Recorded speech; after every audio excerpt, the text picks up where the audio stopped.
Chapter 1. Puerto Golfito, Costa Rica. Mitch Rapp ran his hand along her smooth, naked thigh, up to her waist, and then down along her flat stomach. His body was pressed against hers, front to back, her head resting on his arm. This moment had not been part of the plan, but it shouldn't have surprised him. There had been signposts, furtive glances, comments made only half in jest. The tension had built for the better part of a year, each of them silently wondering, neither knowing for sure if it would ever go to that next level. And then they arrived at the private villa overlooking the tranquil beach. The warm, humid air, the crashing surf, the shots of tequila, all coalesced to create a situation of overwhelming sexual tension. Rapp kissed her bare shoulder, nudged a lock of her silky black hair with his nose, and listened to her breathing. She was sound asleep. He lay still for a long moment, completely intoxicated by the smell and touch of the beautiful woman lying next to him. He hadn't felt this alive in a long time, though guilt was still hovering in the recesses of his conscience, waiting to come rushing back at any moment. He could sense it gnawing at the edge of his psyche, trying to get back in, forcing him to think about things he wished he could forget but knew he never would. Pulling himself away from her, he rolled onto his back and stared up at the ceiling fan. Candles danced with the breeze and threw a faint light on the slow-turning blades and the dark, stained timber rafters above. Beyond the open balcony doors, the waves rolled onto the beach. It had been 2 years since a bomb had destroyed his home on the Chesapeake Bay, killing his wife and the child she was carrying. Not once since that tragic day had he slept soundly, and tonight would be no different. They'd come for him on that fall afternoon, not her. His guilt over her death drove him to the heights of rage and the valleys of sorrow. He'd been a fool to think he could settle down and have a family. There were too many enemies. Too many relatives of the men he had killed, too many governments and powerful individuals who would like nothing more than to see Mitch Rapp lying face down in a pool of his own blood. There had been moments of deep despair where Rapp had quietly wished one of them would succeed. He welcomed the challenge. Just maybe someone would get lucky and put him out of his misery. The odds of that happening tonight, however, were slim to non-existent. Contrary to what his current prone position and the woman lying next to him suggested, Rapp had not traveled thousands of miles for a romantic getaway. Simply put, he had journeyed to this tropical location to kill a man. A narcissistic political operative who had selfishly put the needs of his party and himself above those of America. His scheming had changed the course of the last presidential election and resulted in the deaths of dozens of innocent people. With each passing week, it became more obvious that the man thought he had gotten away with it. In fact, only a few people did know of his involvement, but unfortunately for the target, they were not the types to let treason go unpunished. Rapp and his team had kept an eye on the man for the better part of a year. At first, the surveillance was extremely passive. He was on one coast, and Rapp and his people were on the other. They tracked him electronically through his credit cards and ATM withdrawals. As the months passed, and the target began to let his guard down, they stepped up the surveillance. Listening devices were placed near his home, office, and boat, and his cell phone calls were monitored. Spyware was installed on his computers, and they began tracking his every move, looking for a pattern or an opportunity. That was how they discovered the trip he had planned, a month-long excursion from San Diego down to Panama and back. The target was planning on putting his brand-new $2 million boat through his own personal sea trial. Rapp got his hands on the complete itinerary for the trip and sent an advance team to scout the ports of call. Terminating the target in a remote third-world country was infinitely better than doing so in America. It turned out Puerto Golfito was the perfect location. Relatively small, the fishing village had a growing tourist industry. Cruise ships now dropped anchor a few times a week to disgorge their passengers. Commerce was on the up, real estate was booming, and the entire city was in a state of flux. It was the perfect environment for two people to come and go unnoticed. As far as operations went, this one was not all that challenging. Even so, one aspect of the plan was giving Rapp some concern. The naked woman lying next to him was adamant that she be the one to send this man to his grave. Maria Rivera had been the logical choice to accompany Rapp. Fluent in Spanish, she was highly motivated where the target was concerned. A little too motivated, possibly, which, in addition to one other thing, made Rapp a bit hesitant. She was more than capable of taking out the target, either by hand or with a gun. But she lacked practical experience. There was a reason why professional killers typically came from either the special forces or the mean streets. Both groups of men were desensitized to violence. They looked at it as a way to achieve an end. The formula for success was often no more complicated than meeting violence with superior violence. The lovely Latina beside him had seen neither the mean streets of a ghetto nor the rough, covert world of special forces operators. Quite to the contrary, she had spent the last decade working for one of the world's premier law enforcement agencies. Maria Rivera was a second-degree black belt and a former Secret Service agent who was an expert marksman with a pistol. She'd been destined for greatness until a bomb tore apart a motorcade she was assigned to protect. The internal investigation that followed cleared her of any incompetence or blame. But in a business where success went unnoticed, and failures became documentaries on the History Channel, she was quietly ushered off the fast track and stuffed away in a basement cubicle where her ambitions began to atrophy like the unused muscles of a comatose patient. Rapp knew she wouldn't last long, so he offered her a chance at a new career. Officially, Rivera worked for a private security company headquartered in McLean, Virginia. She was given the title of vice president and put in charge of personal protection and threat assessment. Her salary was 3 times greater than what she had earned with the Secret Service. The war on terror was good business for private security firms. Much of the company's work was legitimate, but more and more Rapp was using them to do things that Langley needed to hide from the press and Congress. This little south-of-the-border excursion was a perfect example of such an operation. Individually, Rapp would have had no problem getting a select number of senators or congressmen to sign off on the operation, but getting an entire committee to agree and not leak was impossible. Ego and political ambition trumped national security for far too many elected officials. Rapp turned and looked at Rivera. Even though this operation was fairly simple, there was absolutely no room for mistakes. It had to look like an accident, or there would be too many questions. He wondered if she really had it in her, or if the years of law enforcement training would kick in and give her reason to pause. Killing a fellow human being was not always as difficult as one might believe. Give someone a minimal amount of training and put them in a situation where they're forced to defend either themselves or their family, and most will rise to the occasion. Give someone like a Secret Service agent hundreds of hours of training, and they will efficiently and without hesitation use lethal force to stop a gun-wielding presidential assassin. Ask one of those same agents to kill an unarmed civilian, and you have now moved into the unknown. Even if guilt is confirmed and the punishment fits the crime, few law and order types relish the role of executioner. The agent is no longer being asked to react to a threat. An entirely new skill set is needed.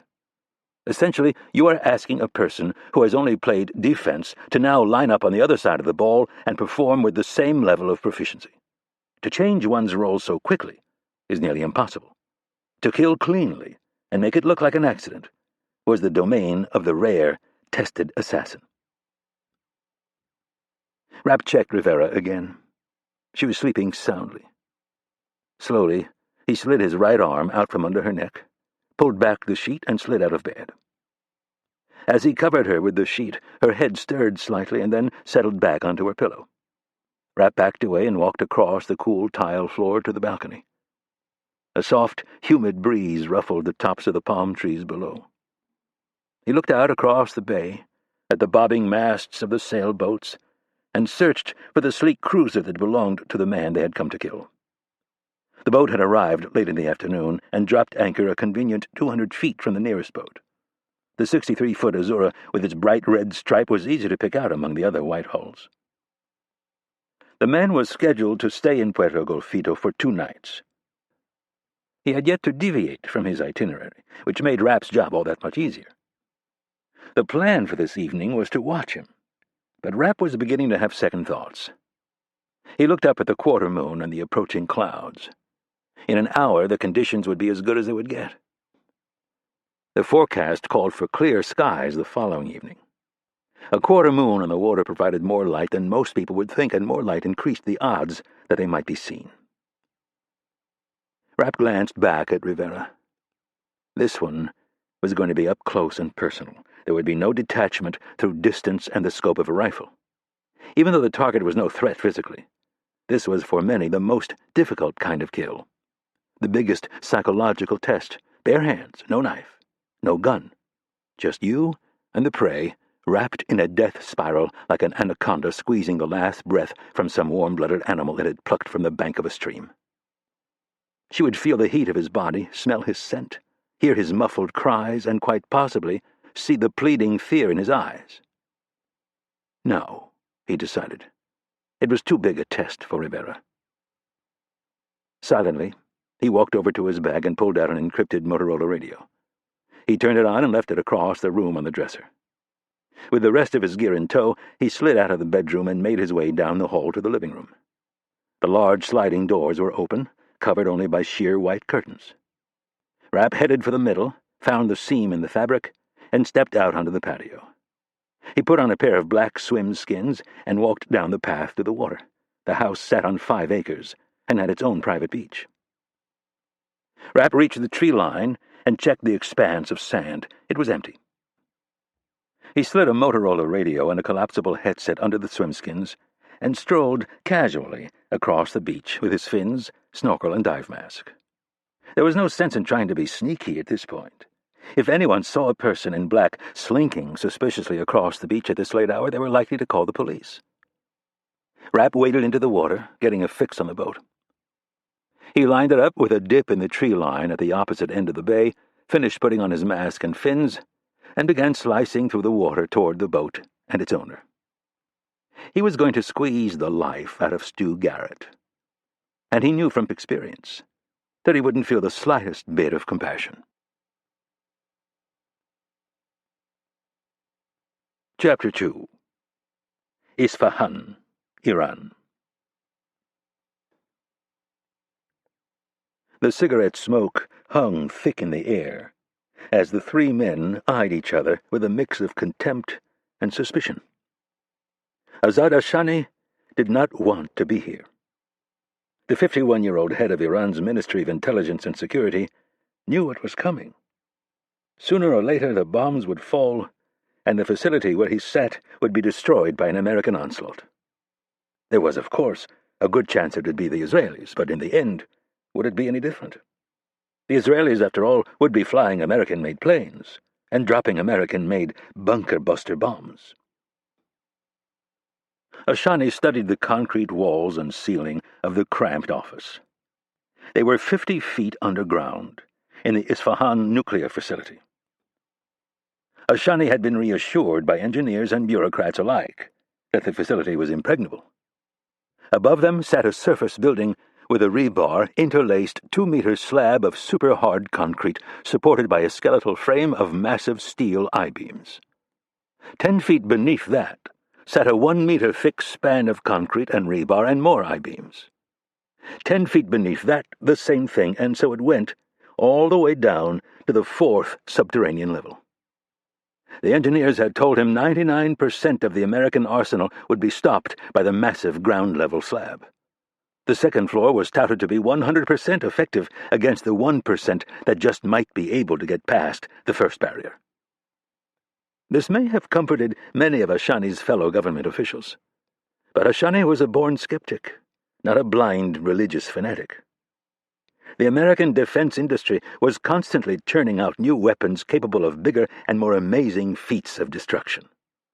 When American ingenuity was pitted against his own government's boisterous propaganda, a sane man was left with an easy choice of who to believe.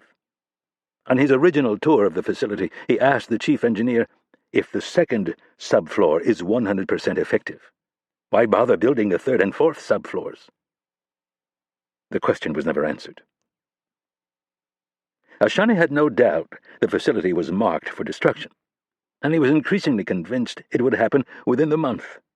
He had firmly, though respectfully, argued against its ever being built. The hardliners had won, however.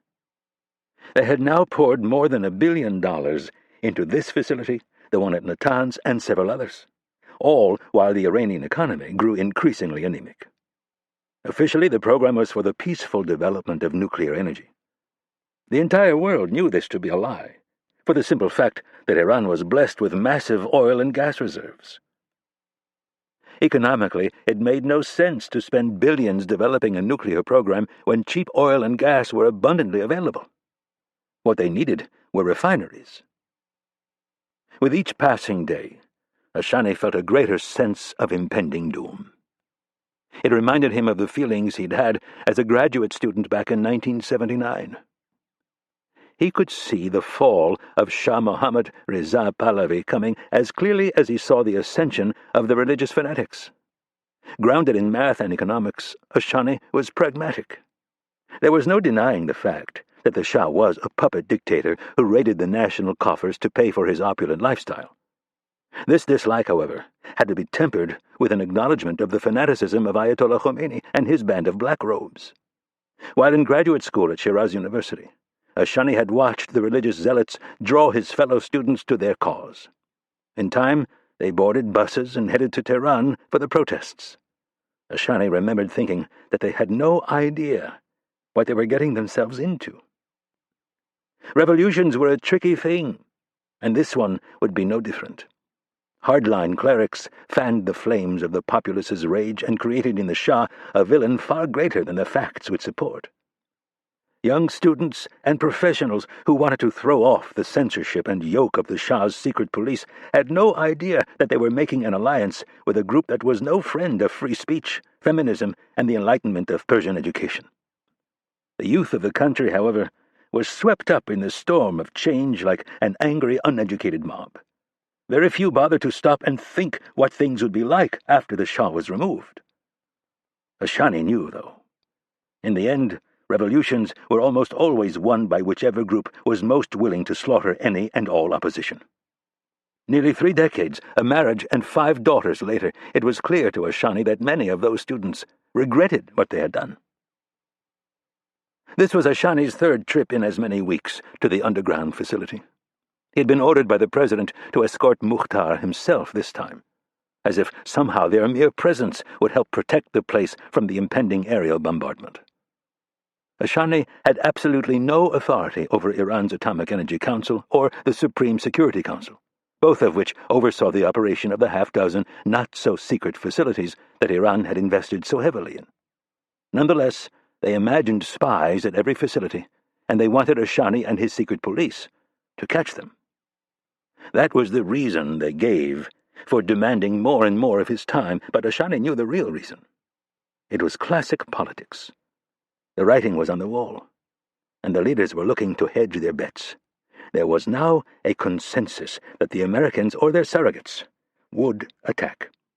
A couple of well-placed bombs could bring billions in investments and talent to a catastrophic halt. Unemployment was over 20%, and close to half of the country was at or below the poverty line. All of this while sitting on massive reserves of natural gas, oil, and coal. They were in their 3rd decade of their vaunted Islamic revolution, and the people were faring no better than they had under the Shah. This nuclear gambit was in danger of bankrupting the government, and if Ashani knew anything about the religious zealots, it was that not a single one of them would accept blame. They were now lobbying for his support. Those who had championed the development of nuclear weapons were now telling him that they had always held reservations. The second reason Ashani had been asked to make the trip was sitting next to him. Very few people made Ashani anxious, but Imad Mukhtar was one of them. The Lebanese-born terrorist was the most ruthless man he had ever met. Cold, calculating, and full of hatred. There was nothing he wouldn't do for the cause. One of Ashani's least favorite aspects of his job was dealing with Mukhtar. But there was no avoiding it. As the leader of Hezbollah in Lebanon, the man had become a crucial part of the broader Iranian strategy. The 3rd man in the meeting was Ali Farahani. He was in charge of security at the Isfahan nuclear facility, and he did not like visitors from Tehran, especially these two. Farahani leaned back and put his feet up on the metal desk. He took a long pull from his cigarette and announced, "The Americans do not have the balls to attack us." Ashani had subtly warned the Supreme Security Council that Farahani was not up to the job of running security at the nation's most important facility. His family was very well connected, and as was often the case in Iran, nepotism had played a significant role in his posting. Ashani turned to the master terrorist beside him to see how he would handle the brash confidence of a fleshy bureaucrat. Mukhtar's already narrow eyes grew more so as he studied the silly man across from him. He leaned back and said, "So you don't think they will attack?" "No." Farahani shook his head and scratched his heavy black beard. "They have been mauled in Iraq, a divided country half our size. They do not want to pick a fight with the rising Persian crescent." "And the Jews?" "Let them come. The new S-300 anti-aircraft missiles from Russia are in place. The Jews will not get within 100 kilometers of this place." Mukhtar glanced sideways at Ashani, who gave him nothing back but a blank expression. Turning back to Farahani, Mukhtar said, "I trust those Russian missiles as much as I trust you." Farahani paused and then, in a reasonable voice, asked, "Why do you insult me?" "Your security doesn't impress me. I saw half a dozen lapses on my way in. And I haven't even started my surprise inspection." "Inspection?" asked a shocked Farahani as he pulled his feet off his desk. "No one said anything about an inspection." "That is why it is a surprise, you imbecile." Mukhtar stood so fast his chair shot backwards, scraping across the concrete floor. A nervous Farahani stood as well, and after a moment regained enough composure to say, "Under whose authority?" "The Supreme Council's," Mukhtar snapped. Farahani looked to the head of intelligence and security for confirmation. His own brother sat on the council. How could it be that he had failed to inform him? Ashani nodded and said, "Our friend from Hezbollah specializes in unconventional warfare. He is here to see how vulnerable you are to things other than aerial bombing." "A ground assault?" The head of security sounded incredulous. "Impossible." Mukhtar started for the door. "We shall see." Ashani looked at his watch and kept his disdain for the two men in check. This was going to be a very tedious day. Chapter 3. Puerto Golfito, Costa Rica. The half-mile swim out to the boat took just under 12 minutes. Rapp could have done it in less time, but he was more interested in stealth than speed. He circled around to the bow, only his head above water. A dim light glowed from two of the portholes. The others were all dark. Under the cloudy night sky, he was nearly impossible to see. Rapp took off his mask, snorkel, and fins. One by one, he stuffed them into his swim bag and tied the bag just beneath the watermark to the anchor line. He then swung around the starboard side, close to the vessel, listening for any hint that Garrett or his wife might be up and moving about. When he reached the stern, he stopped and peered around the corner to check the swim platform. It was large, 15 feet across and 6 feet deep. More importantly, its teak deck was empty. Rapp had spent a lot of time in and around water over the last 15 years. In terms of clandestine operations, it offered many advantages, stealth being chief among them, but there was one big drawback. Noise traveled great distances and with great clarity on a relatively still night like this. Now, as Rapp listened, the only sound he heard was water lapping up against the sides of the boats and the occasional clanging of a line against the mast of one of the sailboats anchored in the harbor. He slowly pulled himself out of the water until his upper body was resting on the teak platform. The boat was big enough that he didn't need to worry about rocking it as he climbed on board. His chief concern was that some insomniac stargazer on a nearby boat might catch a glimpse of him. He listened intently for several minutes and kept his eye on a sailboat and cruiser anchored several hundred feet closer to shore. Satisfied that no one was watching, he eased himself entirely onto the platform. Staying on his stomach, he rested his head on his forearms and remained motionless. Rapp had played this one over and over in his mind's eye for months. He'd envisioned a variety of scenarios where Garrett might meet his death, some more satisfying than others. The efficient practitioner in him wanted to play this one safe, take no risks, hit him before he even knew what was happening and get it over with. But there was another part of him that desperately wanted to see the fear in Garrett's eyes. The man was a disgusting narcissist who hadn't lost a wink of sleep over the innocent people he'd had a hand in killing, and the many more who were physically disfigured and emotionally scarred from the blast. Simply putting him out of his misery would be letting him off too easily. Everything about this operation had to be analyzed with two main objectives in mind. Garrett's wife could not be harmed, and his death needed to look like an accident. With the advances made in forensic science, these were no small tasks.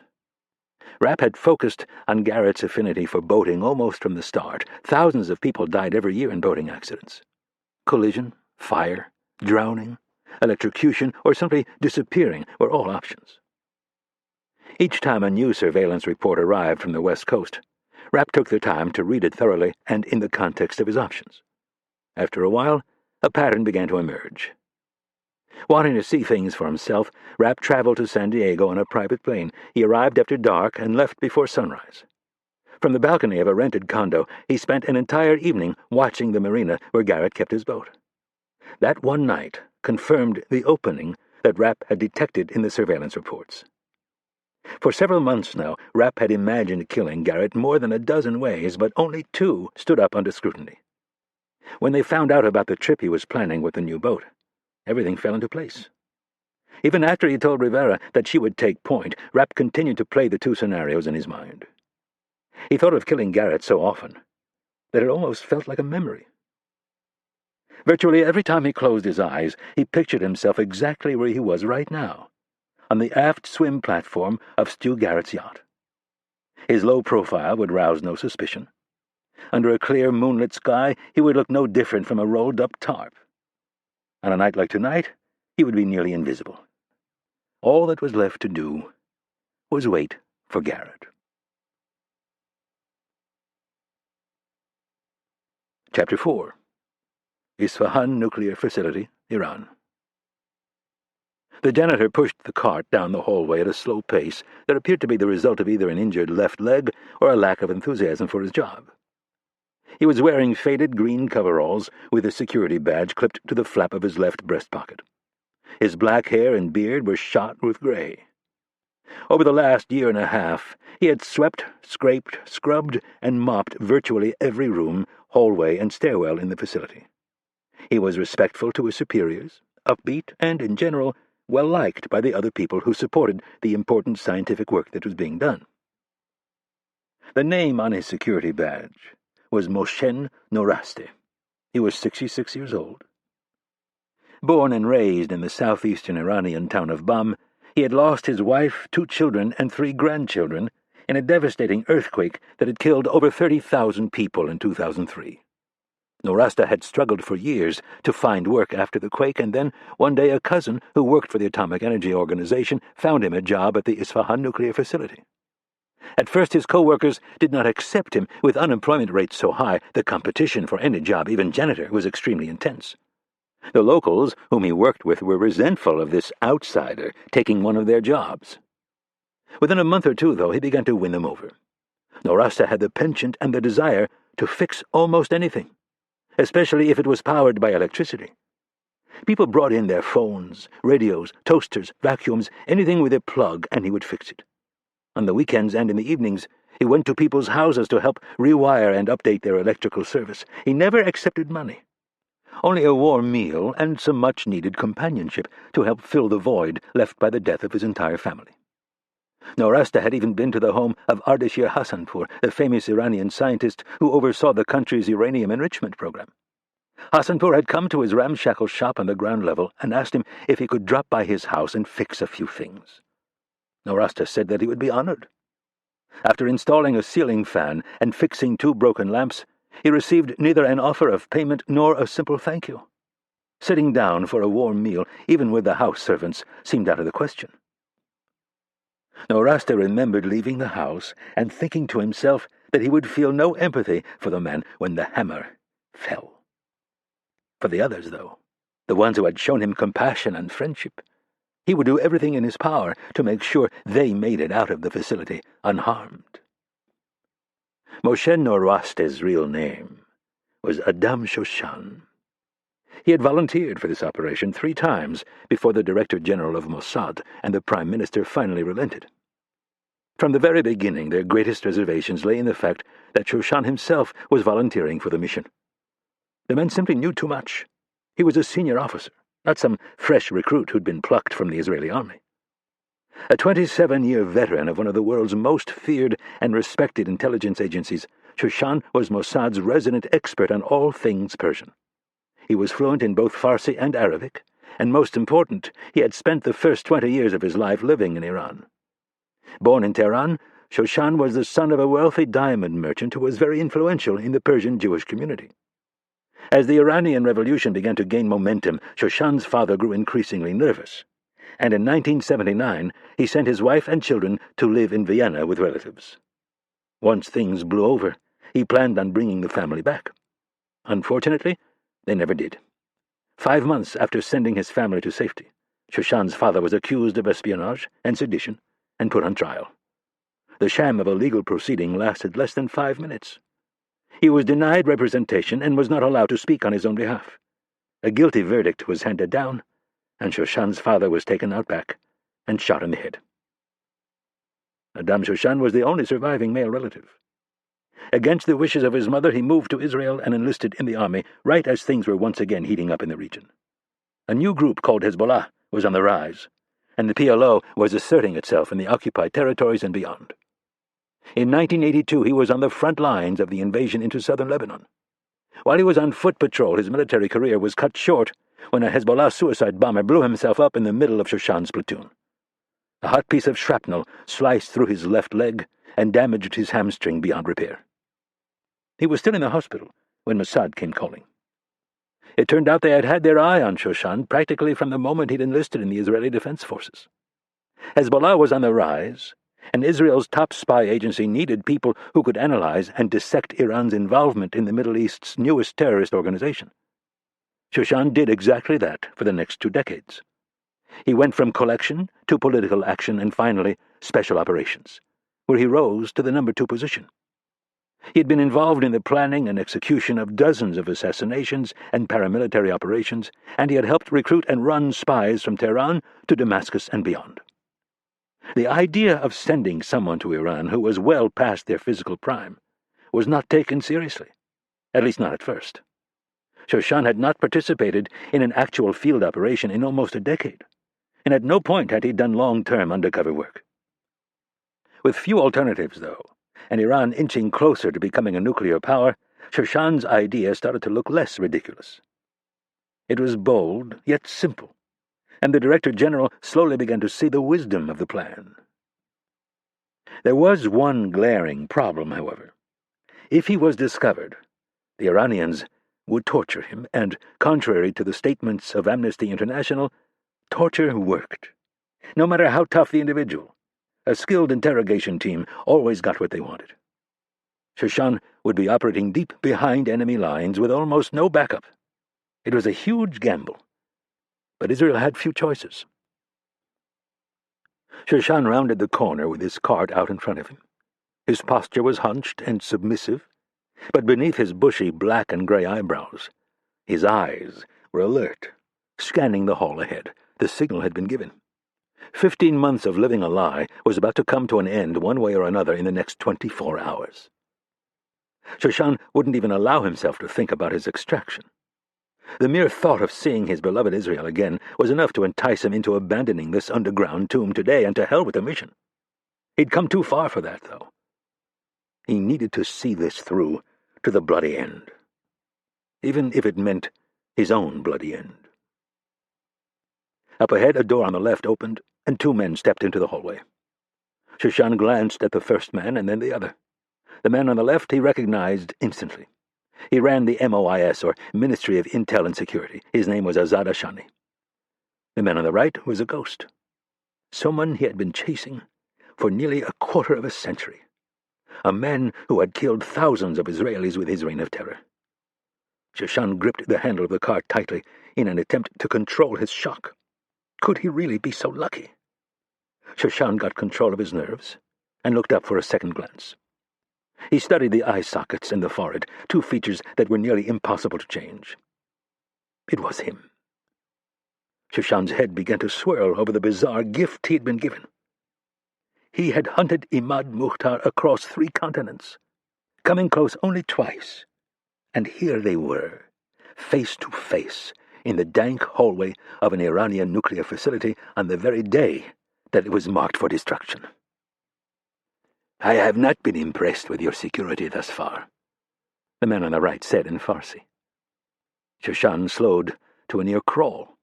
Ali Farahani, the security chief, joined the 2 men in the hallway and completely blocked Shoshan's path. Shoshan nudged his cart toward the wall and took on the most passive posture he could muster, which was not easy, considering every fiber of his body wanted to grab a screwdriver from his cart and jab it through Mukhtar's eye socket. "I want to start with the reactor," Mukhtar stated in a commanding voice. Shoshan was shocked by the mere mention of the reactor. Iran had gone to great lengths to make the rest of the world think that it was located at the Natanz site some 120 kilometers away. He knew it was beneath him, but he had never heard anyone in the facility speak of it so openly. Farahani closed the office door. He had a look of extreme discomfort on his face. "That area of the facility is off-limits to you." "Nothing is off-limits to me. If you would like me to call the president, I will do so, and then I will tell him how incompetent you are, and I will make sure you get transferred to the Afghan frontier, where you will spend the rest of your career dealing with those savages."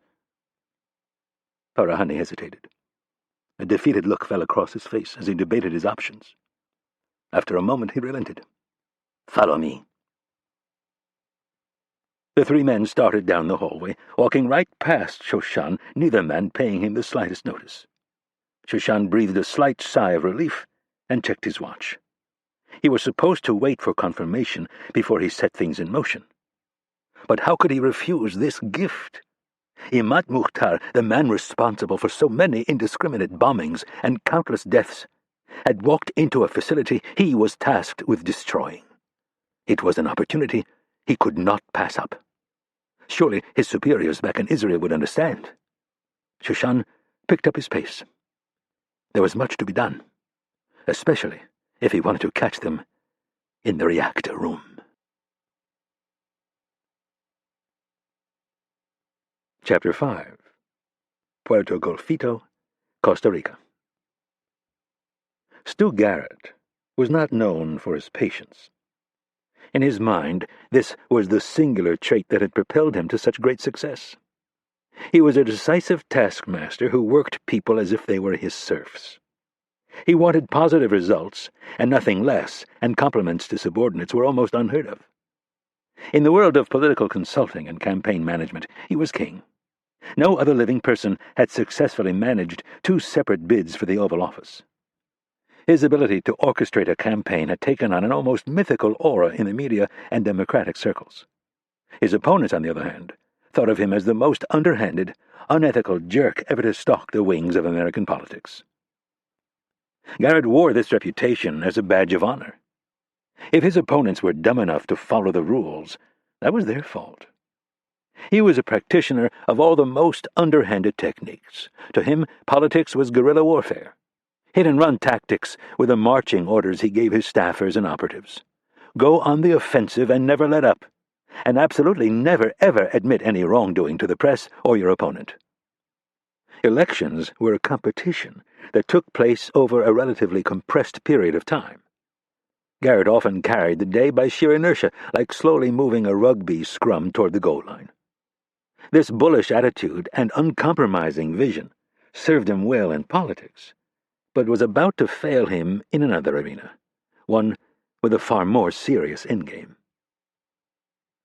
Garrett and his wife were asleep in the master cabin that was tucked up in the bow of his brand-new Baja 63-foot Azura. Garrett rolled over, his left leg dangling off the side of the king-size bed.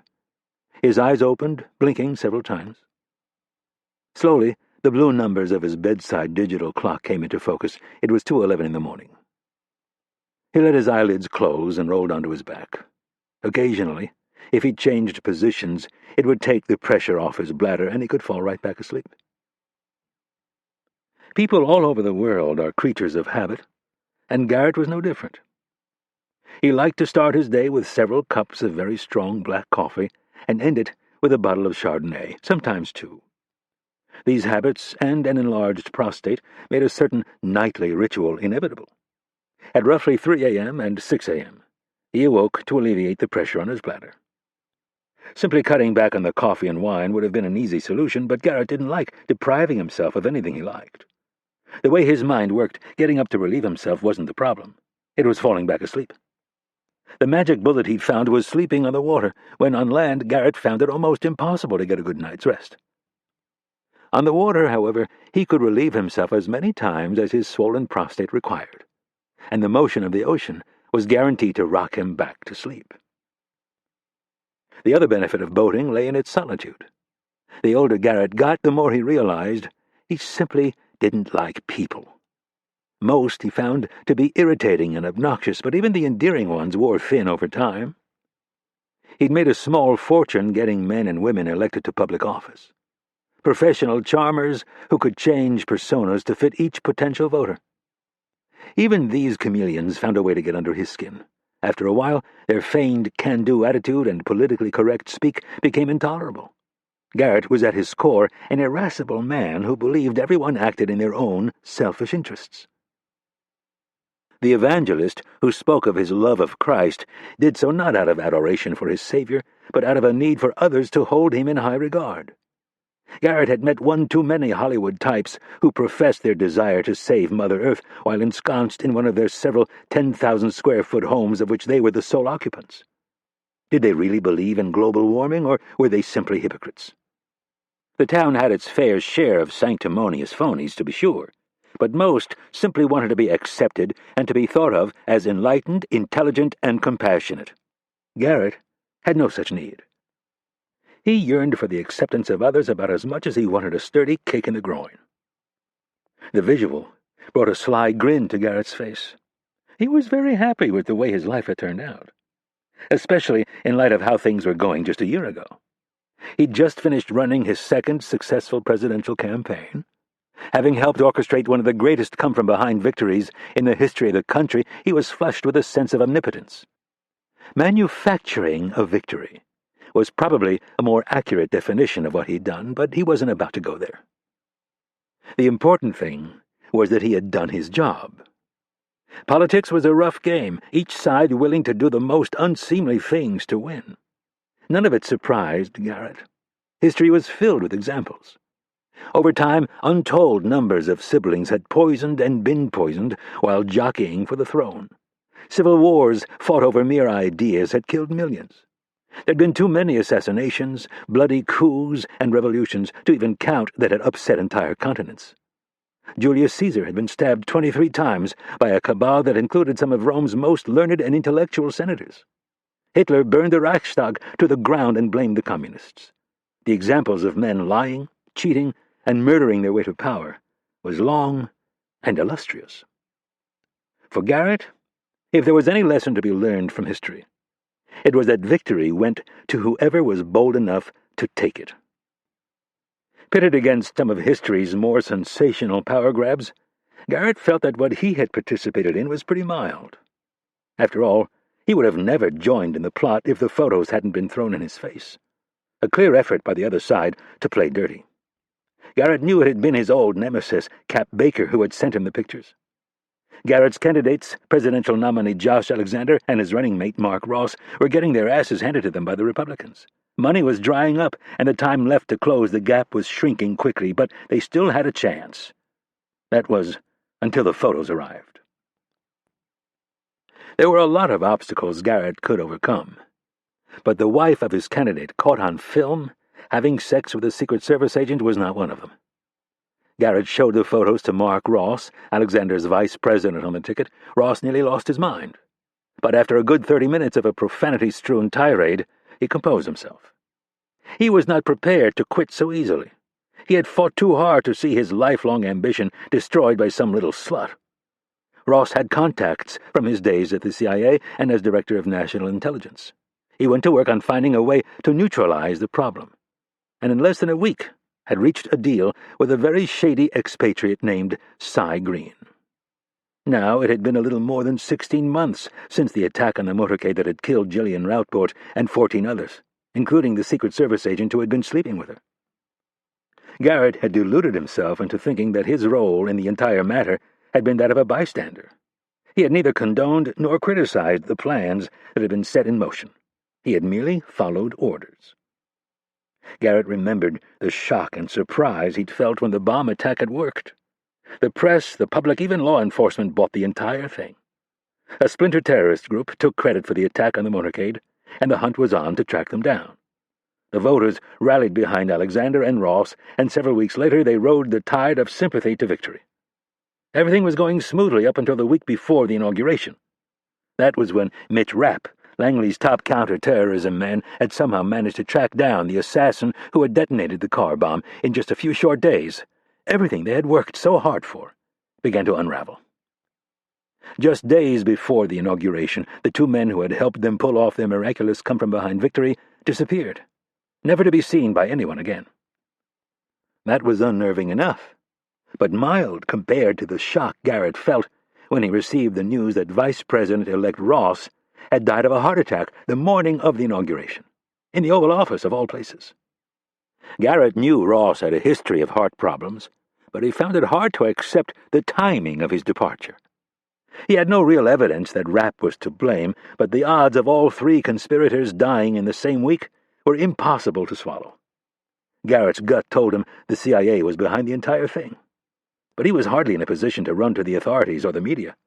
He left Washington and promised himself that he would never return. A year later, however, he was already rethinking that decision. He missed manipulating the media and the voters. He missed outfoxing the Republicans and watching them complain about his dirty tactics. President Alexander's people were courting him as if it was a foregone conclusion that he would run the re-election bid that would begin in a little over a year. No man in the history of the Republic had ever managed 3 successful campaigns. Being the first and likely only man to do so would be hard to refuse. Garrett threw the sheet off himself with no regard for his wife lying beside him. He placed his feet on the floor, grabbed the edge of the recessed bookshelf, and stood. As was his habit, he was buck naked. He began walking across the cabin toward the open door. A strip of lights along the floor illuminated the way past the bathroom. Garrett used the onboard toilet as little as possible, and never for a simple piss. One of his other defining traits was that he was cheap. And he'd be damned if he was going to pay the extortion-like rates the marinas charged to pump his waste tanks. He reached the door that led topside and undid the lock. As he climbed the steps, he thought of the adrenaline rush he got from running a presidential campaign. Maybe it was time to get back in the game. Surely, if they were going to kill him, they would have done it months ago. Garrett stepped into the spacious cockpit with careless confidence. Blinded by his own lack of patience, it was simply unthinkable to him that anyone would wait to do anything. He walked over to the port side and along the narrow passageway that led down to the swim platform. Reaching out with his right hand, he steadied himself against the side of the boat as he moved down the steps. His knees and back were stiff. When he reached the expansive platform, he turned immediately to his right, as he always did. Garrett moved his toes to the edge and grabbed hold of himself. He flexed his knees several times and let out a yawn while he waited for his prostate to release its grip on his bladder. As he was looking out across the bay at the lights of the small town, he noticed a slight tremor beneath his feet. He started to turn his head to look over his shoulder, but before his head moved more than an inch, a gloved hand clamped down on his mouth. A startled scream leaped from his throat but never made it past his lips. Garrett felt the warmth of the attacker's breath on his right ear, and then he heard a voice. It was a growl, barely louder than a whisper, and it sent shivers down his spine. "One fucking peep, and I'll snap your neck like a toothpick." Chapter 6. Isfahan, Iran. Adam Shoshan rounded the corner with his cart and counted the paces. To his satisfaction, the long, barren hallway was empty. He located the faint pencil mark at waist height and unfolded his small footstool. Reaching under the cart, he retrieved a metal box and yanked the wax paper off the back, exposing a sticky surface. After looking over both shoulders, he limped his way up the stool and pressed the device firmly against the wall, securing it in place. With no time to spare, he folded up his footstool, set it on top of his cleaning cart, and was off. Shoshan's mission had evolved in ways no one had predicted.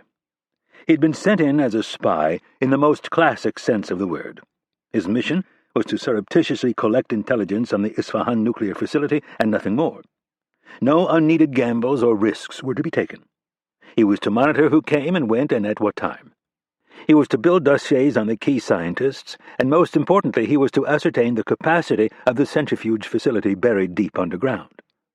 Almost as an afterthought, the Air Force weighed in with one request. If it was possible, they wanted to get a look at the blueprints of the facility. After all, they would be the ones who would be called on to destroy it. And the more they knew about where to drop their bombs, the better their chances were of succeeding. Shoshan was under strict orders to move cautiously, take his time, and make sure he passed on accurate information. This was not to be a quick in-and-out operation. The ops people back at Mossad anticipated he would be in country for a minimum of 1 year. Shoshan accepted all of this with a sense of duty and honor. Every time the maniacal Iranian president appeared on television and expressed his desire to see Israel consumed by a nuclear fireball, Shoshan was reminded just how much was riding on his ability to sell himself as a Persian. He blended in and did his job. He cleaned toilets, washed floors, and kept his eyes and ears open. At first he had been extremely cautious. Surprise inspections were not unusual, and the security people were unusually hard on the newcomers. The small room where he kept his cleaning supplies was tossed twice in the first month. This caused the already cautious Shoshan to be even more careful. After the second month, he learned that the guards inspected his closet not to look for evidence of espionage, but to pilfer supplies. In the passing months, Shoshan got to know them better, and their suspicion of the newcomer dissipated. In a breakthrough that no one could have predicted, it was Shoshan's lifelong hobby of tinkering with all things mechanical and electric that would prove to make the difference. Shoshan was cleaning the guards' break room one day, when he happened to overhear the men complain about the poor reception of the television. He asked them if he could take a look at it, and they consented. After a quick inspection, Shoshan located the problem and fixed it with a few turns of his screwdriver. In the eyes of the guards, this elevated him to near godlike status. In no time at all, he was fixing broken TVs, microwaves, radios, and pretty much anything with a circuit board. Word spread quickly that the new janitor was a very handy man to have around. Even Ali Farahani, the head of security, came calling. The hot summer months were upon them, and Farahani's air conditioner was not working. Shoshan went to Farahani's house and located the problem. He ordered a part, and the following weekend installed it free of charge. Farahani was very grateful and asked Shoshan if there was anything he could do for him. Shoshan said there was, and showed the head of security his storage closet at work. In addition to the cleaning supplies, brooms, mops, and buckets, the room now contained haphazard stacks of household appliances that were waiting to be fixed. Farahani was at first enraged, thinking that the janitor was being taken advantage of by the other employees. Shoshan assured him that was not the case. He had no family to go home to. They had all been lost in the earthquake. The work helped him pass the lonely hours in the evening. What Shoshan wanted from Farahani was permission to stay after his shift was over so he could work on the appliances. Not only did Farahani give him permission, he found the janitor a much larger unused storage room on the third sublevel where he could set up his makeshift repair shop. At the time, Shoshan knew he had reached a critical breakthrough, but he had never dreamed just how advantageous this single move would turn out to be. In the months that followed, Shoshan spent many evenings and weekends at the facility. He explored the corridors by day while pushing his cleaning cart from one room to the next. The guards now paid him only a passing glance as he came and went with boxes of tools, circuit boards, batteries, tubes, and all of the other stuff he needed to stock his repair shop. It was during this time that Shoshan got to know Cyrus Omidifar. Omidifar was the chief engineer for the entire facility. He was the man who made sure everything worked properly. The power plant, the elevators, the ventilation systems, the plumbing, the guts of the place, it all fell under the purview of Omidifar. Like Shoshan, he loved to tinker with things. At first, Shoshan did not grasp the importance of Omidifar and all that he oversaw. Shoshan was too busy focusing on the scientists and nuclear program to stop and think about the actual bricks and mortar, or, in this case, steel and concrete. That all changed one evening, when he went to visit Omidafar in his above-ground office. There, on the table, was a set of blueprints for the entire facility.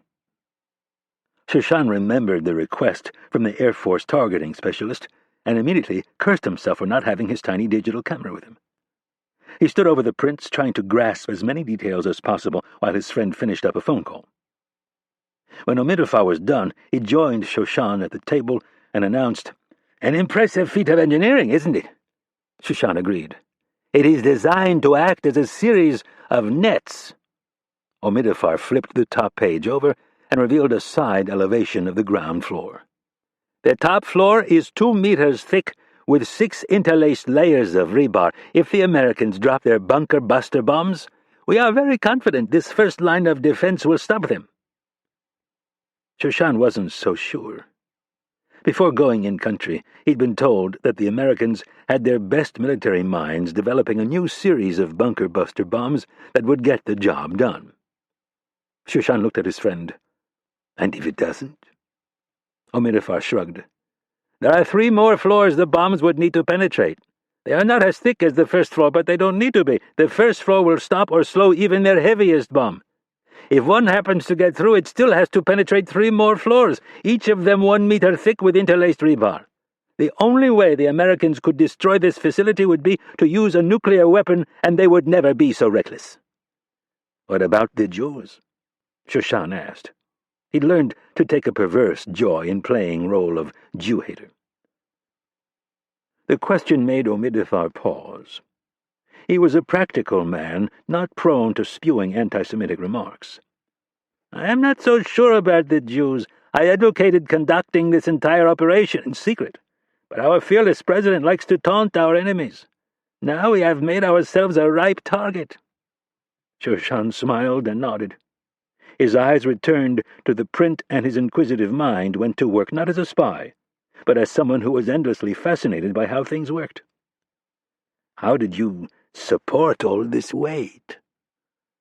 Omidafar flipped several pages to a new sheet that showed a different cross-section of the facility. "We basically built an underground skyscraper. There is a steel skeleton that supports the entire structure." That was when it hit Shoshan. He had never been allowed access to the 4th sublevel where the reactor and the centrifuges were located. He had assumed it was built into or under the bedrock. From the air, the facility was impervious to all but a nuclear strike, and despite the hawkish attitude of some, Shoshan felt that neither the Americans nor Israel would play that card. Isfahan was a city of over 1 million people. There was no way either country would drop a nuclear weapon in the vicinity of so many civilians. If Shoshan's instincts were right, however, no airstrike would be needed.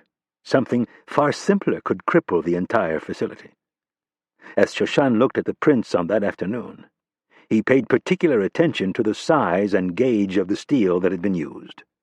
By the time he left Omidafar's office, a new course of action was forming in his mind. Shoshan was ready to make the transition from spy to saboteur. Months later, Shoshan was struck by the irony that the destruction of the Twin Towers was what opened his eyes to the facility's central weakness. He did not think of the towers in their pre-9/11 form and the way they dominated the southern tip of Manhattan. He didn't think of them as piles of rubble and twisted steel. His mind fixated on a 5-second clip of each building as it collapsed under its own weight. After leaving work that night, Shoshan did not sleep. He played the clip of the towers imploding on themselves over and over in his mind. He knew he had stumbled across the bare underbelly of the dragon. His mind raced ahead, making a list of what he would need and how he would sneak it into the facility. On that night, nearly a half-year ago, the whole thing seemed crazy. But what bold action didn't at its inception? The next morning, he put everything in an encoded report and left it at his dead drop. While he waited for an answer from Tel Aviv, he found an excuse to go back to Omidafar's office, and this time he brought his camera. It took 2 months of back and forth as the experts debated the merits of Shoshan's plan. The deciding factor ended up being the Air Force's lack of confidence in their own ability to take out the facility with anything other than a nuclear strike. During those 2 months, Shoshan furthered his plan, exploring the recesses of the third subfloor, locating and photographing as many steel I-beams as he could. He passed everything along, anticipating the questions before they came. During that time, Shoshan also began construction on a false wall in the back of his storage room, foreseeing the necessity to hide the materials he would need to conduct his sabotage. Shoshan spent countless hours alone with his thoughts, trying to piece everything together. Simply striking at 1 or 2 points would not do the job. The plan would have to be comprehensive, and that meant it would take hours to carry out. Charges would need to be placed. He would be exposed the entire time, as would the explosives. Even the most witless guard would be likely to stumble upon the devices. The solution came one afternoon, when the facility suffered a brief power outage. Shoshan was cleaning a restroom on the second subfloor when it happened. The room went pitch black for a few seconds, and then the emergency lights came on. Shoshan stared up at the square unit attached to the wall just below the ceiling. It consisted of 2 adjustable floodlights, mounted near the top of a beige metal box approximately 1.5 feet long by 1.5 feet wide. Shoshan left the bathroom and looked down the long hallway. He counted 4 more emergency lighting units in this area alone. That night he photographed the lights and wrote down the make and model number.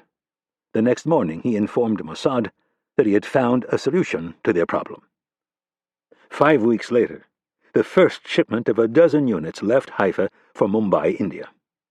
After clearing customs, the shipment was repackaged and sent up the coast to the Iranian Free Trade Zone of Chabahar. From there it made its way inland to Isfahan. 2 more shipments followed the same route. Each day Shoshan would pull up to the main gate of the facility on his motorbike, which had 2 saddlebags and an old plastic milk crate strapped to the back fender. The milk crate was almost always filled with parts. The guards had come to expect this. Inside each saddlebag, though, was a counterfeit emergency lighting unit. Not once in a month's time did the guards ever ask him to open the bags. Following the schematics, Shoshan had been through countless dry rehearsals. The experts back in Israel had thought of everything. Instead of using C4 plastic explosives, they packed the devices with relatively new thermobaric explosives. The thermobaric explosives would work extremely well in the underground confines of the facility, literally sucking all oxygen from the air and creating an enormous vacuum effect. They weighed less than conventional explosives and packed nearly 3 times the punch. Having the devices detonate at precisely the same time created another problem. Running det cord between each of the 2 units was dismissed immediately. Detonating the devices remotely was also impractical. There was no way for a radio frequency to penetrate all the concrete and steel. The solution was to install a highly accurate clock within each device. Via a master remote, Shoshan had the ability to set a designated time for all of the devices to detonate. He did this in his storage room before putting them in place. 26 devices weighing 8 pounds apiece. Just 208 pounds of explosives. Demolition firms used far more explosives to bring down buildings in nice, neat little piles. That, however, was not Shoshan's objective. He was not trying to topple a building, and he certainly wasn't worried about how they would haul the mess away. His objective was much simpler. He was going to blow out the main support columns between the 4th and 2nd subfloors. The loss of structural integrity would set off a pancake effect, bringing the upper 3 floors crashing down on the roof of the final subfloor. All that weight, falling with such force, would snap the vertical steel beams at the bottom of the structure. The 4 floors would end up pressed together like a stack of pancakes. The entire centrifuge facility and reactor would be smashed into a radioactive mess. Shoshan limped down the hallway and checked his watch. He had just under 30 minutes to clear the facility. Done placing the devices, all he had to do was put his cart back in his storage room and get topside.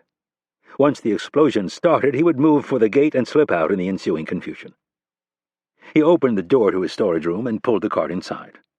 The windowless room had been his refuge for much of the last year. In the evenings, when the facility was mostly empty, he would close the door and drop the facade of Moshe Noroste, the Iranian. Slowly, Adam Shoshan, the Israeli, would assert himself. What Shoshan came to realize was that the 2 men were not all that different. Those were the moments when he felt most conflicted, when he worried about the nice people he had met, and what would happen to them when the attack came. Shoshan felt a pang of guilt over moving up the timetable. Headquarters had made it clear to him that they wanted the facility to be destroyed in the middle of the day. They wanted not only to obliterate the facility, they wanted to extinguish the scientific power behind Iran's nuclear program. The more people working down in the labs when the bombs went off, the better. It was not a surprise to Shoshan when he received the order to create maximum damage. He was himself a hard man who had been forced to give orders that to some might seem heartless. Since receiving the directive, though, he had lain awake in bed nearly every night trying to figure out a way around it. He had met some very kind people during his time at the facility. There were a few hate-filled anti-Semites, to be sure, but most of the people were no different from his neighbors and colleagues back in Israel.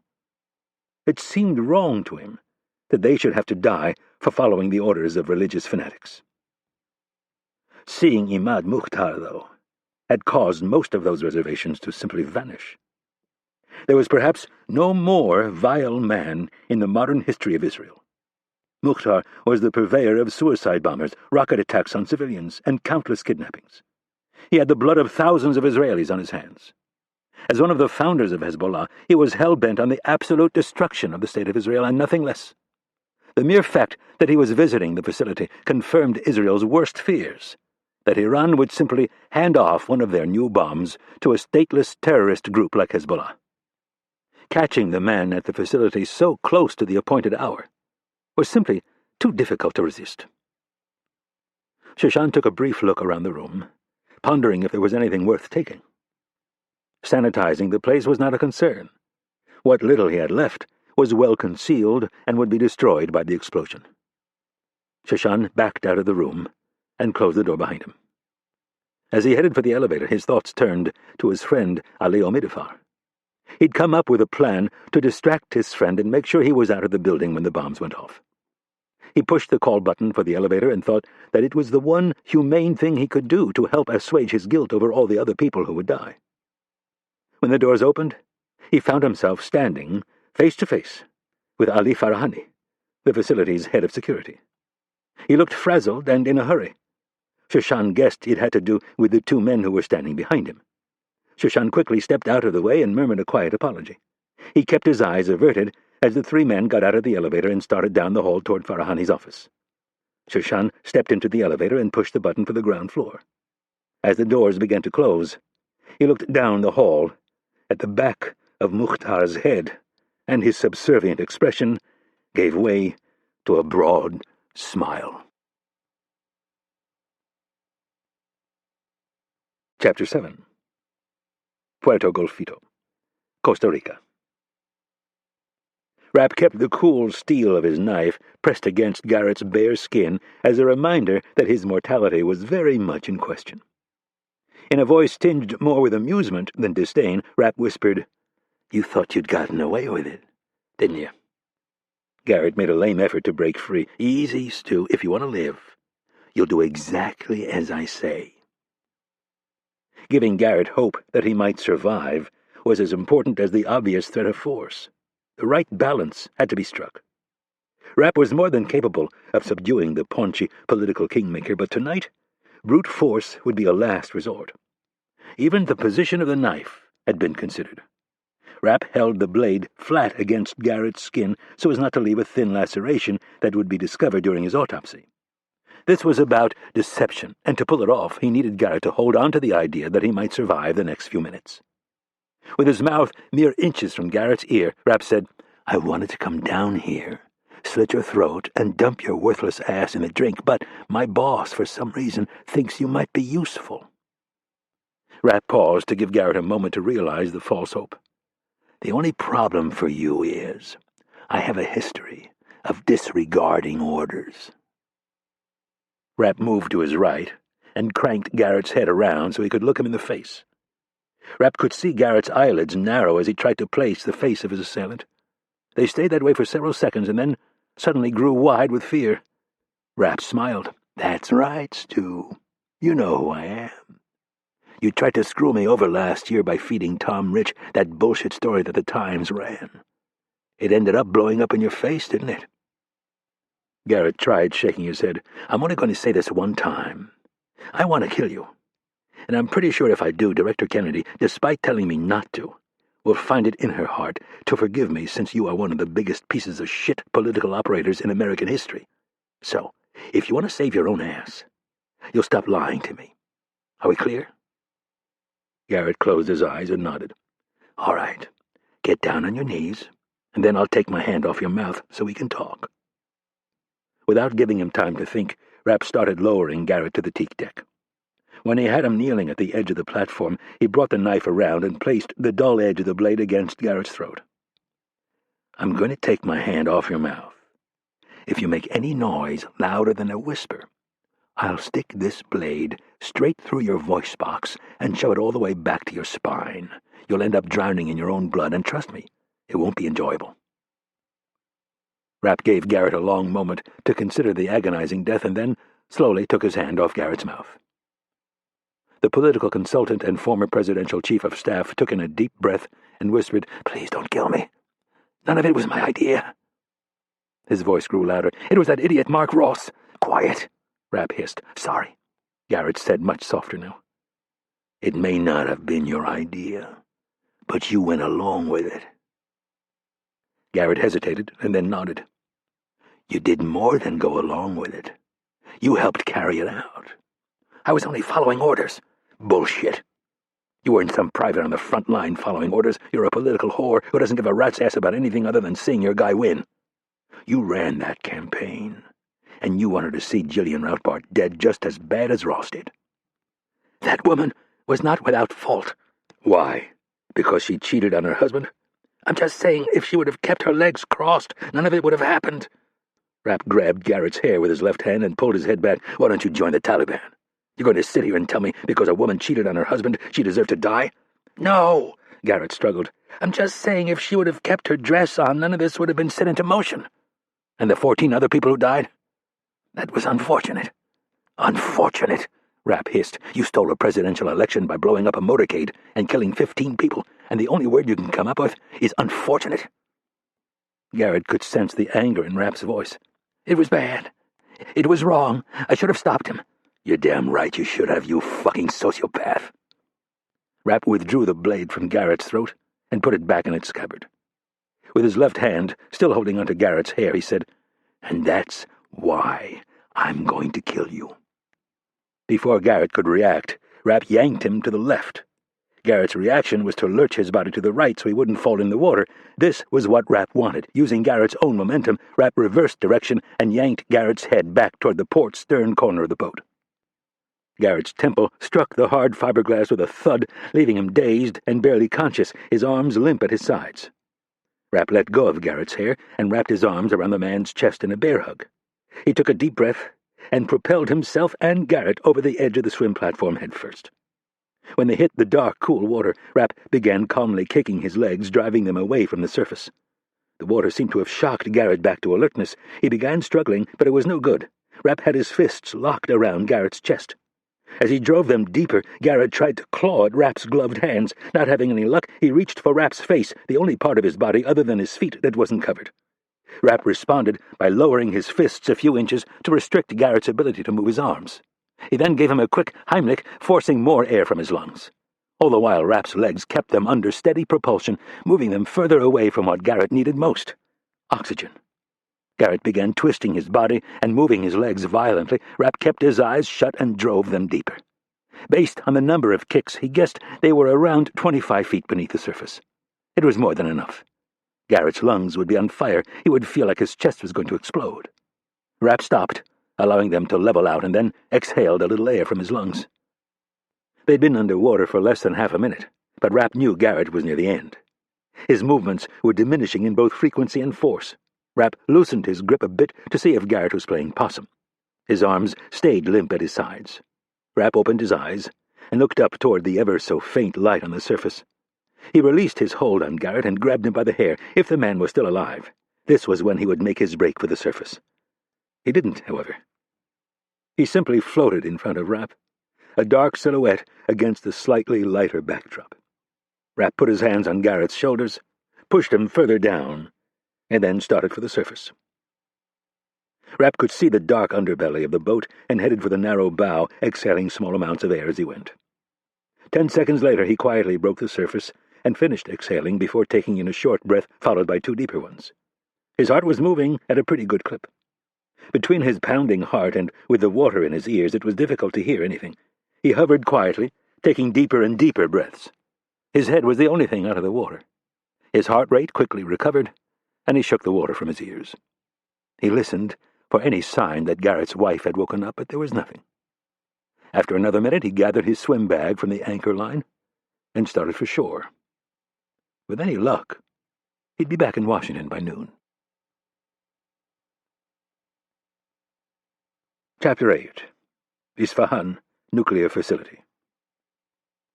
The bickering had gone on for the better part of the morning.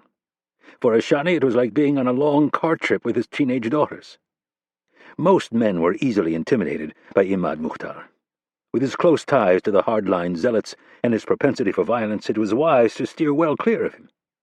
Farahani, due to either stupidity or conviction, had decided to concede nothing. While Mukhtar pointed out the facility's shortcomings with the tact of a drill instructor, Farahani defended himself like an insulted artist.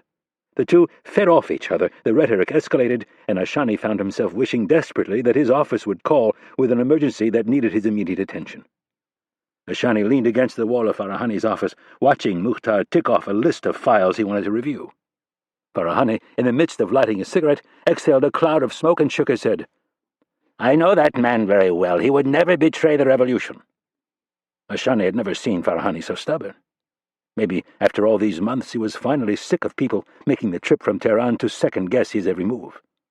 Even so, Mukhtar was not some mindless bureaucrat trying to cover his backside. At the young age of 14, the man had joined the Palestinian terrorist group Force 17. By the time he was 20, he recognized Yasser Arafat for the corrupt megalomaniac that he was and broke from the PLO. He formed a little-known group called Islamic Jihad that eventually spun off another organization called Hezbollah. That next year he changed the landscape of the Middle East by successfully using car and truck bombs to level the U.S. Embassy, the Marine barracks, and the French barracks in Beirut. After those 3 gruesome attacks, Mukhtar and his men went on a kidnapping spree that turned the international political landscape on its ear for the rest of the decade. Mukhtar was a man of action who did not shrink from violence. He did not hesitate to kill those who did not share his all-or-nothing vision of jihad, even if they were fellow Muslims. 3 of your top scientists have been poisoned, Mukhtar accused. "No traces of the poison were found anywhere in this facility," Farahani shot back. "Who do you think poisoned them?" "I'm sure the Jewish pigs had something to do with it. But since it did not happen in this facility, the investigation is out of my hands." Farahani turned to look at Ashani. "If you want to know who killed them, you should ask Azad." "I know who killed them," Mukhtar half shouted. "The point I'm trying to get through your thick skull is that the Jews have spies in your country. They have been sniffing around for some time. They specifically targeted those 3 scientists because they were the backbone of your uranium enrichment program. Anyone can make that assumption. I am not arguing with you. Those men were poisoned at the university, not here in this facility. There are no Jewish spies here. It is impossible." "I want to talk to this man." Mukhtar held up a personnel file. Farahani straightened his posture and said, "That man comes from a family whose reputation is beyond reproach." Ashani watched as Mukhtar's fists clenched and his nostrils flared. It now all fell into place for the man who ran the Ministry of Intelligence. He could not believe he had not seen it earlier. Farahani came from a very proud Persian family, a family who could trace their genealogy back to Persia's dynastic roots, a very pious family who could see the Shah was about to lose his throne and who, in a move of self-preservation, threw their support behind Ayatollah Khomeini and his revolutionaries. Farahani was very proud of his Persian lineage, and he was not about to take orders from some Palestinian mutt like Mukhtar. In the blink of an eye, Ashani saw how this could turn out. If Mukhtar got a whiff that Farahani was looking down his prominent Persian beak at him, there would be violence, and there would be a better-than-even chance that Farahani would end up dead or permanently injured. Farahani's brother, who sat on the Supreme Council, would be extremely upset. Mukhtar was too valuable to punish, so he would be sent back to the front lines in Lebanon. Powerful people would want to know why Ashani did not step in and stop things before they got out of hand. As tempted as he was to let it play out, Ashani decided in the long run it would only make his life more difficult. Ashani pushed himself off the wall. I know the man you are asking about.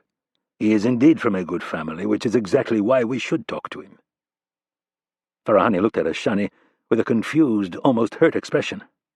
He will speak honestly, Ashani said. If there is anything he has seen, or anyone he is suspicious of, he will tell us. Farahani paused, and then gave his consent. Good, Mukhtar announced. Where is he? Ashani checked his watch. It was almost noon. Why don't you send your people to collect him, and have them escort him to the cafe? Ashani did not give Farahani a chance to argue. He opened the office door. I will wait for you by the elevator. Mukhtar joined him in the hall a few seconds later. He pulled up alongside the intel minister and said, This man is an idiot. Ashani shrugged. He is a very hard worker. If that is all you want, then you should hire an ox. Ashani sighed. Imad, I do not make personnel decisions outside my ministry. Well, you should. There are other things at play, and although he is not the shrewdest man in the government, he is incorruptible. He likes these people too much. He is too easily fooled. I am not sure any of it will matter. What is that supposed to mean? We have been too open about this program. The Americans have learned the Natanz facility is a sham. We pumped millions of dollars into a fake facility, so if they ever did attack, they would pick the remote location where the reactor was supposedly located. It was a good plan. There is no population in the immediate area. The Americans would have taken the bait and left this facility alone. They know Natanz is fake. It was obvious by Mukhtar's tone that this was news to him. Yes. And now they and the Israelis know we have placed all of our eggs in one basket. I do not think they will attack, at least not by air. They are already on shaky ground with the international community. Ashani hesitated to say what was on his mind, but a part of him wanted to take a stand. A year ago, I would have agreed with you. What has changed? They reached the elevator and faced each other. They were the same height. Ashani was slender where Mukhtar was boxy. In a conspiratorial whisper, Ashani said, Our good friend has been a bit too verbose about his desire to see Israel wiped off the face of the map. You don't share his views? Mukhtar asked with suspicion. I said no such thing. I am simply questioning the wisdom of making the threat before you can back it up. Mukhtar nodded ever so subtly. There is no undoing the past. The important thing now is to make sure this facility is secure. And I do not think this halfwit is up to the task. Ashani did not want to be pulled any further into this mess. I am not as convinced as you that they will not attack by air. A single B-2 bomber could enter our airspace and we would never see it. They fly at 50,000 feet and can carry a payload in excess of 40,000 pounds. I have no doubt that the Americans have designed a new weapon that is capable of penetrating each and every floor of this facility. They would need a nuke. Mukhtar shook his head. And they would never do that. Besides, the Americans aren't my concern. Their hands are tied with the mess they've created in Iraq. Their European allies would have no patience for such an attack. It is the Jews that worry me, and the Americans aren't about to give them one of their B-2s. Then, how will the Jews stop us? The obvious answer is that they will continue to harass. They will kill more scientists if they have to. But that will only slow us down. Eventually, they will try to destroy this place. The only question is how. Ashani did not particularly care for Mukhtar. The man had a violent streak that made him hard to like in a civilized environment, but he was not someone to be dismissed lightly. He had succeeded where nations had failed. The suicide and rocket attacks that he launched at Israel year after year were the reason behind the Jews' decision to finally give up some land. It was not the United Nations and their threats of sanctions. It was not Egypt, Syria, Jordan, and the other Arab neighbors threatening war. That had been tried one too many times, and the Jews had proven themselves extremely difficult to evict from the tiny scab of land. He was a fighter who had the uncanny ability to predict the actions of his adversaries. Ashani was about to speak when Farahani interrupted them with the news that the scientist in question was already having lunch in the cafe. The doors opened to the large elevator, and Ashani gestured for Mukhtar to enter first. The head of Hezbollah hesitated, made an unconscious grimace, and then stepped into the steel box. Ashani observed the man's behavior with a new interest. He followed him into the elevator and walked to the far wall where Mukhtar had positioned himself like a cornered animal. It occurred to Ashani that the head of Hezbollah did not like confined spaces. As the door shut, he watched Mukhtar close his eyes and mumble something to himself. Ashani filed the information away. The elevator lurched and began moving very slowly. Ashani looked at the numbers above the door and in a faraway voice said, "Damien Chauspierre." "Who?" Mukhtar asked in a terse tone. "Damien Chauspierre. Have you ever heard of him?" "No." "He was a French contractor working at the Osirak reactor in Iraq back in 1981. "And why are you bringing him up?" "He turned out to be an Israeli spy. He placed homing beacons throughout the facility so the Israeli pilots knew exactly where to drop their bombs." "And the Israelis killed him?" Farahani scoffed. "That is how they treat the people they recruit." Ashani ignored the head of security and focused on Mukhtar. "He was supposedly killed in the airstrike." "Supposedly?" "That is what the Iraqis and the French claim. I have never believed it." "Why?" "Over the years there has been certain information that points to the French DGSE working with Mossad on this operation." Farahani scoffed. "That sounds like typical Zionist propaganda." Mukhtar ignored the head of security and asked, "You said he died in the raid." "That is what they claim." "Did they find his body?" "They found parts of a body. There was a lot of damage done to the facility." "So you think the French worked both sides of the deal?" Ashani nodded. "They were paid millions to help build it. And then they helped the Israelis destroy it." "That is pure speculation," Farahani responded. "Conjecture," Ashani stressed, "based on certain information that you are not privy to." Farahani's face formed a disagreeing frown. "I see you are skeptical. So let me ask you a simple question. Do you trust our Russian friends who are helping us build our nuclear program?" "Yes." Mukhtar laughed out loud. "Then you are a fool. The Russians are worse than the Saudis. They would sell their own children if they were offered enough money." Ashani had just begun to open his mouth. He was going to add his own anecdotal information about the Russians, but the words never got past his lips. Something very wrong happened at that exact moment, and even though Ashani did not yet know what it was, he knew it was not good. It began as a rumble that appeared to come from beneath them. At first, Ashani thought it was remote and somewhat muffled, but any such hope was quickly extinguished by a much louder explosion that grew with intensity. The elevator shook, the lights flickered, and then, to Ashani's horror, he felt himself being pulled toward the door as the air was sucked from within the elevator compartment. Time froze for the briefest moment as all three men stared at each other in shock, and then, one by one, they began gasping for air. In the midst of dealing with their most immediate need, which was to fill their lungs with oxygen, their relatively tiny space was hit by a much larger secondary explosion. All at once, the elevator shot upwards, hung in the air for a second, and then came crashing back down. The safety cable snapped tight, and the box lurched to a violent stop, knocking all three men to the floor. The lights again flickered, but managed to stay on. Ashani rolled onto his side and ended up face to face with Mukhtar. The terrorist's eyes were wide with fear. Ashani continued holding his breath and looked toward the door. There was a hissing noise. as air rushed back into the space. It had a burnt smell to it, but was breathable. Farahani got to his knees and reached for the control buttons. "We need to get out of here. They target the elevator shafts." Mukhtar gasped for air and asked, "What?" "The Americans target the ventilation ducts and elevator shafts." Ashani rose to one knee. He could feel the elevator moving again. He was well aware of the American bombing strategy of trying to drop their laser-guided bunker-buster bombs through air shafts.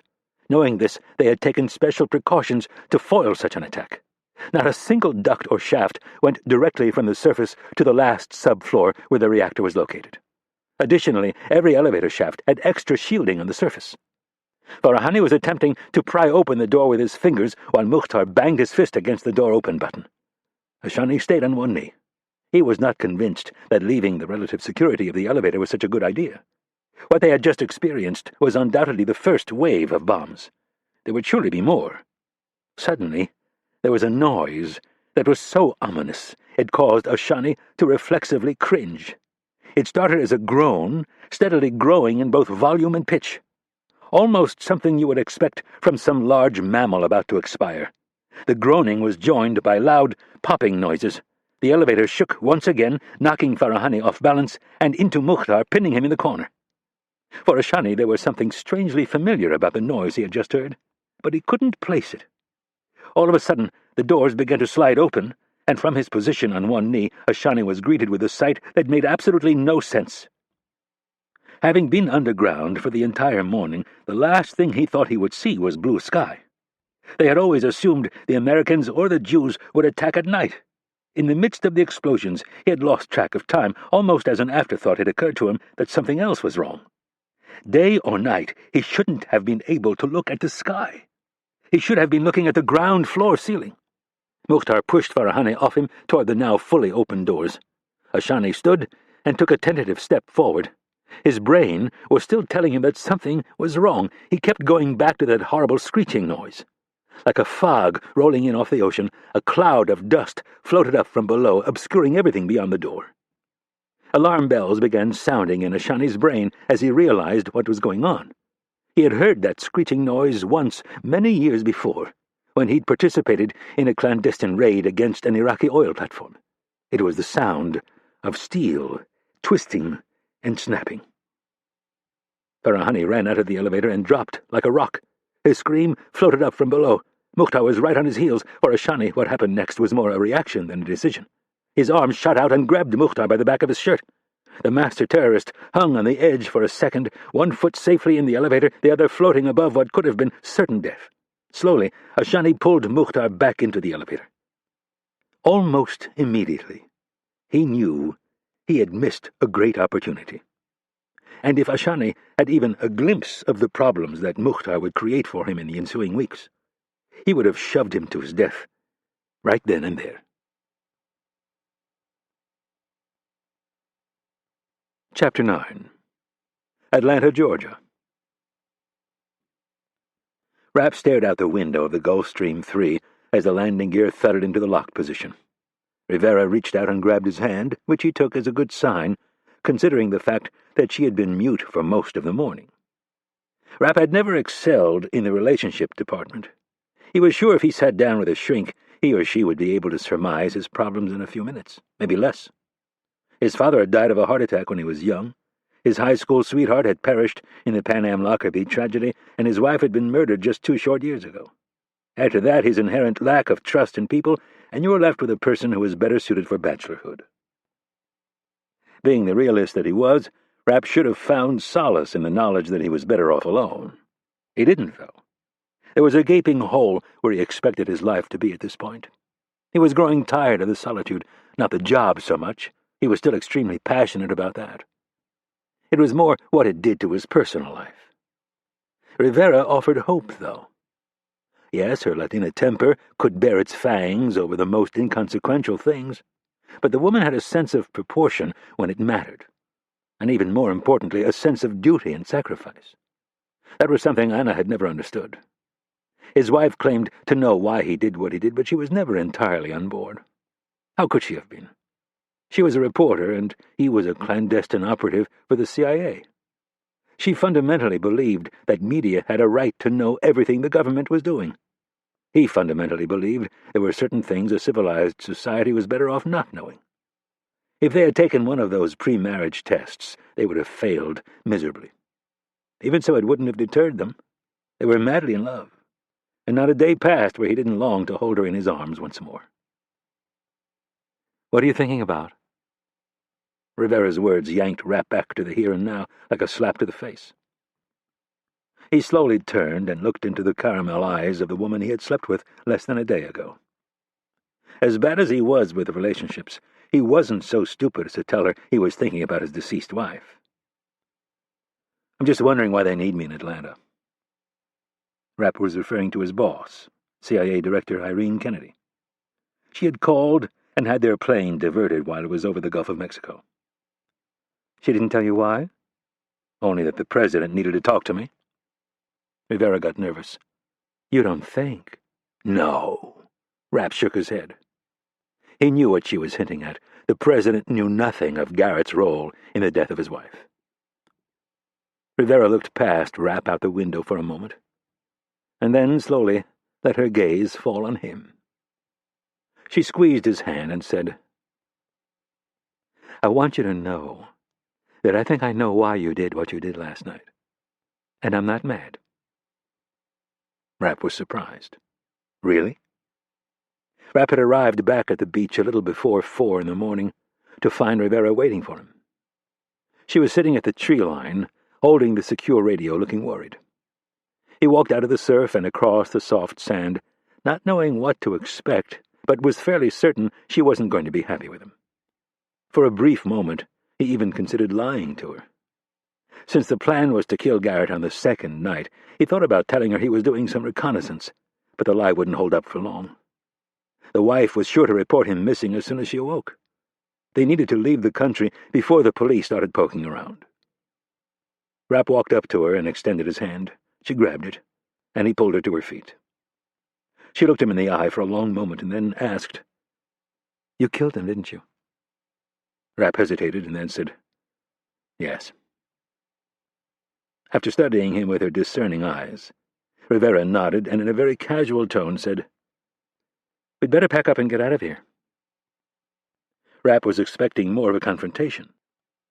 He followed her up to the house, pretty sure the interrogation would ensue later.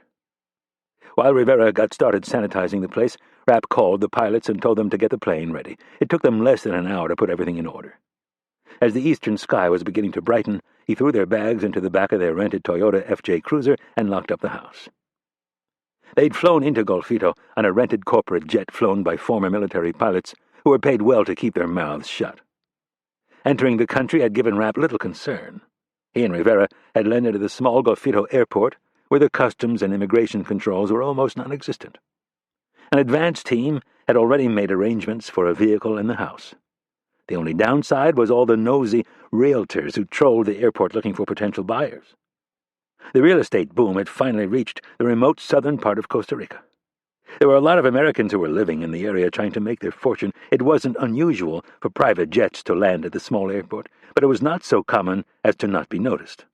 There was a chance that some aggressive reporter might try to run down the lead, but it wouldn't get them very far. Rapp and Rivera were traveling with Mexican passports. They were wheels up and heading north shortly before 7 a.m. A few hours later they touched down in Cancun and pulled into a private hangar where they changed planes as well as identities. This time they were Bob and Susan Luther, a married couple from Nashville. The next leg of their journey was to take them to Houston, but shortly after takeoff they received the call from Langley. Not wanting to go into detail over an unsecured line, Rapp's boss explained to him that the president wanted his counsel on an urgent matter. She was with him in Atlanta, and they would be traveling back to Washington shortly after lunch. Rivera had been quiet for most of the flight. She kept her head buried in a book and, for the most part, ignored Rapp. The fact that she was now telling him she understood why he had taken care of Garrett himself was a good sign. "You are very good at what you do," Rivera said. "It scares me sometimes, but that's not the point. There was a lot riding on this, and it had to go down perfectly. As much as I wanted to choke the life out of that piece of trash, it was foolish of me to think that I should be the one to do it." "Thank you. I'm glad you understand." "Now it's your turn." "My turn?" To apologize. Rivera brushed her shiny black hair back over her shoulder and twisted in her seat. Smiling, she said, "Come on. Let's hear it." "Hear what?" "Your apology for not telling me what you were up to." Rapp stammered. "You thought you knew best, and you were afraid of how I would react, so you got me drunk, slept with me, and then snuck out of bed and went and took care of the job all by yourself." "That's not entirely true." Rapp wriggled uncomfortably in his seat. "I never planned on—" "Yes, you did." She cut him off. "You may not want to admit it, but you were thinking it from the moment we began discussing the operation. And I have no problem with your decision." "You wouldn't have been upset? You wouldn't have argued with me?" "I might have. But in the end, I would have respected your decision." Rapp laughed in disbelief. "So your way is better?" Rivera shot him a watch-your-step-sideways glance. "I'm your partner. I'm your backup. If things go south, I'm supposed to be there to bail your ass out. I can't very well do that if I'm asleep." "I left the radio turned on. If things got tough, I would have called you." Rivera withdrew her hand and folded her arms across her chest. "Don't tell me you're one of those guys that can't admit he's wrong to a woman." "That's not it at all." "Then what is it? I told you that I respect your tactical decision to take the lead on this one. All I'm looking for is for you to admit that you should have kept me in the loop." "Fine. I should have kept you in the loop." Rivera smiled. "That wasn't very hard, was it?" "Actually, it was." Rivera smiled and then leaned over and kissed him on the lips. "I know who you are, Mitch. I'm not going to try and change you. At least not very much. Maybe just smooth out your rough edges a bit." Chapter 10. The Atlanta International Airport was one of the busiest in the world, and thanks to a certain 747 parked alone on a remote section of the tarmac, it was about to become the most backed-up airport in the world. The presidential motorcade didn't just stop ground traffic, it stopped air traffic as well. The caravan of cars, limousines, SUVs, vans, and motorcycles raced across the smooth concrete tarmac like they were late to catch a plane. They weren't, but the men and women in charge of moving the president and his entourage knew that minutes meant money. The Secret Service worked very closely with local officials and authorities to make sure things ran smoothly. In this modern era of jet-setting commanders-in-chief, they were acutely aware of the negative economic impact a visiting president could have on an airport. If you shut down a major hub like Atlanta for 30 minutes, it could back up the entire region and beyond, costing millions to air carriers and lost productivity to flyers. Taking that into consideration, the folks from the 89th Airlift Wing and the Secret Service give it their all to make sure the plane is ready to roll the second the president is on board. The pool reporters had already been bussed from the event at Ebenezer Baptist Church, where the president had launched his inner-city faith initiative. They'd gone up a second set of stairs closer to the tail of the plane, and were now settled and buckled in for takeoff. The Air Force crew had already completed their pre-flight checklist and had the 4 General Electric engines humming and ready. As the motorcade approached the massive white and blue 747-200B, vehicles began to peel off. Normally, a line of dignitaries would have been at the bottom of the stairs, but the president was in a hurry, so it was canceled. Before the first Cadillac DTS presidential limousine stopped at the red carpet, doors began opening. Men in dark suits and a few women began joining those already standing post around the plane. President Alexander stepped from the back of his limousine and moved toward the forward set of stairs. He paused just long enough to take CIA Director Irene Kennedy by the elbow and start up the stairs with her. The president's national security advisor and chief of staff were right on their heels. 3 agents from his personal detail followed, while more agents hurried up the second set of stairs. Barely 30 seconds after arrival, the stairs were being pulled away from the craft, and the vehicles were off to another part of the airport, where they would be loaded onto cargo planes from the 89th Airlift Wing. The Air Force ground crew yanked the bright yellow blocks from the landing gear and gave the signal that everything was clear. A senior airman in an orange vest and headset walked out past the nose of the plane and gave the area one more visual check to make sure it was clear. He held up his signal sticks and started motioning for the plane to follow him. After the wheels began to roll, The airman walked off to the port side and saluted as the big, beautiful bird rolled past. Inside, President Alexander and his closest advisers were filing into the conference room where Rapp was waiting. Rapp stood and said, "Mr. President, I apologize for my appearance." He was wearing a pair of worn khaki cargo pants, a faded polo shirt, and a suit coat he'd borrowed from one of the Secret Service agents. To make matters worse, he hadn't shaved in 5 days. "Don't worry." The president took off his suit coat and threw it on the couch across from the conference table. "By the looks of you, I'm assuming you were off doing something I don't want to know about." Rapp almost laughed, but thought better of it. He was momentarily at a loss for words. The president read his discomfort and flashed Rapp one of his southern grins. "I'm just kidding. Take a seat and buckle up." All 5 people settled into the fixed leather chairs. The president sat at the head of the table. His national security advisor, Frank Ozark, sat immediately to his right, and then Ted Byrne, his chief of staff. Rapp and Kennedy were on the other side of the table, with Kennedy sitting closest to the president. As the plane began to roll, the president looked at an Air Force officer standing in the door and said, "As soon as we reach altitude, I want the call placed." "Yes, sir." The man saluted and closed the door. With the powerful engines roaring outside, Rapp put his mouth within inches of Kennedy's ear and said, "Would you mind telling me what the hell is going on?" Kennedy had already grabbed the file in anticipation of this question. She opened it, revealing a satellite image, and slid it between them. "Do you recognize this?" Rapp studied the picture intently while he scratched the thick black stubble on his face. "It's the Isfahan facility, isn't it?" "Yes." Kennedy showed him a second photo that at first glance appeared to be the same as the first. "What am I looking for?" Rapp asked. Kennedy tapped her finger on the upper right quadrant of the photo. "Right there." Rapp's eyes moved back and forth several times to both the before and after shots. "Is that a cloud of smoke?" "It would appear so." Kennedy removed both photos and laid out 2 new ones.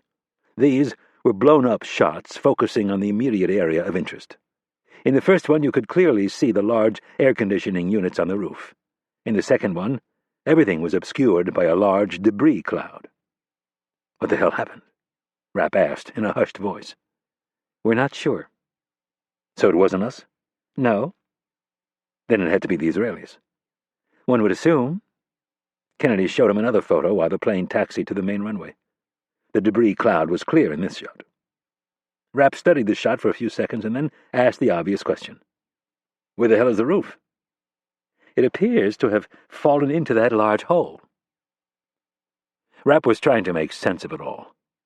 "Let's back up for a moment. When did this happen?" "Shortly after noon today, Tehran time." "We have real-time footage?" "Partial. The NRO is analyzing it as we speak." Kennedy was referring to the National Reconnaissance Office. "Have you talked to Ben?" Rapp was referring to Ben Friedman, Kennedy's equal at Mossad. "He hasn't returned any of my calls." Rapp shook his head. "That's not a good sign." "Possibly, but I would imagine he has his hands full." "Or he's dodging you. How about their ambassador?" "Nothing so far. State has reached out to him, but he claims he knows even less than we do." "He's probably telling the truth." Rapp glanced over at the president, who was talking to his chief of staff and national security advisor. Moving closer to Kennedy, he asked, "Why am I here? This all seems a bit above my pay grade at this point."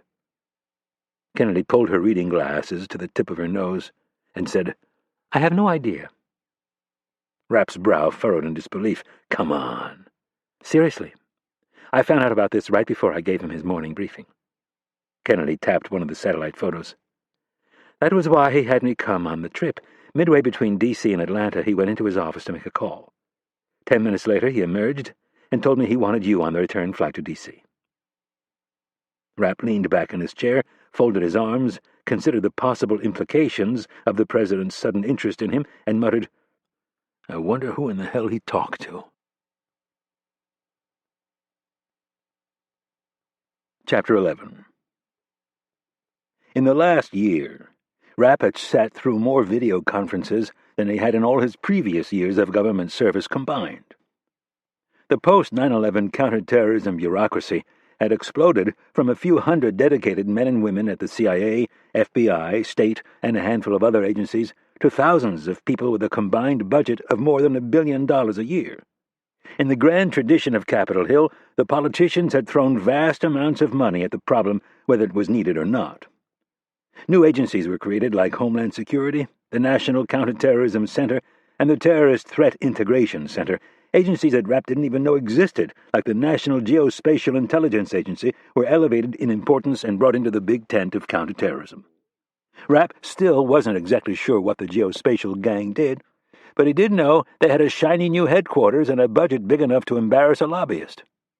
Add to this satellite offices in major cities all over the world, the ever-burgeoning counterterrorism operations at Defense, Justice, and State, and you were left with an unwieldy bureaucracy that was about as agile as a ballistic missile submarine in the Potomac River.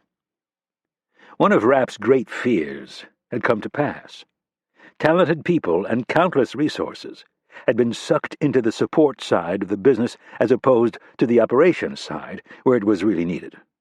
And because one of the great lessons of 9/11 was that not enough people were talking to each other, the dictum had come down from Capitol Hill that everyone was to play nice and share information.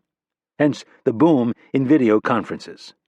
It had become a way of life, but not one that Rapp embraced. A 40-inch plasma screen hung on the far wall of the conference room opposite the president. It was currently split in two, with Secretary of Defense Brad England on the left and Secretary of State Sonny Wicca on the right. President Alexander had been in office a little over a year, and fortunately for the young leader, his administration had thus far avoided any major international conflicts. That was all about to change. Rapp had heard good things from Kennedy about the president's national security team, which was reassuring given the seeming gravity of whatever had happened at the Iranian nuclear facility. As with most video conferences, Rapp's plan was to say as little as possible. He was very suspicious of the claims made by the communications folks that the lines were secure. Whenever you started bouncing communications off satellites, Rapp assumed someone was capturing those signals and decrypting them. "Brad," the president started, "I'm sorry for pulling you off the slopes." "That's all right, Mr. President. It's part of the job." England had been taking a long weekend at his mountaintop retreat in Beaver Creek, Colorado. He was in his early 50s, and despite his gray hair, he had a very boyish way about him. A former big gun from Merrill Lynch, England fit into the president's plan of putting private sector people in his cabinet. "Hello, Sonny," the president greeted the Secretary of State. "Have you heard anything further from the Israeli ambassador?" "No, at least not anything useful." Wicca was at her desk in Foggy Bottom. Rapp knew his boss and Wicca had a good relationship. He took it as a good sign that she didn't have 5 of her underlings sitting in on the call. "Has the foreign minister returned your call?" the president asked. "Yes, I just got off the phone with her." "And?" "Officially, the Israeli government has no idea what happened at the Isfahan facility." "Unofficially?" the president asked. Wicca twirled a black Mont Blanc pen in her right hand. At 71, she looked a decade younger than her age. "There are some rumblings that a certain outfit may have had a hand in it." The president turned and looked at Kennedy, who was immediately to his left. "Director General Friedman," Kennedy said, "has not returned any of my phone calls." "Is that unusual behavior for him?" President Alexander asked. "Not necessarily," Kennedy said in an even tone. Rapp kept his editorial comments to himself. He had known Ben Friedman for a long time, and had worked very closely with the Mossad on at least a half-dozen operations. Friedman would do whatever it took to protect his beloved Israel. He was unapologetic in his belief that Israel should be the one that benefited at every juncture of their relationship. Rapp respected the man's abilities and tenacity, but he never lost sight of the fact that Friedman would sell him down the river if it meant giving his country the slightest edge. "What are we hearing from Iran?" Alexander asked the group. Wicca was the first to chime in. "Nothing official." "The National Security Agency is reporting a huge spike in communications," Ozark answered. "What kind?" Alexander asked. "Everything. Cell phone traffic, internet, military, civilian critical response, religious leadership, politicians. The whole country's talking." "What about the media?" The Secretary of State fielded the question. 20 minutes ago, Al Jazeera broke into their newscast with footage of fire trucks and ambulances entering the base." The president pondered that thought for a moment and then looked at the plasma screen. "Brad, what are the Joint Chiefs telling you?" "We had 2 AWACS on station." The Secretary of Defense was referring to the Air Force's E-3 airborne warning and control system.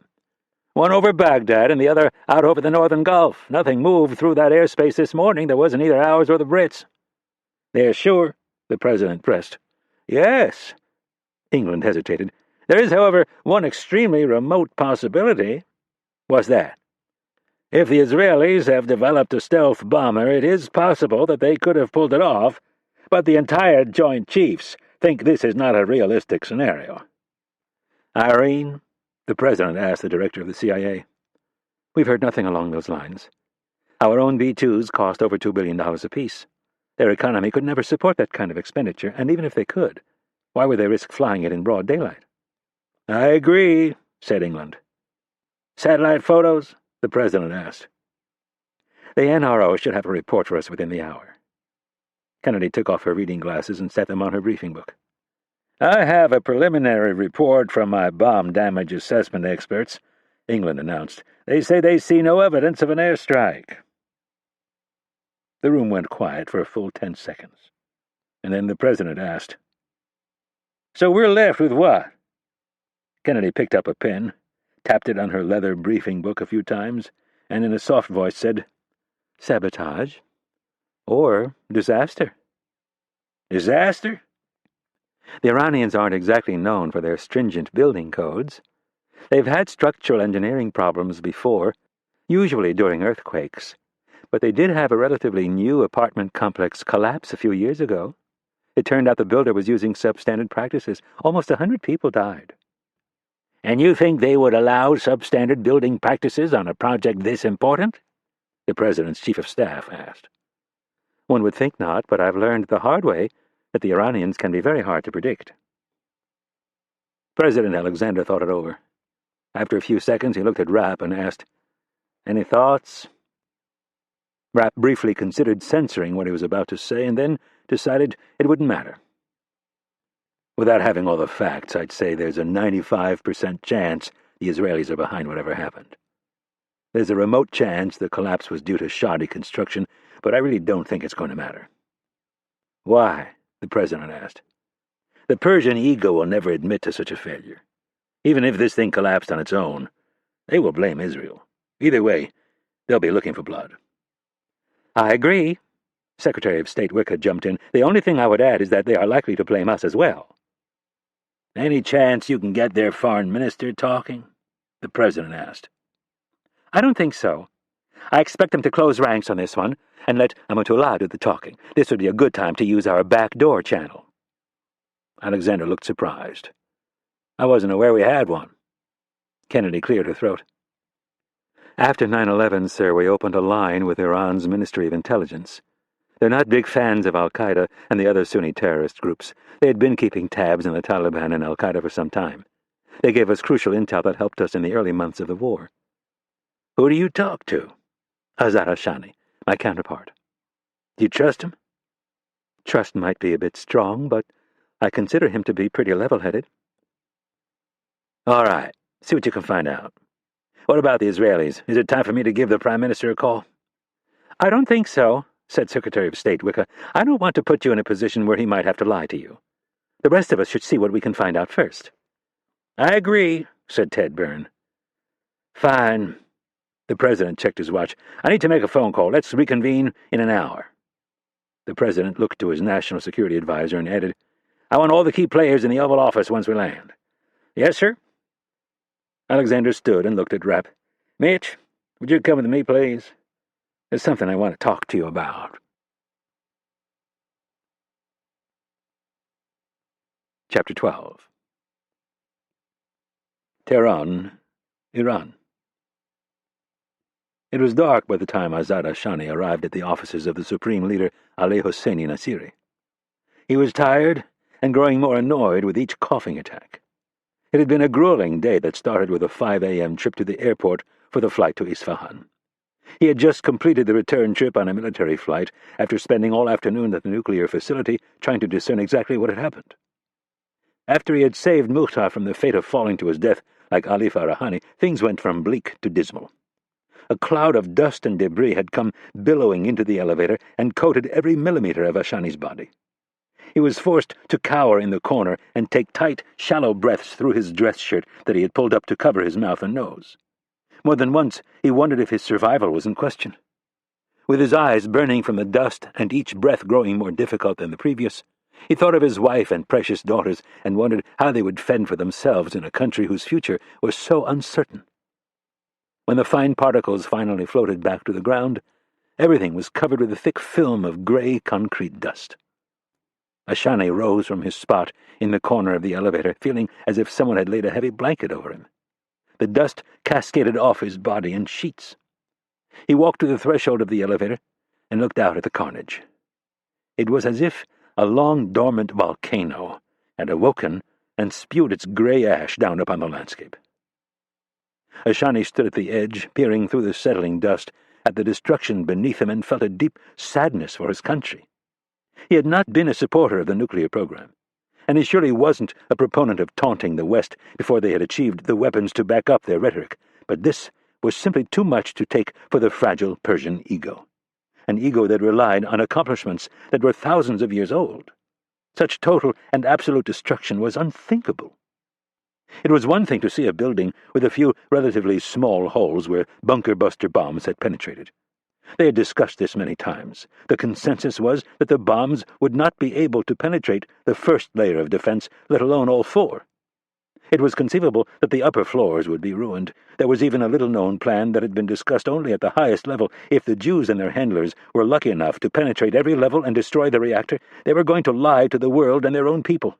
They would tell them the facility had survived.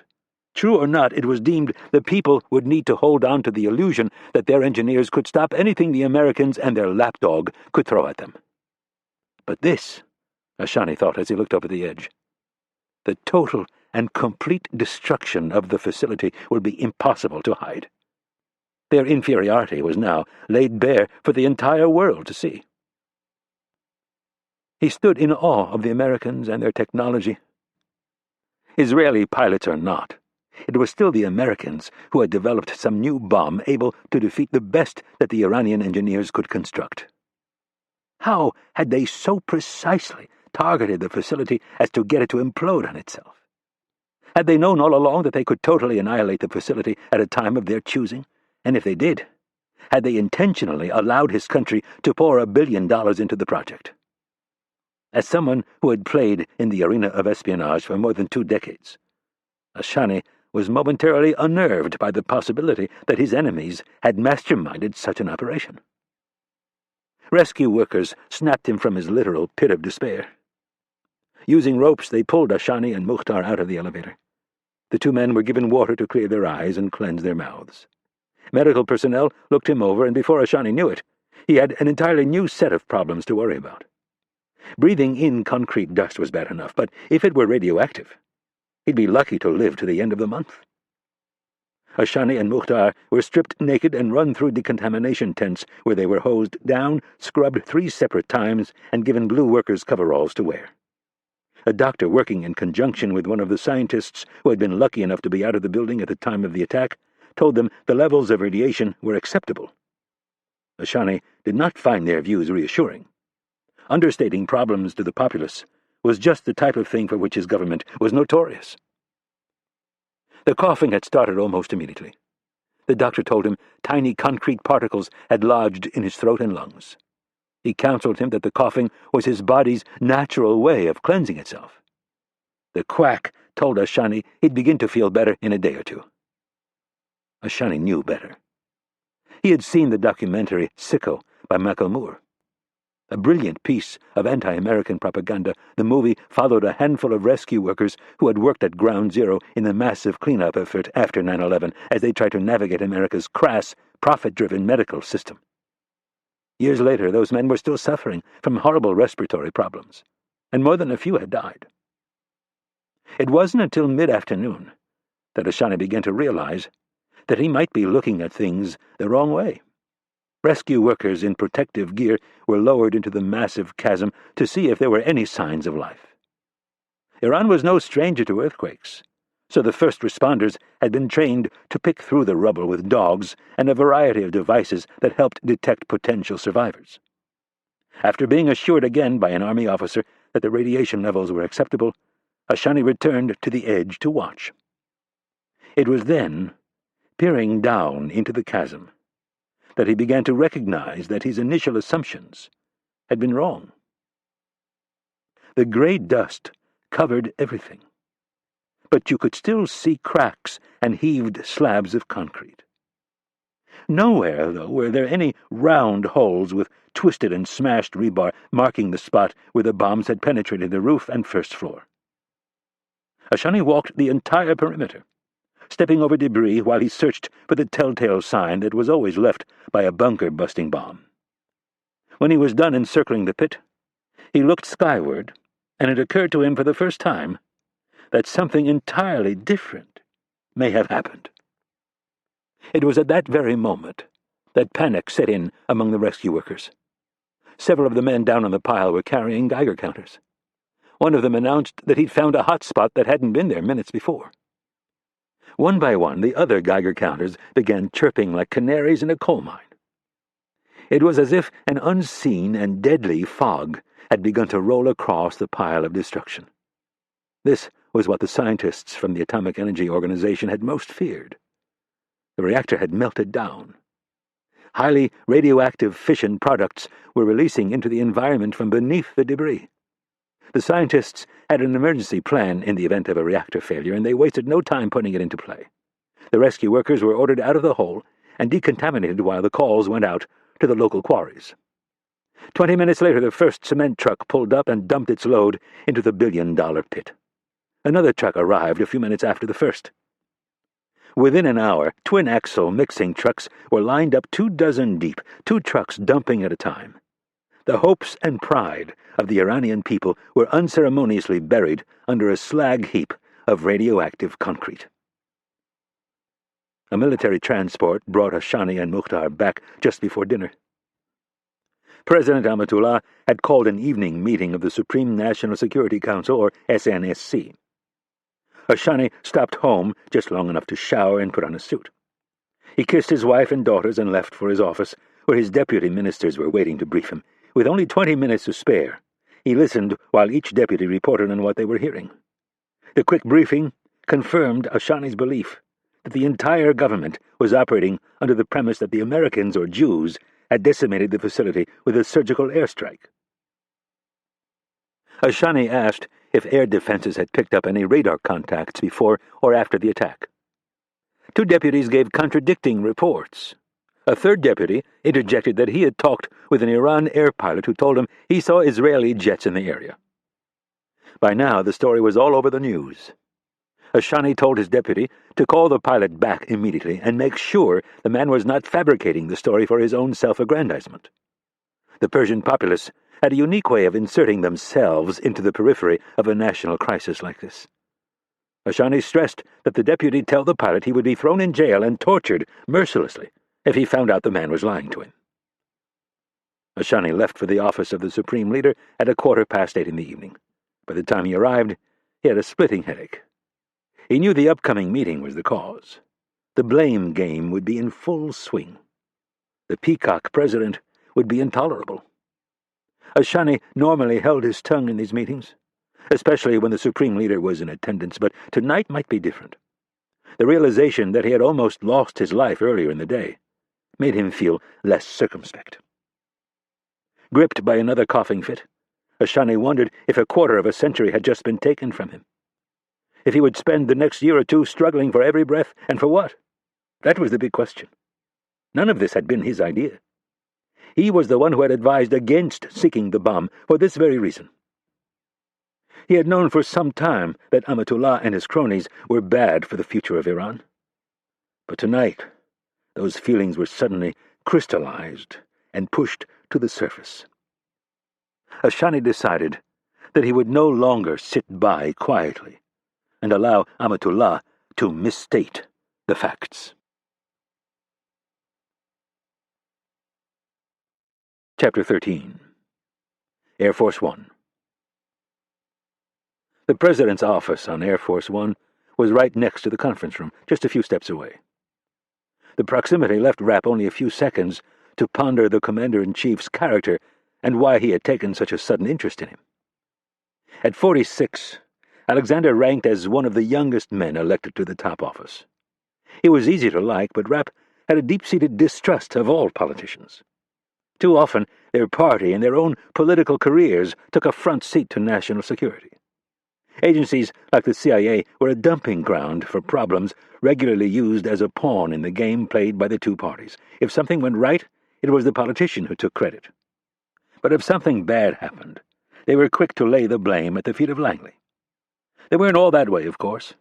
Rapp knew of a handful of senators and congressmen who could be counted on. Men and women who knew what was at stake. Men and women who knew how to provide oversight and keep their mouths shut. Rapp followed the president into his office.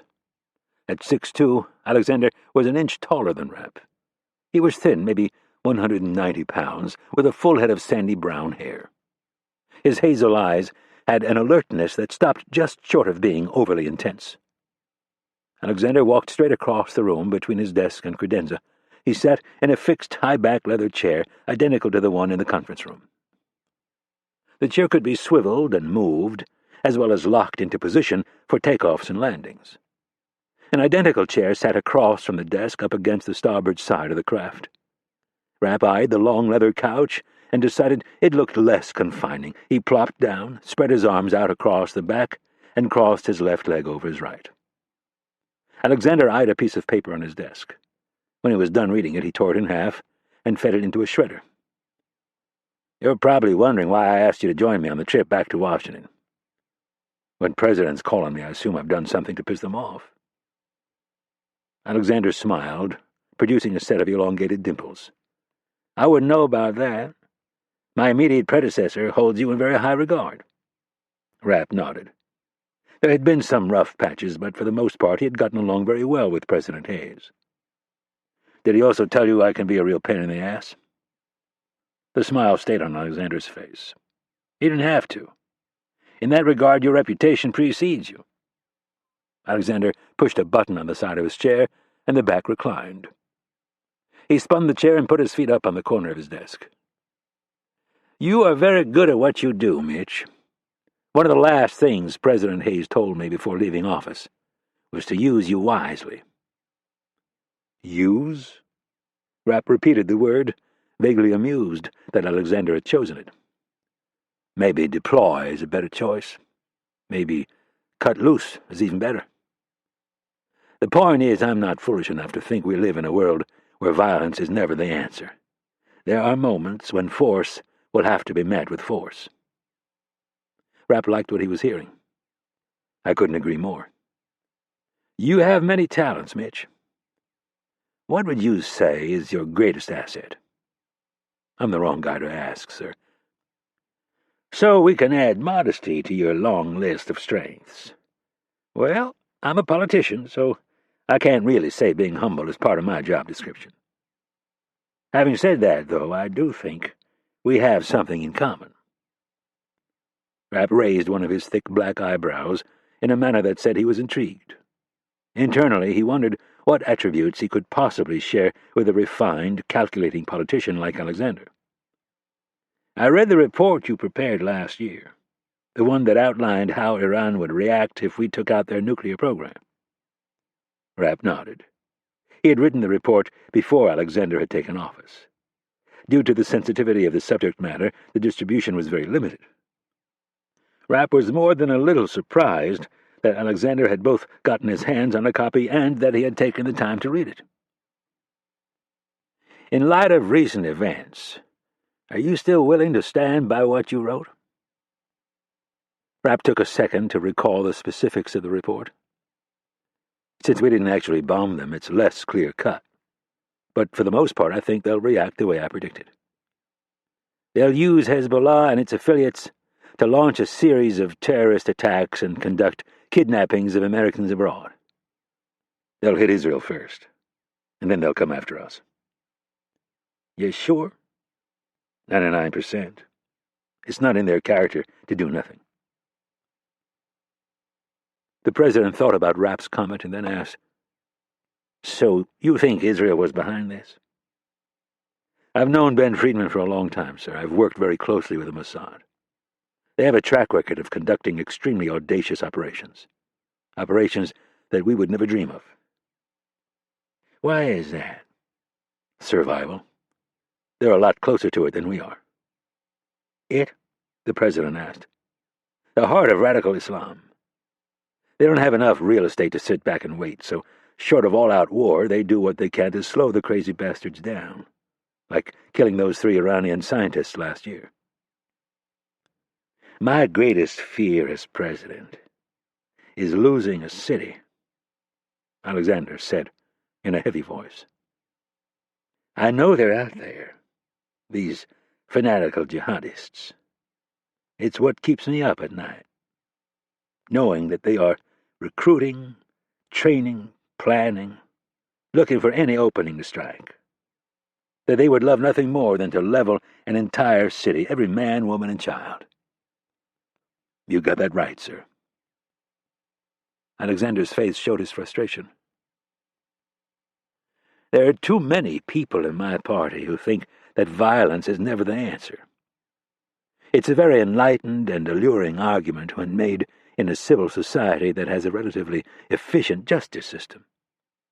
Even more so when unchallenged in the lecture halls of academia, but in the real world, Alexander shook his head, it's a bunch of bullshit.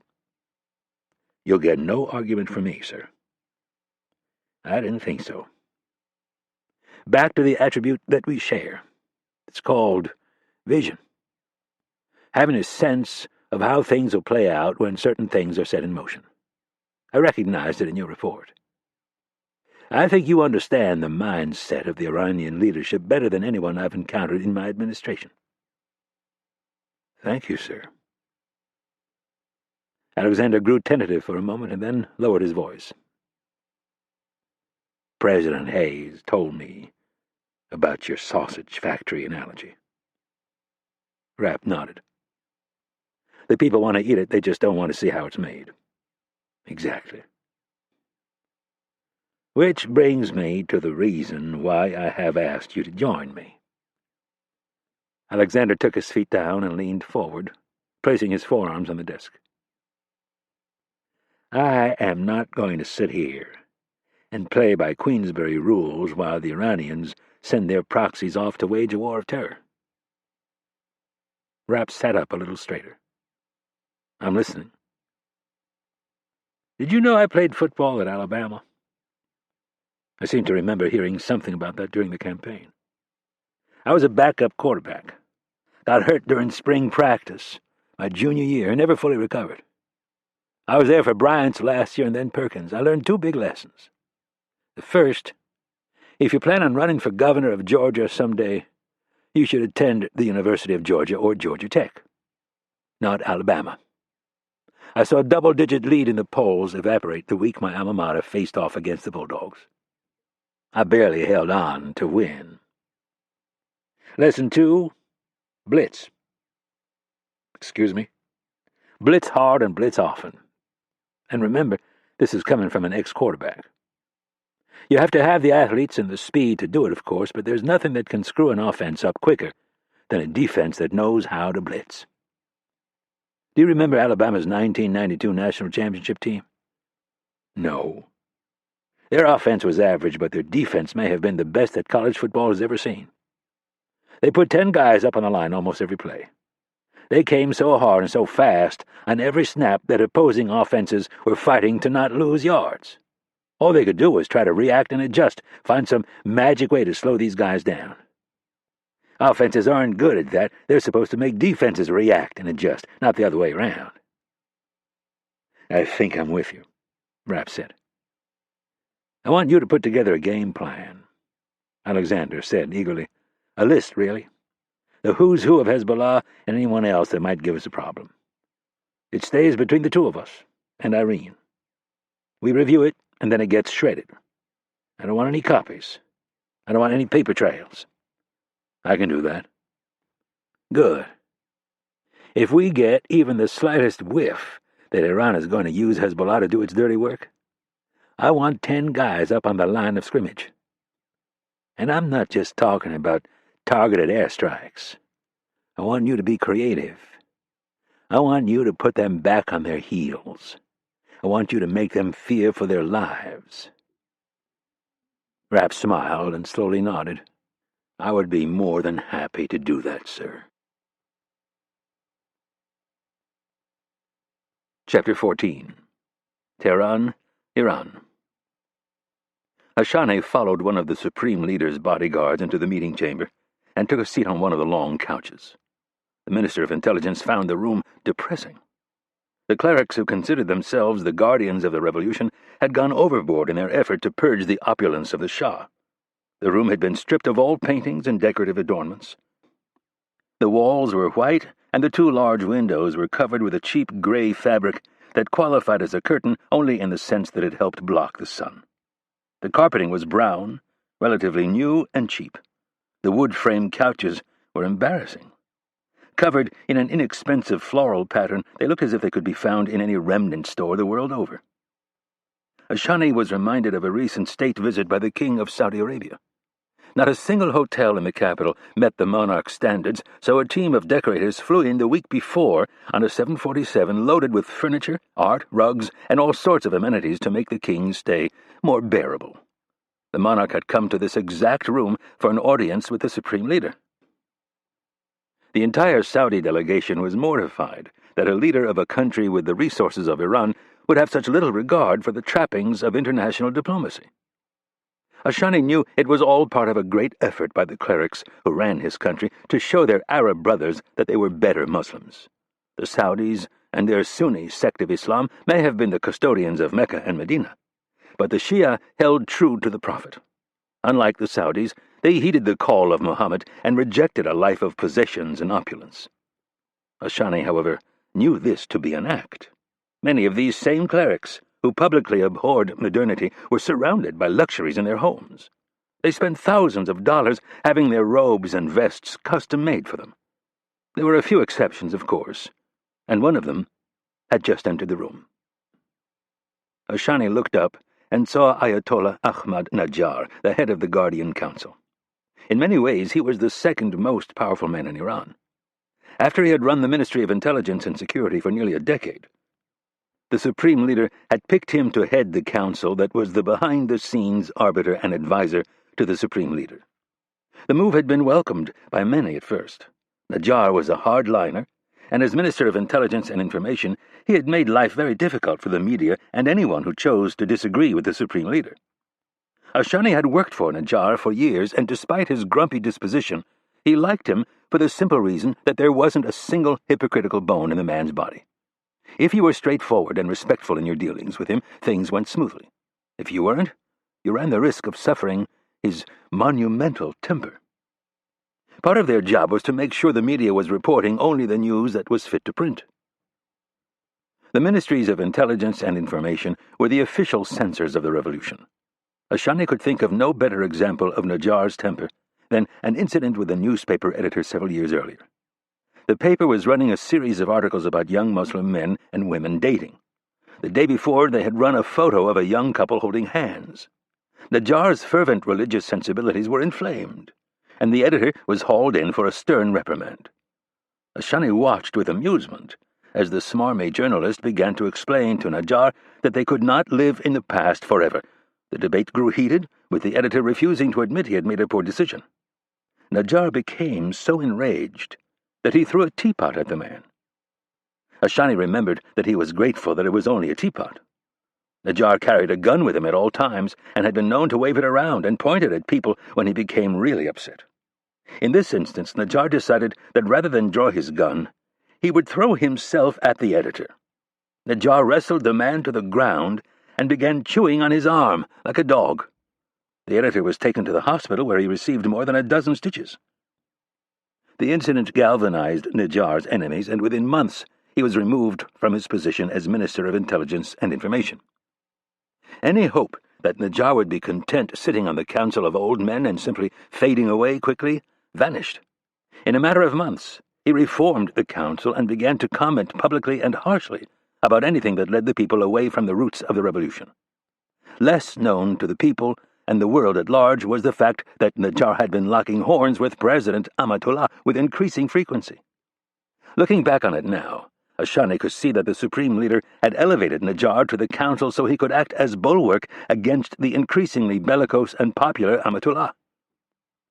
The one steadfast rule of modern Iranian politics was that the Supreme Leader did not get his hands dirty. As the religious leader of Iran, he had a duty to stay above the fray. Najjar moved quickly across the room to where Ashani was sitting. He was wearing a long black kaba and a white turban. His beard was mostly ashen, with patches of dark gray along each side of his mouth. He looked down at Ashani, who was trying to get up, and said, "Don't you dare move. I can't believe you are here." "I am fine," Ashani responded. Najjar reached out and clasped Ashani's right hand in both of his. "You should be in the hospital." "It won't hurt me to sit and listen. I will do the talking for both of us. You don't need to worry about that." Ashani smiled. "Thank you." The Minister of Foreign Affairs and the Chief of the Supreme Command Council of the Armed Forces entered the room with the Vice President of Atomic Energy on their heels. All three men looked sullen, none more so than the Vice President of Atomic Energy. The full council had 18 members, plus the Supreme Leader. But this evening, only the Executive Council had been asked to attend the high-level meeting. All of them had heard of Ashani's near-death experience. Some expressed genuine relief that he'd been saved. Others feigned concern. The problem for Ashani was that they were all such practiced liars. He couldn't tell who was sincere and who was merely politicking. President Amatullah entered the room 5 minutes late, as usual. Trailing on his right was Major General Zarif of the Islamic Republican Guards Corps, and on his left was Brigadier General Soleimani of the Quds Force. Ashani would have liked to think it was merely coincidence that Amatullah had entered the room with the 2 military men who would be in charge of making Iran's enemies pay for the attack. But he knew the diminutive politician too well. Amatullah was barely over the threshold when he announced, "Well, gentlemen, we finally have our excuse to push the Zionist dogs into the ocean." Ashani stared at the vertically challenged president in his boxy, ill-fitting suit. It was one thing to lie to the press and the people. It was an entirely different matter to have the audacity to do so to men who knew better. Everyone was now seated except Amatullah, the 2 generals, and the head of the Guardian Council. Ashani slowly turned to witness Najjar's reaction. The fiery cleric looked through his tinted glasses at Amatullah and said, "And with what do you propose we push them into the sea?" Amatullah remained unflinching.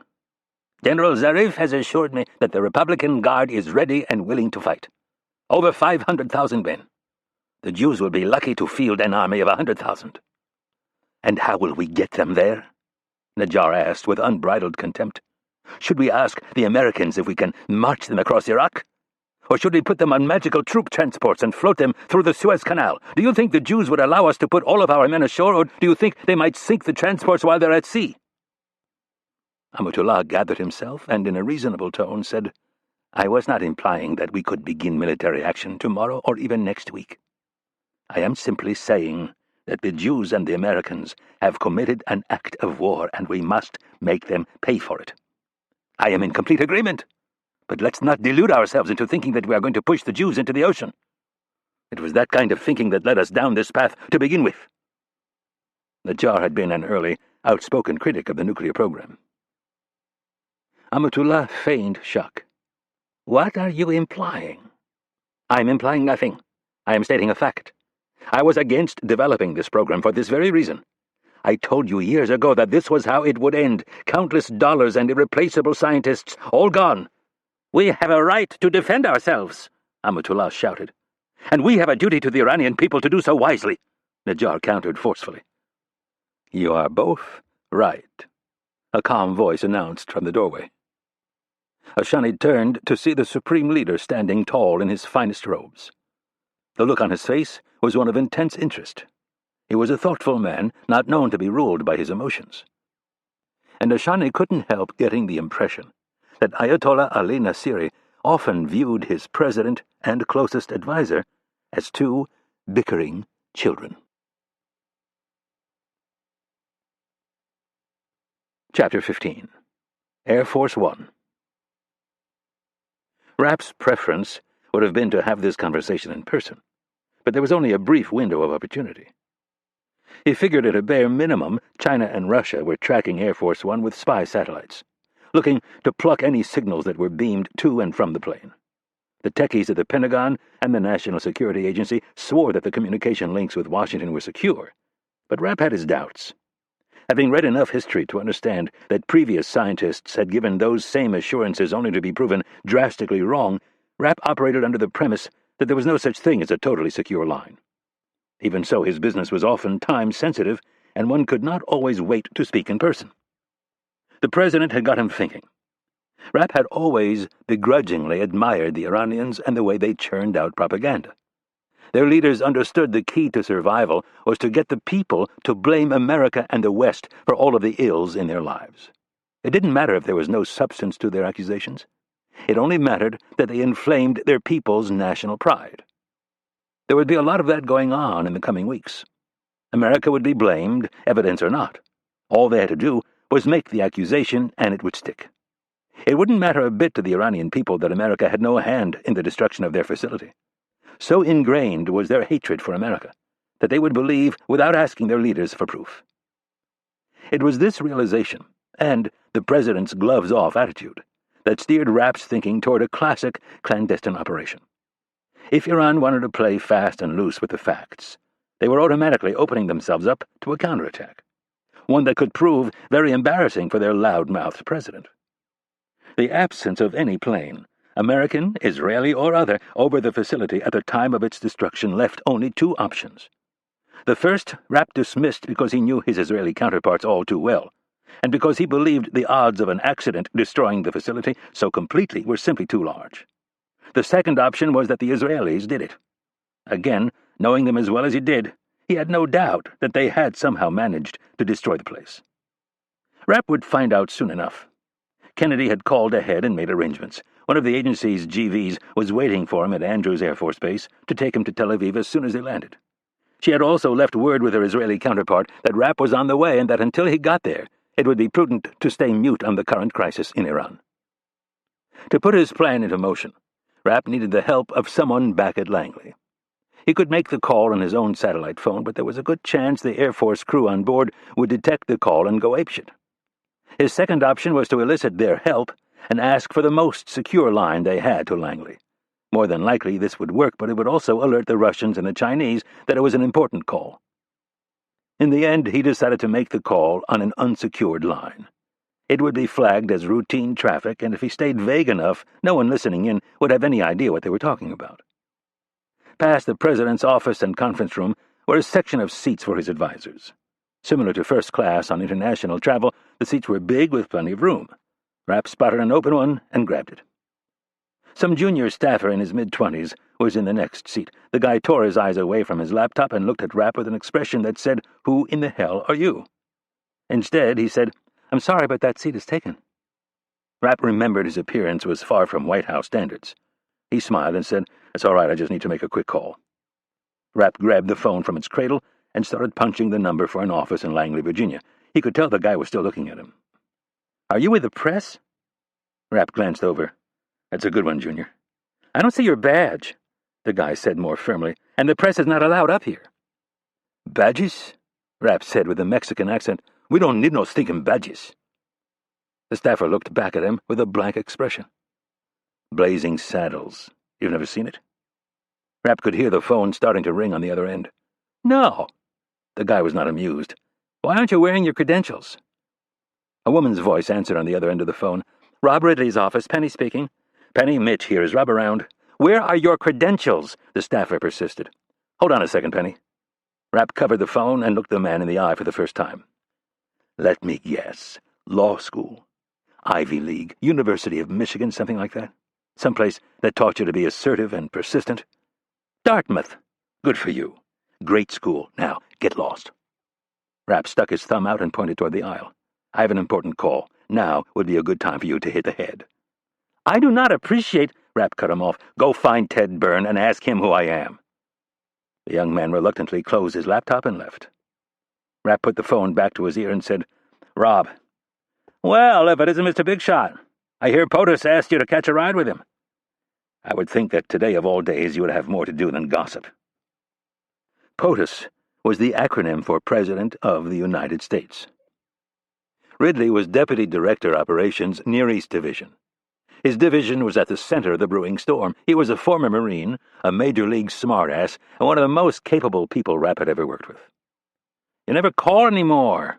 It's the only way I can keep tabs on you." "What are you hearing?" "Well, practically every politician in town is demanding a briefing so that they can go on TV and claim they know what they're talking about. My counterpart in Israel won't return my calls, and the phone lines between Tehran and Beirut are so hot they're melting." "Have you been able to get a hold of a single person at Mossad?" "Nope, and I've tried a couple end-arounds. Some old buddies I used to tip a few with. No one is answering their phone over there." "So you've got nothing?" "From them, but I wouldn't say nothing in general, just nothing concrete. There are a lot of rumors flying around out there." "How do you feel about starting another one?" There was a pause, and then, "I'm listening." "Remember that character we met with in the sandbox last year?" Rapp was referring to Iraq. "I meet a lot of characters over there. You'll have to be more specific." "The guy from PMOI." "PMOI?" Rapp was talking about the People's Mujahideen of Iran, but he didn't want to say it out loud.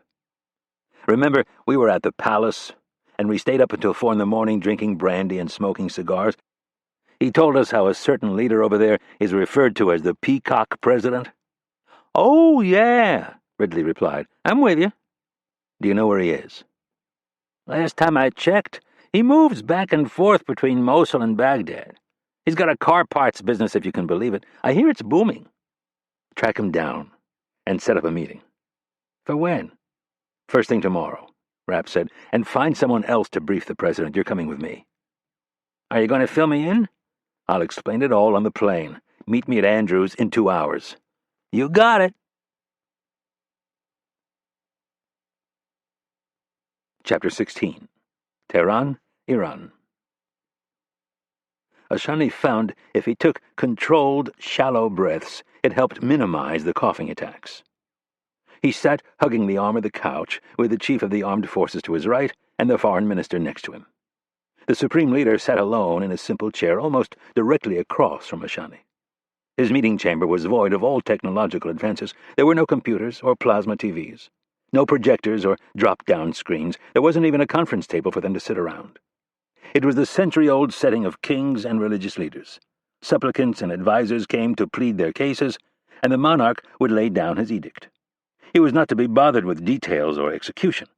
The advisers would sort things out later. The system also conveniently gave the supreme leader the ability to take credit for what worked and distance himself from what didn't. The walls were bare, with one exception. A framed photograph of the supreme leader hung on the wall above his right shoulder. Between the supreme leader's chair and the love seat where Najjar and Amatullah were seated, the Iranian flag stood upright in an effort to give the dull room an air of official state business. The president and head of the Guardian Council had dropped any pretense of liking each other. They were adversaries, and everyone in the room knew it. Both men sat stiffly and leaned away from one another, Najjar toward the supreme leader and Amatullah toward Ashani. Ashani had hesitated for only a second when his doctor told him he would like him to come straight to the hospital so he could check him out. Ashani knew it was essential that he be at this meeting, if for no other reason than to make sure Amatullah did not try to blame him for what had gone wrong, or somehow convince the supreme leader to rush into some foolish act of reprisal. There was one other reason, though, that continued to nag him. He was deeply worried by what he had seen when he looked down into the pit of what was not so long ago his country's epicenter of scientific advancement and national pride. More to the point, he was worried about what he didn't see. Persian pride would demand that they hit back. Ashani and his ministry would play a crucial role in whatever they decided to do. A straight-out military counterstrike was foolish, but that wouldn't stop several key members of the council from advocating all-out war with Israel. There would be a lot of saber-rattling in the coming weeks, but in the end, they would find surrogates to do their dirty work. That part wouldn't be difficult. There were plenty of impoverished Palestinians who would jump at the chance to martyr themselves. Ashani's more immediate concern was in protecting himself and his people. Someone was going to be blamed for what had happened. One would think that the Ministry of Intelligence would be safe, but with Amatullah one never knew. The man never let the facts get in the way of his version of events. Things were going to get ugly. Alliances on the council were sure to shift as the inevitable blame game ensued. Who would try to rewrite history? Who would try to deflect? Who would stab whom in the back? Anything was possible, and Ashani couldn't afford to be laid up in a hospital with doctors poking and prodding him. The Supreme Leader finished leading the group in prayer and then gave his friend Najjar the signal to begin. Najjar looked at Major General Dadris and said, "General, your report." Like every man in the room, Dadris had a full beard. His was thicker than the others, and dyed an oily black. He had a broad forehead and a receding hairline. He was in his olive-green army uniform, and he looked decidedly uncomfortable. Leaning forward, he said, "By our best estimates, the attack took place shortly after noon. We had no radar contact with the bombers, so we are assuming they used the B-2 stealth bomber. We estimate that they flew near the operational ceiling of the B-2, which is 50,000 feet. I seem to remember the Russians telling us their new missile system would be able to detect the American stealth aircraft," Najjar said in an unhappy tone. "They claimed that the bombers would be vulnerable when they opened their bomb doors." "And our Air Force detected nothing?" "Correct." "Wonderful," Najjar said in a sour tone. $27 million for a missile system that doesn't work." Ashani's doubts were beginning to grow. He knew the science behind the stealth bombers, and they should have in fact left themselves open to detection for 5 to 10 seconds while they dropped their payload. More worrisome, though, was the time of the bombing. Ashani had no knowledge of the Americans ever using one of the valuable stealth bombers in a daylight operation.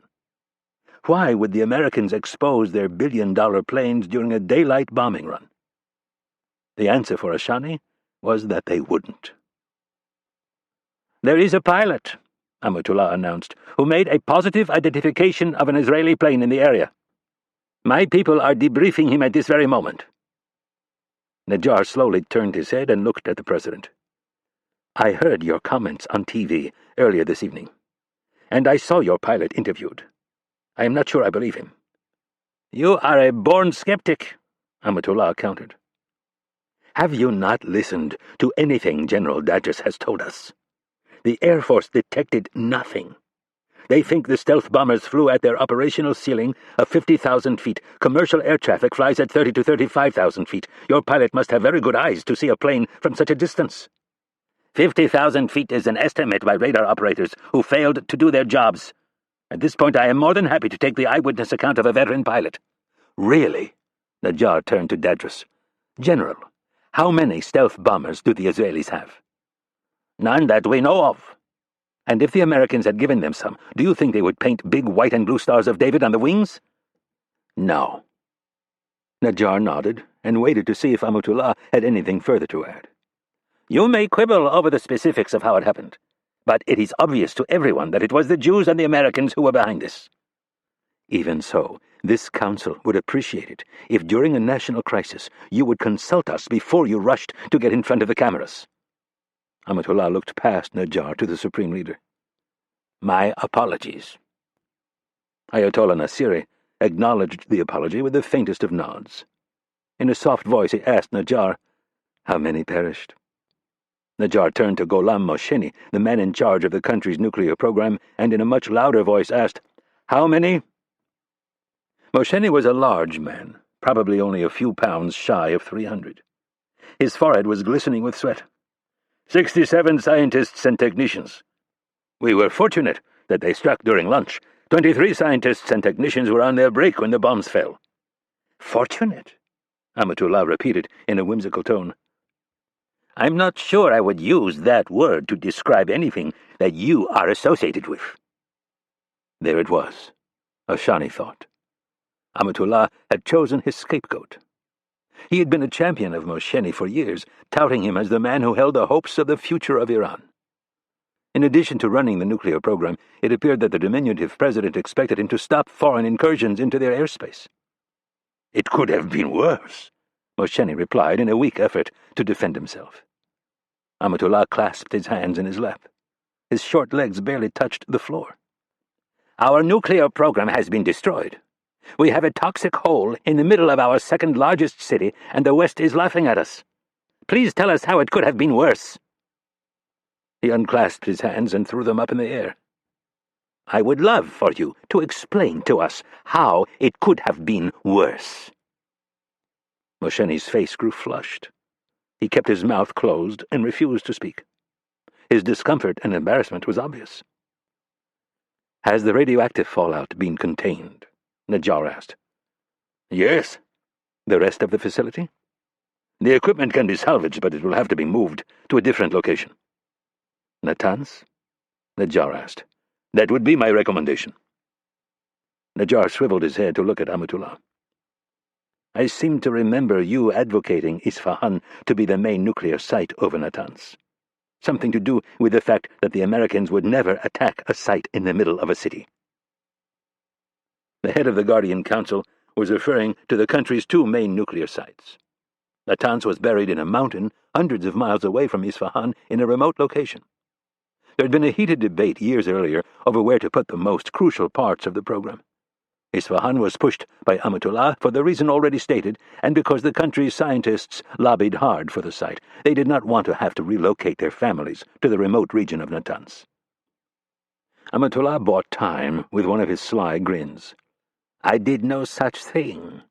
I merely passed along the recommendations of others." The president glanced at the vice president for atomic energy. "I seem to remember you guaranteeing this council that Isfahan could survive anything the Americans could throw at it." "If I made such a guarantee, it was based on the advice of those who know about such things." "You made the guarantee. I remember it very well." Amatullah exhaled in frustration. "Experts who do not work for me stated that the facility could withstand anything short of a nuclear strike. Obviously, the Americans have come up with a new weapon. I am a politician, not a scientist, my friend. I am not a military expert, nor am I an oracle who can see the future. Maybe we will have to be less trusting of your word from now on." Amatullah looked deeply offended. "If you want to blame me for what happened today, I am truly insulted. I did not come here to discuss the past. I am here because I want to know how we are going to make the Jews and Americans pay for this." The president took a moment to glance around the room and make eye contact with each man. "It is understandable that some of us are upset. But we must put that anger aside and focus on striking back at our enemies. Who in this room was not behind our nuclear program?" "We will strike back at our enemies," Najjar said in a measured tone, "but there must be accountability. Not everyone on this council was as behind this program as you were. Several of us feared this was exactly where we would end up, pouring countless treasure into a program that would one day be destroyed by our enemies. If I had known that you were going to speak so freely to the press about our right to develop nuclear weapons and your desire to see Israel wiped off the face of the map, I would have never supported this." Amatullah started to speak. "Do not interrupt me," Najjar said sharply. "I think you should be removed from office."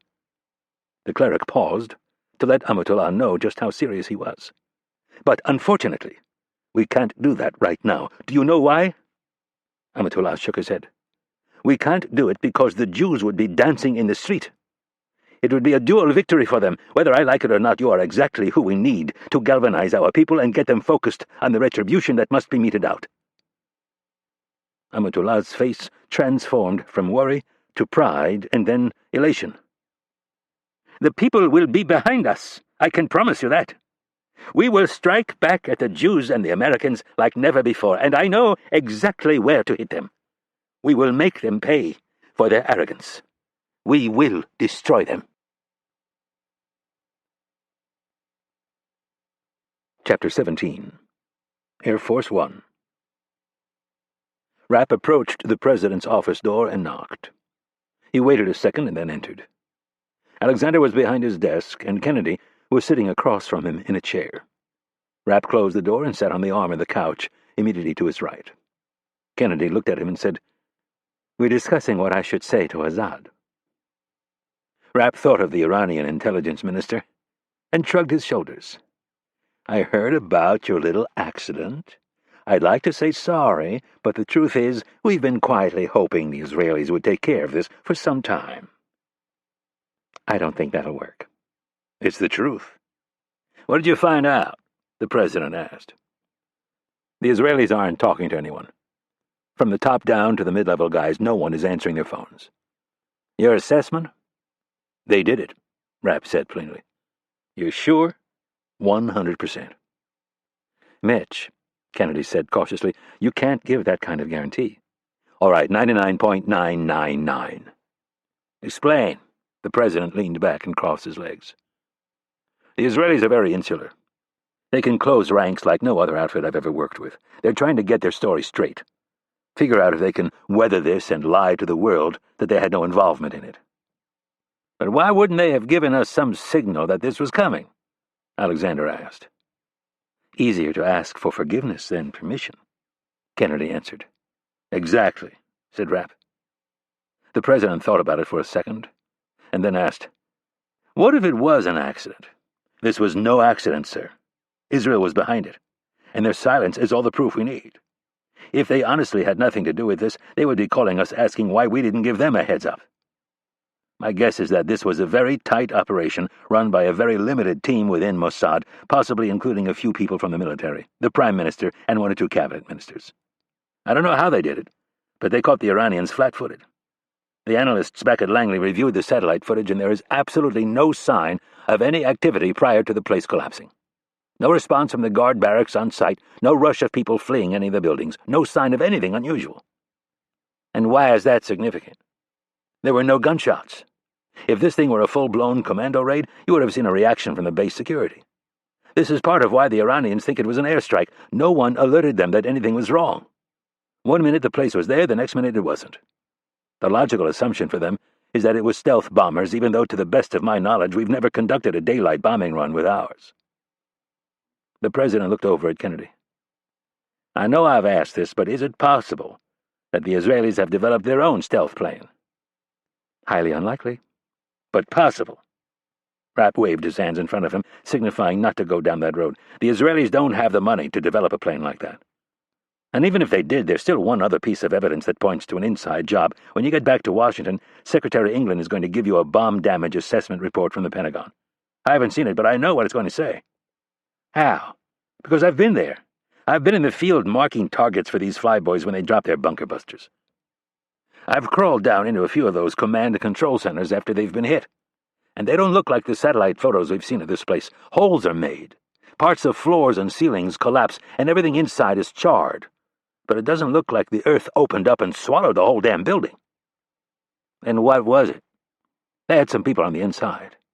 And they've probably had them there for some time. They were able to move unnoticed, place the charges, and blow the building. It's the only thing that makes sense.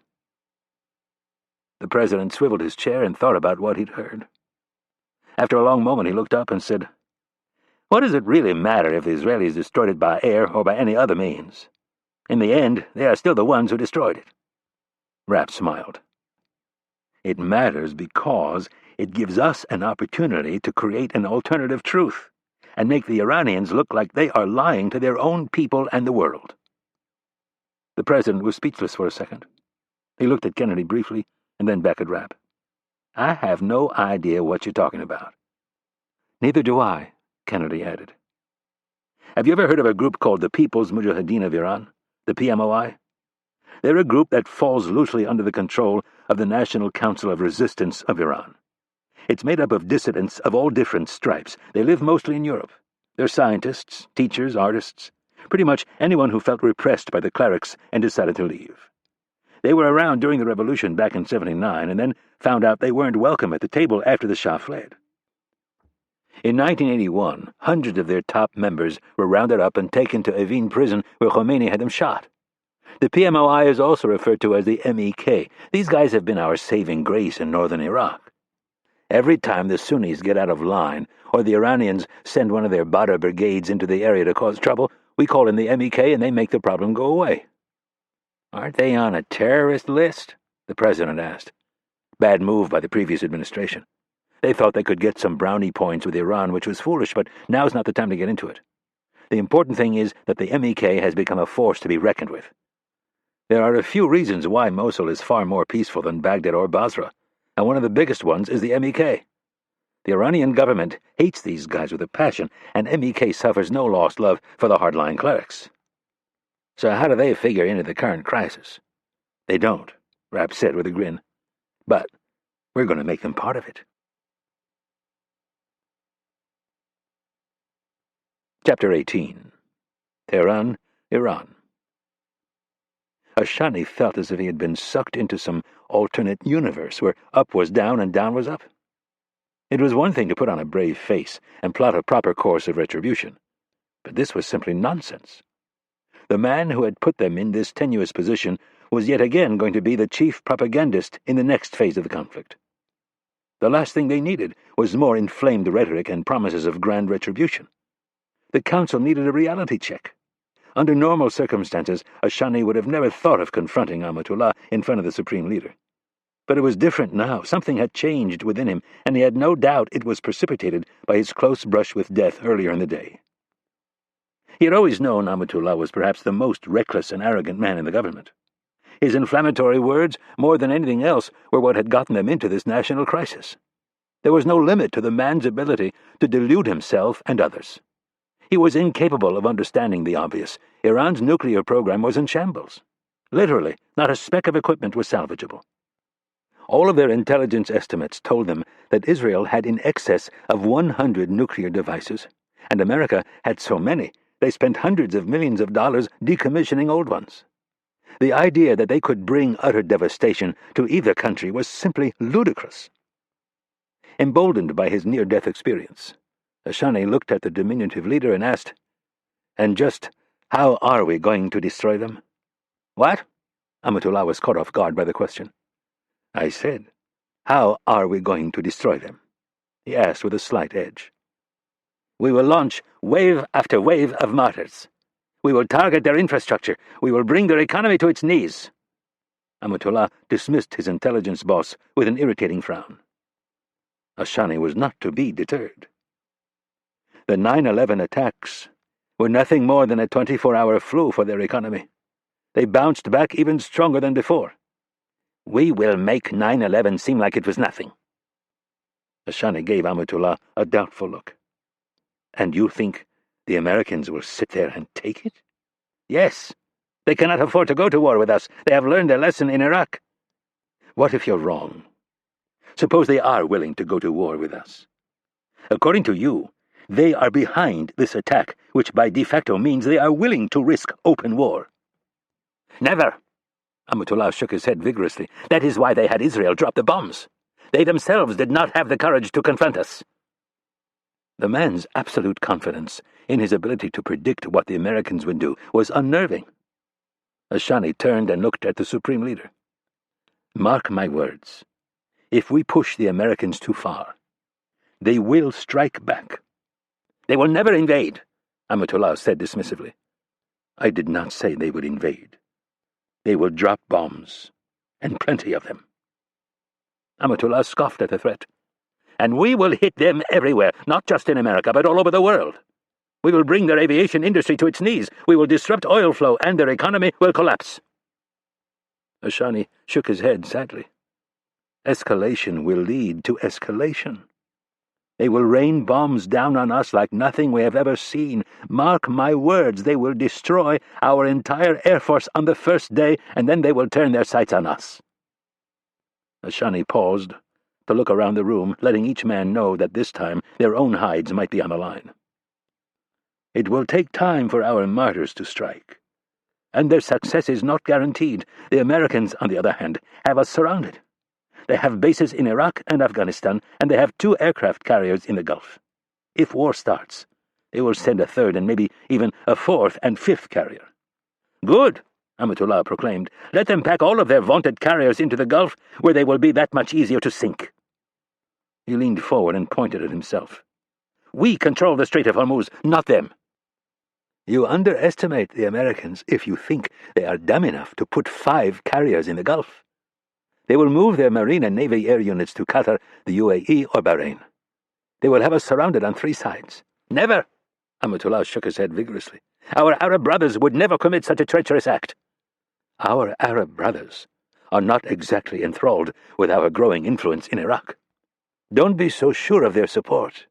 And even if they do as you say, the Americans can operate from the Arabian Sea. They will decimate our entire infrastructure within 1 week. Every refinery, every pipeline and rail line will be severed. All telecommunications facilities and power plants will be demolished.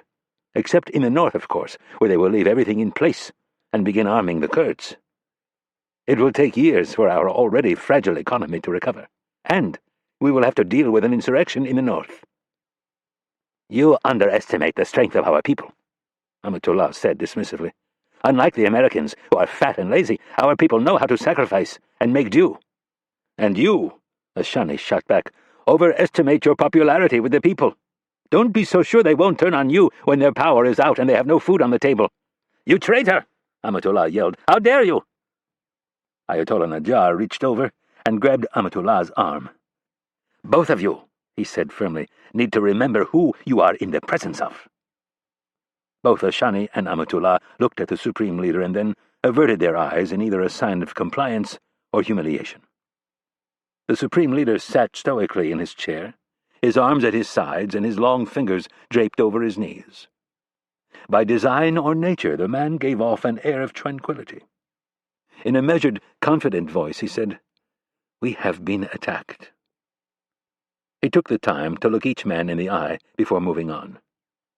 It is our just right to demand retribution in both blood and treasure. He glanced at his Minister of Foreign Affairs. You will take our case to the United Nations. Those responsible will have to pay. His gaze shifted to Ashani and Amatullah. We must move carefully. It would appear that the United States has yet again used Israel to do the work of the devil. Every man in the room, save Ashani, nodded in agreement. There is a chance, Ashani started, that the United States did not have knowledge of this act. Do you think they are mourning our loss? No, but I would like to remind the Council that the Americans have rid us of both Saddam and the Taliban. We have a back channel with their government. I would like to see what I can find out before we take action. Lies, Amatullah bellowed. That is what you will find out. Ashani ignored Amatullah. I do not see what harm it could do to hear what they have to say. Amatullah tried to speak, but the Supreme Leader silenced him with a disapproving look. He took a moment to straighten his robes and then said, The right hand does not always need to know what the left hand is doing. Ashani had grown used to these imprecise proclamations from the Supreme Leader. It allowed him to keep his hands clean. The problem, as Ashani knew all too well, was that his edicts left too much room for interpretation. There is nothing wrong in finding out what the Americans have to say, but do not trust them.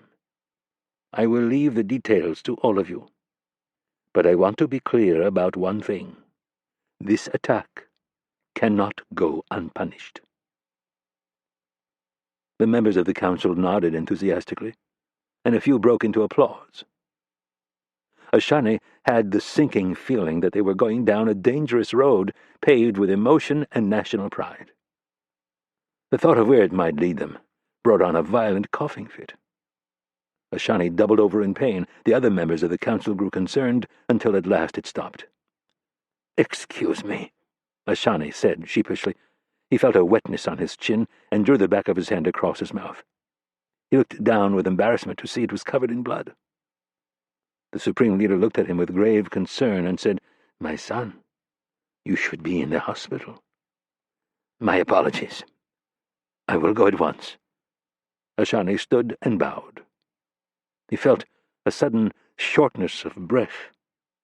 He took 2 steps toward the door, wavered, and collapsed.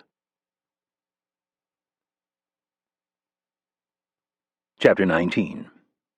White House. On a slow day, Washington, D.C. was an electric city. People flocked to the capital from all over the world to conduct business, espionage, and a myriad of other activities, legal and illegal. The city was home to countless nonprofits, trade organizations, and financial institutions, and the second largest hub of journalists outside of New York City. Counting Baltimore, there were 6 major pro-sports teams and another dozen college teams to cheer for. Everything, however, took a back seat to politics. A potential showdown with Iran had the town running on adrenaline. the city had awakened to find the papers plastered with photos of an angry Iranian president and aerial shots of Iran's destroyed nuclear facility. Every TV and radio channel was buzzing with the story. Iran was blaming the United States and Israel. Thus far, Israel had remained silent, but the administration had released a statement through Sue Glusman, the White House press secretary, saying they had absolutely no involvement whatsoever in the accident. Kennedy had stressed to Glusman and the president that they should refer to the incident as an accident until Iran could prove otherwise. Kennedy was running on a few hours' sleep. After landing at Andrews Air Force Base the day before, she had hopped a helicopter out to Langley, where she worked until 11. Her driver took her home. She thanked her mother for watching her son, Tommy, kissed the sleeping boy on the forehead, and then grabbed 5 hours of sleep before waking up, kissing her still sleeping son on the forehead again, and then heading back to the office, all before the sun was up. This was unfortunately more common than she would have liked. The director of the CIA didn't mind the work, but she did mind being away from her son. Kennedy's armor-plated Suburban pulled through the Secret Service checkpoint at the southwest gate and rolled up to the ground floor entrance. As requested by the president, she was early. An 8 a.m. meeting of the National Security Council was scheduled, and Alexander wanted Kennedy to bring him up to speed on any overnight developments beforehand. The director of the CIA said good morning to the Secret Service uniformed officer, who was sitting just inside the door. She continued down the hall and took the stairs up one level. When she entered the president's private dining room, she was momentarily surprised to find both Secretary of State Wicker and Secretary of Defense England.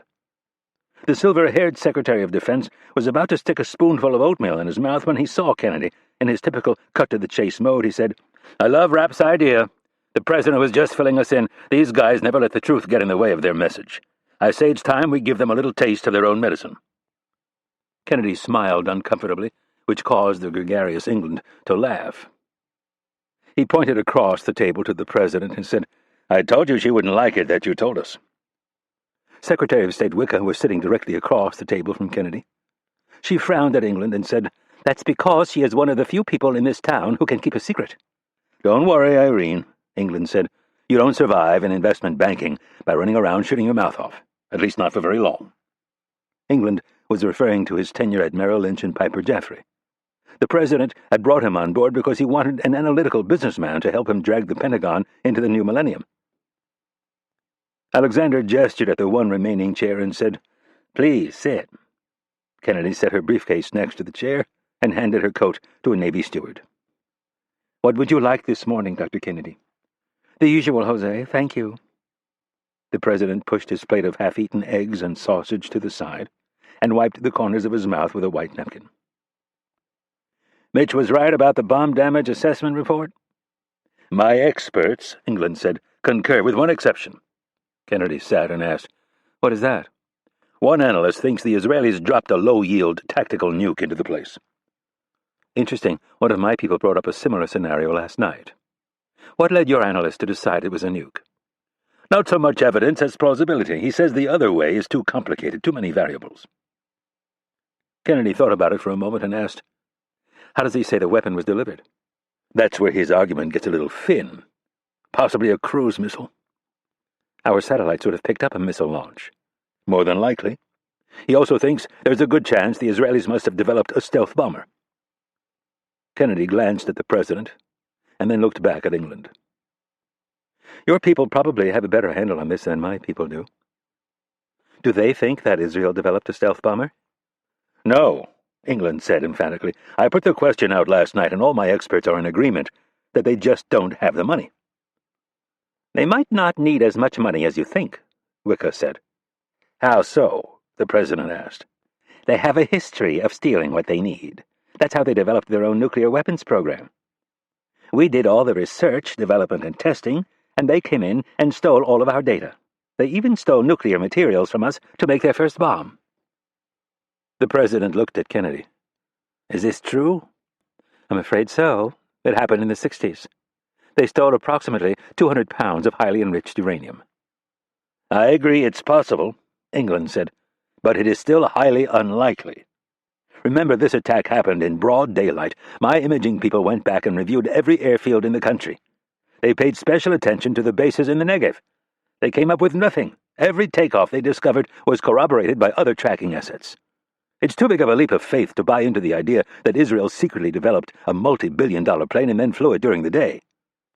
So you agree with Mitch's theory, Kennedy said. Yes. The president took a sip of coffee and then said, "And we're all in agreement that Mitch's plan could work?" One by one, the president's 3 advisers agreed. The president looked at Secretary of State Wicca. "You have any problem lying to the United Nations?" Wicca beamed with amusement and then laughed. "If I was afraid of skirting the truth in that den of pathological liars, I would not be a very good Secretary of State. What did you say Mitch called it? Creating an alternative truth." Yes. "I like that. The UN runs on alternative truths, all of them self-serving, of course." "Wonderful." The president turned to Kennedy.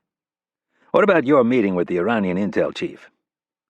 "It has been agreed to in principle. The details are being worked out." "Where will it take place?" "Mosul. That's where we have met in the past." The president glanced at Wicca. "Do you have any problems with this?" "The State Department has no official and very few unofficial ties with Iran. I think this is the right move." Glancing at Kennedy, he asked, "Have you heard from Mitch?" Kennedy checked her watch. "He should be landing in Tel Aviv shortly." "You think they'll give him a straight answer?" Wicca asked. Kennedy thought it over for a second. "I'm not sure it'll matter. They'll love Mitch's idea for the simple reason it'll give them diplomatic cover. It'll muddy the waters enough to give countries on the UN Security Council a reason to vote against whatever sanctions Iran asks for." "You honestly don't think they'll tell him?" Alexander asked in a surprised tone. "Mr. President, they are a tough bunch. If anyone can get them to talk, though, it would be Mitch." Chapter 20. Tel Aviv, Israel. The Gulfstream 5 landed at Ben Gurion International Airport, where it was met by a refueling truck. After the tanks were topped off, the pilots were directed to a dilapidated hangar far away from the commercial terminal. The CIA pilots eased the plane's 93.5-foot wingspan through the 100-foot opening with great care and then shut the engines down. Mitch Rapp looked out the port side window and checked out the men who were assembled to greet him. They looked like misfits from some Cold War-era film about to handle a prisoner exchange at Checkpoint Charlie. Rapp unbuckled his seatbelt and stood. He looked over at Rob Ridley, who was about to get up. "Stay put." "Yeah, right." The chief of the CIA's Near East Division began to stand up. Rapp put a firm hand on his friend's shoulder and pushed him back down. "I'm serious." "We just finished a 12-hour flight," Ridley complained. "Are you out of your mind? I need to stretch my legs." "Yeah, well, if you get off this plane, I might have to break your legs, so stay put until I tell you otherwise." "I swear you were raised by a pack of wolves. Why do you always have to threaten violence?" "Just sit tight. You know how secretive Ben is."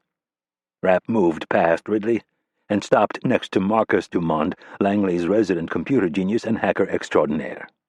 Dumond looked up at Rapp and asked, "What's up?" "Sit tight until I've had a chance to talk to Ben. He doesn't like strange faces." Rapp proceeded forward and lowered the stairs. He tilted his head to the right to get through the opening and moved stiffly down the short run of steps. Rapp was dressed in black dress pants and a loose-fitting, untucked Bugatti short-sleeved shirt. His black Italian loafers hit the smooth concrete floor, and he started toward the Director General of Mossad. With his thick stubble and shaggy black hair, he looked more native to the region than the men he was walking toward. This was not his normal attire, but it allowed him to fit in. Too many security contractors flew into the region wearing 511 tan tactical clothing and SWAT boots. They stood out like a sore thumb among the locals, which in a way served as a deterrent. A kind of "don't mess with me" sign. I carry a gun, and I have the permission to shoot anyone who messes with me. The flip side of that was that it also marked them. Rapp didn't want that. Where he was headed, he needed to blend in. Rapp proceeded across the hangar toward Friedman, who was flanked by 2 huge men who looked as if they were waiting for Friedman to give them the okay to snap Rapp in half. Friedman himself was no wilting flower. He stood 5 feet 10 inches tall and weighed at least 250 pounds. Set atop his bull-like shoulders and neck was a bald, shiny head with heavy jowls. In his day, he'd been known to do a lot of the heavy lifting himself. Now, in his late 60s, he left that to men like the 2 standing next to him.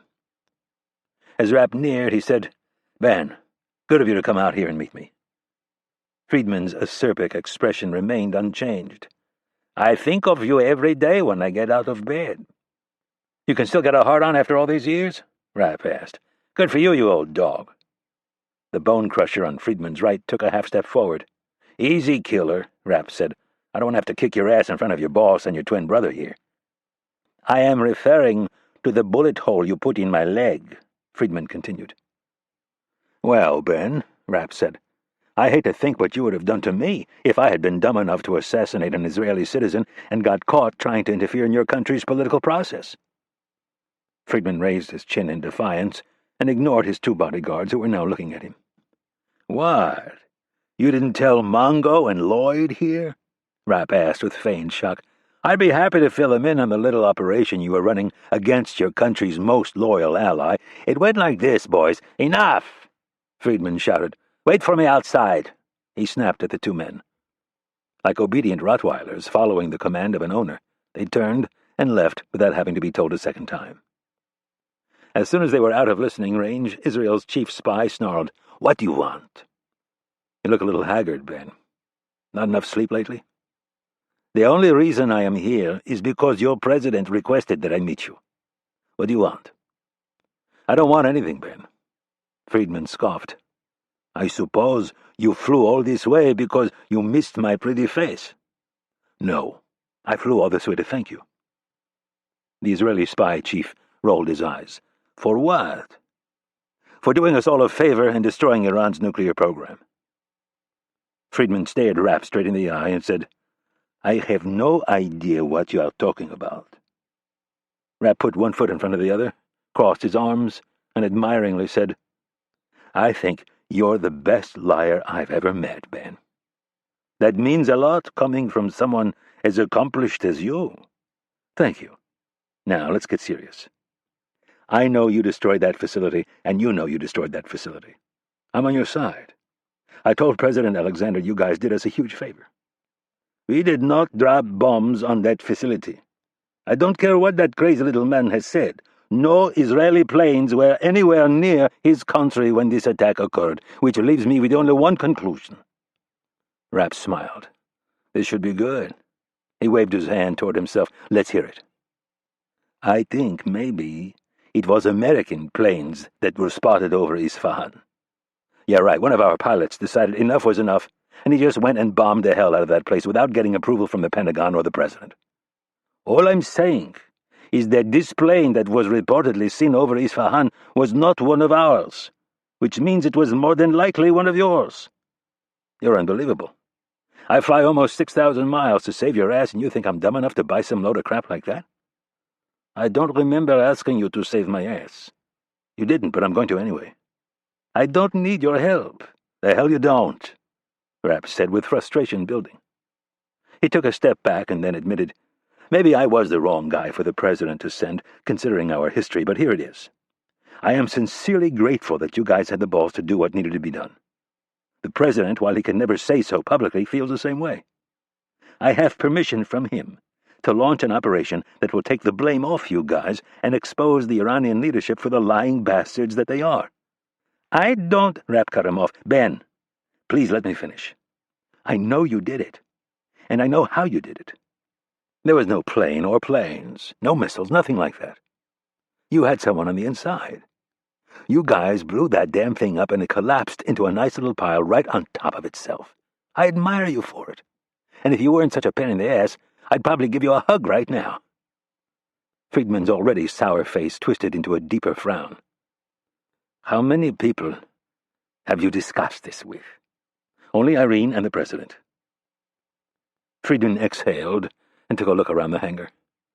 The pained look on his face said it all. He was deeply troubled that Rapp knew one of his government's most closely kept secrets. "What are your sources?" Rapp smiled. For Friedman to ask such a question was as close to an admission as he was ever going to get. "I've got a friend in your building." Rapp knew the lie would drive Friedman nuts. Changing gears, he said, "I need you to get your government on the same page. Stay silent. Keep denying. Whatever you need to do, I don't care what kind of evidence the Iranians say they have, you just don't admit you were behind this thing. They're going to show up at the UN on Friday and try to pin this whole thing on you. After they've presented their case, we're going to pull the rug right out from underneath them and leave them looking like lying fools. Friedman was intrigued. What do you have planned? Don't worry, you'll see soon enough. Again, the President sends his thanks. I don't like you, Ben, but I sure as hell admire your audacity. Rapp turned and started walking away. Where are you going? Friedman yelled. To northern Iraq. Rapp shouted over his shoulder. To bail your ass out. Chapter 21. Tehran, Iran. Ashani had spent the night in the hospital under sedation. He woke up in the morning with a screaming headache and a vague memory of the meeting he had attended the evening before.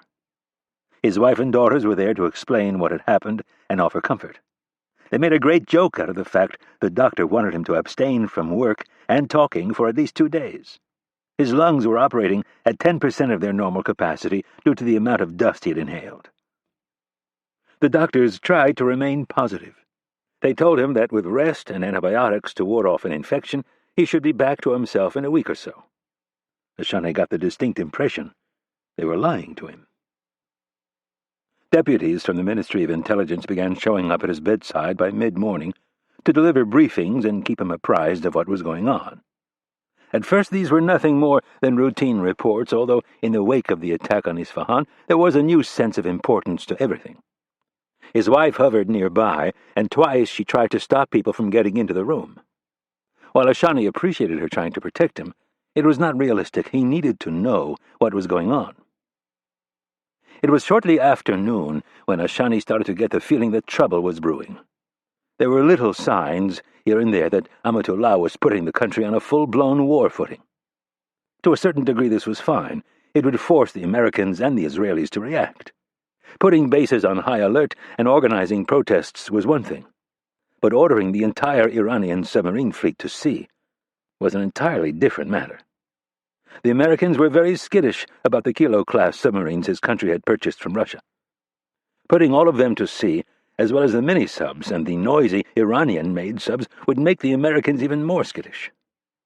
Ashani was sipping his lunch through a straw when his number 2 entered the room with a box of chocolates and a worried expression. The man leaned over him so that no one else in the room could hear, and he whispered, "We have problems." Ashani had known Firuz Meral al-Jalali for 16 years. He was not prone to exaggeration.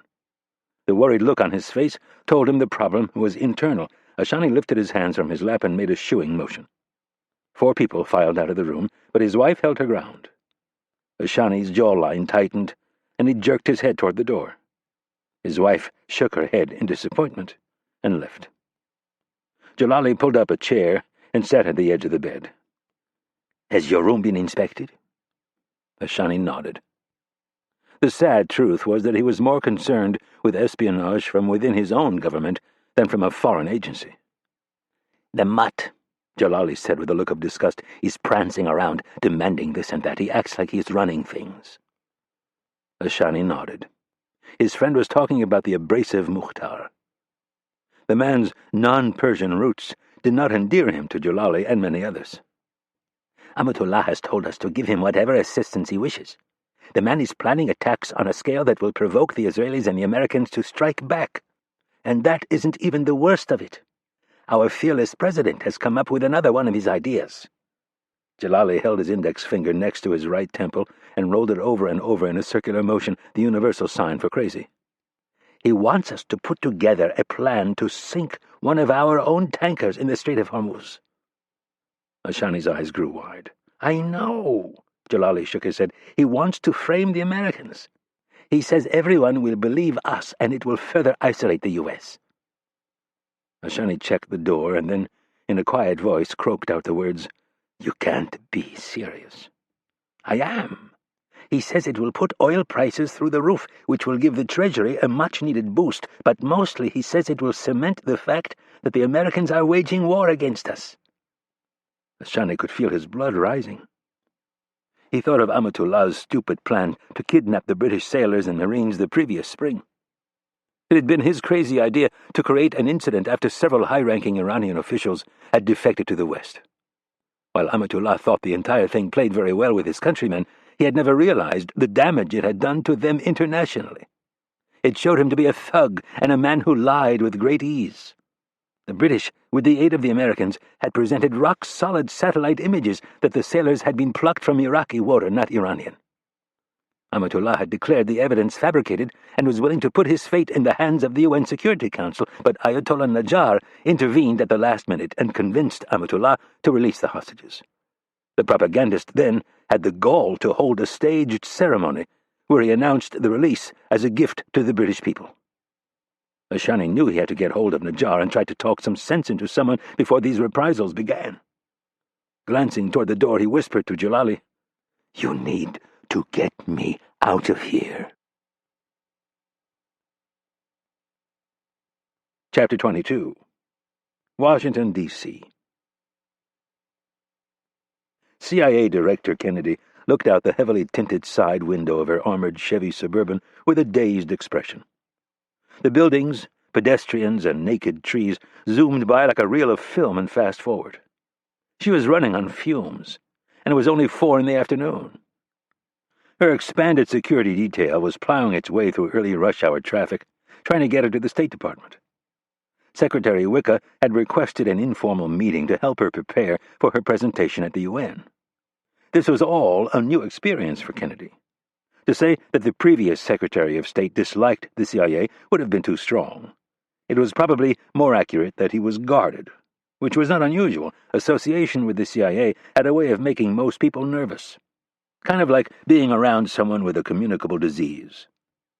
An ominous and even nefarious label was often attached to America's top spy agency. She had dealt with people who openly despised the agency, some going as far as to tell her the place should be shuttered and its employees thrown into jail. Kennedy wrote these confrontations off as vitriol launched by left-wing extremists who deluded themselves into thinking everyone would get along if America simply played nice. Secretary of State Wicca, fortunately, did not hold those opinions. Liberal in her politics, she was a woman who had traveled the world and understood both human nature and the complexities of individual cultures. A widow and the mother of 5 boys and a girl, she had been hammering the president on sexism since the day she had been confirmed. Not sexism in his administration or even the country. Wicca held the belief that the long-term key to winning the war on terror was to get the women involved. As long as the Muslim extremist culture was dominated by bigoted men stuck in the Middle Ages, there could be little hope of finding peace. Kennedy had joined ranks with her in pushing this as a key policy for the president. The vehicle came to an unexpected stop a mile from Foggy Bottom. She was about to ask her driver what was going on when she saw the intersection was blocked by another motorcade of sedans and SUVs. With Iran making noise and threatening reprisals, the Department of Homeland Security had recommended that personal protection details for all key administration figures be stepped up. Kennedy's security chief had already made the adjustment, even though she voiced her opinion that the decision was premature. D.C. traffic was some of the worst in the country, and all of these motorcades only made things worse.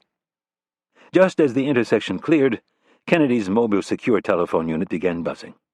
She looked at the readout and saw it was her office. She pulled the black handset from its cradle and said, "Hello? I have Mitch on the line." It was the voice of one of Kennedy's 3 assistants. "Patch him through, please." There was clicking noise, and then Rapp came on. "Irene?" "Yes?" "I just finished the first leg of my journey." "Are you back in the air?" "I wouldn't be talking to you if I was still on the ground." "How did it go?" "The guy is unbelievable.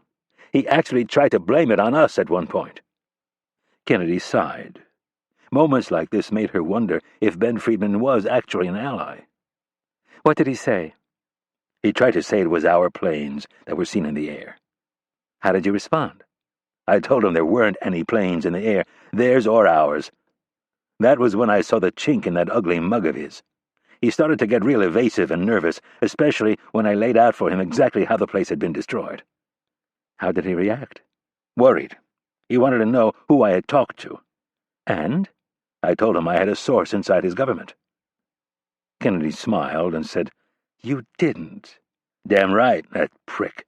He's got more spies in America than practically every other country combined, and what did we give them last year? $5 billion in aid. Roughly. The motorcade was now pulling up to the first checkpoint, a block away from the State Department. The CIA security people had called ahead, so the crash gate was down, and they were being waved through. You do know he's going to launch an investigation to find out who talked to you.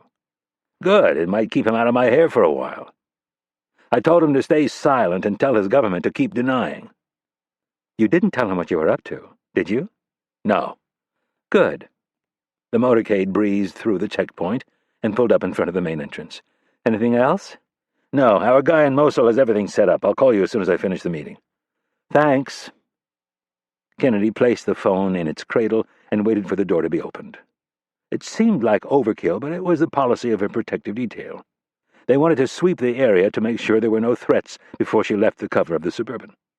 5 seconds later, the door was opened. Kennedy left the vehicle and was flanked by men as she headed up the stairs and into the building. They were greeted by a State Department official who escorted them past the metal detectors and into a waiting elevator. Wicca was waiting for Kennedy in her expansive office.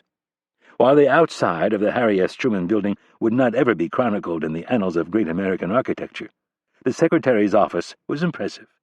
It looked as if it had been transported from an 18th century French villa. The furniture, carpeting, gilded ceiling, and alabaster fireplace radiated wealth and prestige.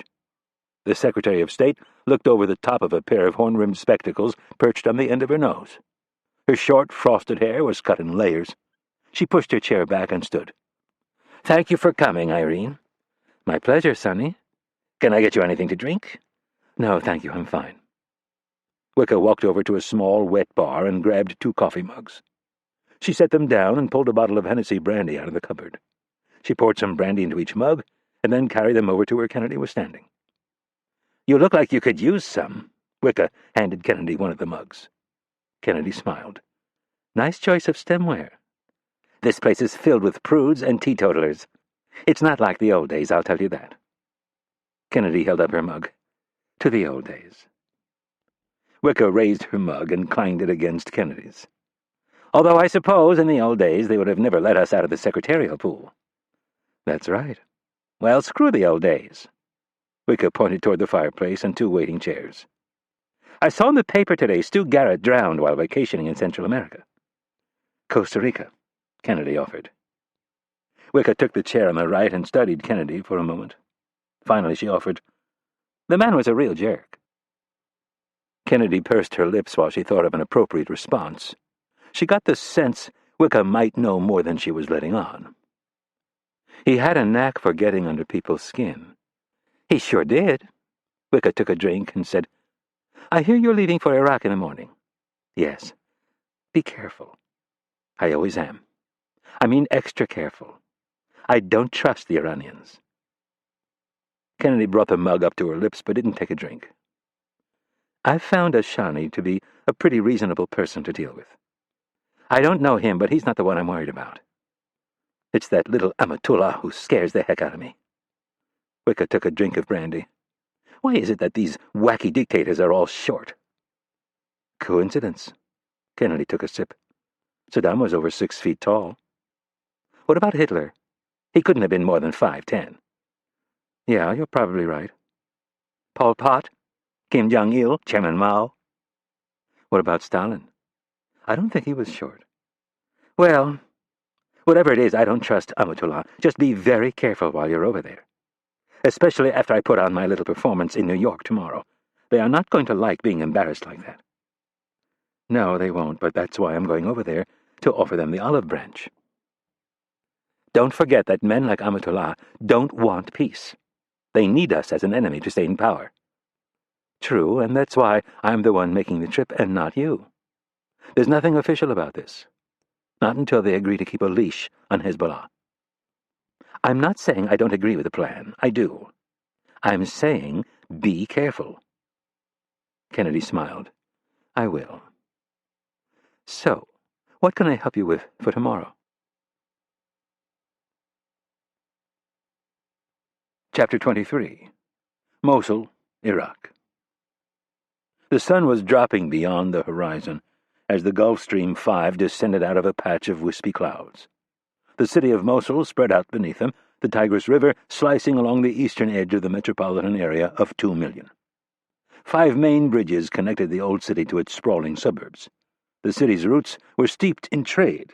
For centuries, it had been an extremely ethnically and religiously diverse place. In the late 80s, Saddam Hussein put an end to that. He drove out the Jews, the Christians, and, most tragically, the Kurds. Saddam replaced them wholesale with Sunni families who had sworn allegiance to him or were from his hometown of Tikrit. The Kurds were forced out of the city and took refuge in the foothills along the Turkish border, where they continued to build a guerrilla force and live in defiance of Saddam. Since the fall of Saddam, the city had been in flux. The CIA had formed a very effective relationship with the Kurds. Whenever things got ugly in Mosul, the CIA would call their Kurdish friends who were garrisoned to the north. They would roll back into the city and slap down whichever faction was causing trouble. The Shia population this far north was nothing like it was in the south. But that didn't stop Iran from sending in its Badr brigades to stir up trouble, or al-Qaeda in Iraq from trying to foment violence between the Sunnis and the Kurds. Rapp looked past the port-side wing and counted the bridges. He couldn't understand why the damn country just wasn't split in 3. It didn't even exist in its current state until the aftermath of World War I. For 5 centuries, the Turks, the Kurds, the Persians, and the Safavids had all fought over a piece of land made fertile by the Tigris and Euphrates rivers. Then the British and the French came along and decided to redraw the map of the Middle East, and everything went to hell. Mosul, thanks to the Kurds, however, was showing real stability, so much so that the pilots felt safe enough to take a straight approach over the heart of the city. If it had been Basra or Baghdad, they would have corkscrewed their way down onto the strip, not an enjoyable way to land. The plane set down gently and proceeded to the CIA's sector within the base, where the $60 million Gulfstream 5 was placed inside a hardened hangar. One by one they filed off the plane and opened the cargo hold. Rapp grabbed his oversized backpack along with 2 black rectangular cases. He walked to the door of the hangar in time to see 2 sedans approaching. The first was a Ford Crown Victoria, and the second was a Chevy Caprice Classic. The vehicles were dusty and dented, and approaching at a speed that made Rapp a little nervous. The driver of the first car began waving through the open window. Rapp could barely make out the face of the person on the other side of the tinted windscreen. It was Stan Stillwell, the CIA's chief of base in Mosul. The car came to an abrupt halt, and the door sprang open. In the tradition of T.E. Lawrence, Stillwell had gone native. He was dressed in a loose-fitting pair of black dress pants and a gray and black check-patterned dress shirt. His face was a dark shade of bronze, and his black mustache was so thick it looked as if he'd been growing it since puberty. "Brother Mitch," Stillwell announced as he transferred his cigarette from his right to his left hand. "It's good to see you." Rapp took Stillwell's hand and met him with a half-hug. "How the hell have you been, buddy?" Rapp had known Stillwell for more than a decade. A few years his senior, Rapp had been a mentor of sorts for Stillwell on his first overseas assignment. "I'm great. Things are good here in Kurdistan." "I bet. How many girlfriends?" "A few," Stillwell smiled, revealing a thin gap between his top front teeth. "You know, one of these days you're going to end up with a very angry father on your hands, and he's going to make you choose between castration and the altar." "No one's caught me yet." Rapp thought about reminding him of the time he'd had to talk Kennedy out of reprimanding him for one of his unreported dalliances, but didn't want to bring it up in front of Ridley. Famous last words. "Don't say that. I'm just saying, sooner or later, your luck is going to run out." Stillwell took a drag from his cigarette. "You're probably right. Is everything ready to go?" "Yep, he's waiting for us back at my place. Give me those bags." Stillwell looked over Rapp's shoulder and saw Ridley. "Hey, boss, how you doing?" "Stiff," Ridley said in a grumpy voice. "Good to see you, too." Stillwell picked up Rapp's 2 cases and stuffed them in the sedan's big trunk.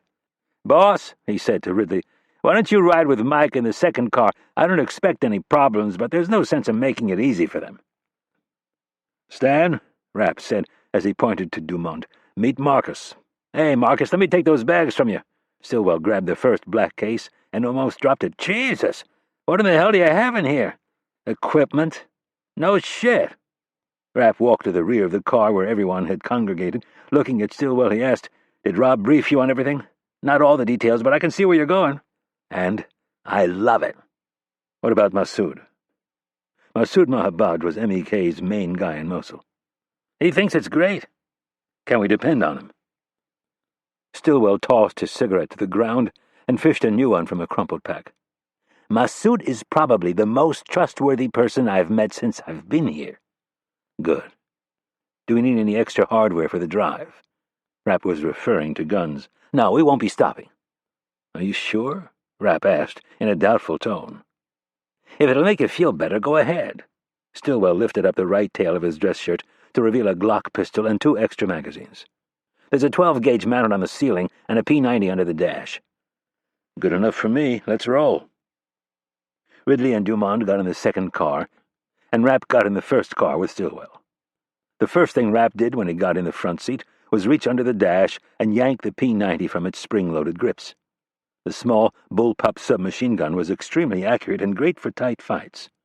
Rapp slid the breech back to see if a round was chambered and then put the weapon back. As they rolled toward the main gate, Rapp asked, "You been hit since you've been over here?" "A few times, back when we were driving the Suburbans around." Stillwell shook his head. "It was really stupid of us. Those things just turned us into a big fat target." He glanced over at Rapp. "I won't get in one now." "Smart move. This door seemed pretty heavy. You put some armor plating in it?" "Yep. In fact, Massoud did it for me. He's making a killing on his auto parts business, in addition to armoring old cars like this." They were waved through the main gate and then zigzagged their way through the big concrete Jersey barriers before they made it to the main road. Stillwell turned north and stabbed out his cigarette in the ashtray. He grabbed a clear plastic mouth guard from the dashboard and held it up for Rapp to see. He put it in his mouth and then punched the accelerator. The big Detroit V8 engine roared to life. "This is the worst part of the trip right here. It's like the Indy 500, but with bombs." Rapp hurried to put on his seatbelt. "What's with the mouth guard?" "These people are some of the shittiest drivers in the world. One of our guys got in a collision a few months ago. He got hit so hard he bit off his tongue." Rapp looked over at Stillwell to see if the man was pulling his leg. He noticed him white-knuckling the steering wheel and decided it was no act. Rapp gripped the door handle tightly and swore to himself. Chapter 24. Tehran, Iran. Imad Mukhtar was in a foul mood. He looked around the rectangular table with contempt. As a man of action, nothing bothered him more than having to listen to soft men spout platitudes. It was the same thing with these pretenders every time. "We will push Israel into the sea. We will vaporize their entire country. We will wipe them from the map. We will make the Americans beg for forgiveness. We will. It went on and on. And they never lifted a finger to do 1/100th of what it was that they talked so boisterously about. Mukhtar wanted desperately to move beyond Israel. The stubborn little country bored him. They were showing signs of weakness. The old guard was dying off, the ones who remembered all the broken promises. They were slowly being replaced by younger Jews who were sick of the attacks, sick of the murders and carnage, so sick they were willing to grasp at the illusion of peace. Mukhtar had no respect for them. He may have hated their parents and grandparents, but he respected and feared the stubborn old bastards. This young crop in both Beirut and Tel Aviv, with their iPods and cell phones, were losing their identities. Mukhtar was in a race against time and technology. None of the other men sitting in Amatullah's conference room understood the change that was occurring beyond their borders. They had so thoroughly bought into their Islamic revolution that they now believed their own propaganda. They actually thought they were carrying the day in the battle between East and West. But Mukhtar knew different. The number of dead American soldiers was laughably small compared to other conflicts. 1 million people had died the last time Iran went to war with Iraq. Even so, they needed to get the Americans to pull out as soon as possible. The effects of their occupation were far-reaching. The internet, TV, radio, cell phones, and travel were all blurring the lines of race and ethnicity, and every day the American war machine stayed in the region, more youths were lost to the seduction of capitalism and commercialism. Economic prosperity was spreading, as were the effects of decades of immigration from Lebanon and Palestine to Europe, America, and Canada. This new prosperity was bleeding them of the angry young men they needed to sustain the fight. A contented youth was not about to offer himself up as a suicide bomber. Fortunately, in Iraq, the Saudis and Pakistanis had been able to provide a steady supply of youths who had been brainwashed in Saudi-sponsored madrasas. This slow yet persistent trickle of suicide bombers was the only thing that was preventing the Americans from peace and stability. They needed to open a new front. They needed to hit the Americans in their nose and make them withdraw. If they didn't, they risked the spreading malaise of economic prosperity. Once that happened, the people would no longer have the stomach to fight. The yammering continued, with each advisor to Amatullah trying to outdo the next in the arena of tough talk. Mukhtar's patience was threadbare. Allah surely had important plans for him. Why else would he have allowed him to survive the horrible attack at the nuclear facility? He'd spent the first day in the hospital heavily sedated. His lungs ached from overcoughing. When Amatullah sent for him, he was eager for the chance to get away from the poking and prodding of the nurses and doctors. If he had known the meeting was going to be like this, however, he would have stayed in his bed. Major General Dadras, the chief of the armed forces, was backtracking from his earlier statements that his shore batteries could sink every U.S. ship in the Gulf if given the word. He was now saying that while he could inflict heavy casualties on the United States, such an aggressive move would undoubtedly be seen as an act of war and would invite heavy reprisals. "And what do you call what they did to us?" Amatullah asked with his signature half-grin. "Was it not an act of war? Can we sit here and let it go unpunished?" "I agree," said General Dadras, trying to sound reasonable. "But we must carefully consider what is proportional." Mukhtar tilted his head back and let out a contemptuous groan. Amatullah and all of his advisers turned to see what had upset the uncouth leader of Hezbollah. "What is wrong?" Amatullah asked, showing only amusement. "I can't believe I am hearing this," Mukhtar said, with no attempt whatsoever to conceal his disgust. "Proportional. War is not about equal portions. You have been attacked by Israel and America without provocation. You were doing exactly what Israel did 30 years ago when they developed nuclear weapons in defiance of the United Nations and the International Atomic Energy Agency. They, more than any country, had no right to do this to us." There was a knock on the door, and then it opened to reveal Azad Ashani. The Minister of Intelligence looked down the length of the table at Amatullah and said, "I'm sorry I wasn't here on time." "I was told you were in the hospital." Ashani grabbed one of the few remaining chairs. "Doctors like to err on the side of caution." Amatullah squinted at Ashani with suspicious eyes, and then turned to General Dadras. "Where were we?" "I think our Lebanese friend was about to tell us what we should do." Mukhtar noted the way the general chose to use the name of his adopted country. He was tempted to ask him how many of his men he had lost in their battle against Israel and America, but he decided to let it pass. "You hit them," he said in a slow, steady voice. "I like your idea," he said to Amatullah, "of sinking one of your own tankers and blaming it on the Americans, but I think you should take it one step further. You should sink your tanker and then let those new Russian subs of yours hunt their carriers and sink them. If we touch one of their carriers," Dadras said in shock, "they will send our entire navy to the bottom of the ocean." "Then let them. It's not much of a navy to begin with," Mukhtar retorted. Dadras turned away from Mukhtar and addressed Amatullah. "I am advocating taking decisive action, but one would be a fool to not take into account the American ability to strike back." It wasn't in Mukhtar's nature to sit still while an overfed, over-the-hill general called him a fool. "Do you know how many of my people have died in the fight against America and Israel?" He didn't wait for the general to answer. "Thousands. How many of your men have died, General?" Dadrus's face flushed with anger. He pounded his balled fist down on the table and barked, "I will not allow you to insult my men." "Good," Mukhtar said. "Then it is settled. You will send them into battle as I have been doing with my men for 3 decades. "How dare you?" The general stood. "All I have been doing my whole life, General, is daring. Daring myself to go into battle, daring my men into battle, daring the Israelis to kill me. The French, the Americans, the list goes on and on. Let them drop their bombs. Let them sink your navy. They will never invade your country." "Even if we sink one of their carriers?" "Especially if you sink one of their carriers. The American people are growing tired of war, and they are growing tired of defending the criminal Jews. Now is the time to be bold." Mukhtar started for the door. "Where are you going?" said Amatullah. "Back to Lebanon and then to America, where I am going to avenge the attack against your country." Mukhtar yanked open the door and then slammed it behind him as he left. Ashani slowly looked away from the door. One by one he looked at the men arrayed around the table. Every single man had his eyes cast down in shame, save one. Amatullah had that crooked grin on his face and a faraway look in his eye.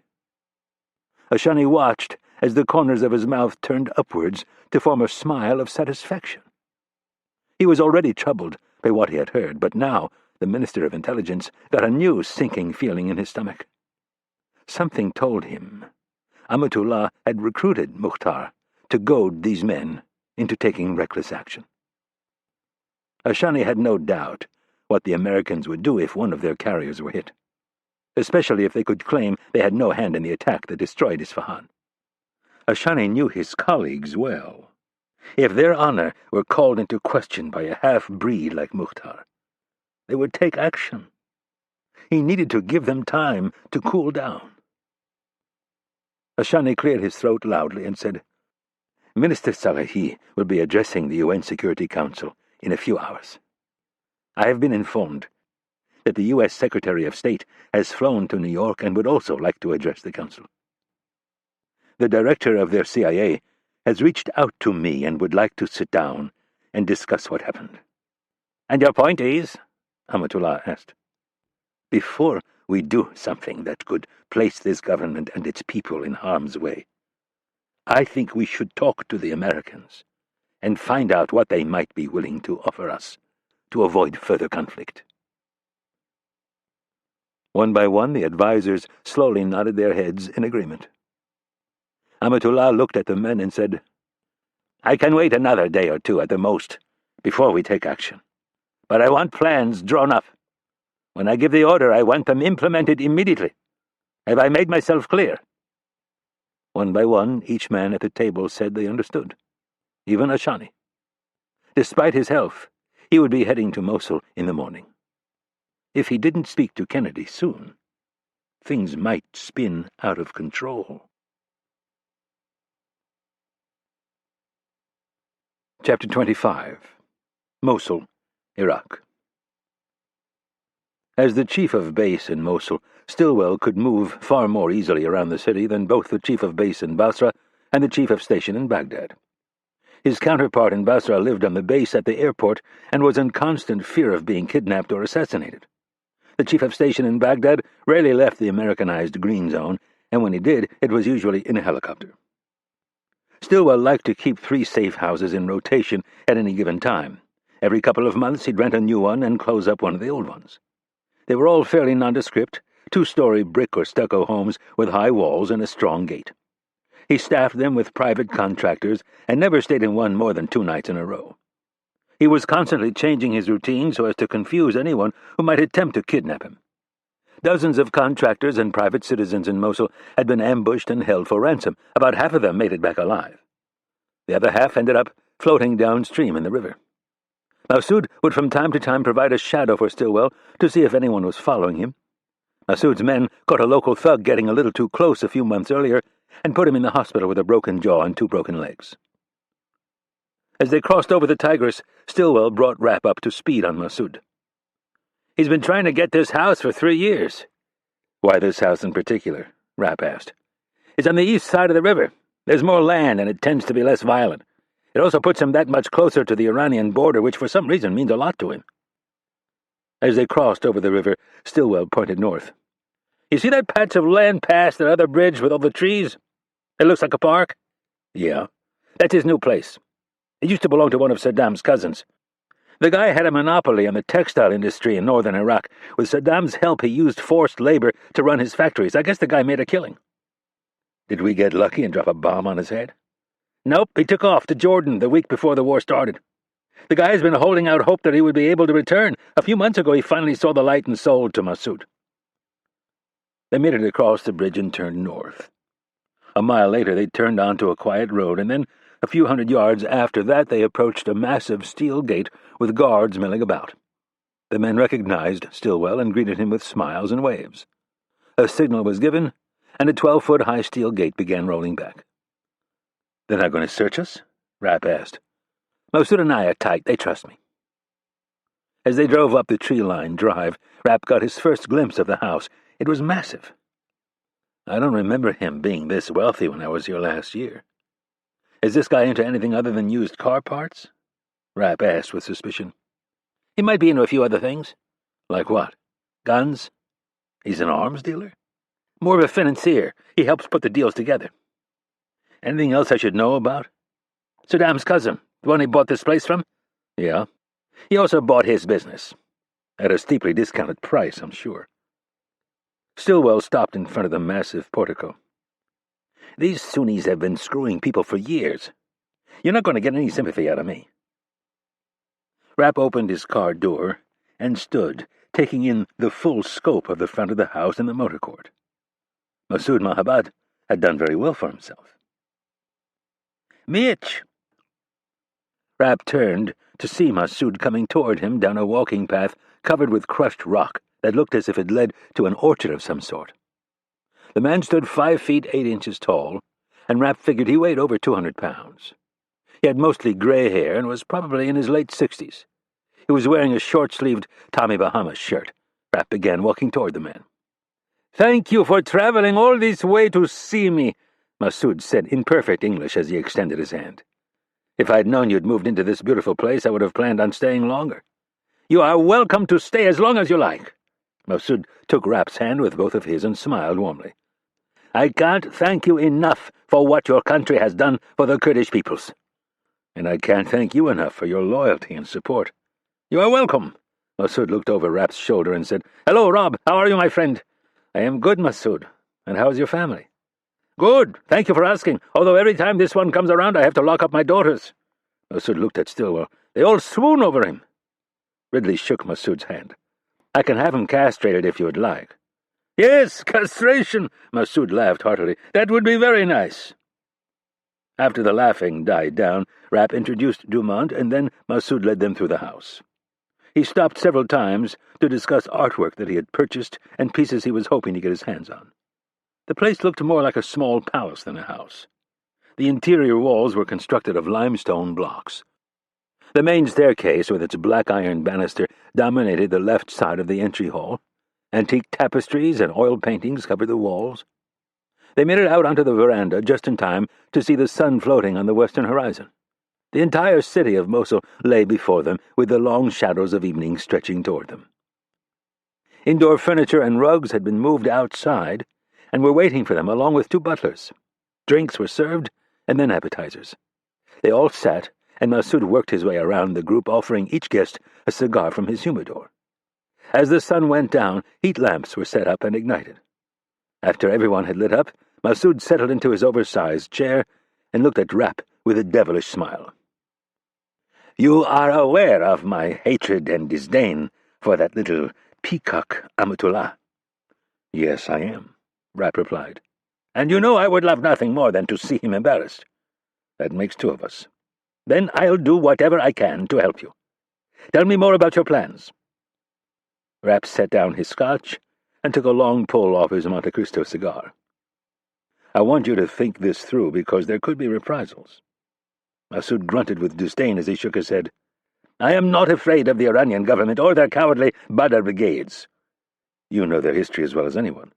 They're not afraid to assassinate their enemies." "And I am not afraid to strike back.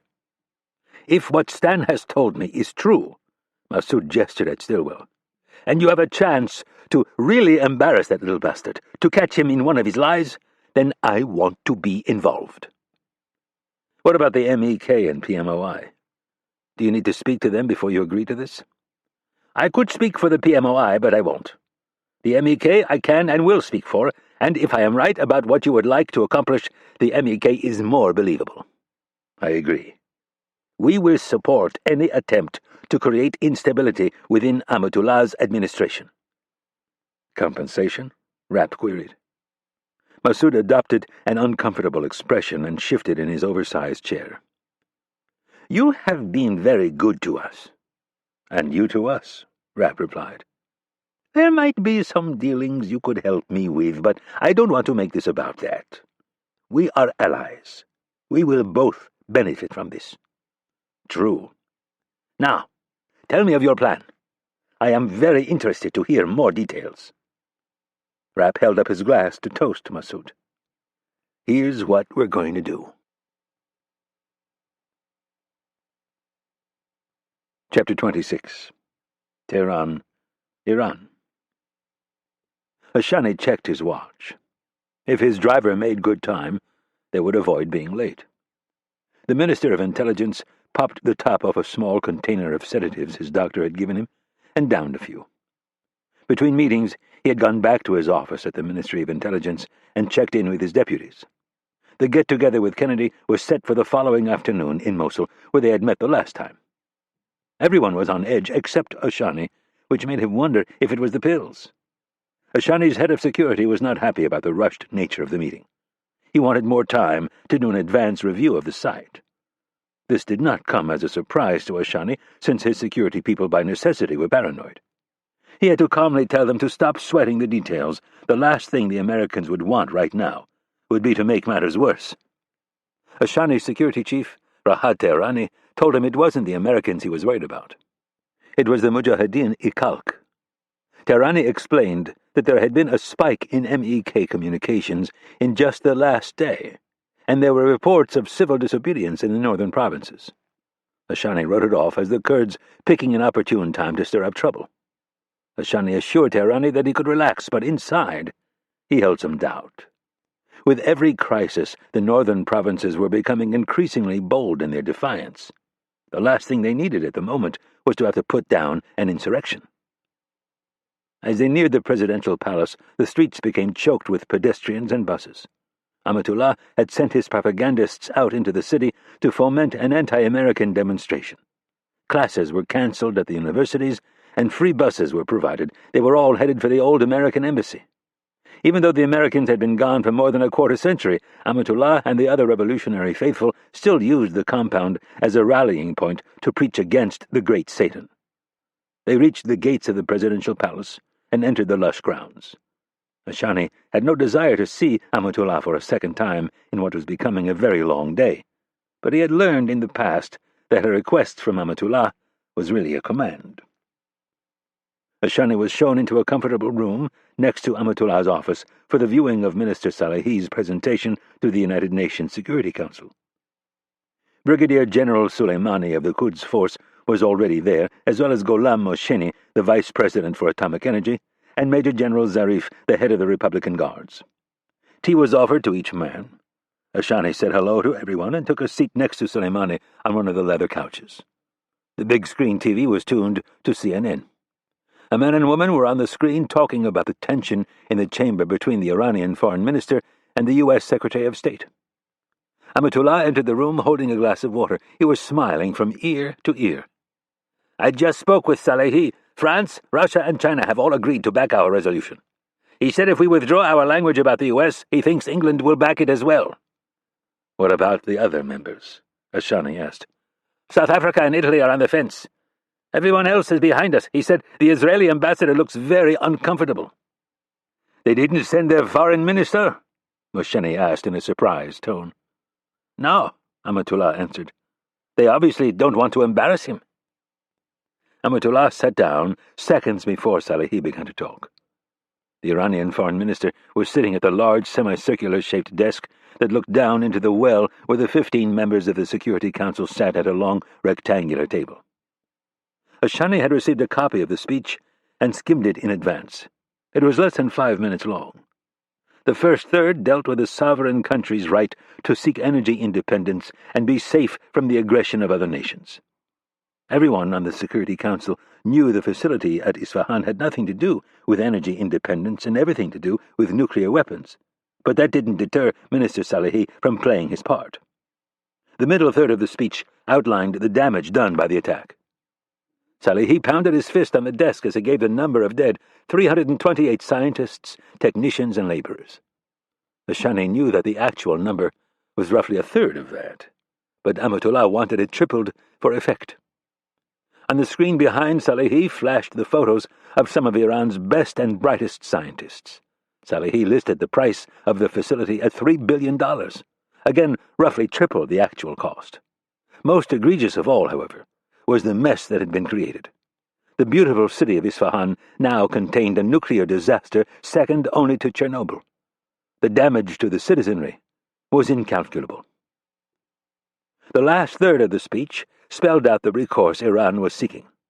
There was no debate over who had carried out the attack, no offer of evidence that could pinpoint the rogue country that was behind this savage breach of international diplomacy. Salehi, for the first time, mentioned Israel. He ran off a litany of historic events where Israel had attacked her Muslim neighbors, while conveniently leaving out the times Israel's Muslim neighbors had attacked her. He pointed out that Iran had done nothing to provoke this attack, and finally he listed his country's demands.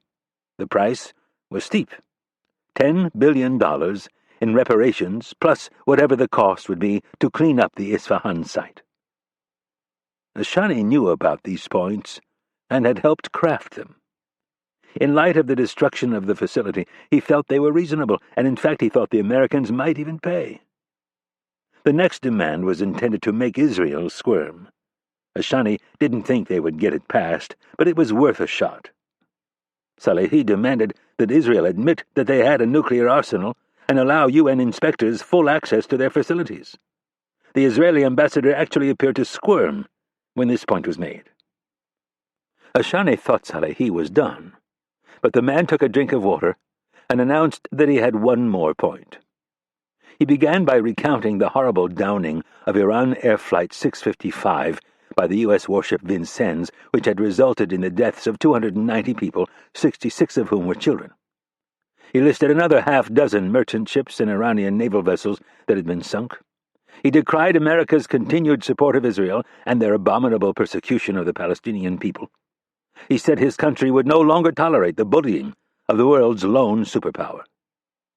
Ashani got the sense Salehi was building towards something very dramatic. "This organization," Salehi said, "has failed to protect us in the past. We have been attacked by the two greatest antagonists in the world today, and we will not allow these crimes against our sovereign nation to go unpunished. In 48 hours' time, we will suspend the right of innocent passage for all U.S. and Israeli ships through the Strait of Hormuz. We will consider the attempted transit of any ship sailing under the American or Israeli flag an act of war, and we will take decisive action." The chamber exploded in an uproar of discussion. Salehi paused for a moment and then began talking over the clamor. "When the United States and Israel have admitted to this cowardly attack against the sovereign state of Iran, and has made assurances that recompense will be paid, we will reopen the strait." The reality of what had just been said took a moment to sink in. Amatullah had intentionally kept this last demand from him, knowing full well he would have said it was too inflammatory. The Security Council would undoubtedly make a move to separate each demand before voting. And there would be calls for investigations that would take months. But the closing of the strait could short-circuit all of that and lead to a speedy resolution. Or it could lead to an escalation that Ashani was afraid would not benefit his country. Ashani glanced over at his president and wasn't the least bit surprised to find him nodding at the TV and looking very full of himself. Ashani had this sinking feeling that Amatullah actually wanted a confrontation in the Gulf. Chapter 27. Mosul, Iraq. Rapp was sitting in Massoud's theater room with Ridley, Stilwell, Massoud, and one of Massoud's nephews. They too were watching the proceedings at the United Nations, but instead of drinking tea and water, they were drinking beer and smoking cigars. Rapp had learned to expect strange behavior from the Iranians, especially their president. In a way, they were a cross between the Cold War diplomats of the Soviet Union and the South American thug Hugo Chavez. Never afraid, for example, to take an issue like freedom of the press and decry restrictions by the United States while touting their own supposed openness. Closing the Strait of Hormuz to U.S. traffic, however, Rapp did not see coming. It was difficult for the press to prove the lie when people were talking about human rights and freedom of speech. There was all kinds of wiggle room, but in this case, the line had just been drawn in a very clear way. An aircraft carrier sailing through the 20-mile strait was impossible to miss. International waters were simply that, international waters. Anyone was allowed to be there. Iran owned the water 12 miles from the beach and not an inch further. As long as the United States stayed far enough away, there was nothing the Iranians could do. At least, that's what a logical person would conclude, but Rapp knew better. Iran liked to write their own rules and then rewrite them. They exemplified the adage, "Don't let the facts get in the way of a good piece of propaganda." Secretary of State Wicca appeared on the screen. Rapp noted that the usually calm and classy Wicca looked to be barely containing her anger. She was wearing her reading glasses and looking sideways in the direction of the Iranian foreign minister while one of her aides was whispering in her ear. Wicca nodded. Then the aide sat back down. She opened her leather briefing book with a flick of a wrist, took a moment to review her notes, then closed the book and took off her glasses. Looking into the well at the ambassadors who represented the 15 countries holding seats on the council, she slowly began shaking her head in the manner of a disapproving mother. "I would like to start out by assuring this body that the United States had no hand whatsoever in the events that took place at the Isfahan nuclear facility earlier in the week. What you just witnessed is the same old, tired tactic used by the Iranian government every time they have a problem. Blame the U.S., blame Israel. It is the great Satan's fault." Wicca glared at Salehi. "Every time there is a catastrophe in Iran, the leadership trots out the Stars and Stripes and the Star of David to distract the people from the failed policies of their own government. We have been your convenient whipping boy for far too long." Wicca glanced over her shoulder and pointed at the screen. "First slide, please." A satellite image of the Isfahan facility appeared on the large drop-down screen.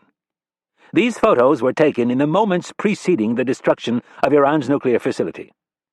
A facility that I would like to remind the Council was in violation of both Security Council Resolution 1696 and 1747. Wicca paused for effect. This next series of photos will show you the actual destruction of the facility. Images played out across the screen in a succession of time-delayed high-resolution photographs. Wicca narrated. "Note the absence of any flashes, explosions, or debris plumes." Wicca again looked over her shoulder. "Next slide, please." Highly magnified photos of the building's roof appeared. It was split into 4 sections. Air conditioning units could be clearly seen, as well as the textured gravel of the massive asphalt roof. The slides cascaded across the screen, progressing from an undamaged roof to shots displaying the early signs of trouble, fissures that from space looked like nothing more than hairline fractures.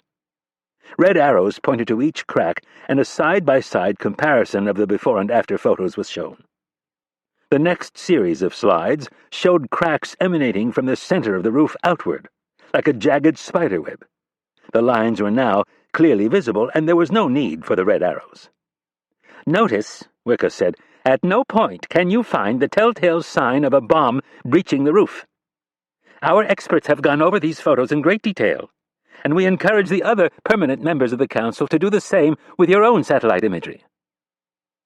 The next series of photos showed the structural failure of the roof as a large portion in the center gave way and collapsed.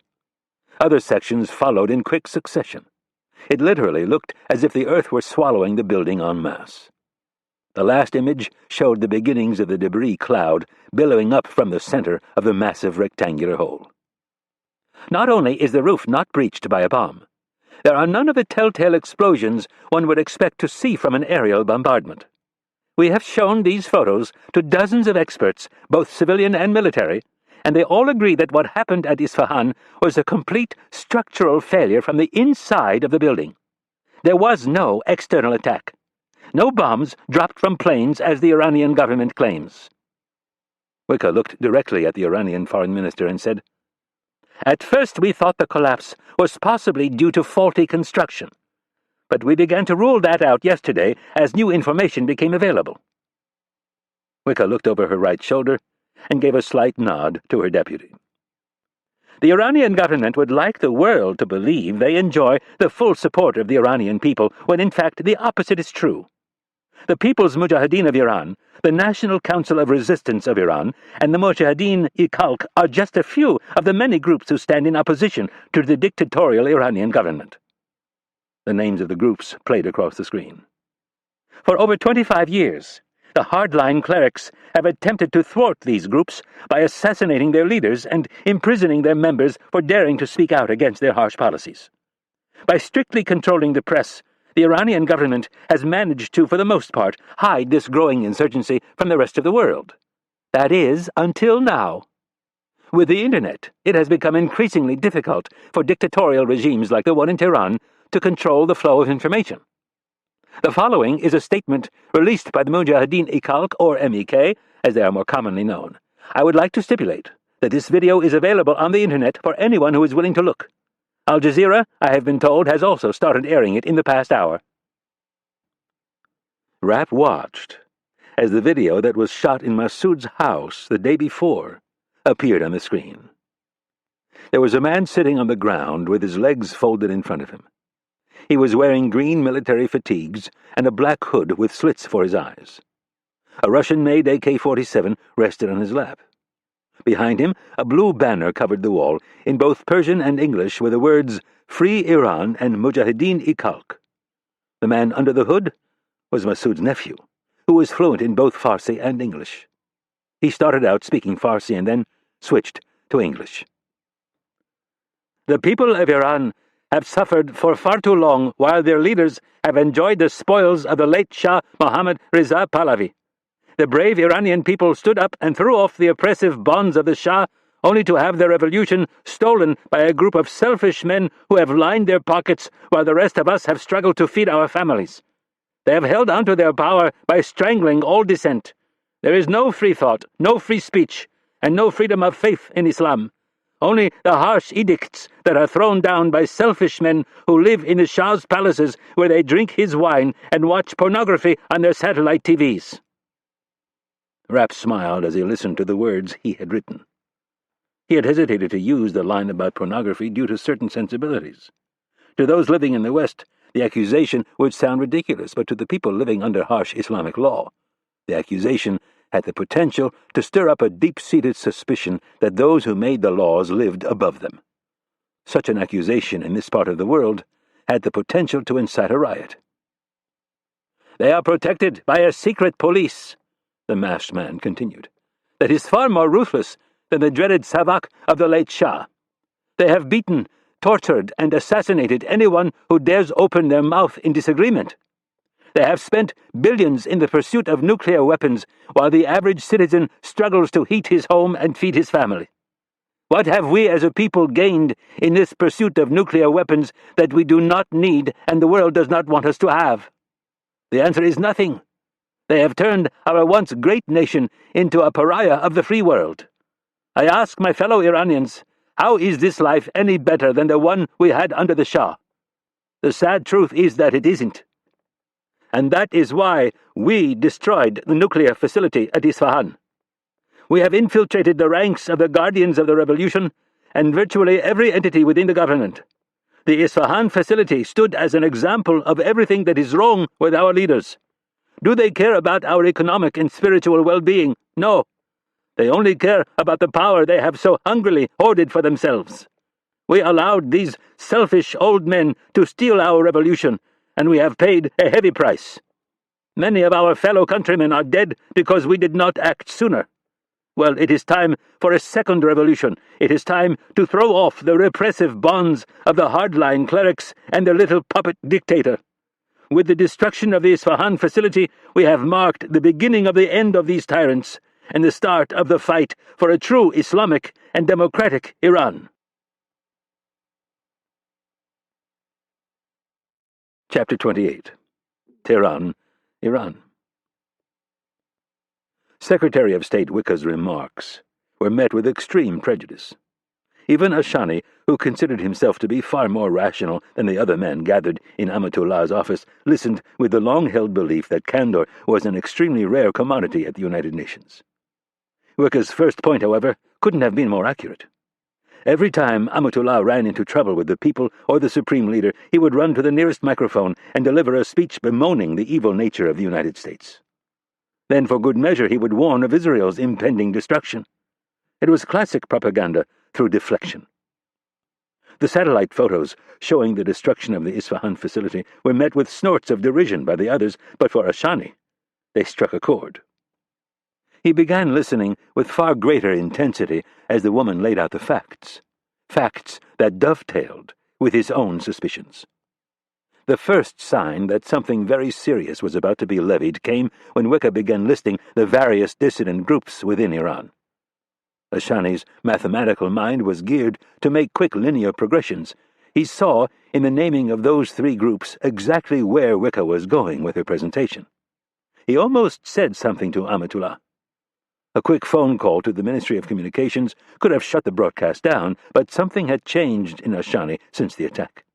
His normal patience of playing along with all of the posturing and chest-thumping was gone. It was as if a part of him now wanted to see Amatullah suffer. So he sat there and said nothing.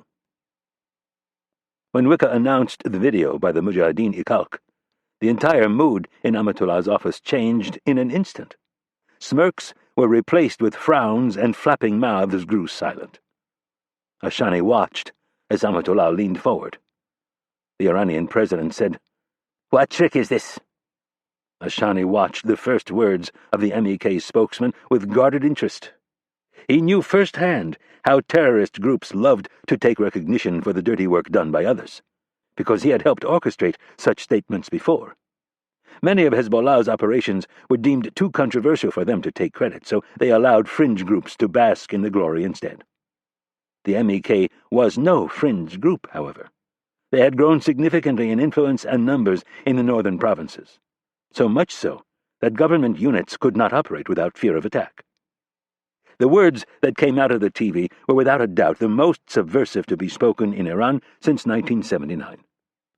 Ashani both feared and hoped that they would strike a chord with the general public. His fear was born out of the knowledge that revolutions were messy things with lots of innocent people caught in the crossfire. His hope was for his daughters. If only they could live in an Iran that was rescued from the bigoted, chauvinistic hardliners. A third emotion entered his brain. It was amusement. Amusement at watching Amatullah's reaction. By the fifth line of the man's speech, Amatullah was on his feet, racing for his desk.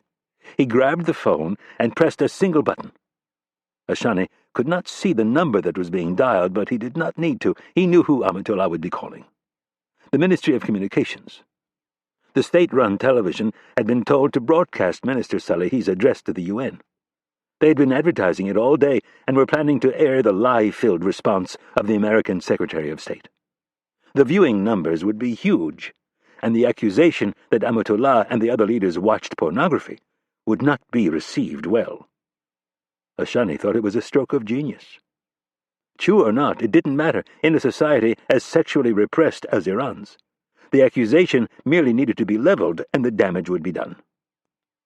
Amatullah began yelling into the phone, and he kept yelling as his eyes stayed glued to his big-screen TV. As each excruciating second ticked past, he became visibly more volatile. Finally, he picked up a paperweight and chucked it at the screen. It hit the protective sheet of plexiglass and bounced with a thud to the floor, barely leaving a smudge. The intended result not achieved, Amatullah began cursing into the phone with renewed vigor. Ashani looked back and forth between Amatullah and the screen as if he were at a sporting event.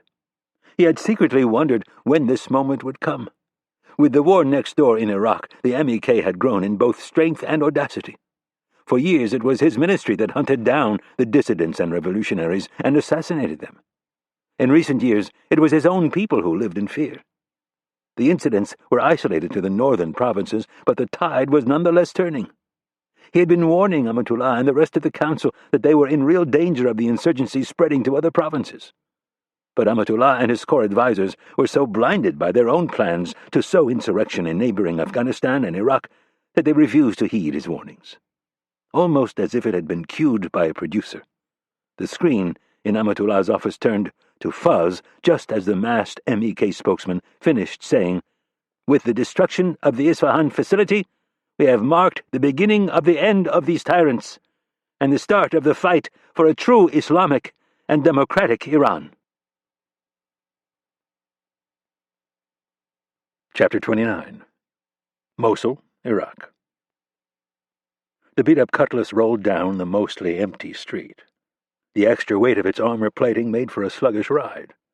The sun wasn't up yet, and a gray haze hung over the entire city. Rapp had been in Mosul for just 2 days, and Stillwell had already changed cars 4 times. This particular vehicle reeked of cigarettes and some other sour odor Rapp couldn't quite place and wasn't sure he wanted to. Crumpled pop cans, styrofoam cups, and sandwich wrappers were strewn about the floor, and the ashtray was overflowing with smashed butts that had been smoked all the way to the nub. It was a ruse Rapp himself had used many times. A play on the Scarlet Pimpernel: create the illusion that you are a witless slob and people pay you little, if any, attention. Being the CIA's man in Mosul required a very delicate balancing act. You had to work the street so you could get information and build up your resources, but you needed to be constantly vigilant about your personal security. The other option was to sit behind the relatively safe walls of the nearest American base and let locals come to you. But it was hard to get a sense of what was really going on unless you got out and mixed with the population. Stillwell understood that you needed to put yourself in a position where you could stumble across the lucky find that made the careers of many a foreign intelligence officer. The lucky walk-in. These people typically fell into 3 categories. The first was the person who was fed up with the power structure. In Iraq, that meant someone who was sick of the corruption and the violence. These were usually the best. Good people who could no longer sit by while terrorists, thugs, and criminals ran their neighborhood. The second type was the person seeking to exchange information for a new life in America or cash. They could be problematic, only in the sense that they often told you whatever you wanted to hear. The third, and by far trickiest, was the person seeking vengeance. Unable to settle a business disagreement with a competitor or partner or a conflict with a neighbor, these people would turn to the CIA and level wild accusations against their foe. More often than not, the person making the accusation was no better, if not worse, than whoever they were trying to turn in. Stillwell had stopped talking to these people. The most risky part for Stillwell was that he had to basically open up shop so people knew where to find him. The problem with hanging his shingle was that it also put a bullseye on his back, and in a city like Mosul, with all of its vying factions, any American, let alone a CIA officer, was a ripe target. Stillwell went to great efforts to protect himself. He never slept in the same place more than 2 nights in a row. He changed cars frequently, and he played himself off as a low-level CIA officer who had almost no authority. He created a fictional boss named Lady Di, who was more like Margaret Thatcher than the deceased princess. She called all the shots and had all the power. Stillwell was merely a conduit. His meets usually took place at one of the city's plentiful internet cafes or one of the open-air markets. He had 6 Kurdish bodyguards who were seasoned fighters and who were extremely loyal to the CIA. The car rolled up to an intersection and stopped at the red light. They were headed south toward the airport to meet Kennedy and her entourage. There were signs that the morning hustle and bustle was starting, a few street vendors were setting up their stands, and traffic was beginning to pick up. Rapp watched as Stillwell looked both ways. He was about to run the light until a woman, covered from head to ankle in a black niqab, stepped off the curb with a child in each hand. The little boy was in jeans and a sweater, and the girl was wearing the hijab or Muslim scarf. The mother looked straight ahead through the slits in her hood. The boy of about 5 and his older sister of a few years looked at Rapp and smiled. Rapp grinned, gave them a little wave, and said a silent prayer that they would make it through the day without being maimed or killed. The complete lack of respect for life by the insurgents was heartbreaking. During a recent session with one of Langley's shrinks, Rapp had been asked if he thought killing was too easy for him. He'd been through enough of these evaluations to know that accusations were made in the form of a question. If they were asking it, it was being written down in his file as an opinion or fact. For starters, Rapp had a hard time with people who had no practical field experience. He had no patience with anyone who second-guessed his work from the comfort of a predictable, climate-controlled office while making decisions with a warm cup of coffee at hand and no fear whatsoever of getting killed in the next 5 minutes. Rapp would never tell one of the shrinks this, But he had found almost nothing more satisfying than tracking down a man who had the blood of innocent people on his hands and punching his ticket. If it had to be a headshot from a half-mile, so be it. If it meant painting a target with a laser so an American jet could drop a 500-pound bomb on the idiot's head, fine.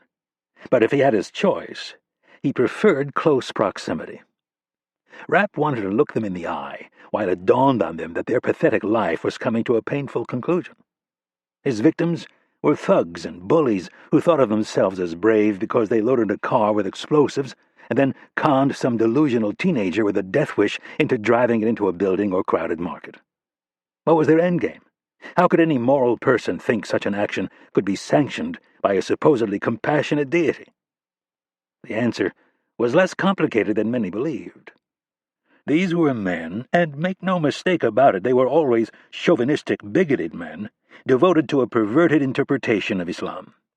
Men who had bought into violence and division in their youth and refused to let go. Men who had invested so much of their life in hate and blaming others for their troubles that they were too afraid to step back and really think about what they were doing. Men who were frightened to read the entire Quran because they knew they would be confronted with the words of a prophet who would never condone their actions. These were the animals Rapp hunted. Men who had no respect for human life and consequently would be afforded none in return. There were only a handful of people who really understood the discipline that Rapp practiced, the satisfaction of tracking them sometimes for months, knowing when to strike and when to hold your fire, looking for the perfect opportunity to get close enough to stick a knife through their brainstem and watch every bodily function below the neck shut down, knowing that you had delivered justice for all the people whose innocent lives had been cut short by the fanatic and his organization, knowing that never again would the predator take another human life. Over the years, the mission had taken Rapp to some pretty forbidding places. He'd spent nights in the humid jungles of the Philippines and Southeast Asia with mosquitoes as big as hummingbirds dive-bombing him. He'd been forced to cross the northern edge of the Sahara Desert on foot to evade Libyan security forces. He'd nearly frozen to death in the Swiss Alps, and in Afghanistan once he was hit with such violent dysentery that he lost 17 pounds in 1 week. Most of it while curled up in a ball on the floor of a dank, depressing apartment. As he rode through the dusty, ancient city of Mosul, Rapp came to the conclusion that he would take his chances in those other places any day. The city of almost 2 million people gave him a nagging sense of just how divided this part of the world still was. Last night, Ridley had gone back to the base so he could be in secure communication with Langley and help prepare for Kennedy's arrival, while Rapp and Stillwell went to check out the safe house in the neighborhood where Kennedy would be meeting her counterpart. He and Stillwell had walked down Ninawa Street to the Tigris and then turned south to Amir Zayo Street, where the safe house is located. 4 of the bodyguards were with them, 2 in front and 2 trailing, who stayed within a block at all times. The reconnaissance took an hour, and while Rapp saw no actual violence, there were signs of it everywhere. Buildings were pocked from gunfire and shrapnel. A handful were scorched from explosions, and a few were half destroyed. The police presence around the courthouse was heavy, even in the evening after it was closed.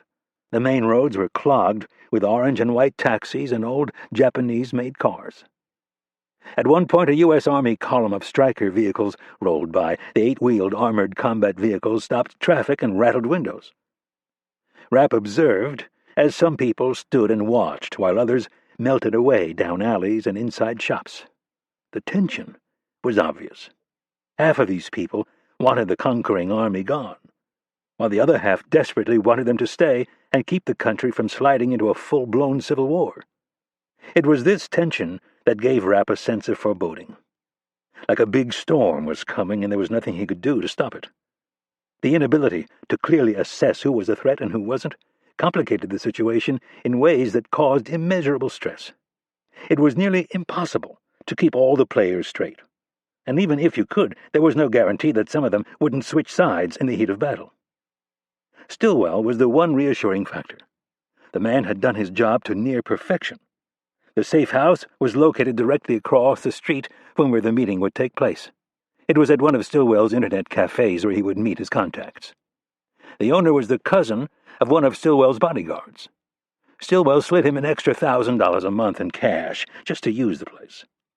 The second-story apartment across the street was stocked with provisions. It was a classic no-frills operation. They had military cots, military rations, and lots of military hardware in case the place came under siege. There was a grenade launcher, a half-dozen M4 rifles and Glock 45 caliber pistols, a big Barrett 50 caliber sniping rifle, 2 M249 saws, and a case of M67 fragmentation hand grenades. There was also body armor, a triage kit, a communications surveillance package, and a stack of old magazines and paperbacks. All of this was protected by a reinforced steel door with 3 heavy-duty deadbolts. The windows were covered with bars, and tiny security cameras covered the stairwell, street, and the inside of the apartment. Stillwell had all 4 safe houses set up in the same manner, and was able to monitor the cameras over the internet. Rapp had fallen asleep around 11 p.m. with the door barred and his loaded 45 caliber Glock next to him. Shortly before 2 a.m., he was pulled from a dream by the sound of gunshots. He lay awake for more than an hour, and then, just as he was falling back to sleep, there were more gunshots, this time closer. Stillwell began snoring like a drunk, and all Rapp could do was lie there, rest his eyes, and think of all the things he needed to check on in the morning. He finally fell back to sleep as morning approached, only to be jolted off his cot by a massive explosion. Rapp flipped on a light and looked over at Stillwell, who cracked an eye. "That was close," Rapp said. "Don't worry," Stillwell mumbled. "That was one of ours." He then rolled over and was back to snoring in less than a minute. Rapp looked at the scenery as they hit the main thoroughfare for the airport. He asked himself, for at least the 10th time, if it was wise to bring Kennedy into this environment. The Iranians refused to meet at the airport, so a neutral spot within the city was agreed upon. They passed the bombed-out carcass of a car, and Rapp let out a yawn. Stillwell looked over with his toothy grin and asked, "What's the matter? You didn't get a good night's sleep?" Rapp looked straight ahead and frowned. "I don't know what was worse, the gunfire or your snoring." "My snoring? You spend enough nights here, you get used to the gunfire." "I'll bet." Rapp nodded thoughtfully, and made a mental note to have Kennedy give Stillwell a commendation and a big fat raise. These guys in the field were never paid enough. Chapter 30.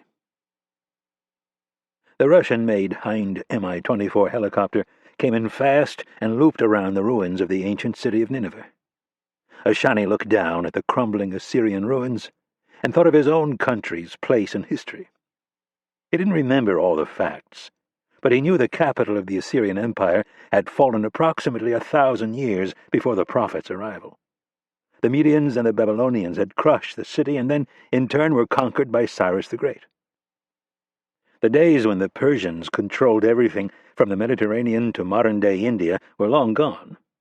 Any hopes of ever attaining the prominence of his predecessors seemed impossible. Based on recent developments, they would be lucky if the once former empire didn't contract further. Ashani had felt for some time that the government was in a far more tenuous position than anyone would acknowledge. His fellow members on the Supreme Security Council were either too disconnected from what was going on or had surrounded themselves with sycophants who only told them what they wanted to hear. That was definitely the case with Amatullah. He had grown to believe his own propaganda and his ability to get others to believe it as well. The debacle at the United Nations had stung. In addition to the entire issue being tabled by the Security Council, America's accusation that Iran was trying to cover up an internal revolt had gained some real traction. Foreign Minister Salehi's weak counter-accusation that America had fabricated the information only seemed to worsen things. Salehi's protest in the face of Secretary of State Wicca's avalanche of information looked lame even to Ashani. The international press was running stories that, for the first time since the revolution, questioned the ability of the government in Tehran to hold onto power. Protests were springing up in the northern provinces, and in Tehran his people were telling him the mood on the street was combustible. The supreme leader was characteristically absent, choosing to focus instead on the religious well-being of the country. Ashani had his suspicions that the supreme leader was distancing himself from a sinking ship, giving Amatullah all the rope he needed to either save or hang himself. Ashani thought the supreme leader was trying to elevate his position of spiritual leader to such heights that he would be safe should Amatullah fail in rallying support from the international community and regaining control of his fellow Iranians. Several banks had been firebombed overnight. Amatullah put the security services on full alert and ordered them to arrest anyone at even the whiff of trouble. The helicopter leveled out and began a slow descent toward a parking lot near the river. Ashani glanced to his right and looked at the back of Imad Mukhtar, who was looking out the starboard side window and talking on a cell phone. As if things weren't bad enough, Amatullah was now taking counsel from Mukhtar. The head of Hezbollah's paramilitary wing was a useful tool for certain things, but advising the Iranian president during this heightened crisis was not one of them. He was far too obtuse to be offering advice on such complicated matters. Even in the face of what had happened at the United Nations, Mukhtar had lobbied to launch attacks against Israel and America.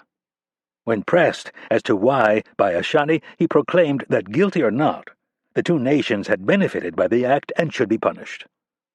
Not getting anywhere with Ashani, Mukhtar directed his words at Amatullah, telling him that by striking back at the Jews and the Americans, the Iranian people would see them as guilty.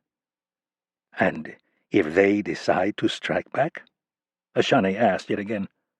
Mukhtar looked at him smugly and shook his head. "They do not want to fight us. Trust me." As Ashani thought back to the meeting late last night, he couldn't shake the nagging sense that America would push back.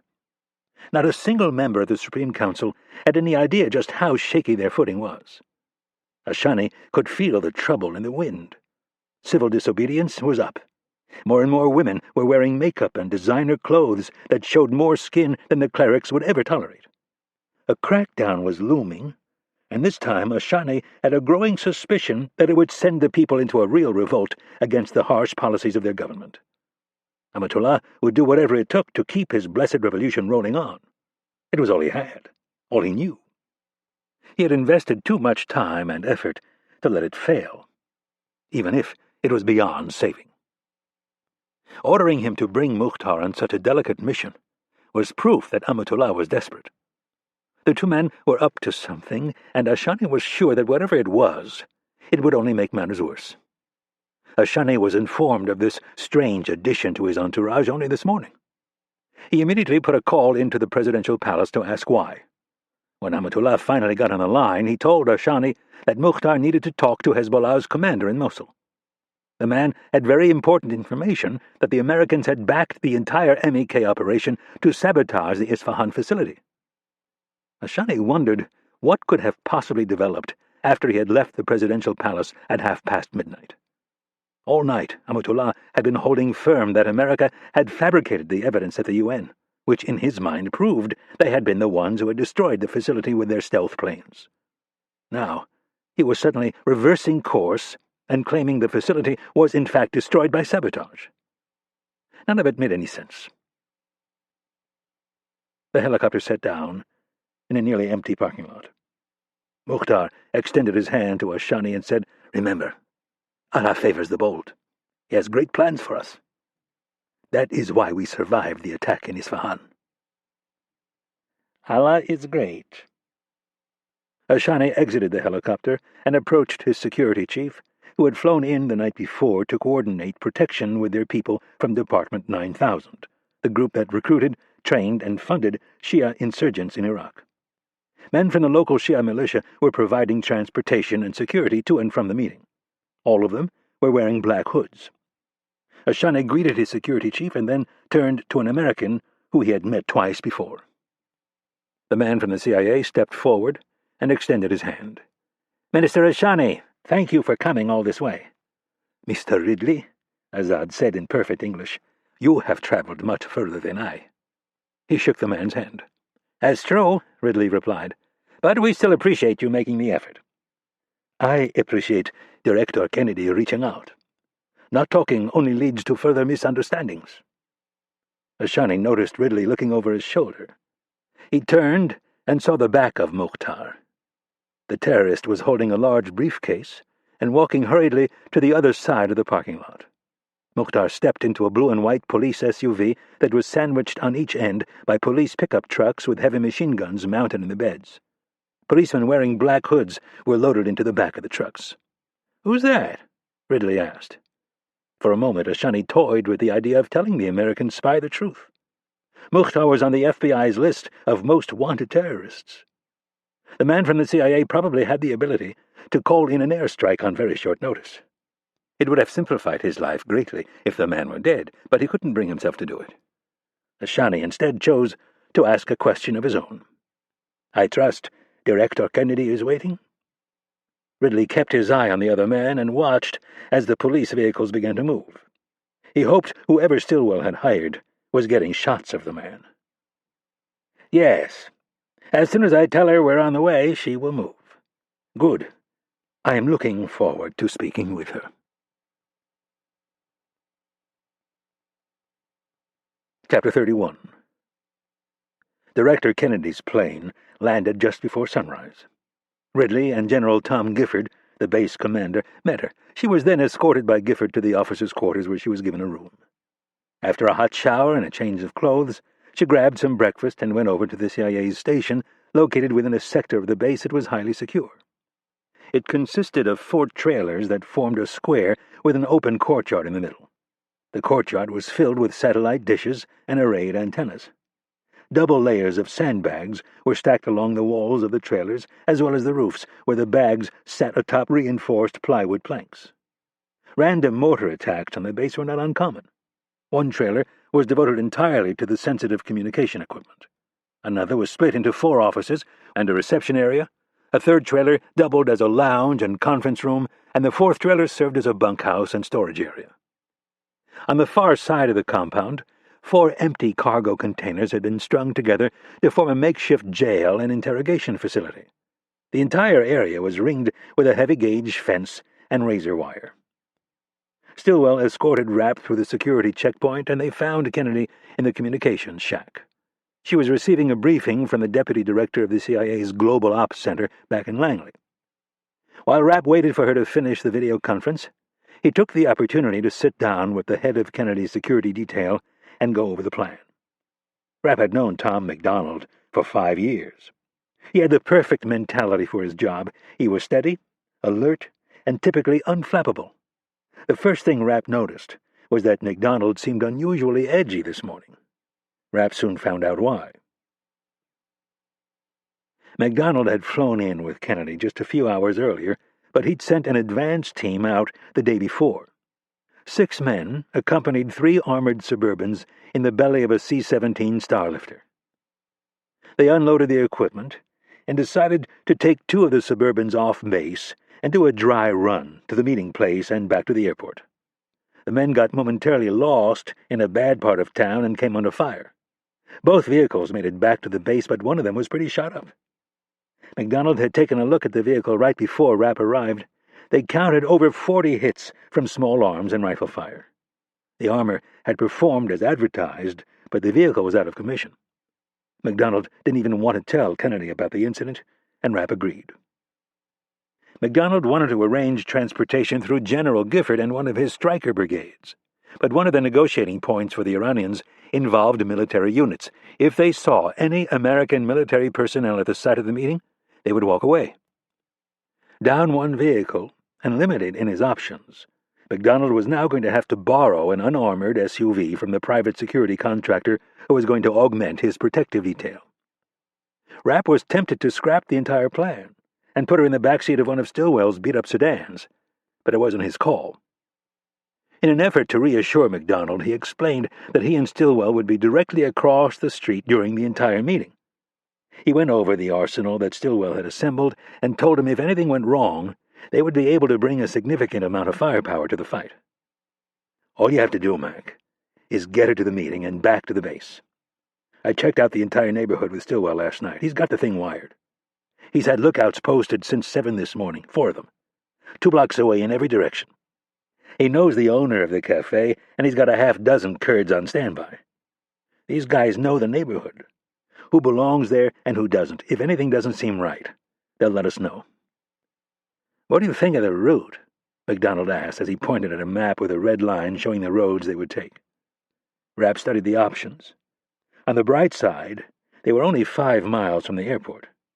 The only worry was the directness of the route. "I think you made the right call.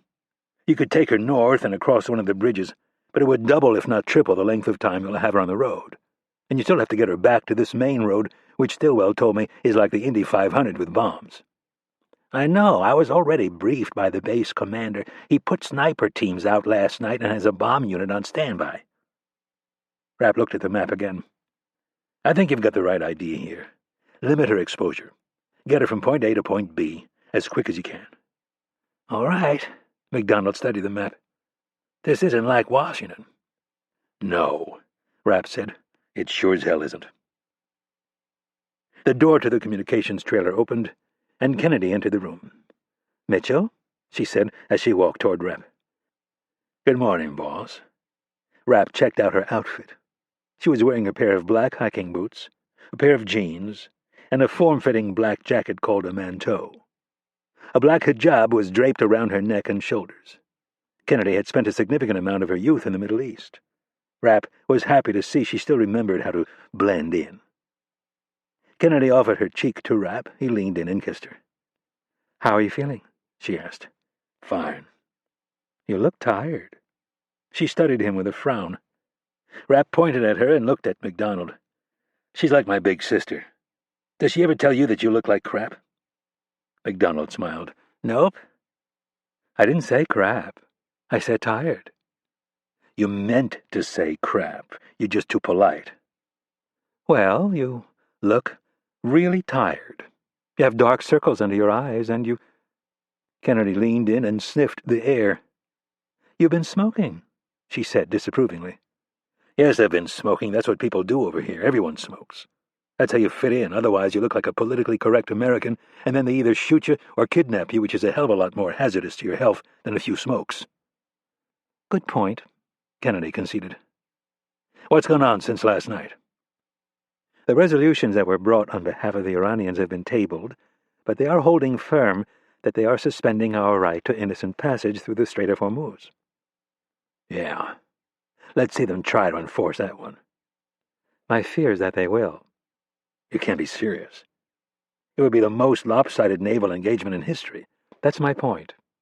They might try to provoke something and make themselves look like the victims. They're desperate, Mitch. This operation that you started is having a real effect. The Brits informed us that 2 banks and several gas stations were firebombed in Tehran last night. They say anti-Ayatollah graffiti is suddenly popping up around the city. Good. Maybe they'll storm the presidential palace.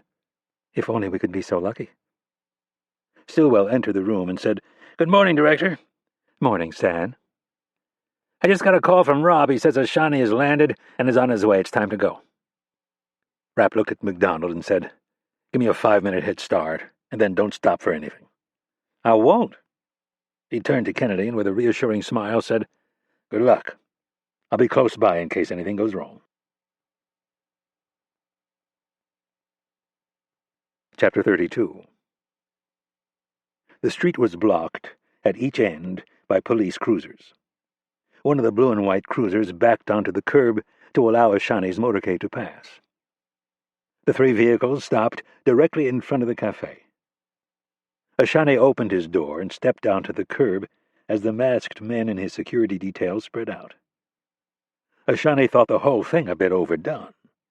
He proceeded into the cafe with his security chief and the man from the CIA. The place was small, 15 feet wide by about 40 feet deep. The floor was covered with beige, rectangular tiles. The grout had turned from gray to black in the high-traffic areas, and the entire floor seemed to have a coating of grime on it. Ashani looked around. The white walls had taken on a yellowish tinge from all the smoking. It made him think of his lungs, which, thankfully, were feeling much better. Hopefully, the doctor was right and there would be no lasting effects. Minister, Ridley said, may I get you something to drink? Director Kennedy should be here in a little bit. I would like some tea, please. Ridley looked at Ashani's security chief, and the man shook his head. Ashani approached one of the tables halfway back and took a seat in one of the blue fiberglass chairs. He was about to start looking for listening devices, and thought better of it.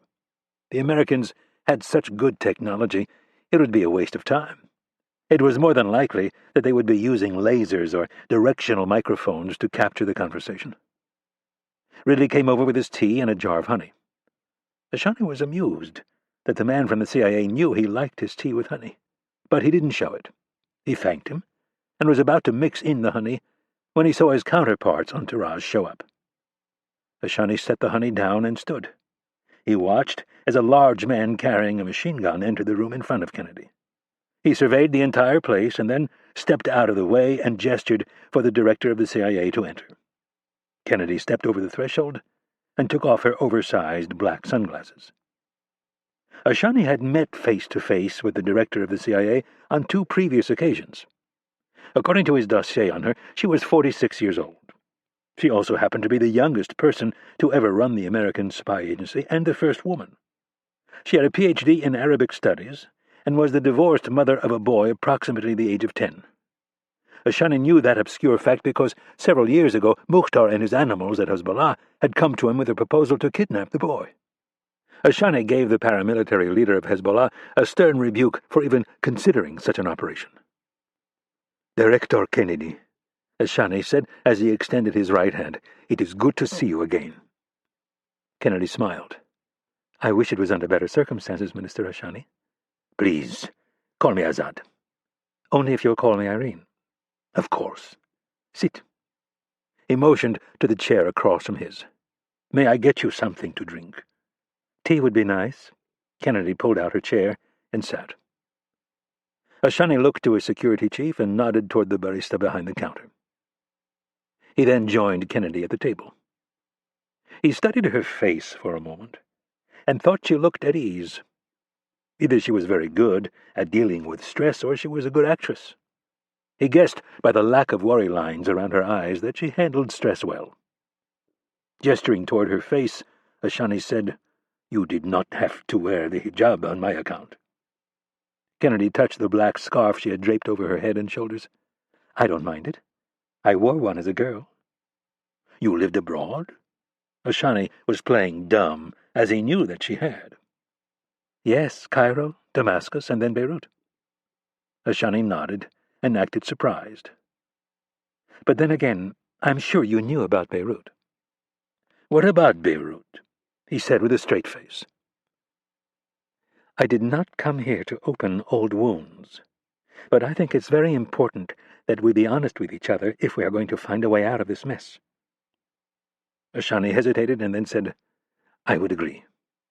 "Then I find it hard to believe that as Iran's Minister of Intelligence, you didn't already know that my father was killed in the U.S. Embassy bombing in Beirut back in 1983. Kennedy would have liked to have added that the bombing had been carried out by Hezbollah and sponsored by Iran, but there was no need to state the obvious. Ashani knew who was behind the carnage, and he knew Kennedy knew as well. Ashani took a sip of tea and then delicately said, "I'm sorry about your father. I do not like all this violence. Too many innocent people have been killed." Ashani's man placed a cup of steaming tea in front of Kennedy and backed away. Kennedy picked up the cup with both hands and said, "Far too many." "There are many in my country," Ashani said while putting both arms on the table and leaning closer to Kennedy, "who question how evil the U.S. really is. You have rid us of both Saddam and the Taliban. As you well know, we Shia and Sunni do not like each other. The only time we stop fighting is when someone like you gets in the middle." Sad, but true. There was a moment of uncomfortable silence. And then Ashani said, "We have a situation here that I am afraid could spin out of control. There are many people in my government who want blood for the destruction of the Isfahan facility. Our Persian pride demands it." "Pride can be a very destructive thing." Ashani snorted. "Yes, you are right. But I'm afraid there are few people in my government who see it that way. They want someone to pay for this offense." "Then they should crack down on the insurgents and leave us and Israel out of it. Or are they too afraid to admit they have an internal problem?" "I did not come here to discuss the inner workings of my government," Ashani said a bit more seriously. I was invited to listen to you and find a mutually agreeable solution to this mess." Kennedy sipped her tea and then said, "President Alexander is flirting with the idea of opening limited diplomatic relations." "Interesting. What is the incentive for my government?" "You have 20 to 30% inflation. You import 40% of your oil, even though you have the second highest oil reserves of any country behind Saudi Arabia. And your economy is about to collapse. You have an internal revolt brewing that, like before, will be met with a crackdown from the religious extremists. Although this time it's less certain they will succeed." Kennedy stopped to see if Hashani wanted to argue any of these points. He didn't, so she continued. "If you were to meet us halfway and agree that it is time for our two nations to bury old wounds and forge a lasting peace that respects both Islam and freedom, we would restore relations on a level that would encourage American investment in your country." "There are many in my country," Hashani said, "who think you were behind the destruction of the Isfahan facility." Kennedy looked him straight in the eye and said, "I can promise you, we had nothing to do with the attack." "That may well be the case. I am just telling you, the hardliners will want something more concrete than the possibility that American banks might invest in our country." American financial institutions will follow the U.S. government. That is why the President is prepared to offer you $1 billion in guaranteed loans. Hashani was surprised. "What is the catch?" "The money must go toward building new refineries. The loans will be interest-free for the first 3 years, and after that they will be locked in at 5%. "The money has to be used to build refineries?" The President feels it's the only way he can get a majority of the Congress to back it." "You want us to renounce our nuclear program?" "No." She shook her head. "Not publicly." "But privately?" "It would help." Hashani winced. "There are those in my country who are obsessed with becoming a nuclear power." Kennedy leaned in and whispered, "Your economy is close to collapsing. You are on the verge of another revolution, only this time you guys are going to be the ones thrown out of power. This is a chance for you to stave off disaster." Hashani scratched his beard, looked past Kennedy and the dusty front door. With just his limited view, he counted 5 men in urban combat gear holding their weapons at the ready. This could be Tehran in a year or two if economic stability wasn't reached. One thing bothered him, though. Hashani looked carefully into Kennedy's eyes and asked, "Why?" "Why what?" "Why are you offering to help us?" Kennedy nodded. Despite Hashani's relatively open mind, there was no getting over the fact that he had spent all of his adult life in a country that blamed America for virtually every woe. "Because we feel," Kennedy started out slowly, "that there are enough people like you, Azad, decent people who want to put an end to the hatred and violence. Who knows what type of government might take over after a second revolution? Who's to say it won't be more fundamentalist and anti-Western than the current government?" Kennedy shook her head. "We have learned the hard way that economic instability in the Middle East is not in the best interest of the United States. The lack of opportunity makes it all too easy for the clerics to preach their hatred. We want to see a resurgence in Persian pride. We want you to take control of your own destiny. We want to see you make advances in science and health. We want to see you succeed, if for no other reason than we stop getting blamed for your failures." Hashani had a look of intense concentration on his face. Everything she had just said was true, but selling it to men whose entire power base was dependent on the hatred of America would be exceedingly difficult. Kennedy knew what he was thinking. I know this is risky. That is why I am here, and not Secretary of State Wicca. My president sent me because he knows you and I have proven that our two countries can work together. That is true. But this is a big step. What is your alternative, Azad? Kennedy put her arms out and motioned in each direction. Is this what you want? Car bombs and sectarian violence, kidnappings and bloodletting? We both know your country is closer to this than the mullahs would ever admit. With downcast eyes, Ashani slowly nodded. Then, what is your answer? In Ashani's mind, there was no doubt this was the right thing to do. But selling it to the Supreme Council would be extremely difficult. His mind kept returning to Amatullah. The Peacock president would hate this with every fiber of his body. Still, there was a chance that the Supreme Leader would see it as an opportunity for his people to avoid years of pain and suffering.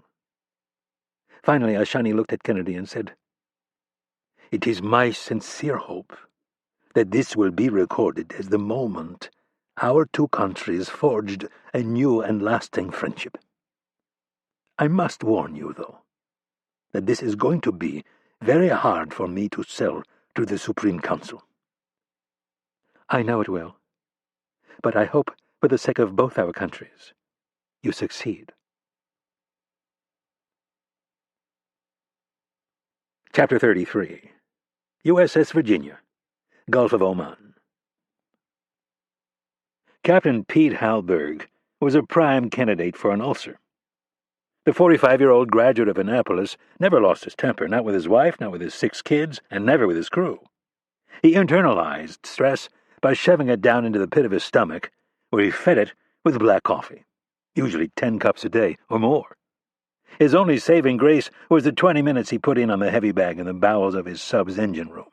That, and the bottle of Tums antacid tablets that he went through every week. On this particular morning, the pucker factor on the bridge was running high.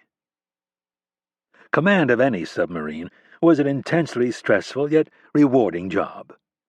Commanding one of America's newest fast attack submarines was in a league all by itself. The United States Navy had entrusted Halberg with the $2 billion technological marvel and given him 134 submariners to lead. The crews had been fairly routine up until 2 days prior, when they'd received a flash message from Submarine Task Force Commander, or CTF-54. Their orders were to leave the Dwight D. Eisenhower Strike Group, which was on patrol in the Persian Gulf, and proceed to the Gulf of Oman, where Halberg and his crew were to locate and track one of Iran's 3 Kilo-class subs that had left port in a hurry. Shortly after midnight, they'd followed a Liberian supertanker filled with crude through the Strait of Hormuz and enter the deeper waters of the Gulf of Oman. At 377 feet, the USS Virginia was 17 feet longer than the depth of the main shipping channel. There wasn't a sub in the world, other than her sister ships, that could come even close to her capabilities. But she had her limits. Halberg and his entire crew had breathed a collective sigh of relief when they reached the deeper water of the Gulf of Oman. The Virginia's strength lay in her stealth, firepower, and speed. To use those, however, she needed room to maneuver. If the Persian Gulf was a 6-lane divided highway on a dry, sunny day, the Strait of Hormuz was a narrow, dark alley on a dark, rainy night. 27 miles at the narrowest point, it was dotted with islands and packed with shipping traffic. Most of its supertankers were nearly 1,000 feet long. The currents were quick, and once outside the main shipping channel, there were countless uncharted wrecks. Based on the information provided by CTF-54, Halberg and his executive officer, Dennis Strilzik, agreed on the most likely location of the Kilo. They set up a patrol grid, and then Halberg turned over the command duty officer watch to the exec so he could grab a few hours of sleep. 4 hours later, he woke up refreshed and returned to the bridge. Traveling at 5 knots on an easterly heading, the lightweight wide-aperture array picked up the Kilo running at the same speed in the opposite direction, parallel to the Iranian coast. It was a predictable maneuver that they had seen the Iranians use dozens of times. They would run their subs out of their base in Bandar Abbas in broad daylight for all the world to see, and then transit through the strait on the surface. Once clear of the shipping channel, they'd dive and then put the pedal to the metal. Usually, just north of Muscat, Oman, they would decrease speed to 5 knots and begin a series of lazy figure eights to make sure no American subs were trailing them. Then they would slowly work their way north and skirt the Iranian coastline just inside territorial waters, looking for an American warship they could fall in behind and tail back through the strait. When Halberg arrived in control, Strilzik explained what was going on. About 30 minutes ago, he broke for international water and started running the racetrack right here on the shelf. Strilzik pointed to a location on the chart that showed where the Gulf of Oman stepped its way up from a depth of 1,000 meters to 100 meters. The location was right on the doorstep of the Strait of Hormuz. Halberg sipped his coffee. That doesn't make any sense. No, it doesn't. Why go to all that effort to disappear and then start beating your chest? Unless you want to be found, Halberg mused. That's what I was thinking. Strilzik handed the skipper a printed message from CTF 54. This came in about an hour ago. Halberg scanned the message without the aid of glasses. With his oldest child already in college, he was very proud of the fact that he didn't need reading specs. According to the message, the Iranian naval base at Bandar Abbas was a beehive of activity. Her 2 remaining Kilo subs, the Tarek and Noor, had rushed out of port in the middle of the night, along with 4 of their mini-subs. Strilzik pointed to the nearest color monitor and said, These satellite photos are taken at 0400. Every frigate in the harbor is glowing. They're getting ready to put their entire navy to sea. Halberg looked down at the plotting table. The old paper charts had been replaced by a flat computer screen that provided real-time tactical information. With the aid of a complex navigation system, the display showed the exact location of the Virginia, the Iranian Kilo they were shadowing, and virtually every other ship in the Gulf of Oman. Halberg pressed a button, and the screen changed magnification to show the tactical situation in the Persian Gulf. 2 of the 6 Iranian subs were already missing. The other 4 were all headed northwest toward the Eisenhower strike group. Halberg assumed the missing subs were also headed in that direction. He'd been patrolling these waters on and off for nearly 20 years, and this was as aggressive as he'd ever seen the Iranians. Halberg changed the plotting screen back to his immediate area of responsibility. He looked at the location of the Iranian Kilo that they had identified as the Eunice, the most modern of their subs. She appeared to be guarding the entrance to the Strait of Hormuz. "Why don't you grab some sleep?" Halberg said to Strilzik. "I'll start the next watch early." "You sure?" "Positive." Halberg settled into his chair in the command and control center and asked for a cup of coffee. As he studied the battlefield layout on the array of screens in the CACC, he got the feeling that this was not going to be another boring day at sea. Chapter 34. Mosul, Iraq. Rapp was wearing a loose-fitting pair of pleated black dress pants and a gray dress shirt that was untucked. He stood behind Stillwell, looking down at one of the flat-panel monitors. The screen was split in 2. The left half showed Kennedy, the right half showed Ashani. Their conversation was relayed via a pair of desktop speakers with reasonable clarity. As Kennedy had predicted, the dialogue was progressing without conflict. This should have reassured Rapp, but it didn't. Something didn't seem right. He ran a hand through his thick black hair and then scratched his beard. His eyes moved to a second monitor showing 4 separate shots of the street. The policeman at the north barricade looked tense and a bit jumpy. It was decided that they wouldn't be told any specifics about the meeting, especially that the director of the CIA was one of the 2 principals. The Iranian demand that no U.S. military personnel be involved with the security complicated things a bit. The local police were the next best choice for crowd control. At least, that's what Ridley thought. Rapp was having second thoughts. The police seemed to be more concerned with what was going on inside the security perimeter than what was going on outside. Their job was to screen pedestrians and make sure no vehicles gained access to the block. Fortunately, pedestrian traffic was sparse. The natives knew to stay away from the police checkpoints for the simple fact that they provided ripe targets for the fundamentalist suicide bombers. As Rapp was trying to get a read on the situation, 2 more police vehicles pulled up. They were pickup trucks, each with a .50 caliber machine gun mounted to the roof of the cab. 2 .50 caliber heavy machine guns was a lot of firepower. The gunners were wearing flak jackets and black hoods, but beyond that they were standing fully exposed in the back of the pickups. It was the perfect job for a young recruit who would think himself invincible behind the heavy gun. In reality, though, they were ripe targets. In a gunfight, they wouldn't last long, standing and exposed like that. Any decent marksman could pick them off. Rapp noticed that the men handling the big guns also appeared more concerned about what was happening inside the security cordon than what was going on outside. Rapp shifted his gaze to a picture of the men who were providing transport for Minister Ashani. They were parked directly across the street from the cafe and their American counterparts. As they were dressed in street clothes and wearing black hoods to conceal their faces, Rapp guessed they were either Quds Force or members of a local Shia militia. They were all holding AK-74s. He understood why the militants had to conceal their faces, but the fact that the police did as well spoke volumes about the lawlessness of the city. Rapp tapped Stillwell on the shoulder and said, "Am I just imagining it? Or does it look like the police and these guys in the hoods are itching to get in a gunfight with each other?" "Nope." Stillwell kept his eyes on screen. "You're not imagining anything. It's the same old story. Most of the cops are Sunni, and these guys in the hoods are Shia. They're like Yankees and Red Sox fans, except they've hated each other for a lot longer."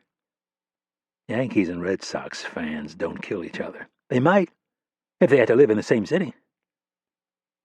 Rapp didn't like any of this. The last thing they needed was Kennedy getting caught in the crossfire between the Hatfields and the McCoys. "Can we trust these militia guys?" "How do you mean?" "How do we know they're not going to start a fight?" "We don't." "Wonderful.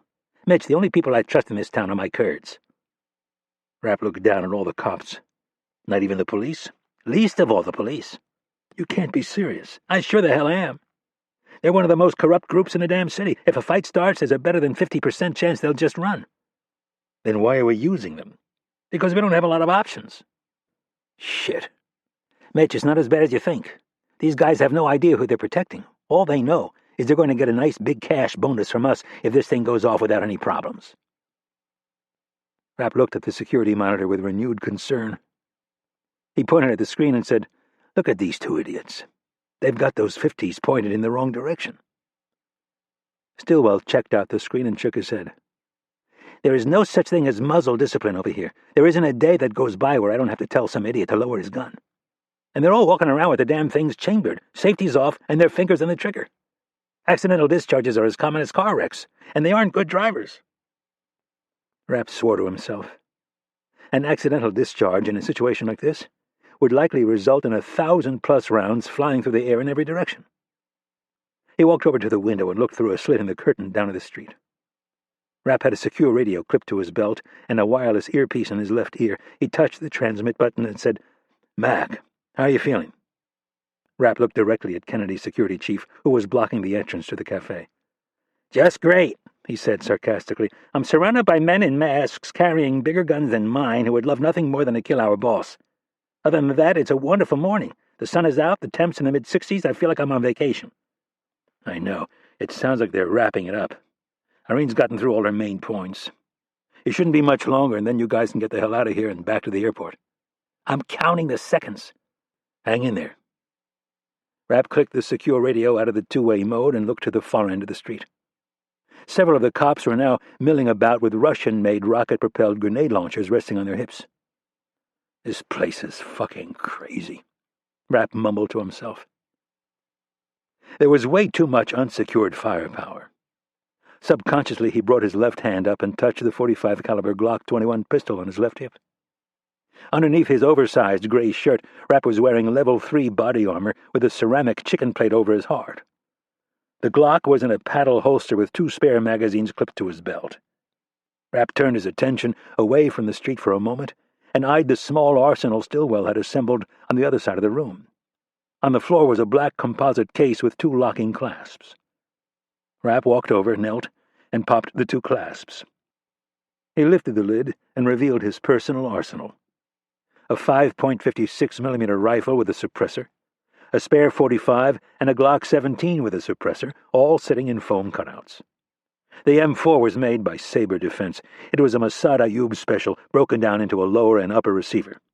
Rapp assembled the weapon in a few seconds, screwed the silencer onto the end, and loaded it with a 30-round magazine.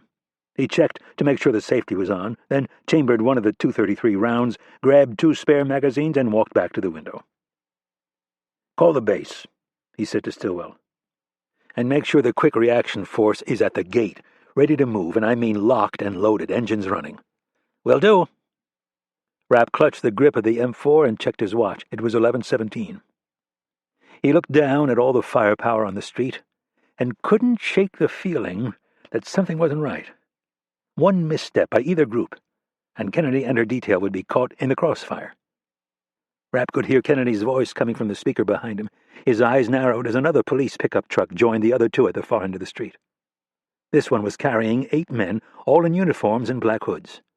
They piled out of the truck and moved off in pairs toward each corner of the intersection. Rapp swore under his breath and decided enough was enough. "Mac," Rapp said as he keyed the transmit button on his radio, "I think it's time to wrap this thing up and get her back to the base." "I agree." "All right, get your guys ready to move. Minister Ashani goes first, and then once he's gone, bring her out and hightail it straight back."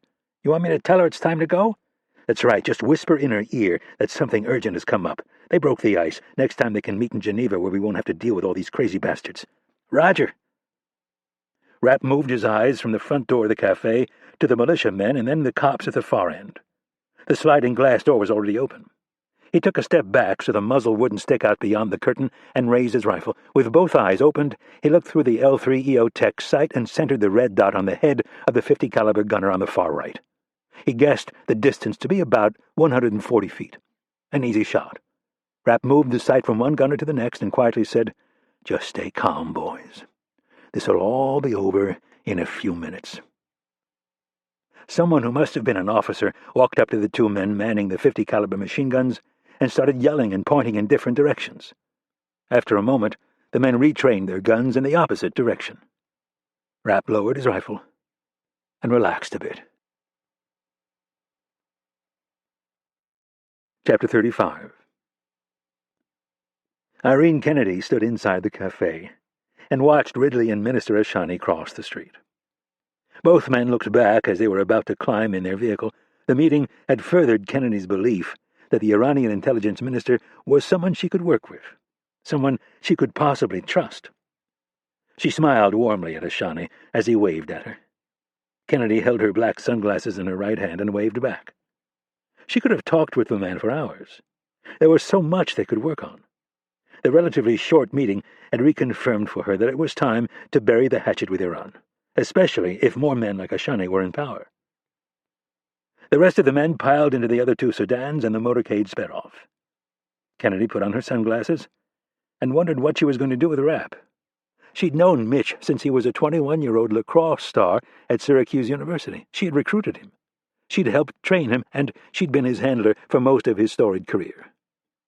He'd been good from day one, a natural at picking up languages and mannerisms and customs that were unique to every city on the planet. His ability to immerse himself for extended periods of time on overseas assignments with almost no contact from the agency was unique. There'd been plenty of times where the months had ticked away and Kennedy was left wondering if Rapp was still alive. Somehow, though, he always made it back. And with each successful mission, he became less patient with his handlers, less comfortable with the suit-and-tie culture of CIA headquarters. Over the years, the insubordination worsened.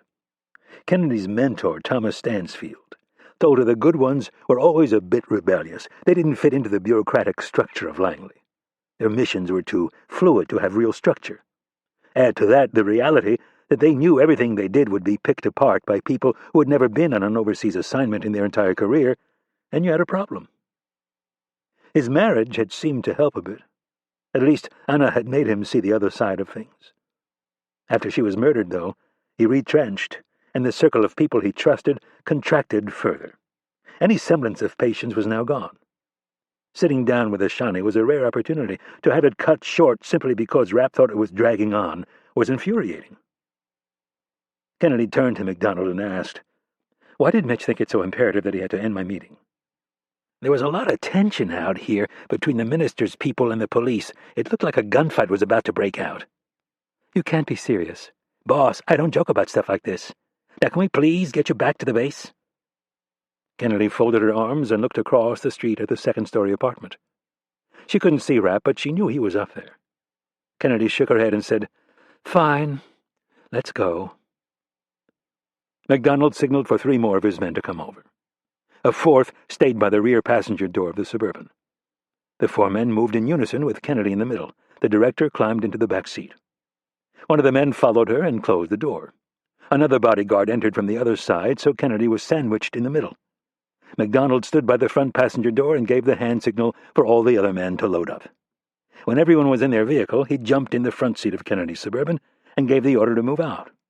The 5 vehicles rolled single file down the block and idled for a second as the police cars moved to allow them through.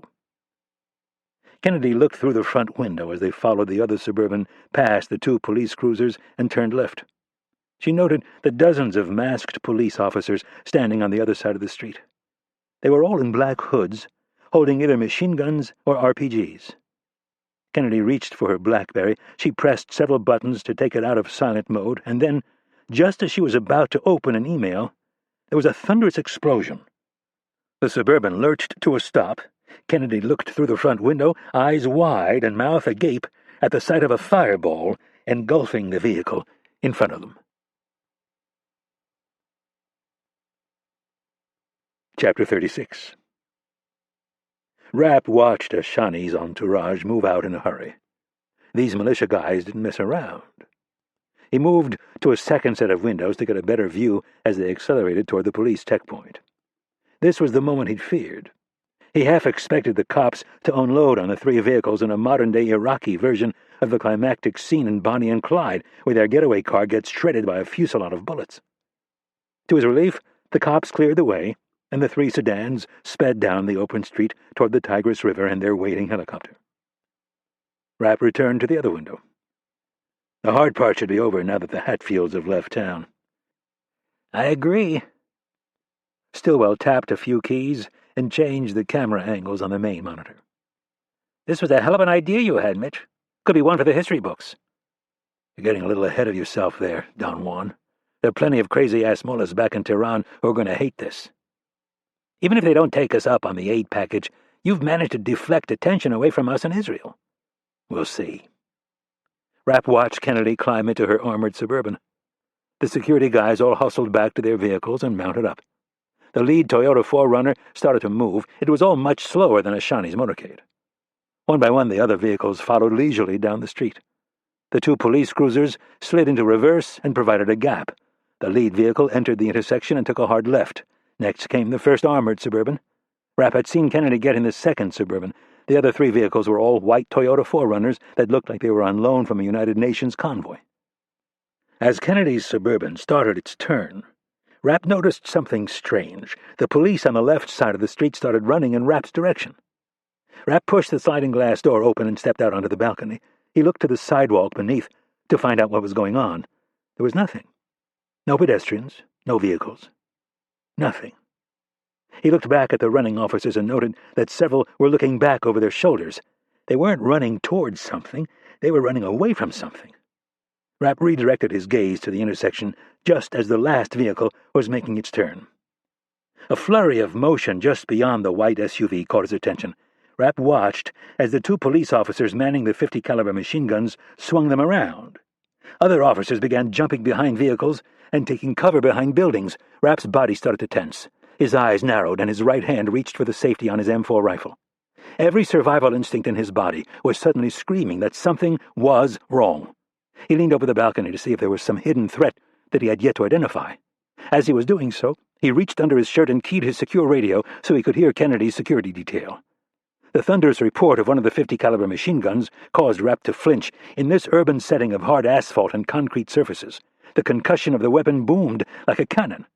Rapp watched in horror as two of the big 50s opened up with sustained bursts. The last white SUV was torn to shreds. There was a loud explosion, and then Rapp heard McDonald's voice in his ear. "Shit, we're under attack! Don't stop! Move! Move! Move!" The first explosion was followed by two more. Rapp's weapon snapped into the firing position, and he screamed back into the apartment, "Get that quick reaction force here, ASAP!"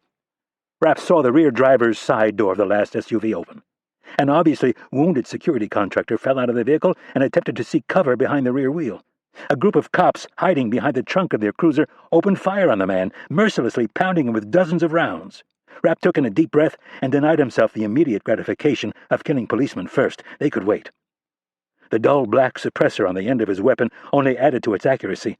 The L3 EOTech sight consisted of a squarish viewfinder with a red dot in the middle. It was an amazing advance in battlefield technology that allowed the shooter to keep both eyes open while zeroing in on a target.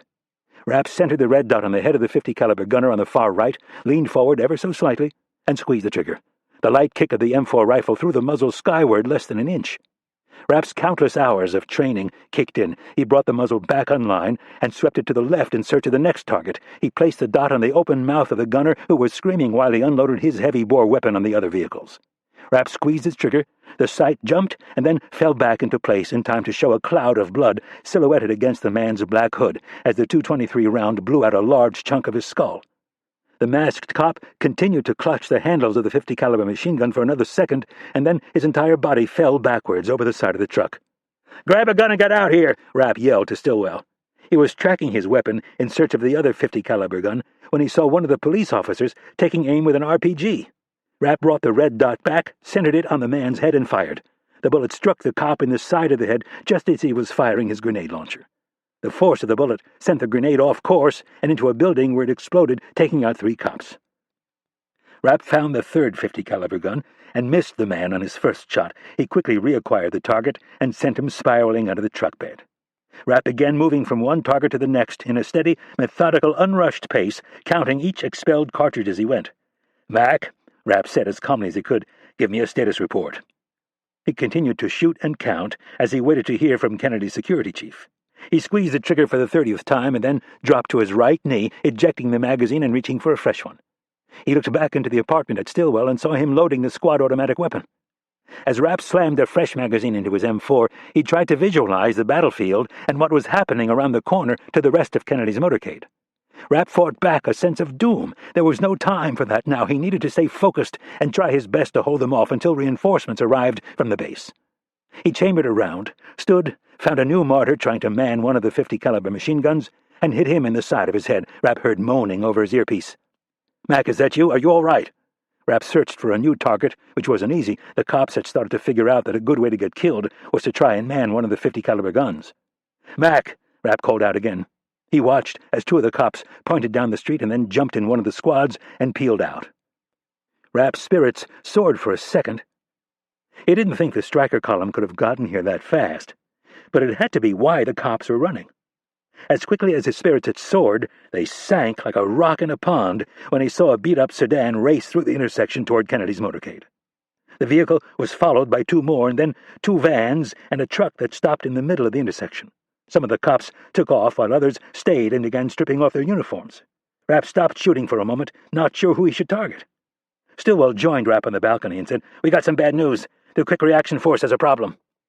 Before Rapp could ask what the problem was, the Kurds entered the room just then and began shouting at their boss. Rapp noticed that several of them were wearing black balaclava hoods.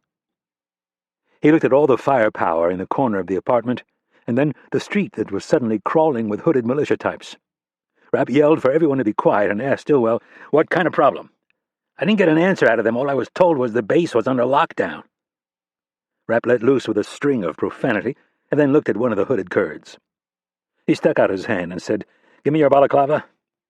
The man didn't respond quickly enough, so Rapp screamed his order like a drill sergeant. "What are you doing?" Stillwell asked. "I'm going down there." Rapp took the black hood from the Kurd. "Are you out of your fucking mind?"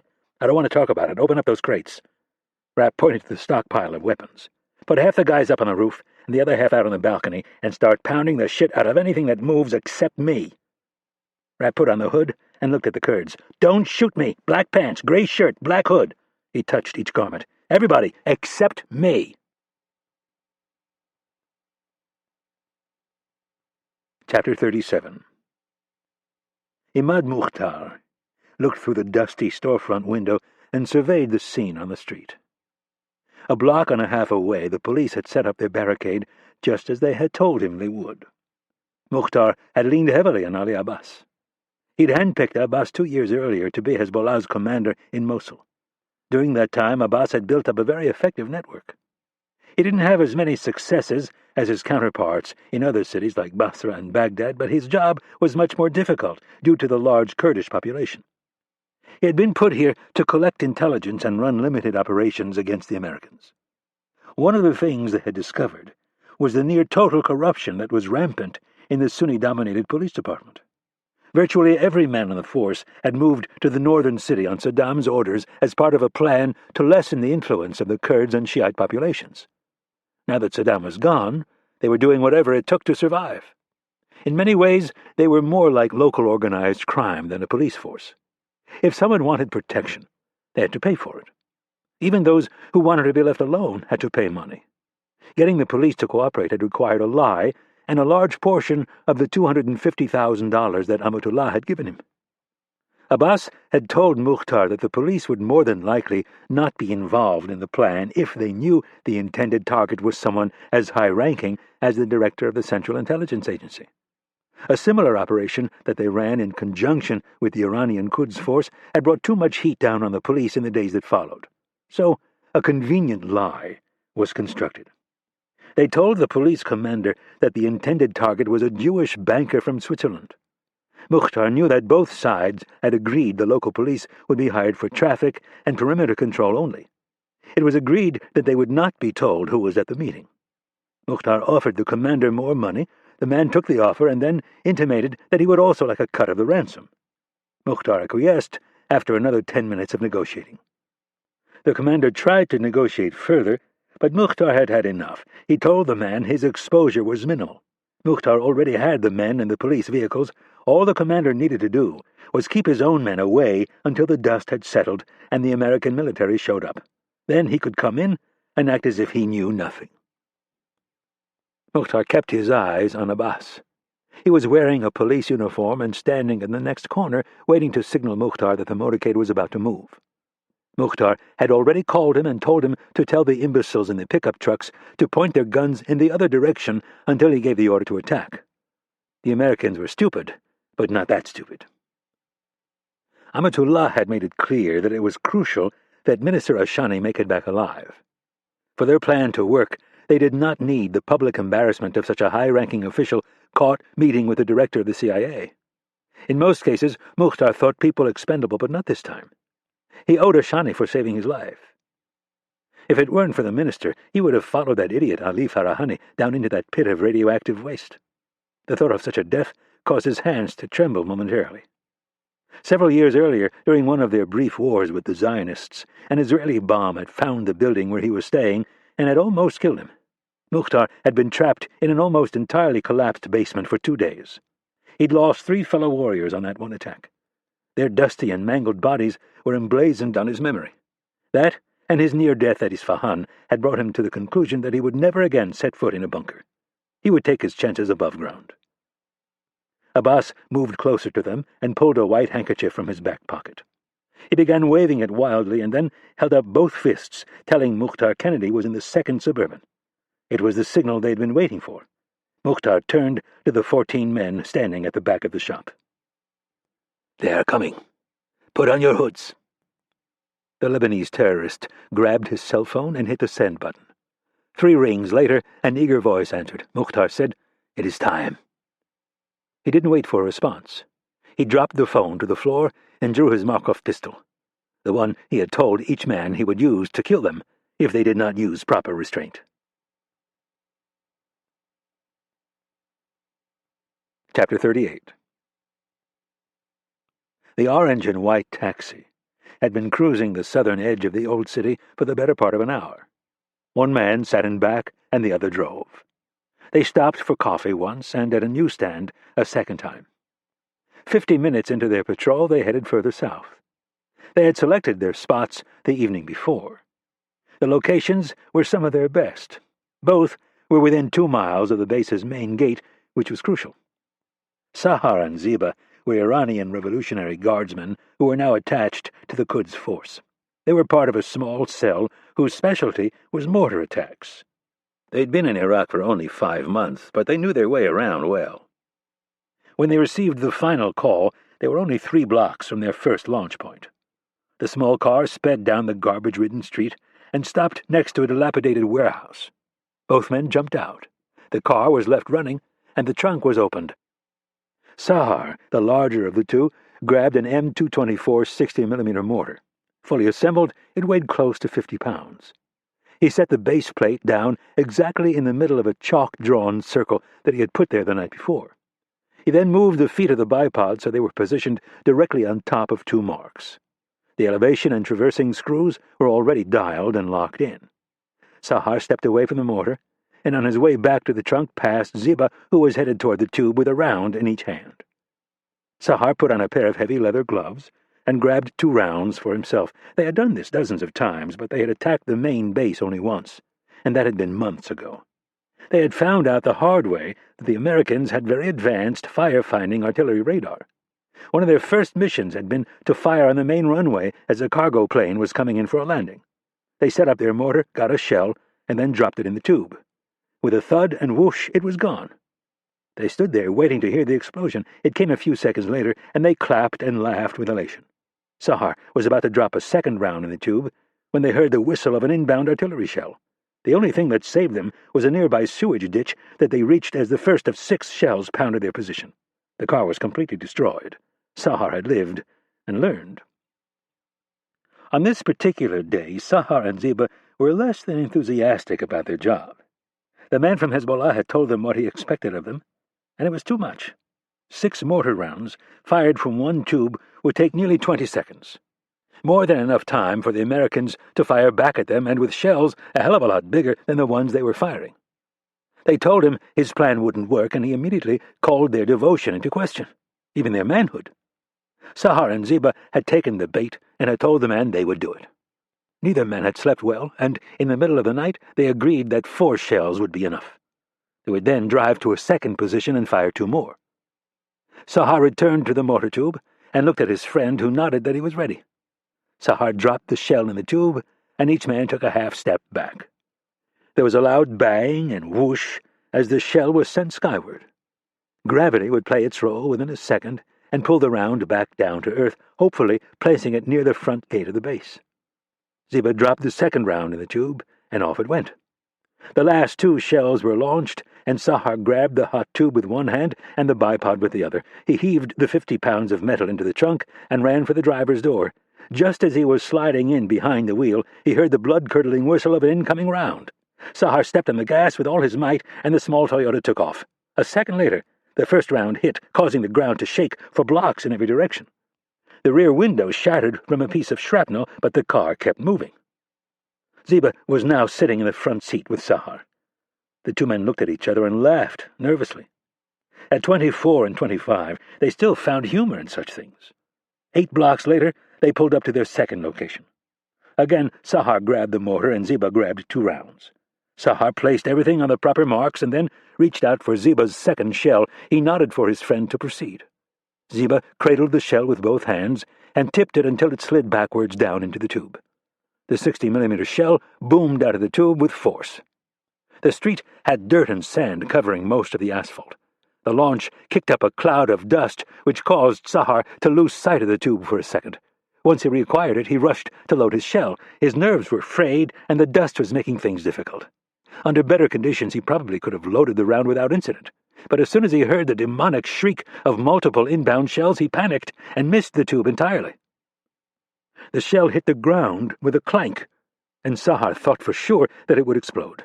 Both men froze for a moment, looked into each other's eyes, and then, without having to say a word, started running like hell for their idling car. With every step, Sahar was cursing himself for allowing the Hezbollah man to goad him into doing something so foolish. When he reached the driver's door, the first 155mm howitzer round impacted a mere 70 feet away. Razor-sharp shrapnel flew in every direction at more than 16,000 feet per second. The concussive blast and the molten-hot shrapnel tore through both men in a flash. Chapter 39. Mukhtar kept his eyes on the street and said to Rashid Dadarshi, the Quds Force commander, "Bring up the first wave." Mukhtar was referring to the RPG teams who were tasked with taking out the convoy's first two vehicles. Mukhtar and Dadarshi were in complete agreement that they had assembled more than enough firepower to handle the meager 5-vehicle convoy. Dadarshi, however, had stressed that they would possess that advantage for a limited time, maybe only minutes. He availed Mukhtar of story after story where the Americans had sent reinforcements either by ground or air within minutes of a fight starting. Mukhtar had worked to negate the American firepower from the start. He had instructed President Amatullah to make sure the Ministry of Intelligence made it clear the meeting would be cancelled if any American units were seen within 2 miles of its site. The Americans appeared to be honoring the security agreement that both sides had reached. Dadarshi's scouts had reported that the city was quiet. Mukhtar knew American military doctrine well. He had studied it for years. He knew they would have one of their quick reaction forces on standby. That was why he had deployed the mortar team. If the shells they lobbed managed to hit a few of the vehicles, all the better. But Mukhtar's real intent was to create confusion and hopefully put the base into lockdown mode. Every second could prove to be crucial, and his plan would hopefully gain them whole minutes. Mukhtar was also willing to bet there were very few people at the base who knew that Kennedy was in Mosul. Whatever it was that the Americans wanted to talk about, they were certainly taking a huge risk to do it. That was why they were holding this clandestine meeting with spies instead of diplomats. They wanted deniability. While it suited their purposes, it also happened to suit Mukhtar's needs perfectly. The Americans could try to tell the world that it was Iranian insurgents who had destroyed Iran's nuclear facility, but Mukhtar knew better.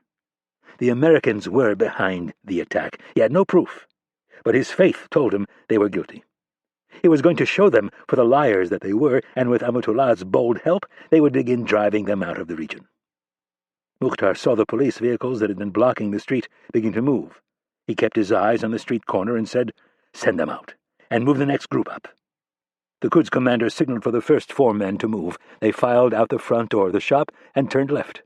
They were working in pairs. All 4 were dressed in plain clothes and carrying backpacks, none of them wearing masks. Mukhtar watched them hurry up the sidewalk, the second pair trailing by 30 feet. He reached down and pressed the start button on his digital watch's stopwatch function just as the first white Toyota SUV rounded the corner. "Easy," Mukhtar said loud enough for the second wave to hear. "I'll tell you when to move." This second group was composed of 6 men. 4 were holding RPGs, and 2 were carrying 7.62mm Russian-made PKM light machine guns with bipods. They were all wearing hoods. The first Suburban entered his view, and then the second one with Kennedy on board. The lead vehicle began to pick up speed, as did the others. The final SUV came into view and started to turn onto their street. Mukhtar stuck his right arm out and was about to tell the men to go when the first shot was fired by one of the big guns at the other end of the street. "Go!" Mukhtar screamed. "Go! Go!" He stepped over and began pushing the men out the door. The idiot policemen were supposed to wait. The front of the convoy was supposed to be attacked first, not the rear.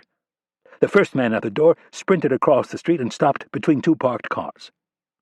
By the time he reached his position, the second man had already made it to his spot on the near side of the street. He hefted his RPG onto his right shoulder, took aim at the grill of the lead SUV, and fired. The 85mm rocket-assisted grenade belched from the smooth-bore tube and screamed its way down the street. The shaped charge warhead slammed into the engine block of the Toyota, sending a fireball skyward. The vehicle swerved to its left, sideswiping 2 parked cars before it was completely disabled by a second RPG. Of the 4 men who had been sent out first, only 3 were standing. The last man had been knocked to the ground by one of the RPG blasts and was slowly struggling to get to his feet. The other 3 men already had their backpacks off and were moving between parked cars toward their targets. Each backpack contained a shaped satchel charge designed to breach the underbelly of armored vehicles. In unison, they each pulled the fuse cord on the charges and sent the backpacks sliding across the pavement. 2 came to rest under the first black Suburban, and the third stopped just under the front bumper of the second Suburban. All 3 men turned and ran for cover. Mukhtar watched as the double blast of the first 2 satchel charges lifted the lead Suburban clear off the ground. Virtually every sheet of bulletproof glass on the vehicle was blown free, as well as one of the doors. The vehicle landed with a metal crunching thud on its side. The blast stirred up so much debris that Mukhtar couldn't see how the second black vehicle had fared. He resisted the urge to rush outside and find out. They were not done. Mukhtar watched as the last satchel charge was thrown under the first vehicle, the one that had already been hit by 2 RPGs. The vehicle and everyone in it appeared to be out of commission, but the man was going to carry out his orders. The explosion ripped the Toyota to pieces. With the column stopped and the lead vehicles destroyed, Mukhtar felt it was time to move. He turned to the Quds commander and said, "Let's go see what is left." There was still a lot of gunfire. The Darshi said nervously, "I would feel better if we waited a little bit longer." As Mukhtar put on his black hood, he asked, "Are you afraid to go out there?" The Darshi grinned and shook his head. "I was ordered to make sure nothing happened to you." Mukhtar remained unflinching as he walked past the Darshi. "Nothing will. Allah has plans for me." He stepped outside the building and began walking calmly up the sidewalk. The 5 men around him were all moving in a crouch. Gunfire was everywhere, but not so close that one could hear the supersonic snaps of bullets whistling past. Through the settling dust, Mukhtar glimpsed the other truck. Its hood was blown off, and it looked to be resting on its fender, but other than that, the passenger compartment looked intact. Mukhtar allowed himself a smile as he savored what was a sure victory. Bullets thudded into a parked car in front of them, and before Mukhtar knew what was happening, he found himself thrown to the ground. He twisted his neck and found the dark eyes of the Darshi peering through the 2 slits in his mask. "Get off of me," Mukhtar ordered. "In a minute," the Darshi grinned. "Allah wants me to keep you safe until things have settled down a bit." In spite of himself, Mukhtar laughed loudly. There weren't many men who would have dared to defy him. The Quds commander ordered his men ahead to clear the way. Mukhtar looked at his watch. Only 1 minute and 41 seconds had passed. They were making good time, but they couldn't afford to get bogged down. Finally, after another 20 seconds, they were up and moving. Mukhtar was even more pleased when he finally got a clear glimpse of the second Suburban. It was disabled, but not destroyed. The driver was slumped over the steering wheel, but the man in the front passenger seat was moving.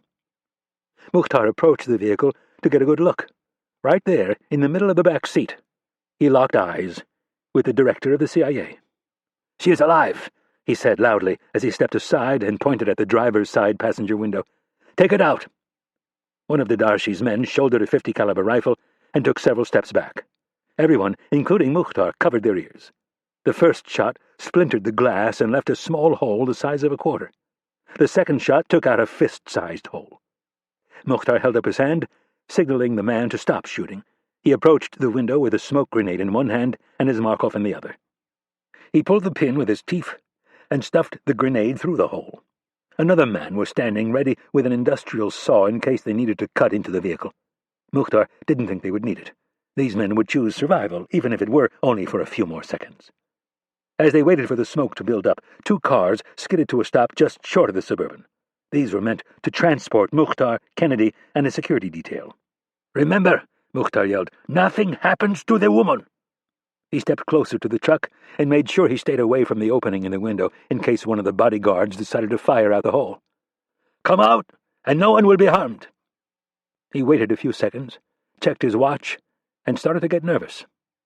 He was about to tell the man with the saw to go to work when the rear passenger door opened. One of the security men stumbled out of the vehicle with his empty hands above his head. Coughing, he was immediately thrown to the ground. The director of the CIA came out next.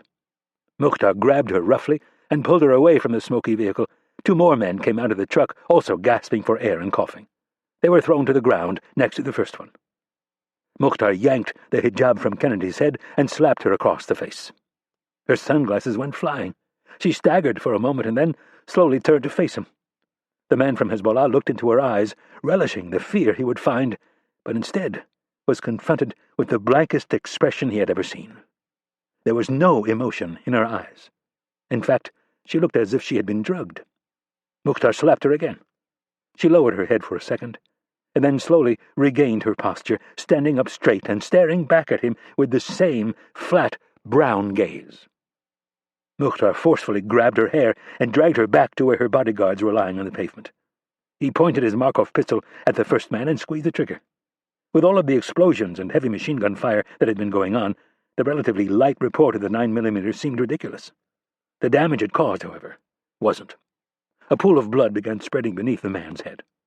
Mukhtar forced Kennedy to look at the dead men and then held her firm while he shot the next 2 men in the head. "You Mukhtar growled in Arabic. "Will do exactly as I tell you, or you will suffer the same fate." Before Mukhtar could pull her head up to see if he had finally gotten through, 2 explosions rocked the intersection just to the north. Mukhtar looked up to see one of the police vehicles aflame and another car burning. The Quds force commander grabbed Mukhtar by the arm and started pulling him away from the dead bodyguards. "We need to leave," he yelled over increasingly loud gunfire. Mukhtar did not disagree. He grabbed Kennedy and began dragging her toward one of the waiting vehicles. Chapter 40. Rapp rushed down the stairs with a loaded Glock 45 in his left hand. As much as he had wanted to bring his distinctly American M4 rifle instead, he thought it best to leave it behind. Rapp hit the landing with a thud, grabbed the railing, and started down the next flight. He couldn't get the vision of the burning white Toyota SUV out of his head. The thing had been cut to shreds in a matter of seconds. Kennedy's armored Suburban would fare much better, but it wouldn't hold up indefinitely. He needed to get out there and help them. Rapp hit the first-floor landing and reached the front door. He looked out the small window and said, "Stan, are you guys ready?" He waited to hear Stillwell's voice over his wireless earpiece.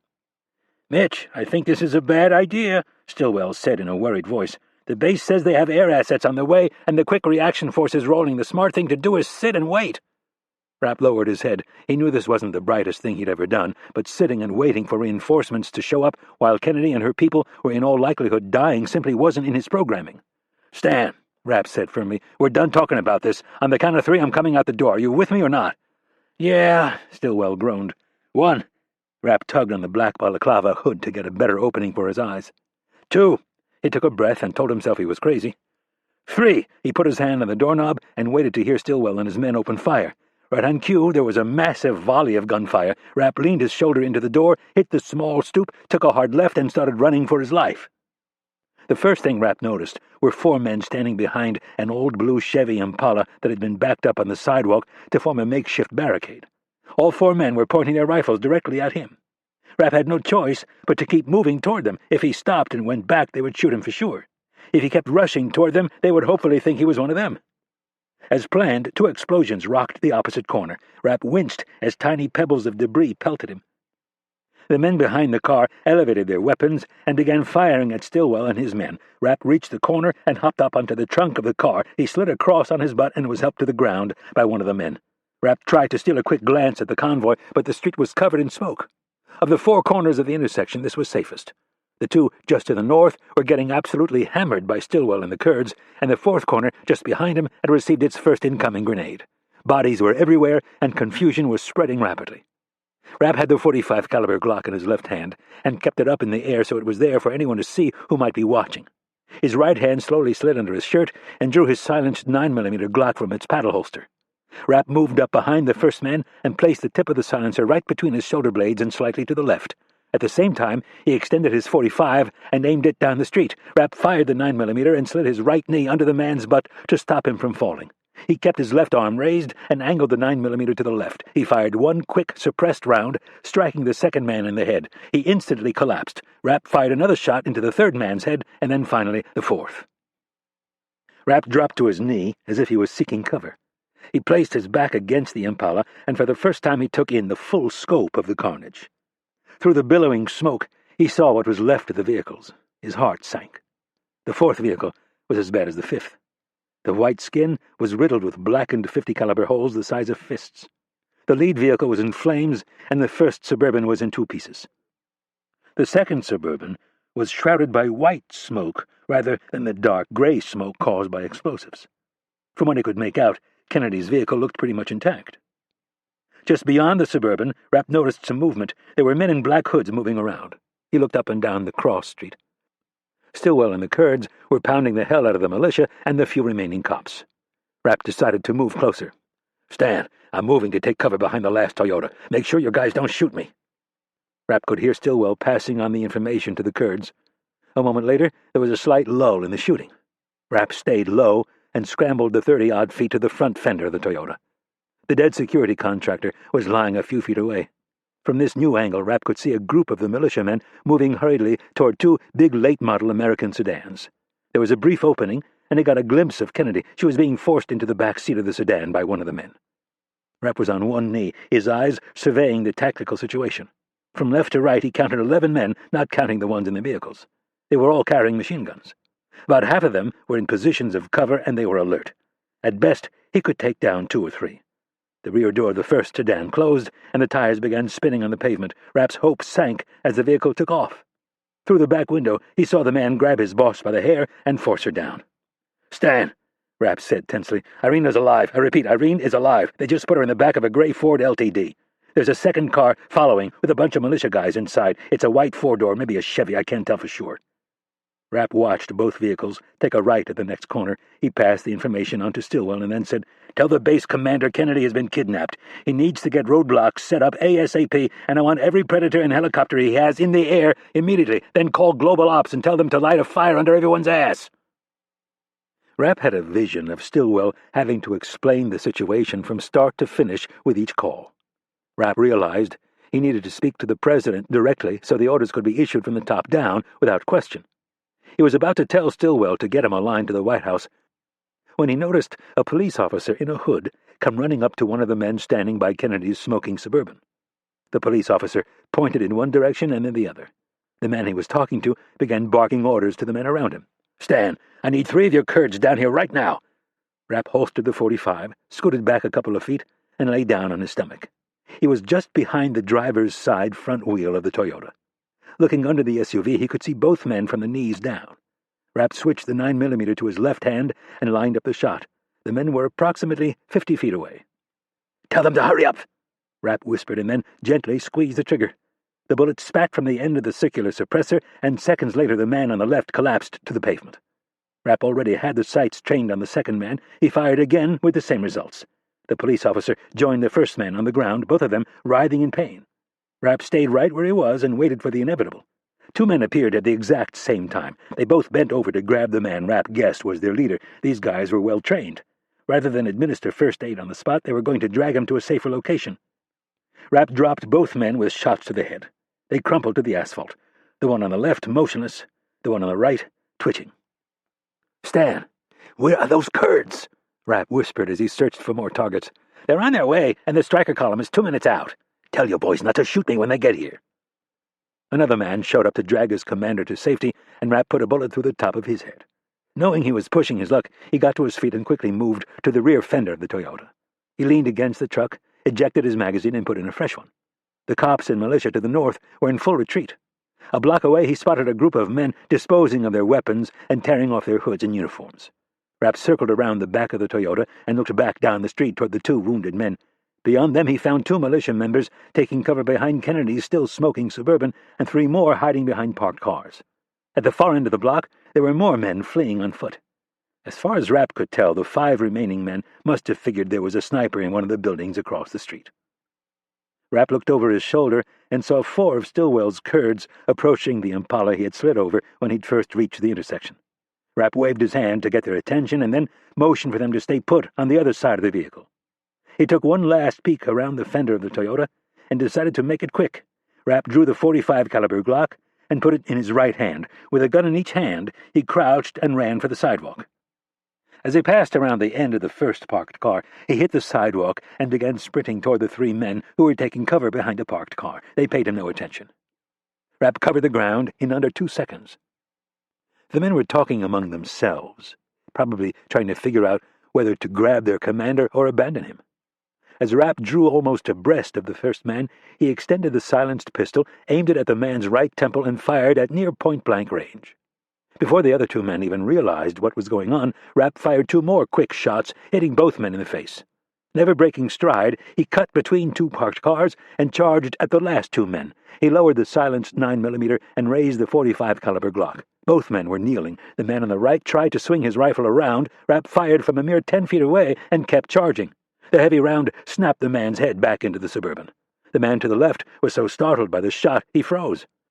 Rapp closed the final few feet and, at the last second, decided to take the man alive. He pivoted and snap-kicked the man in the side of the head, sending him tumbling to the ground. Rapp kicked his rifle clear and yelled for the Kurds to come over and help. "Stan," Rapp said as he did a 360-degree sweep of the area. He looked at his watch. It wasn't even noon.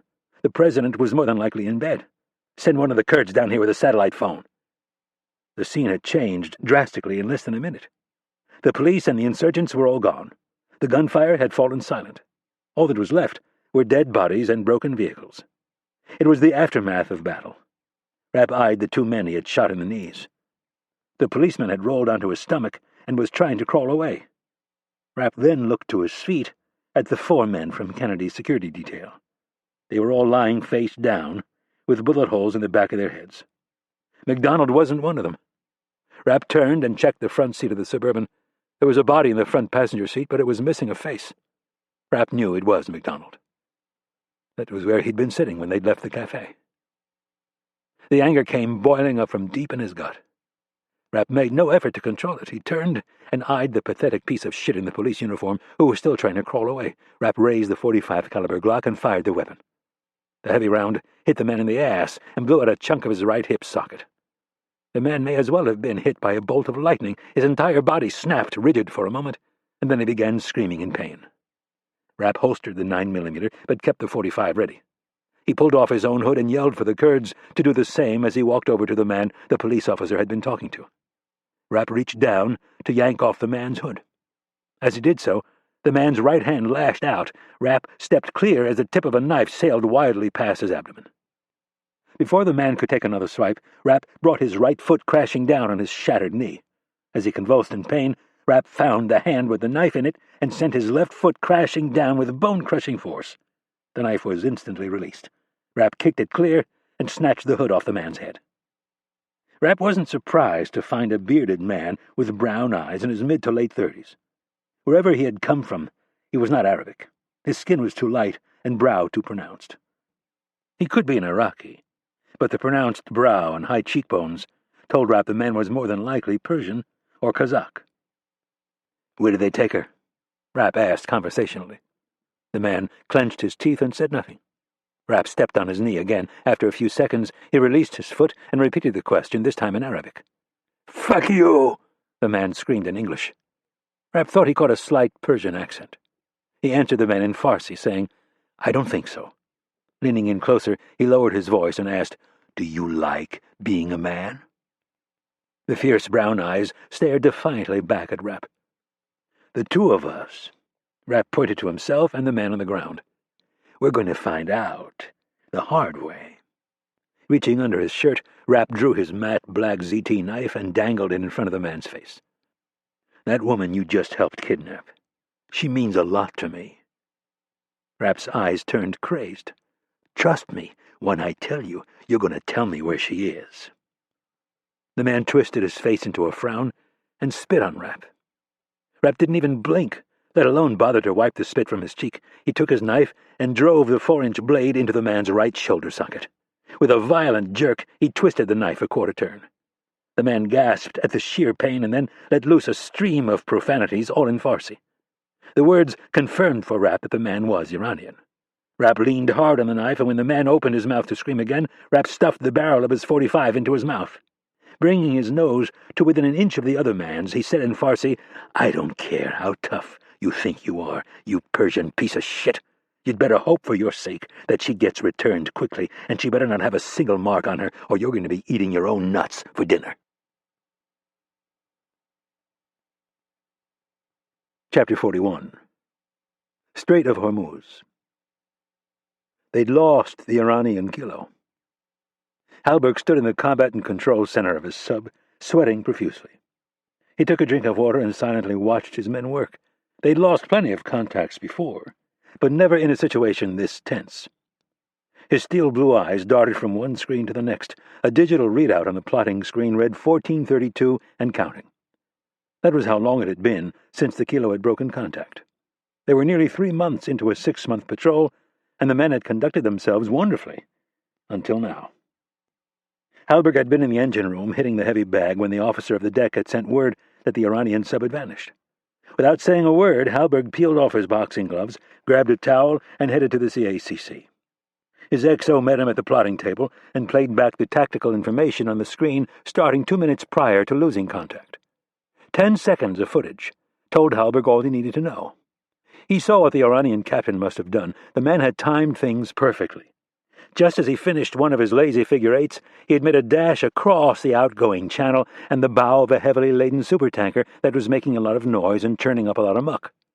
When the supertanker had finally passed, the Iranian kilo was gone. They did a quick sweep and came to the conclusion that she had headed back into the strait, sandwiched between two container vessels that were separated by less than a mile. Halberg ordered a new course, and they fell in behind the second container vessel. As best they could figure it, they were approximately 2 miles back from the kilo. The executive officer finished speaking with the navigator and then walked across the CACC to where Halberg was silently standing watch. In a hushed voice, meant for only the two of them, Strilzik said, "I'm sorry I lost her, Skipper." "No need to apologize. She made a good move." "You would have seen it coming." Halberg shrugged. "Maybe." "No, you would have seen it, and we both know it." "You will too one day. You're almost there." "I don't know about that." Strilzik looked deflated. "Stop beating yourself up and tell me what he's going to do next." Strilzik looked down at the tactical screen and started weighing options. The kilo really had only 2 choices. She could head back into port, which, based on the fact that practically the entire Iranian navy had been put to sea, didn't seem very likely. The most probable scenario was that she would transit the strait and head back into the Gulf. "She's going to head back into the Gulf and make a sprint while we're stuck in the channel." Halberg nodded. "How long will she run?" Strilzik checked his watch and looked at the tactical screen. It marked the estimated location of the kilo, the 2 freighters, and their speeds. Based on the kilo's known top speed, Strilzik answered, "Roughly 5.5 minutes." "Any other possibilities?" "She could head back into port, but I don't see that happening." "Neither do I." "What else?" Halberg asked, in a tone that told Strilzik he was missing something. Strilzik studied the tactical for a moment. He looked at the clump of islands off Bandar Abbas. "She might decide to partially surface, run to the leeward side of one of these islands, wait for us to pass, and then fall in behind us." "It's possible, but not likely." Halberg hit a button and rewound the tactical to the point where they lost the kilo. He pointed to the screen and said, "What if she ran clear across the inbound channel, looped around to the east, and headed back out, or, worse, fell in behind us?" Strilzik looked embarrassed. "That's possible, but unlikely." Halberg offered in consolation. He read his friend's frustration and said, "Dennis, you're practical and straightforward. This guy," Halberg pointed at the screen, "is a little crazy. Running across the outbound channel that close to a fully loaded tanker with all this other traffic around is not exactly a conservative move. Would you ever try something like that?" Strilzik sighed. "Not under normal conditions." "Which tells you?" "This guy either got a screw loose, or these aren't normal circumstances." "Exactly. Send a message to CTF 54, let them know we lost contact." "You sure?" Strilzik studied the captain's face. "You don't want to wait and see if we reacquire her on the other side?" Halberg clicked a button, and the tactical zoomed out to show the entire Persian Gulf and the northern half of the Gulf of Oman. The screen was filled with hundreds of contacts. The Eisenhower strike group was positioned smack dab in the middle of the Persian Gulf, with the bulk of the noisy Iranian navy headed her way.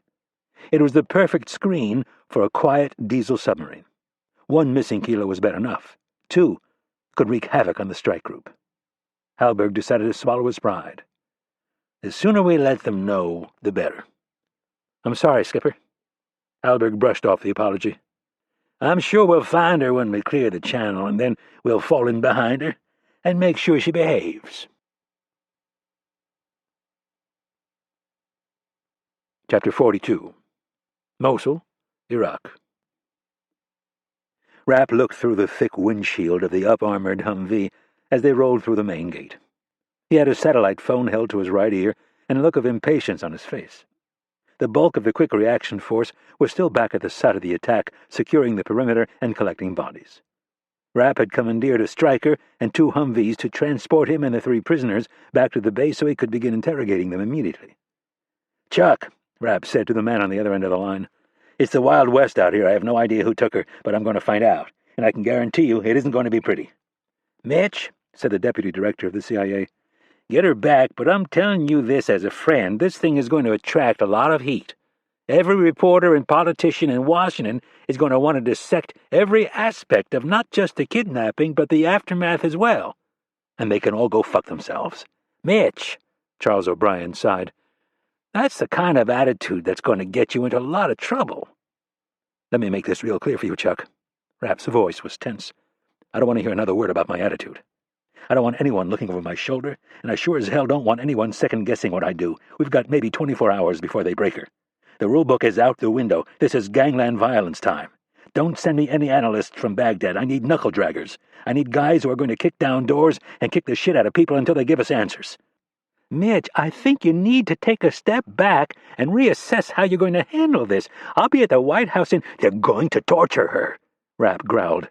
Mitch, O'Brien sighed, none of us want to see that happen, but you can't go running off half-cocked. You need to— Don't tell me what I need to do, Rapp screamed into the phone. You and everyone else in Washington need to stick your fucking heads in the sand for the next 24 hours and let me do whatever it takes to get her back. That's not going to happen. I can't let you do that. Then you'd better go on vacation. You're too close to this thing, O'Brien said forcefully. You need to take a step back and cool down. Remember that there are laws. Well, apparently the other side didn't get that memo, did they? You go ahead and cover your ass, Charlie. Rapp shook his head angrily and then added, but I remember when you used to have a pair, back when you were in the field. Now you've turned into just another wussified seventh-floor desk jockey. There was a prolonged silence, and then O'Brien said, I'm going to ignore what you just said and write it off to the fact that you're under a lot of stress. In slow, punctuated words, Rapp said, I meant every word of it, Charlie. When this thing is over, if the press comes down on you, I'll gladly fall on the sword for both of us. Now you'll have to excuse me. I need to put on my white gloves and ask these guys if they'd like to waive their right to an attorney. Rapp's thumb stabbed the end button on the phone just as the Humvee was pulling up to the CIA compound. The driver glanced over at Rapp and said, This is my third tour over here. The vehicle came to a complete stop. I wish more people in Washington had your attitude. So do I. Rapp got out of the vehicle and waited for the soldiers to unload the prisoner who had ridden with him. Rapp had separated the three men. He'd put the Persian-speaking commander in the striker vehicle. The cop was strapped to a stretcher and put in the back of the second Humvee, and the foot soldier, who he'd knocked out, rode with him. Rapp was already racking his brain for a strategy. He needed to squeeze information out of these guys as quickly as possible. Just beating them silly would probably fail. At least short-term, if he had a few days he could wear them down, but time was a luxury. He needed to come up with something more creative. He didn't know for sure how long Kennedy could hold out, and he didn't want to find out. This was personal. Rapp had been tortured years before. He desperately wanted to spare her the pain, suffering, and degradation. He started to think of the ways it would be worse for a woman, and then forced himself to stop. He needed to focus on finding her, not worrying about her, and he needed to do it as quickly as possible. Two Humvees came rolling up and stopped just short of Rapp and the prisoners. Rapp recognized the base commander, General Gifford, as he climbed out of the lead vehicle. He was in full battle gear, helmet and all. He walked right up to Rapp. My recon choppers are up. I've got 3 Predators in the air and 2 Reapers are on their way up from Baghdad. There's 4 main roads that come into the city and 6 more secondary roads. The 101st is in the process of setting up checkpoints on all 10 of those roads between 40 and 60 clicks. What about the river? Covered to the north and south, he replied in his clipped military tone. We're mobilizing every soldier we can and putting them on the street. Is there anything else you need from me? Rapp thought of the conversation he'd just had with O'Brien. Yeah. He jerked his thumb over his shoulder at the 3 prisoners in black hoods. 1 was walking, and 2 were on stretchers. These guys with the bags over their heads. You never saw them. Understand? Gifford looked beyond Rapp at the men. He hesitated for a moment as he thought of the obvious implication. He gave a quick nod and then said, What man? The general turned and marched back to his Humvee. Over his shoulder he shouted, You need anything, call me. Just as the general was pulling away, Stillwell arrived with his Kurds. Rapp told the soldiers to get the stretchers down and had the Kurds take over. He figured the less the GIs knew, the better. Rapp and Stillwell walked into the trailer that housed the offices and a reception area. Do you have a camera? Rapp asked. Polaroid or digital? Polaroid. Stillwell disappeared into an office and returned a moment later with the camera. As he handed it to Rapp, he asked, What else? Rapp flipped the camera around to see if it was loaded. Yeah, find out where those bodies are. What bodies? The ones that I asked that captain from the QRF. Rapp snapped his fingers while he searched for the name. Captain Jensen, Stillwell offered. Yeah, that's him. I told him I wanted all the bodies brought back here so we could identify them. Make sure they're brought here." "Not the base morgue?" asked a confused Stillwell. "Here, right here. I want them stripped naked and dumped in the biggest cell you have. I want every square inch of the floor covered with dead bodies." "You serious?" Stillwell asked, with a questioning frown. "Yes," Rapp barked. Taken slightly aback, Stillwell asked, "Anything else?" Rapp was already halfway to the door. He stopped and asked, "What kind of soundtracks do you have to soften these guys up?" Stillwell looked up at the ceiling and recited the list. "Barney, I Love You, You Love Me, the Macarena, that obnoxious Nelly Furtado song, a lot of heavy metal. There's some Barry Manilow, which I personally think is bullshit. The guy's a genius." "No!" Rapp yelled. "I mean soundtracks of people being tortured, screaming, yelling, begging for their life, not the looped Barney shit. I don't have a week to wear these fuckers down." "Oh, sorry. Yeah, we've got a few good ones." "Put one on."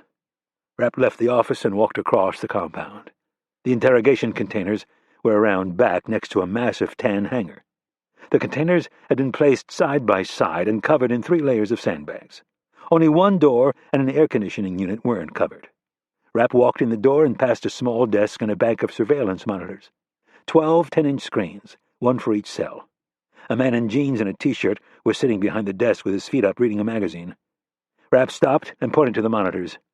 "You record what goes on in these cells?" 24/7, mandated by Congress, courtesy of Abu Ghraib." "Lovely," Rapp growled. "The recordings are stored on that hard drive sitting there?" The guy looked at the computer sitting on the floor. "Yep." "Excuse me." Rapp nudged past the man and yanked all the connections out of the back of the computer. "Hey, you can't do that. That's against—" Before the man could finish, Rapp grabbed him under the arm and yanked him to his feet. "Take a break." Rapp pushed the guy outside and started for the cells. A hallway had been cut down the center of the 3 containers, halving them with 6 cells on each side. The doors and walls were all 1/4-inch steel with foam insulation in between. Rapp ran into one of the Kurds in the hallway and asked him where the guy was who they thought was the leader. The Kurd directed him to the last cell on the left. Rapp slid the spy hole to the side and saw the man lying on his stretcher in the middle of the cell. He undid the lock, entered the cell, and stood next to him. Then he reached down and yanked the hood off the man's head. The man opened his eyes for only a second, and then, unable to shield them from the overhead light because his hands were strapped at his sides, closed them. Rapp pointed the camera at the guy's face and snapped a shot. The Polaroid clicked and then whirled as it spit out the developing photo. Rapp leaned over and used his head to block the overhead light. "Open your eyes." Rapp spoke in English this time. The man slowly opened his eyes. "Where did they take her?" The man started to purse his lips like he was going to spit. Rapp was ready this time. His right fist came crashing down and hit the man square in the mouth. The guy coughed and turned his head to the side, spitting out blood and a tooth. Rapp let a moment pass and then, in a very congenial tone, said, "All right. I guess we'll have to do this the hard way. You do know you're going to tell me where she is, though." The man spit a gob of blood from his mouth and then said, "Fuck you." Rapp laughed and leaned in a little closer. "Let me tell you how this is going to go. I'm going to start by slicing off your left nut, and then I'm going to slice off your right nut." The man closed his eyes. "And if you manage to make it that far without telling me," Rapp continued, "you won't get much further because, trust me on this one, you're going to tell me what you know because no man in his right mind wants to have his dick cut off and shoved down his throat." Rapp stood up, and when the man opened his eyes, he took another photo. Almost as if on cue, the voice of a man screaming in pain erupted from somewhere beyond the door. Without saying another word, Rapp turned and left. Chapter 43. Strait of Hormuz. Halberg sat in his elevated chair, an elbow on each armrest, his hands bridged under his chin. They were halfway through the channel, and so far there had been no sign of the Yusef. Not that Halberg expected any. With a constant stream of supertankers coming and going, the acoustics were horrible. Add to that freighter traffic of all shapes and sizes, fishing boats and pleasure craft, and his sonar men were left with a din that was comparable to trying to listen to your cell phone while sitting in the front row of a rock concert. Still, no one complained. They simply did their best to sort it all out and make sure they didn't run into anything. Halberg got up from his chair, walked into the sonar room and noticed a concerned look on the face of one of his operators. Each of the 5 men was wearing noise-canceling headphones so they wouldn't be distracted by the other conversations taking place in the CACC. The captain took a sip of coffee. His eyes stayed trained on Louis Sullivan, or Sully as he was called by the rest of the crew. He was by far the best sonar operator on the boat. If he looked concerned, that meant something unusual was going on outside the hull, and that meant Halberg needed to be concerned too. He waited for Sully to start nodding, waited for the smile to form on his thin lips. That's what Sully always did when he classified a particularly difficult contact. 1 minute passed, then 2. Halberg remained motionless, other than to take an occasional sip of coffee. He noted the time, decided on how long he would wait, and then returned his attention to the tactical display. Before entering the Persian Gulf, the shipping channel turned almost due west, forcing vessels to turn hard to port.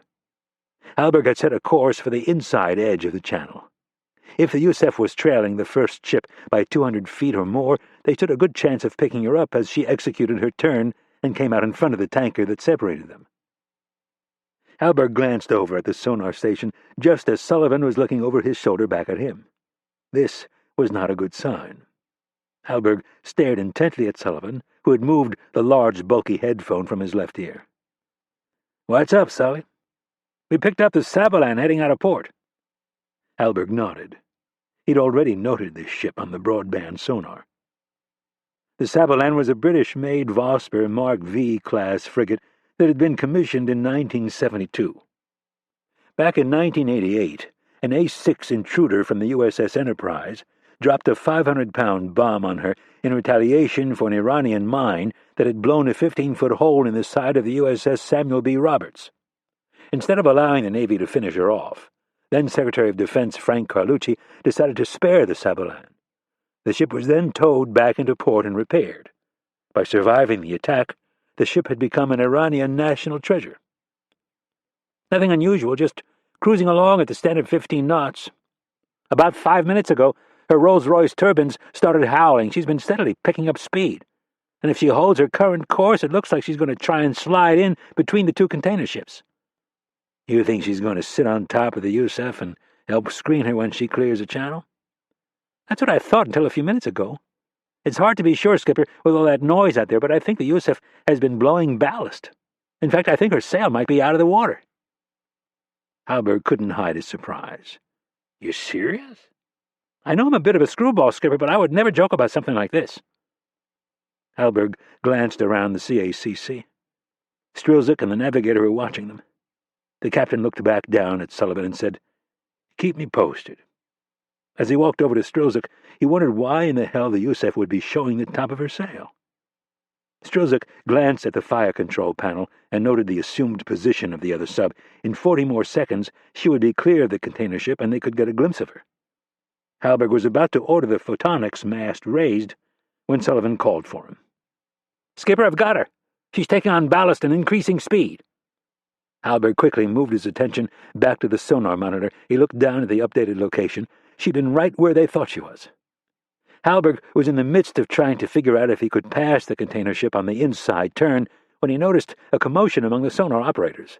The men to Sullivan's left announced, "Sir, the Sabalan is pinging the Yusef."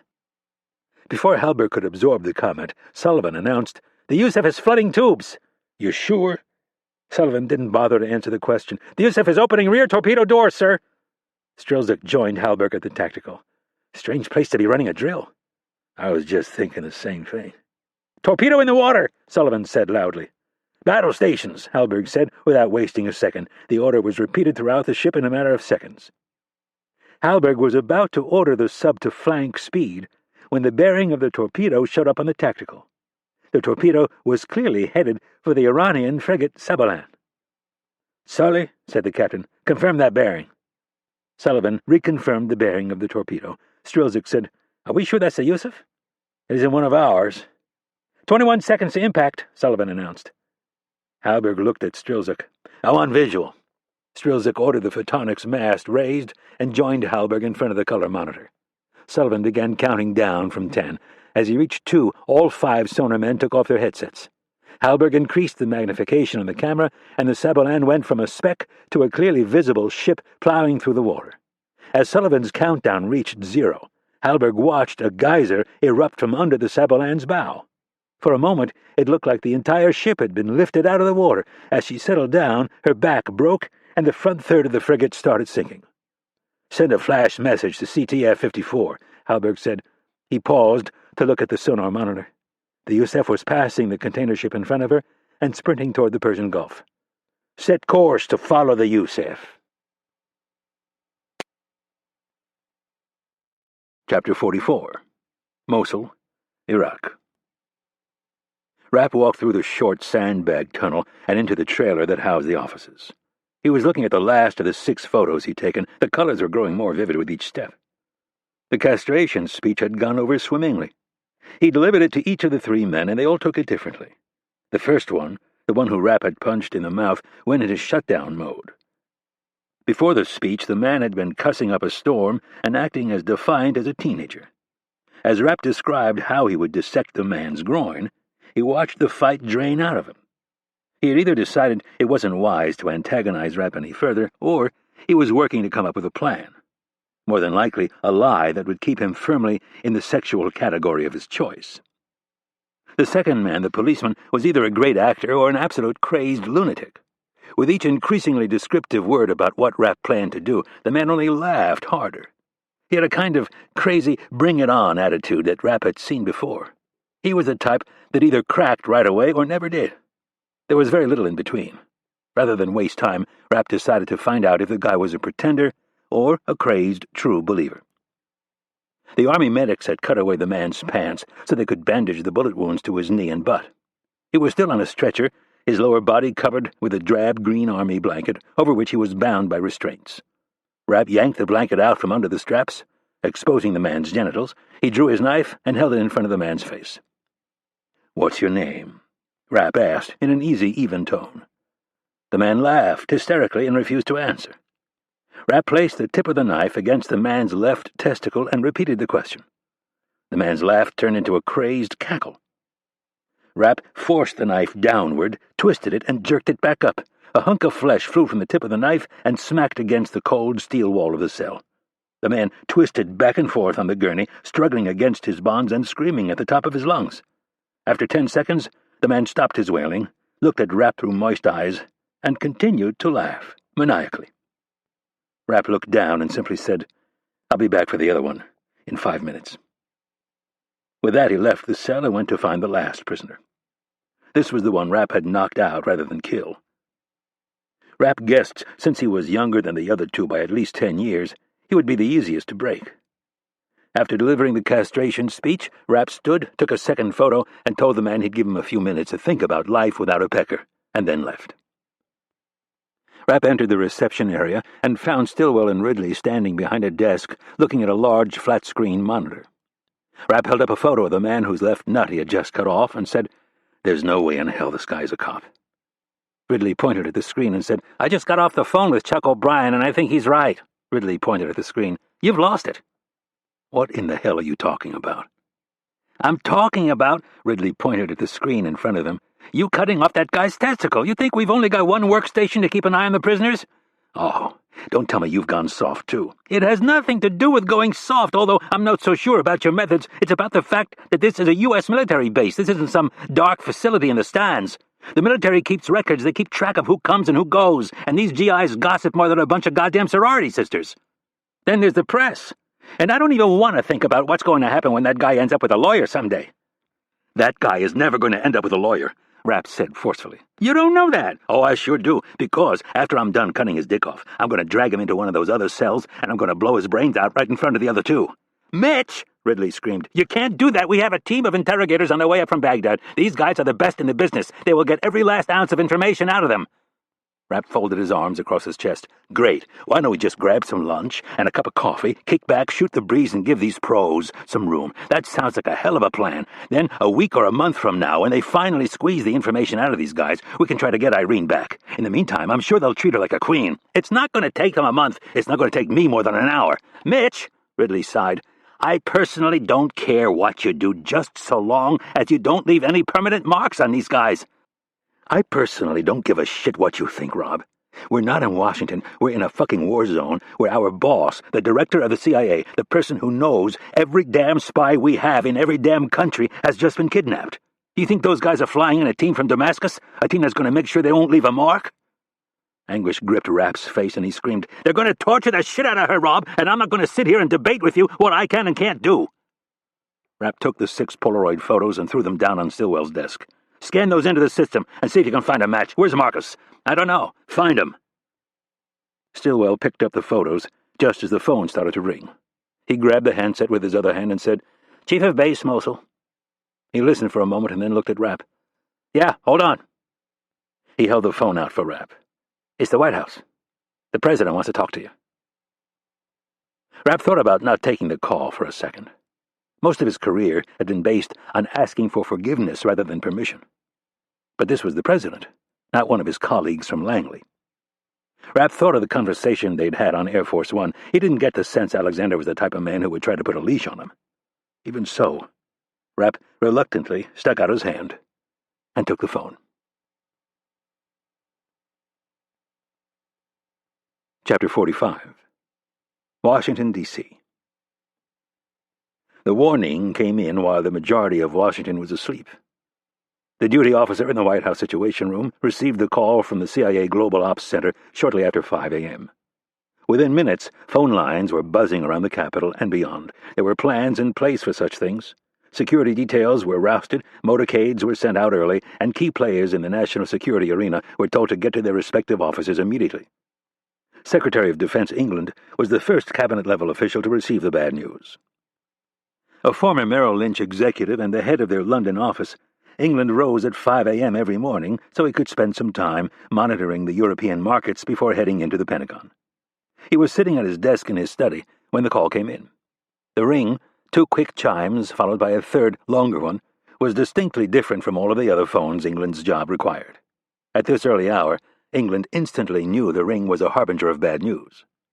As he eyed the secure telephone unit, his mind ran down a list of hotspots that could warrant the pre-dawn call. Almost immediately, his thoughts turned to Kennedy and her meeting. He picked up the phone, listened to the voice on the other end, and simply said, "I'll be there in 30 minutes. England called his office and told the duty officer to rouse the Joint Chiefs. He also directed the woman on the other end that in 20 minutes he wanted to talk to someone in Mosul who could give him an on-the-ground assessment of what had happened. Irene Kennedy may have been CIA, but Mosul was the domain of the Defense Department. He knew of Kennedy's meeting with her Iranian counterpart, but knew none of the details other than the disquieting fact that the Iranians had been adamant that no U.S. military personnel be present. England raced upstairs, showered, threw on a suit, and grabbed his electric shaver. By the time he came back downstairs, his full security detail was waiting in the driveway.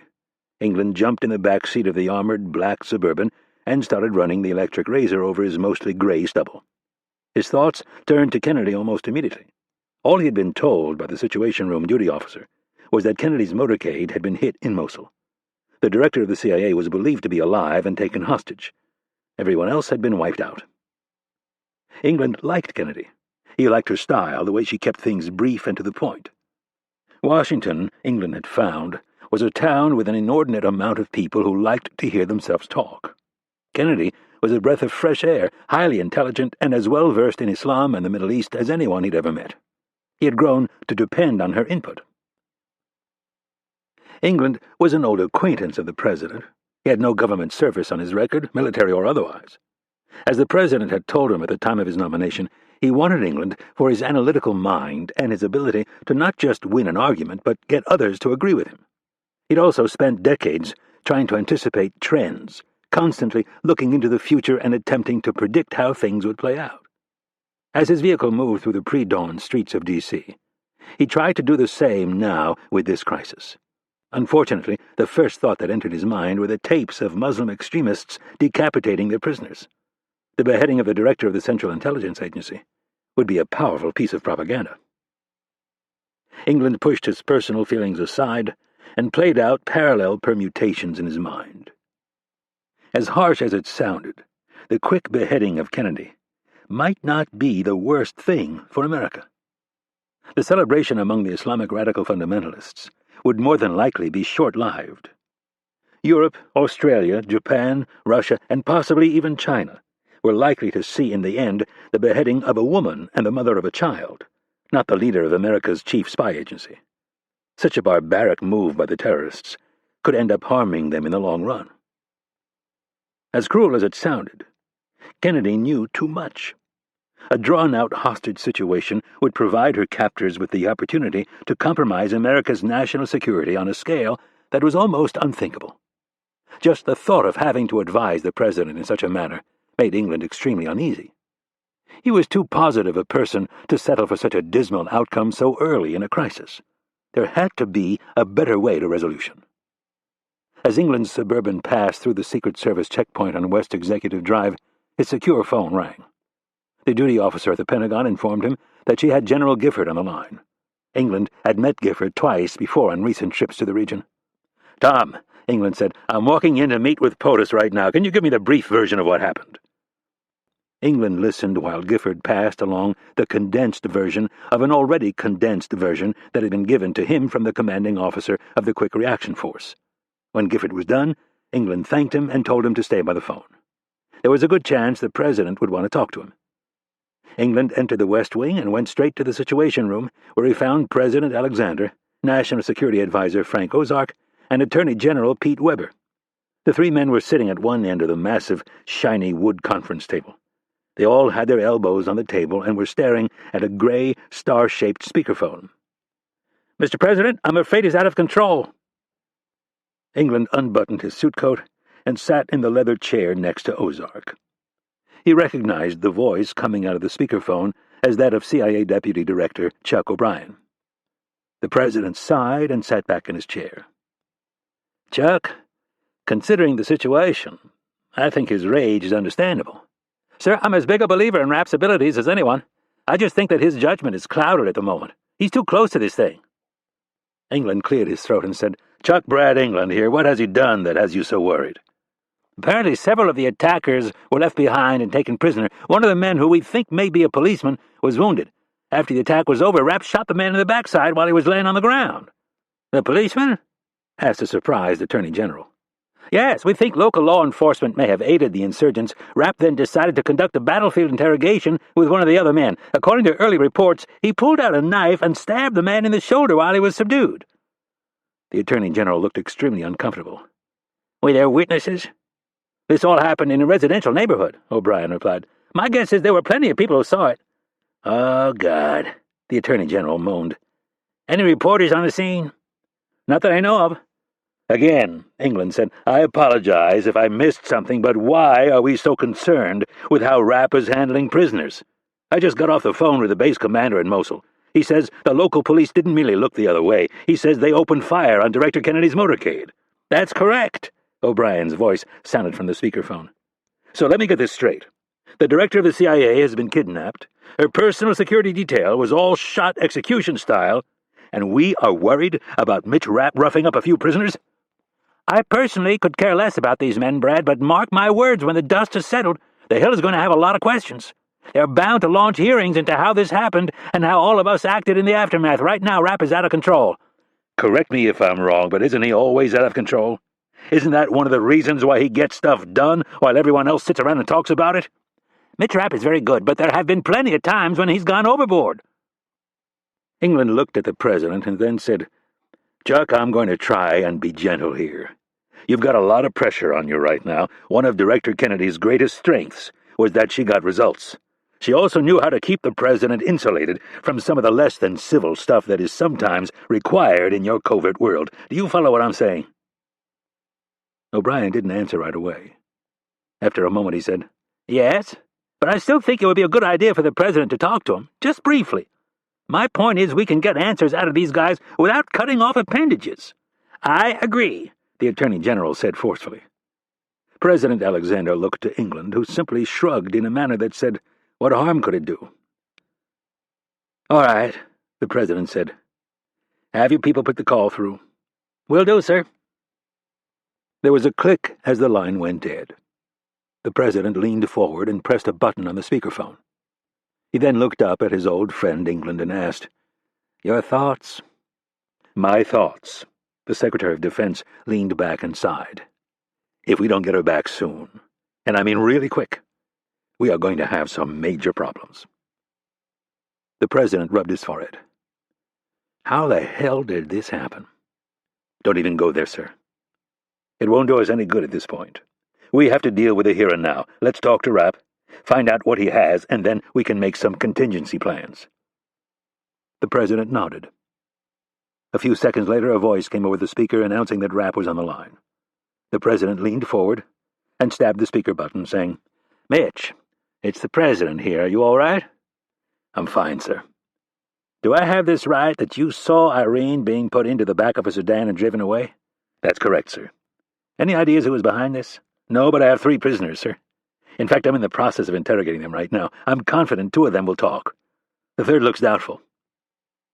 The President looked around the room. "Mitch, I've got Pete Weber with me, as well as Frank Ozark and Brad England. The rest of the National Security Council should be here shortly. There's been some concern that you're too close to this thing." The President paused, and then added, "that you might be out of control." A sigh of frustration could be heard over the speakerphone. "Mr. President, the director of the CIA has just been kidnapped. As per our discussion on Air Force One, I think now is the time to pull out all the stops." Attorney General Weber had no idea what Rapp was talking about, but it didn't sound particularly thoughtful. "Mitch, Pete Weber here. We all know you and Irene are close, but you really have to take a few steps back and remember that you took an oath to protect and defend the Constitution of the United States. We all took that oath, and that means none of us are above the law, including you." There was a long pause, and then, in a voice filled with frustration, Rapp said, "You have got to be kidding me." Rapp's stark response caused everyone in the room to take a quick look at each other. "Excuse me?" the Attorney General asked defensively. "The director of the CIA was just kidnapped, and her entire security detail was wiped out, and you want to lecture me about an oath and a 200-plus-year-old piece of paper?" "Our entire country is based on that piece of paper," Weber responded defensively. "You may have been thinking about defending a piece of paper when you took your oath, but I was thinking about protecting and defending American citizens from the type of shit that just happened. I apologize for my language, Mr. President, but this is ridiculous. If they haven't already started torturing her, they are going to shortly, and once that happens, sir, it is only a matter of time before she breaks, and when she does, we are screwed. She has a photographic memory. She knows every single spy and clandestine operative we have in the Middle East, and that's just the tip of the iceberg." "There are legal ways to do this," Weber responded. "This isn't a court of law," Rapp snapped. "We don't have a month to wear these guys down by asking them the same question 500 times and waking them up 20 times a night. We don't even have a week. If I don't get answers out of these guys in the next 24 hours, we are going to have to start recalling every clandestine operative the CIA has in the region. And if we still haven't got her back a month from now, we'll have to recall the entire clandestine service. Every spy who has ever worked with us will be in danger of being exposed and executed. Our intel will dry up faster than any of us can imagine, and we will be flying blind." England looked at the President and said, "I'm afraid he's right." "Mr. President," Rapp said in a pleading tone, "all I'm asking for is 24 hours. Just let me do my job, and I promise you I'll find out who's behind this." President Alexander looked directly at England, who in turn looked at the Attorney General and said, "Pete, I'd like to have a word alone with the President and Frank. Would you excuse us for a moment?" The look on Weber's face was one of dejection, but he understood. He flipped his leather briefing book shut with a snap and stood. He marched across the room and closed the heavy, soundproof door behind him. England knew the President well enough to anticipate what must be done. There was no need for further discussion. Alexander was the quarterback. Their job was to protect and shield him. Alexander had already communicated with his eyes how this thing should play out. "Mitch," England said, "you have 24 hours. No questions asked. Just cover your tracks." "I will." "And Mitch," the President said, "bring her back." "I will, Mr. President." "Even if she's dead, Mitch. I want her back." "Yes, sir." The speakerphone made a clicking noise as Rapp disconnected the call from his end. The President was about to say something when the door opened and Secretary of State Wicca entered looking very hurried. "I'm sorry I couldn't get here sooner, sir. Wicca dumped her leather shoulder bag on the chair next to England and reached for one of 4 remote controls sitting in the center of the shiny table. "I'm afraid this situation has just gotten more complicated." Wicca pointed the remote at the large plasma TV on the wall across from her. "Sir, Al Jazeera is reporting that one of our subs has just sunk an Iranian military vessel in the Strait of Hormuz." "What?" A shocked Alexander asked as images of a heavily damaged gray military vessel appeared on the TV. The president tore his eyes away from the TV and looked at England.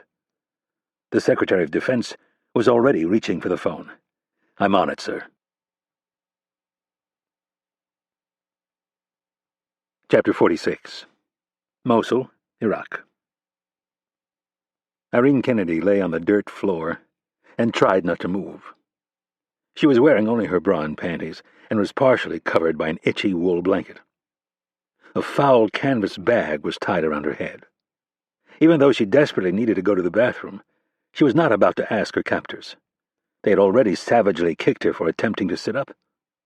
The man who had been watching her didn't bother to say a word, just delivered a swift boot to the ribs. He didn't need to. The message was clear: stay put. If we want you to get up, we'll let you know. Kennedy's inventory of her surroundings was bleak. She was almost certain they had her underground. The floor was dirt, and even through the filthy canvas bag, she could smell the must. The attack had been horrifying. Kennedy saw the vehicles in front of them get blown to bits, and then her own Suburban was hit. She wasn't sure, but she thought the explosion might have knocked her unconscious. The next thing she remembered after the series of explosions was the vehicle filling with smoke. Her bodyguards on either side were yelling into their radios calling for help, but none came. She didn't know if the doors had been pried open or if her bodyguards, gasping for air, had decided they had no choice but to abandon the armored vehicle. She had been grabbed roughly and slapped the second her foot hit the pavement. She remembered having the presence of mind to at least look calm. And then the man who had hit her forced her to watch as he shot 3 of her bodyguards in the head. They had traveled no more than a block when she was shoved down onto the floor. The hood was placed over her head, and the men went to work with knives cutting away her clothes.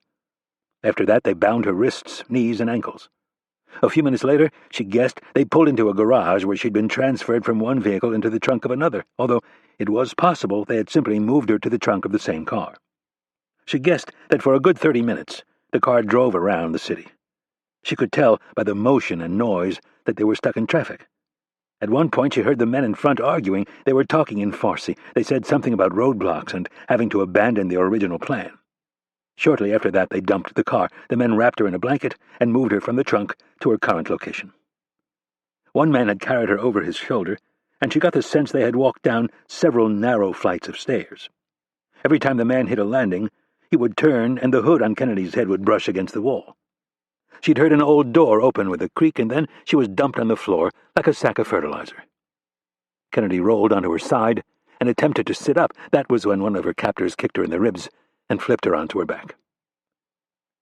The pain of what she thought was most likely a broken rib was a bit of a blessing. It gave her something else to worry about. It had been nearly 25 years since she'd gone through her training at the farm near Williamsburg, Virginia, but she remembered it very well. In fact, one lecture stood out all too vividly in her mind. It was about the kidnapping of CIA Beirut Station Chief Bill Buckley in March of 1984. Buckley had been a Special Forces officer in the Army before joining the CIA and was no wilting flower. 1 week after his kidnapping, the first of dozens of CIA spies went missing. Buckley's Hezbollah interrogators broke him and began selling the information to Syria, Jordan, Egypt, and other countries in the region. They brutally tortured him for more than a year and then hanged him. The CIA had managed to get their hands on some of the tapes Hezbollah had made of the torture sessions. The instructors at the farm made Kennedy and her fellow classmates watch the tapes twice, once before they started their classes on interrogation, and again at its 2-week conclusion. Showing Buckley's horrible experience was intended to make 2 simple points. The first was that everyone breaks, even the toughest of the tough. All you can do is hold out as long as possible to give your colleagues time to move agents and operatives out of harm's way. The second lesson to be learned was simple, yet important. Don't get caught. It was obviously too late for that, but Kennedy was attempting to order certain facts in her mind so as to protect the CIA's most important assets as long as possible. She knew by both code name and real name virtually every current spy on the CIA's payroll.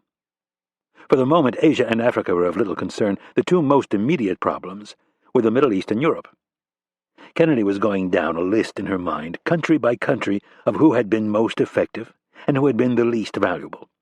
She basically inverted the list, putting least helpful at the top. Then she added suspected double agents and those the CIA suspected to be on Russia and China's payroll. By far, it was more difficult to rank her own clandestine operatives, employees of the CIA who worked abroad without diplomatic cover. Some were more effective than others, but they were all her fellow countrymen. Kennedy attempted to compile a list, but didn't get far. They had told her all those years ago that everyone broke. She knew it was true, but she had to hold on to hope. She was still in Mosul, surrounded by the American military and sympathetic Kurds. And then there was Rapp. The thought of Mitch put a smile on her face. He would stop at nothing until he found her. Just the thought of him in the city put her momentarily at ease. For a second, she even pitied the men who had taken her. What if they were simply a band of local militia looking to collect some ransom? If that was the case, they were in way over their heads. For the first time since being attacked, Kennedy began to seriously question who her captors were when she heard the muffled voices of two men talking. The squeaky wooden door opened with a bang, and Kennedy had the horrible feeling it was about to start. Chapter 47. Imad Mukhtar had changed into a suit and dress shirt. He had chosen not to wear a tie, however. He descended the ancient steps one at a time. The fact that they had not made it out of the city was not what was worrying him. He had felt from the beginning that it would be too difficult to make it the 60-odd miles to the Iranian border. But it was worth a try. Even so, the Americans had reacted far quicker than he had predicted. An advance team had been sent to an abandoned factory midway between Mosul and the border. As luck would have it, 2 American Black Hawk helicopters had landed and disgorged over 20 men a mere 100 meters from the factory. Mukhtar was forced to turn around after traveling nearly 20 miles, and then they had to face the gridlock that had been created by the American roadblocks. Mukhtar had another backup location within the city, a place where the Americans were not welcome. He continued down the steps of the mosque to the dank basement where the director of the CIA was waiting. Mukhtar had been very pleased with the attack up until just a few minutes ago. Kennedy had been plucked from her SUV without a scratch, and they had left the scene just in time. At least, that was what he thought at the time. He had just been given the bad news that they had lost 34 men. At first, Mukhtar thought the information was surely inaccurate. How could they possibly have lost so many men? It started to sink in when he asked for Ali Abbas, Hezbollah's liaison in Mosul. Abbas was the man who had brokered the deal with the local police chief. When he was told that Abbas was one of the men killed, his first response was to make sure. If Abbas was alive, everything was in jeopardy. He knew Hezbollah's entire infrastructure, not just in Mosul, but back in Lebanon as well. He also knew they were working directly for the Iranian president, which could complicate things. Abbas knew where each and every safe house was located and what local officials were on their payroll. Someone needed to be dispatched immediately to the scene to find out if anyone had been taken alive. Next, he asked for Rashid Dadarshi, the Quds Force commander. Dadarshi was extremely capable. He surely had a man who could go back and begin poking around. But the news only got worse. Dadarshi's second-in-command informed Mukhtar that his commander had not made it back. Mukhtar could scarcely believe it. He had seen both men just seconds before he had left with Kennedy. What could have possibly happened in such a short span of time? He reached the final step that led to a second basement beneath the great mosque, and again wondered if he was doing the right thing by staying put. Abbas had been the one who had told him about the mosque, that it had an imam who they could trust with their lives. Dadarshi didn't know that Abbas had told him about the mosque as a place of refuge, and Mukhtar felt very confident that if by chance the Americans had taken Abbas alive, it would take them at least 24 hours to break him. He pitted that against the risk of moving Kennedy in broad daylight while the streets were buzzing with American military and police. When the imam informed Mukhtar of the ancient tunnels beneath the mosque, he decided it was best to stay put, at least until nightfall. Mukhtar's orders were unfortunately specific in one regard. He was not to kill Kennedy unless given the order from Amatullah himself. The only exception was to be during the original attack. If that were to happen, her death could be blamed on Sunni insurgents, and no one would be the wiser. He was tempted to walk through the door at the end of the narrow passageway and be done with the whole thing. Simply put a bullet in her head and then dump her body in the river. But he was equally tempted to interrogate her. That was why he was willing to risk the run to the Iranian border. She was a very smart woman, so it would take time to deconstruct her lies. Mukhtar had no doubt he could do it, but it wouldn't be easy. It would require months of painstaking interrogation, but the information would be so valuable. It could fund Hezbollah for the next decade, not to mention what it would do for their reputation. First things first, though. He had given President Amatullah his word that he would deliver a vital piece of propaganda. One of the Quds Force commandos was standing guard outside the door. Mukhtar straightened his jacket as he approached and asked, "How is she?" The man shrugged. "No problems so far. Let's keep it that way." Mukhtar threw the door open and entered the dank, stone-walled storage room. It was approximately 10 feet wide by 20 feet long, with a ceiling of only 7 feet. A single lamp was plugged into an extension cord that ran back down the hallway. The stench of mold and stale air was oppressive. Mukhtar walked across the dirt floor to Kennedy and looked down at her bare legs protruding from the blanket they had thrown on her. Mukhtar bent down and pulled the canvas bag off Kennedy's head. She looked up at him with blinking eyes as he reached down and covered her legs with the blanket. In English, Mukhtar said, "I'm sorry I couldn't get here sooner, Dr. Kennedy." Mukhtar was very proud of the research he'd done and the ingenious angle he'd come up with. He'd read in a Washington Post piece that she was referred to as Doctor by her close friends. "I only found out 30 minutes ago that you had been taken hostage. Have they treated you all right?" Kennedy stopped blinking and looked up at Mukhtar with searching eyes. "I'm sorry. You are?" Mukhtar smiled and said, "Someone who would like to see this mistake rectified before anyone else gets hurt." "That is very nice of you. Do you work for the regional government?" "You could say that. I'm a freelancer of sorts." Kennedy was well aware that kidnapping for ransom was rampant across all of Iraq. It had grown into a cottage industry, complete with neutral negotiators who collected upwards of a third of the ransom. "I see," Kennedy said as she struggled to prop herself up on her left elbow.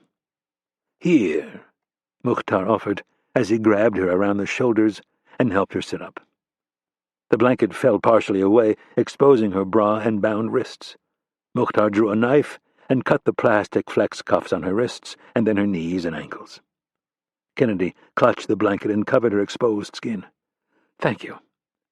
I'm sorry you never told me your name." "You may call me Mohammed."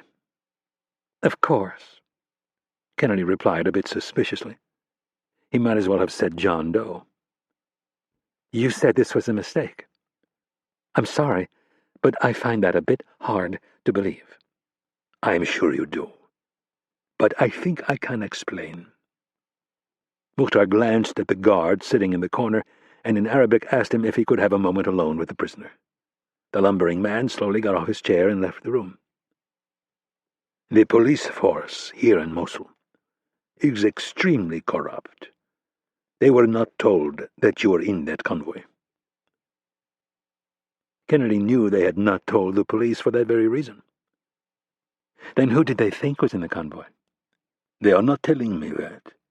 All they've said is that it was someone who they would be able to ransom for a lot of money."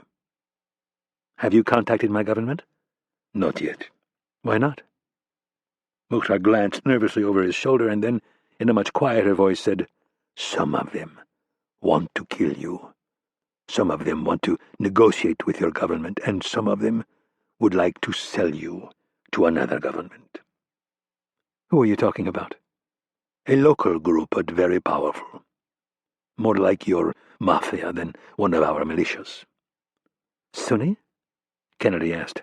Mukhtar shrugged off the question. I cannot say, but I wanted you to know I am working on your release, and that I will do everything I can to make sure you remain unharmed.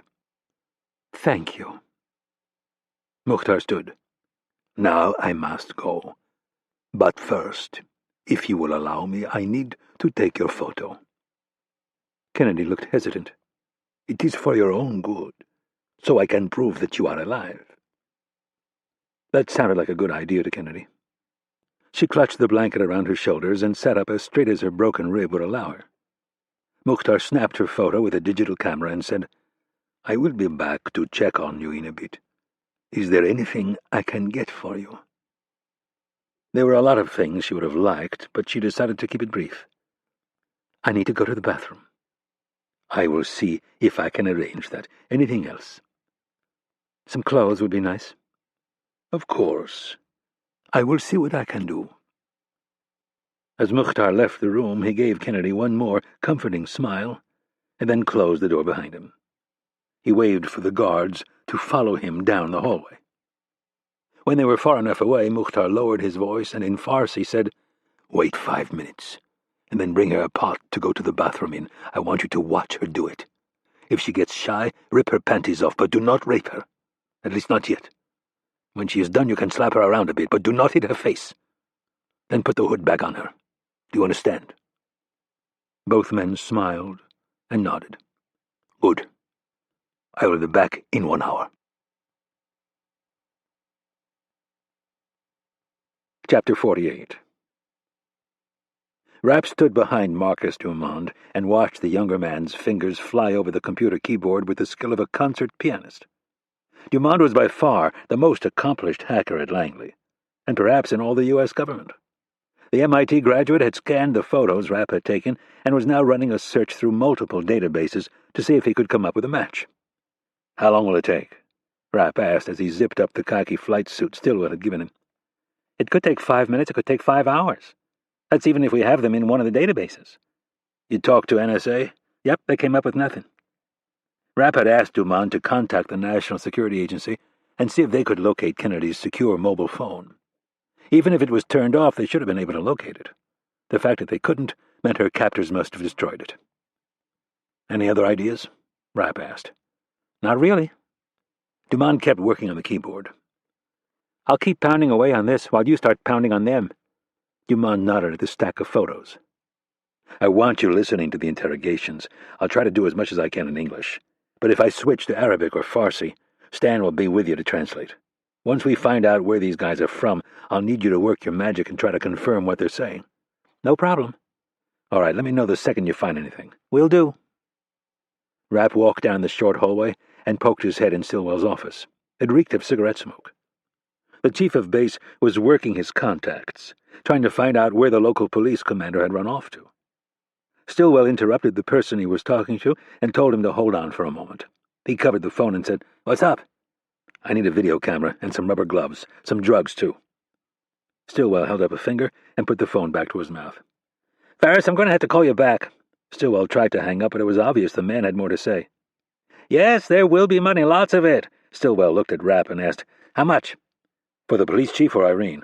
Irene? Without flinching, Rapp said, $1 million cash and a U.S. citizenship, no questions asked. Stillwell repeated the information. Tell him the offer's only good until midnight, Rapp added, and it has to lead to us getting her back. Stillwell listened and said, Yeah, tax-free, Ferris, sure. Whatever you want, just find out who took her and where she is. Yes, your wife and kids can come with you. If you help get her back, Ferris, I will personally find you a house and help you move in. Now get going. Stillwell stuffed the phone back in the cradle before the person could ask any more questions. Who was that? Rapp asked as he examined some clothes hanging on a hook. One of my sources. He's pretty good. He loves money, and his wife wants to move to the States, so he's highly motivated. Send him the photos of the 3 guys we have in lockup. Good idea.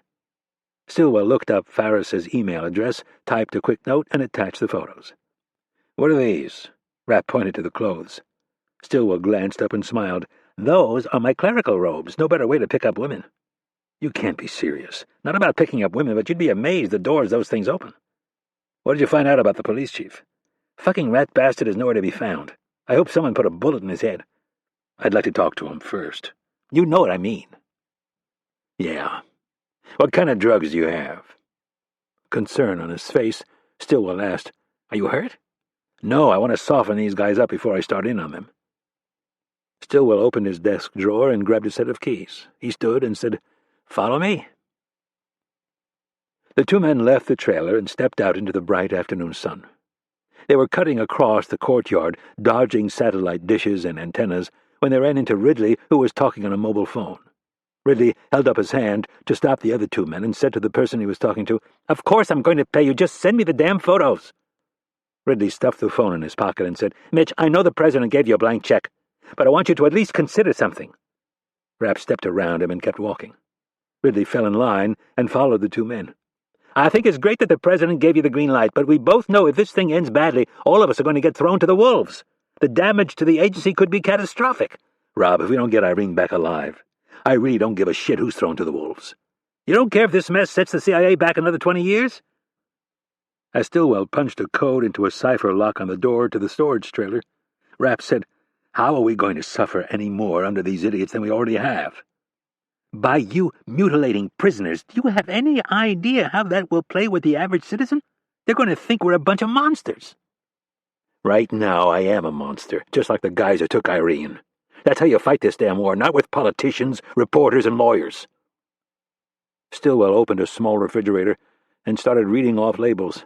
Sodium pentothal, phenobarbital, lysergic acid, diethylamide, heroin, speed, you name it, we've got it. Give the fake cop the sodium pentothal and the other two the speed. Got it. Stillwell grabbed a bottle of each and a handful of syringes.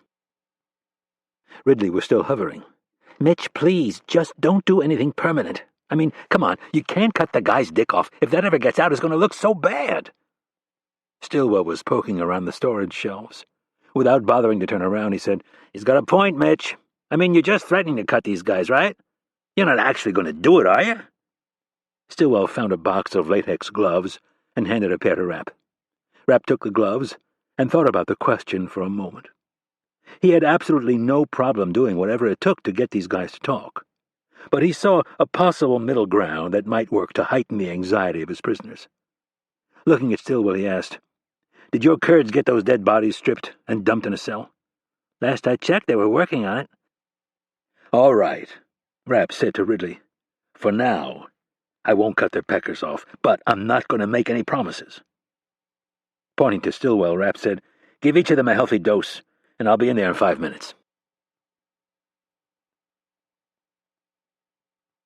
Chapter 49. Congressional oversight was a nuisance Rapp had been working feverishly to circumvent for the majority of his career. In theory, it was fine. Congress doled out the money, and someone had to keep an eye on how it was spent. When it came to national security, though, things got a little more complicated. The number of elected officials who were willing to put the good of the country ahead of their own ego and the success of their political party was minuscule. Given the chance, they would tout freedom of speech, a person's right to privacy, and any other platitude they could come up with, rather than shut their mouths and grapple with the hard fact that they were fighting an enemy who didn't play by the rules. Invariably, only a small handful had the dignity to resist the call to the camera and personal fame. The politicians, for the most part, were lawyers, men and women who'd been trained to argue both sides of an issue with equal passion and vigor. Rapp knew Ridley was right on this front. Washington was run by people like the Attorney General, who had little if any practical experience with the War on Terror. People who, if in Kennedy's perilous position, would be praying frantically that someone like Rapp would be there to do absolutely everything it took to make sure they were rescued. These were the same men and women who would eventually sit him down in a committee room and dissect every move he'd made to save his boss and protect America's most important secrets. Rapp had no doubt they would be revolted by what he was about to do, but he didn't give a shit. When the time came, he would go to them, raise his right hand, swear to tell the truth, and for perhaps the first time in his entire career, he would do exactly that. And then he would ask them what they would want Rapp to do if they were ever taken hostage. Would they want the State Department to begin negotiations for an exchange that might take years while they were tortured and tormented? While their teeth fell out and they lost a third of their weight? Is that what they would want, or would they want someone like Rapp to throw away the rule book, climb down in the gutter, and begin bashing heads? Kennedy was too important to him personally, and too important to the country, for him to get squeamish. The 3 men in the holding cells were not merely suspected terrorists who'd been turned in by their neighbors and snatched out of bed in the middle of the night. These 3 had been caught in the thick of it, and that made what Rapp had to do significantly easier. The door to the first cell on the left was wide open. Inside, the floor was covered with naked, hairy men, piled one on top of the other. Blood was everywhere, smeared across fleshy, pale skin and pooling on the uneven, dented floor. Most of the bodies had bullet wounds to the head or chest. A few had wounds beneath the waist as well. Rapp figured he'd killed a good number of them. He surveyed the scene with a flicker of reservation. He told himself that the task before him was necessary to convince the prisoners that his threat was real. 3 tugs and 3 quick slices, and he was done. Rapp left the cell, wiped the blood from the blade on the thigh of his coveralls, and put the knife away. He walked all the way to the end of the hall and stood in front of the last cell on the left. Rapp slid back the metal cover on the peephole and looked at the youngest of the 3 prisoners. He was sitting in a galvanized metal chair, his ankles handcuffed to the legs of the chair and his hands cuffed behind his back. Rapp stepped to the side of the door, undid the lock, and then swung it open just enough to toss one of the severed appendages into the cell. Rapp closed and locked the door, and then moved back to the peephole. The prisoner looked at the hunk of flesh at his feet. A look of confusion quickly melted away as he realized what he was looking at. The young man shut his eyes and began shaking his head vigorously. Rapp closed the peephole and moved to the next cell. He undid the door, entered the cell, and stood over the man he thought was the commander of the group. The man was still strapped to a stretcher. Rapp held the severed organ in front of the man's face. He casually bent over, dropped it onto the man's chest, and said, "I found out this guy was lying to me." Without saying another word, Rapp left and went to the last cell, where he did the exact same thing. He then found Stillwell and told him he wanted only audio recordings of the interrogations. Rapp checked the time and then continued back to the first cell. He grabbed an extra chair and brought it in with him. He positioned the chair 4 feet from the prisoner and sat. On the floor, almost exactly between them, was the severed penis. Rapp didn't speak at first. He looked at the severed organ, up at the man across from him, and then back. The prisoner was sweating. His knees were beginning to tremble, and his eyes were darting all around the small cell. He took in everything except the hunk of flesh at his feet. Rapp studied him. He tried to lock eyes, but the prisoner wouldn't commit. The speed he had been given would only heighten his anxiety. "I'm a soldier," the prisoner blurted out in a panicked voice. "I shouldn't be treated like this." Rapp smiled. "A soldier? That's interesting. Most of the soldiers I know wear uniforms." The man closed his mouth tightly and shut his eyes. "That body part there," Rapp pointed to the organ on the floor, "belongs to one of your comrades. I told him not to lie to me. I told him I had plenty of ways to verify what he was saying. He thought he was smarter than me. Do you think you're smarter than me?" "No." "Good. Then this should go much smoother. Let's start with your name, and look me in the eye when you answer." Rapp cocked his head slightly to the left and studied the man's face. "Corporal Nuri Tamine." "Where were you born?"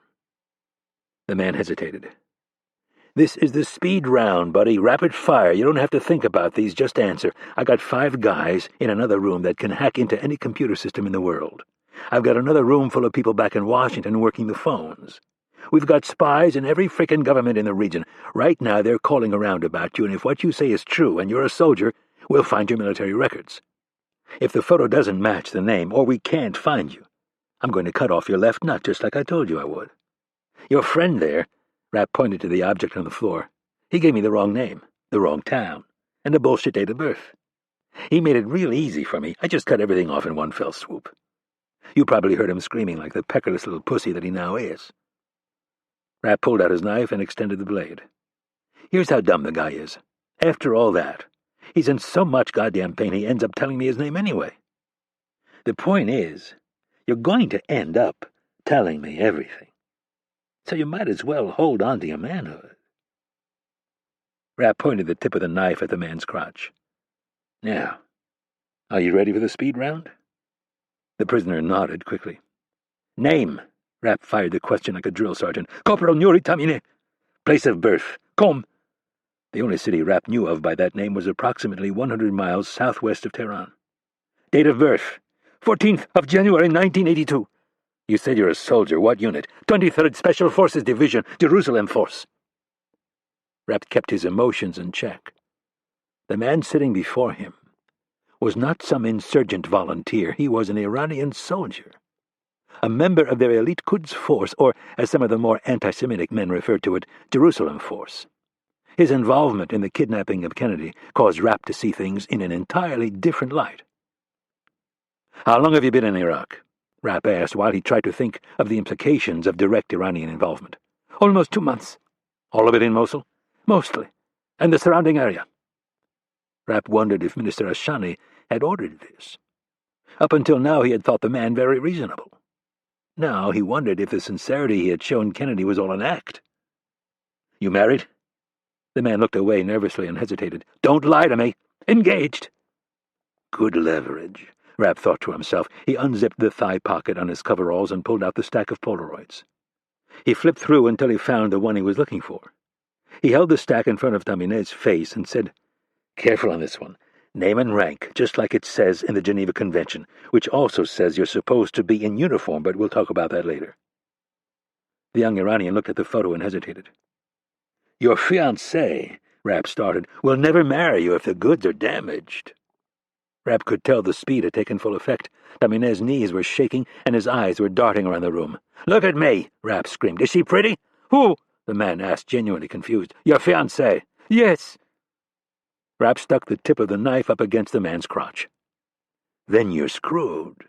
No way in hell a good-looking Persian woman is going to marry a guy without a dick. Now quit fucking around and tell me who this is, and remember, I might already know his name. This could be a test, and if you fail, off comes the first nut."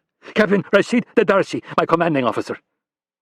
Captain was the equivalent of a captain in the U.S. Army. "When were you told who you would be kidnapping?" Tamineh looked nervous. "I was never told."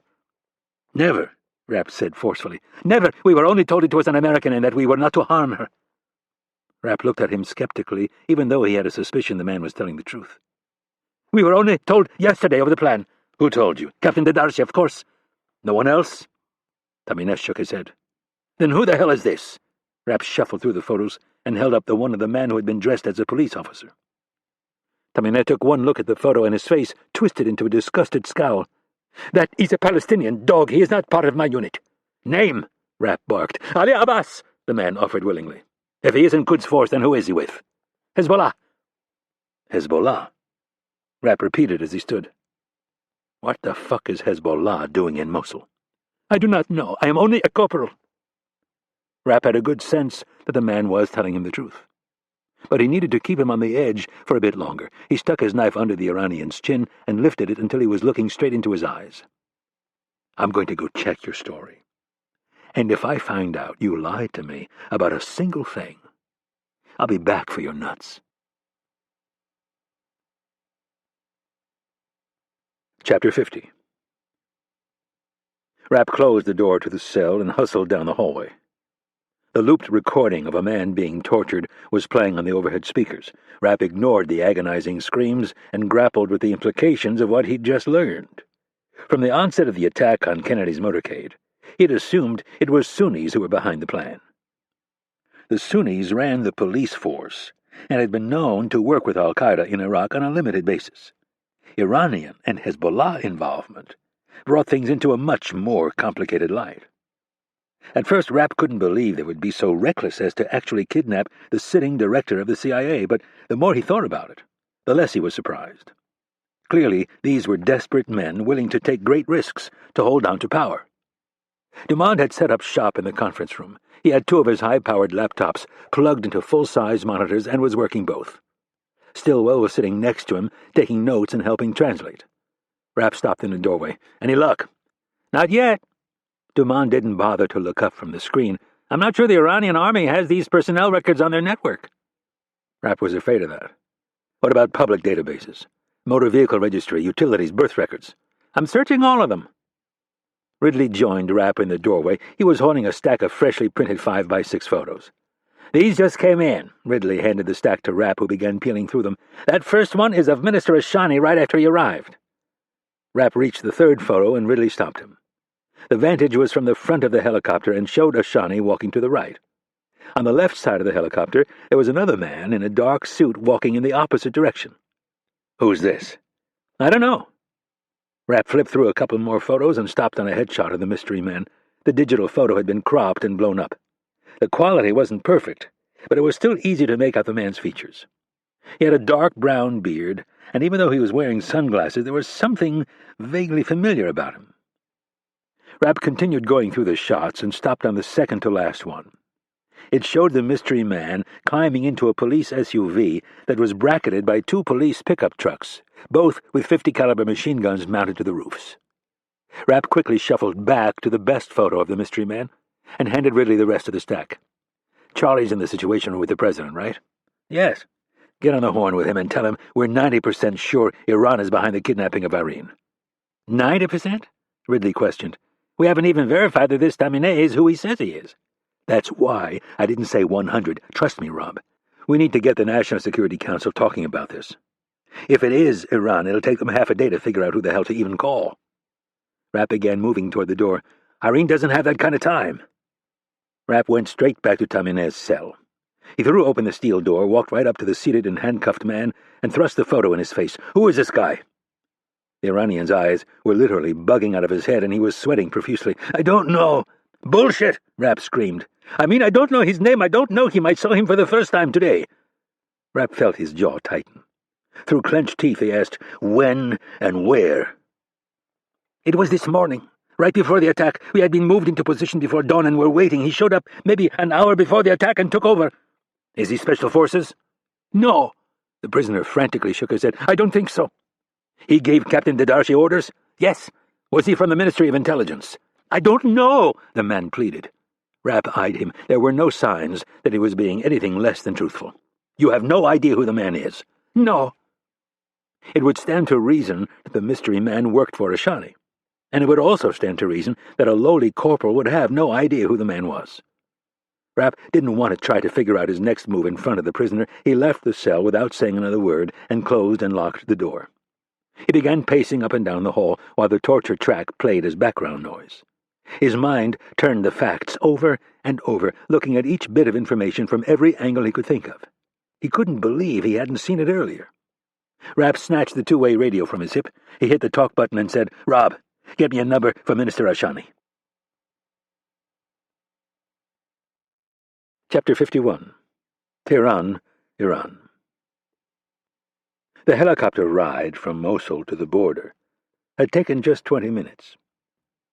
The Air Force had a relatively small Dassault Falcon 10 waiting to take him to Tehran.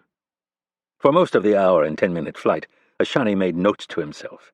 They were cryptic, so as to protect him if somehow they should fall into the wrong hands, which was doubtful since he planned to destroy them as soon as he got to his office. He'd hesitated even making the notes, but he wanted to organize his thoughts and be very clear about what Kennedy had offered on behalf of the U.S. government. There was another reason he had opened the notepad. Ashani wanted to make a list of objections, or, more precisely, a list of who would object. There were more than a few people in Tehran whose power would evaporate if peace was made with America. It would make no difference that the American offer made complete sense. President Amatullah would do everything in his power to make sure the offer was rejected. That was why Ashani had opted not to call the president during his brief border stop. He needed to talk to Najjar first.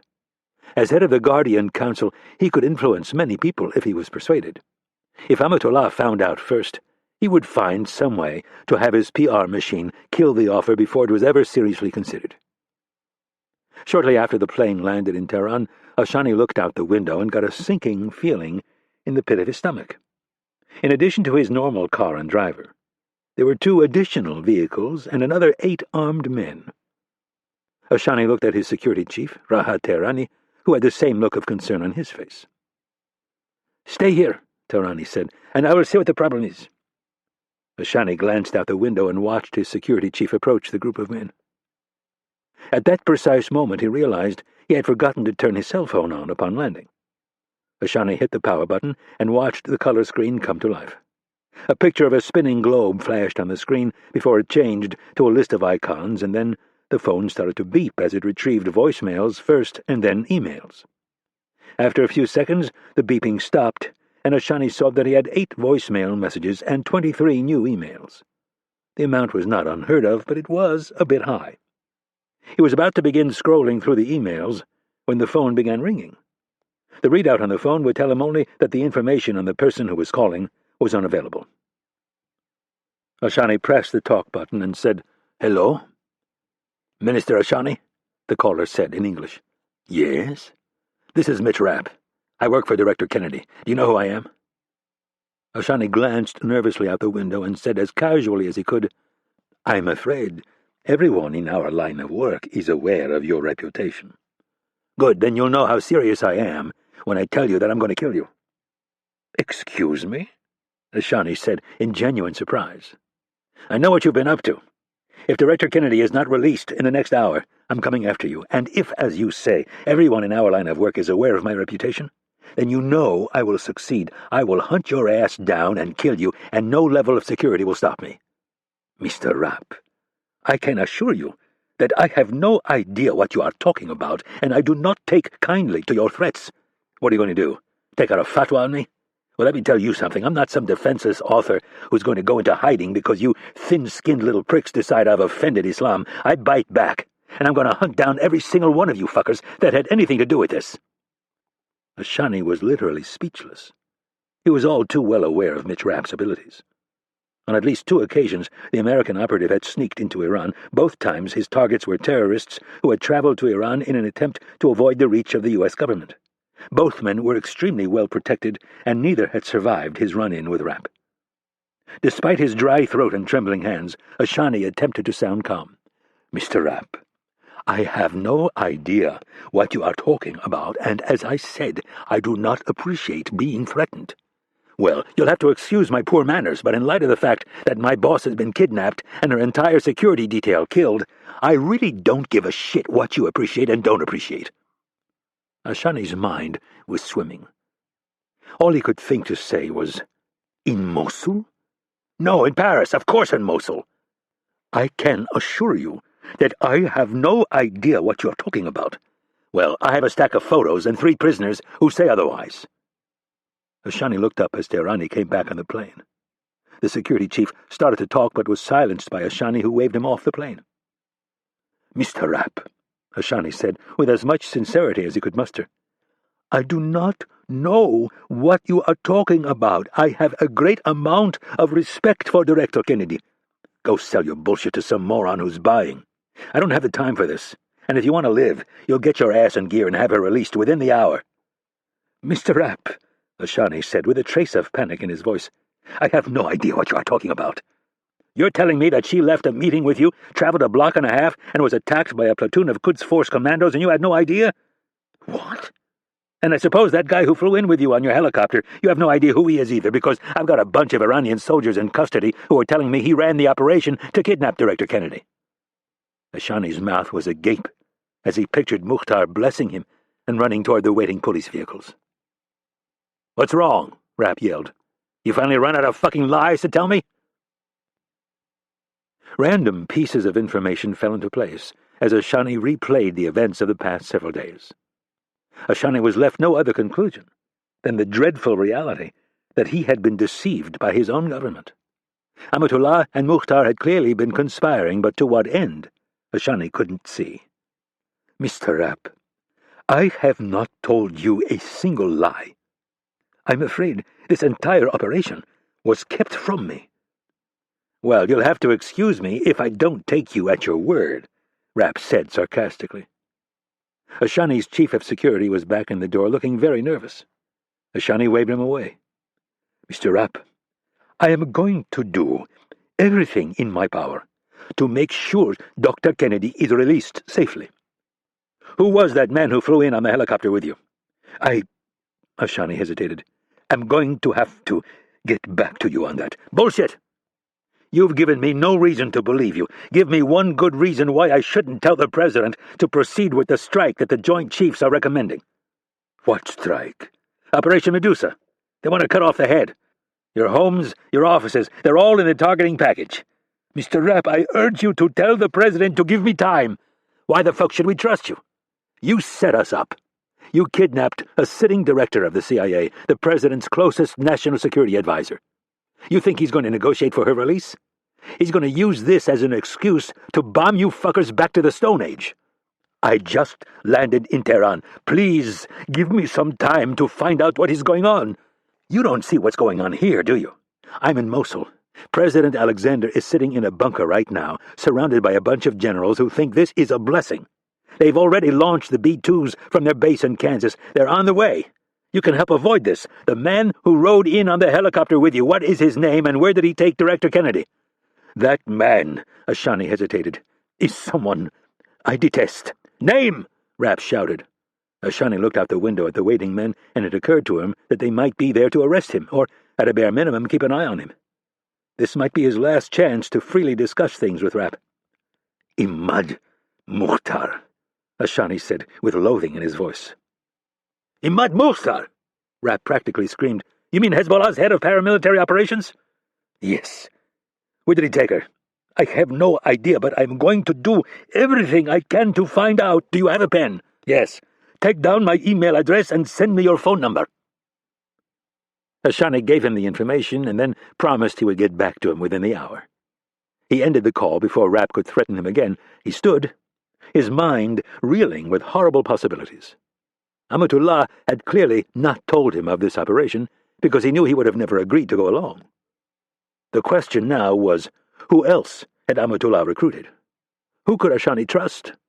And how could he make things right without committing treason in the process? Chapter 52. Washington, D.C. The President was on his feet, his right hand stuffed under his left arm, and his left hand up and supporting his chin. His jacket was off, and the sleeves on his crisp white dress shirt were rolled up. He was basically in a standing version of Auguste Rodin's statue, The Thinker. Behind his chair at the end of the long conference table, he paced back and forth. 4 steps to one wall and then back again. In the far corner, Secretary of State Wicca was talking in hushed tones on one of the bulky secure telephone units.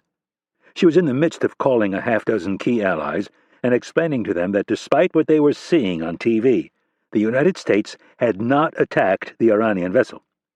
The President would have made the calls himself, but they had decided, until they received absolute confirmation from the Navy, that he would let others put their reputations on the line.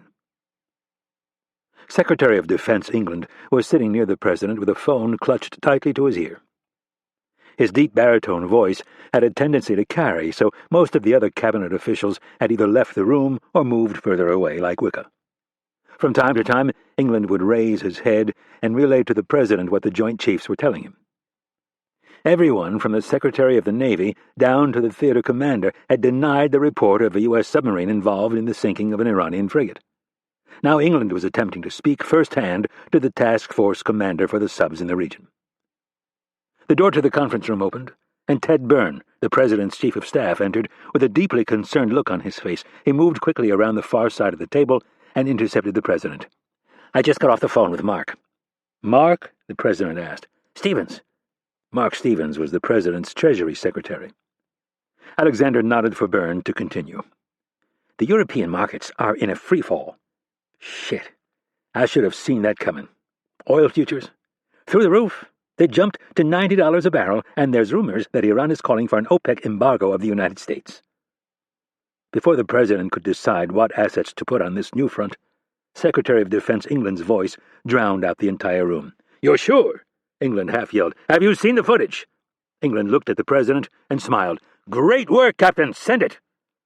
The Secretary of Defense slammed the handset back into the cradle and said to the President, You're not going to believe this. We had a sub in the strait when the Iranian frigate was torpedoed. Why would we find that hard to believe?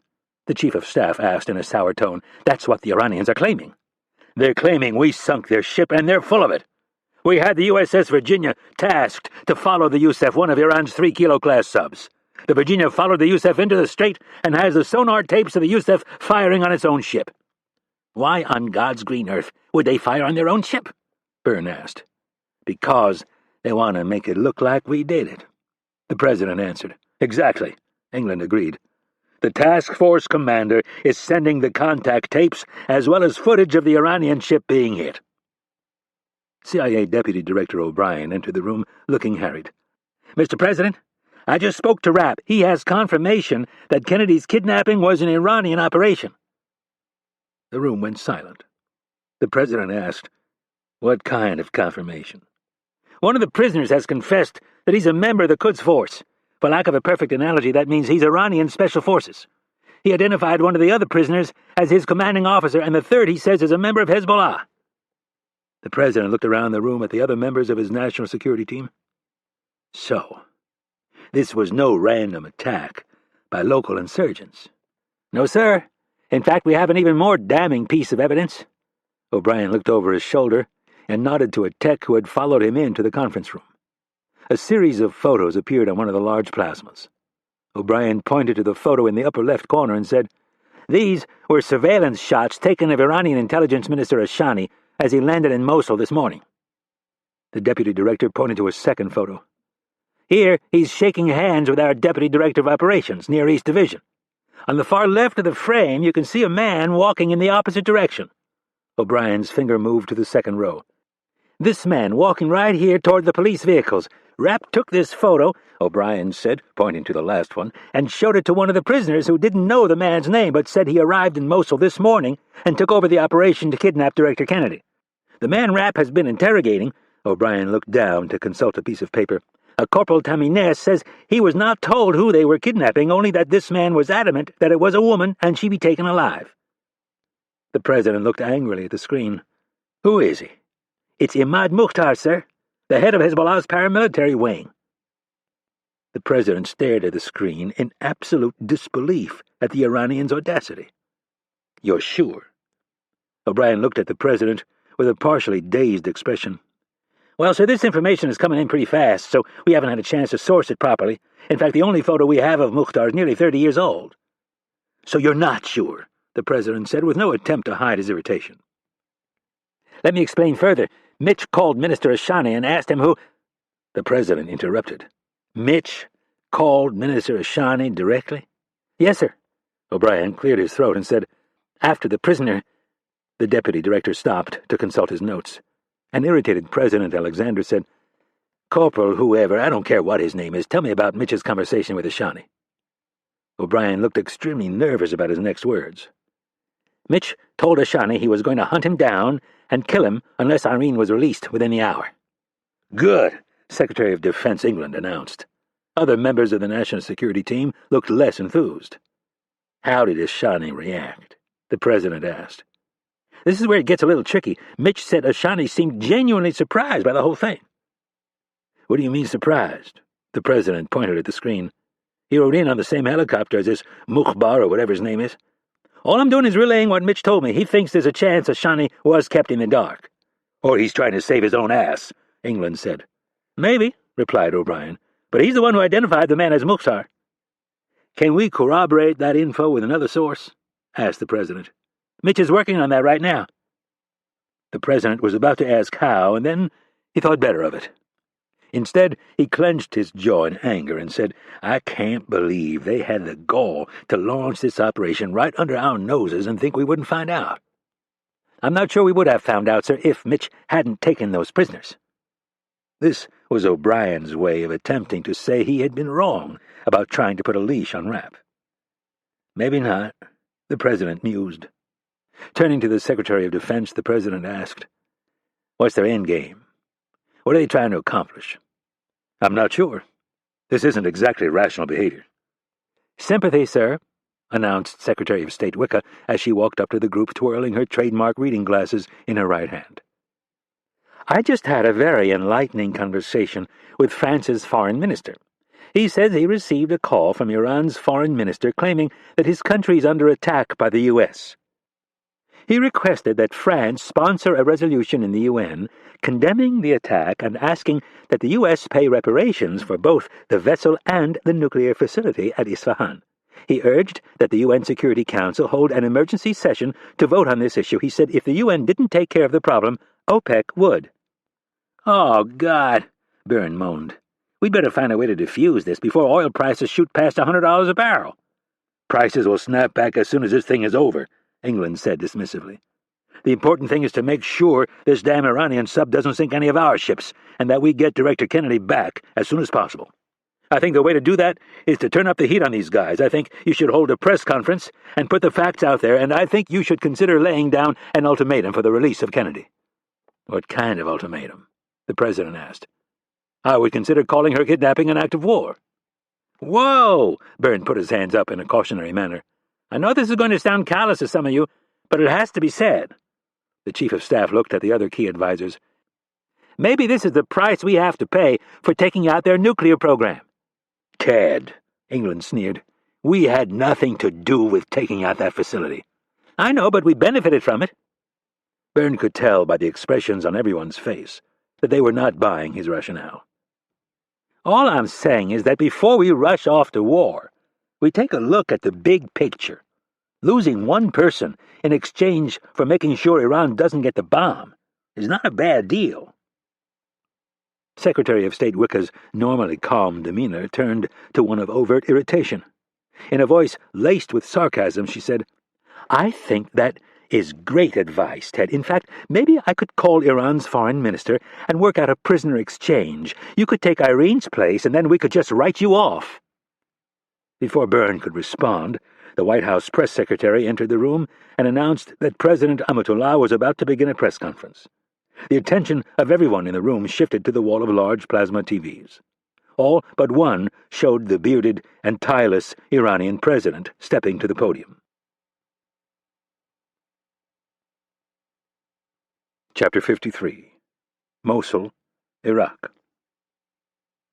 Rapp walked the hallway in front of the cells in an attempt to jog loose a strategy that he could use to interrogate the other two prisoners. Just knowing their names went a long way toward getting some honest answers out of them, but there was a bigger problem. If either man knew where Mukhtar planned to take Kennedy, the odds were that she was no longer there. Mukhtar would surely know by now that the two men had not made it back to the rallying point, which in turn would alert him to the possibility that his location was soon to be compromised. The Iranian connection had been passed on to General Gifford, who felt that there was little chance Mukhtar could have gotten her across the border into Iran. The military units handling the border had shut down the crossing points less than 30 minutes after the attack. Still, Mosul was a large, sprawling city of close to 2 million people. The odds of finding Kennedy without some hard intelligence were not good. Rapp looked at the black rubber dive watch on his wrist and felt his chest tighten. He knew it was the first sign of an oncoming anxiety attack. He'd gone through his entire life without suffering one, and then, with the loss of his wife, they had started to pop up. He told no one, not even Kennedy. He figured with the passage of time they would lessen. And they did to a degree, but he could still count on a night or two a month during which he would lie in bed and feel as if an anvil had been placed on his chest. The attacks were characterized by a feeling of overwhelming failure. Failure as a man, that he hadn't been able to defend his own wife.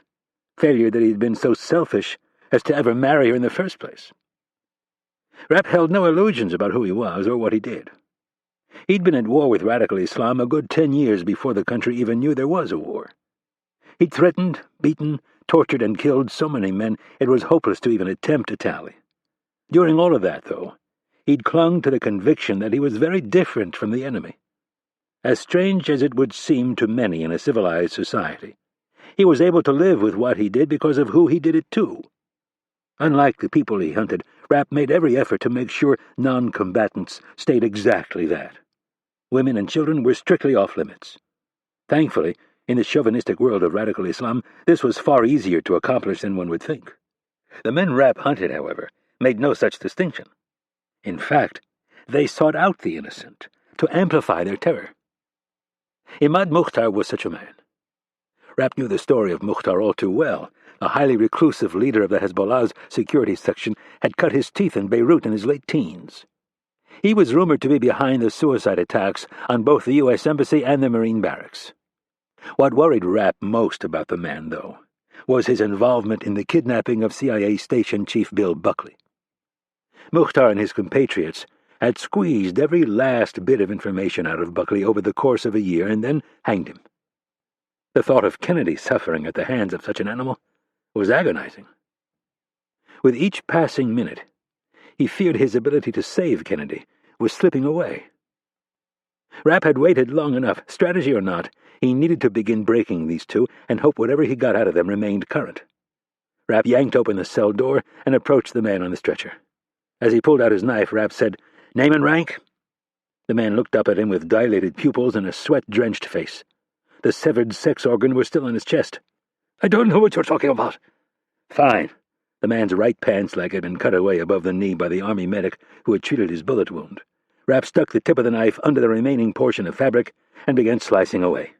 Rapp intentionally dug the blade into the man's inner thigh just enough to draw blood. The prisoner yelled and jerked against his bonds. "Sorry about that," Rapp said as he cut away the rest of the pants, exposing the man's underwear.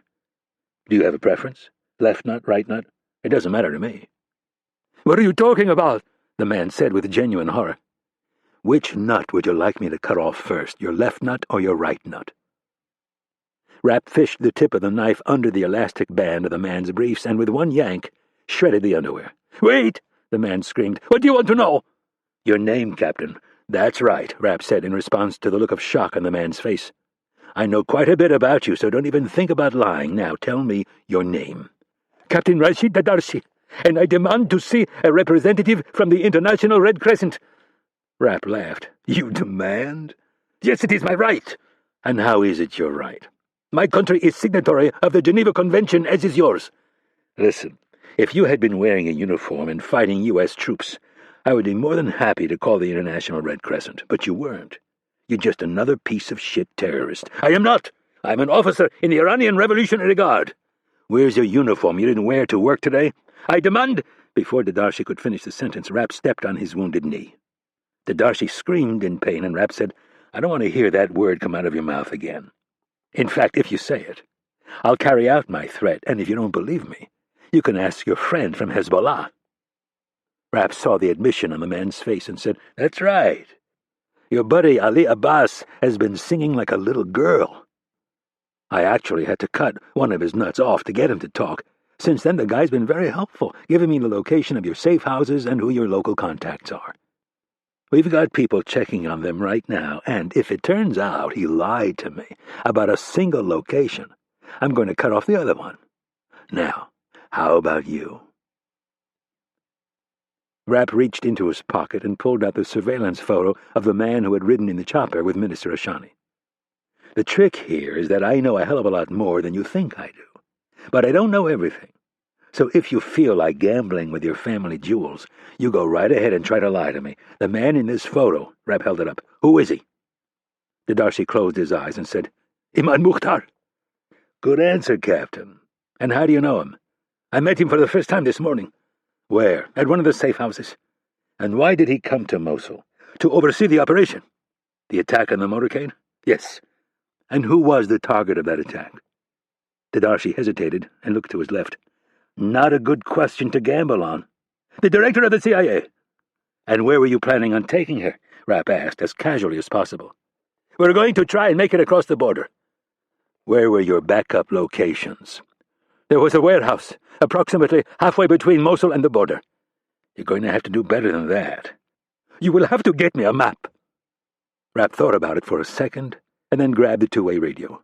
He pressed the transmit button and said, "Stan, did you hear that?" Rapp released the button and moved the radio away from his mouth. "Yep."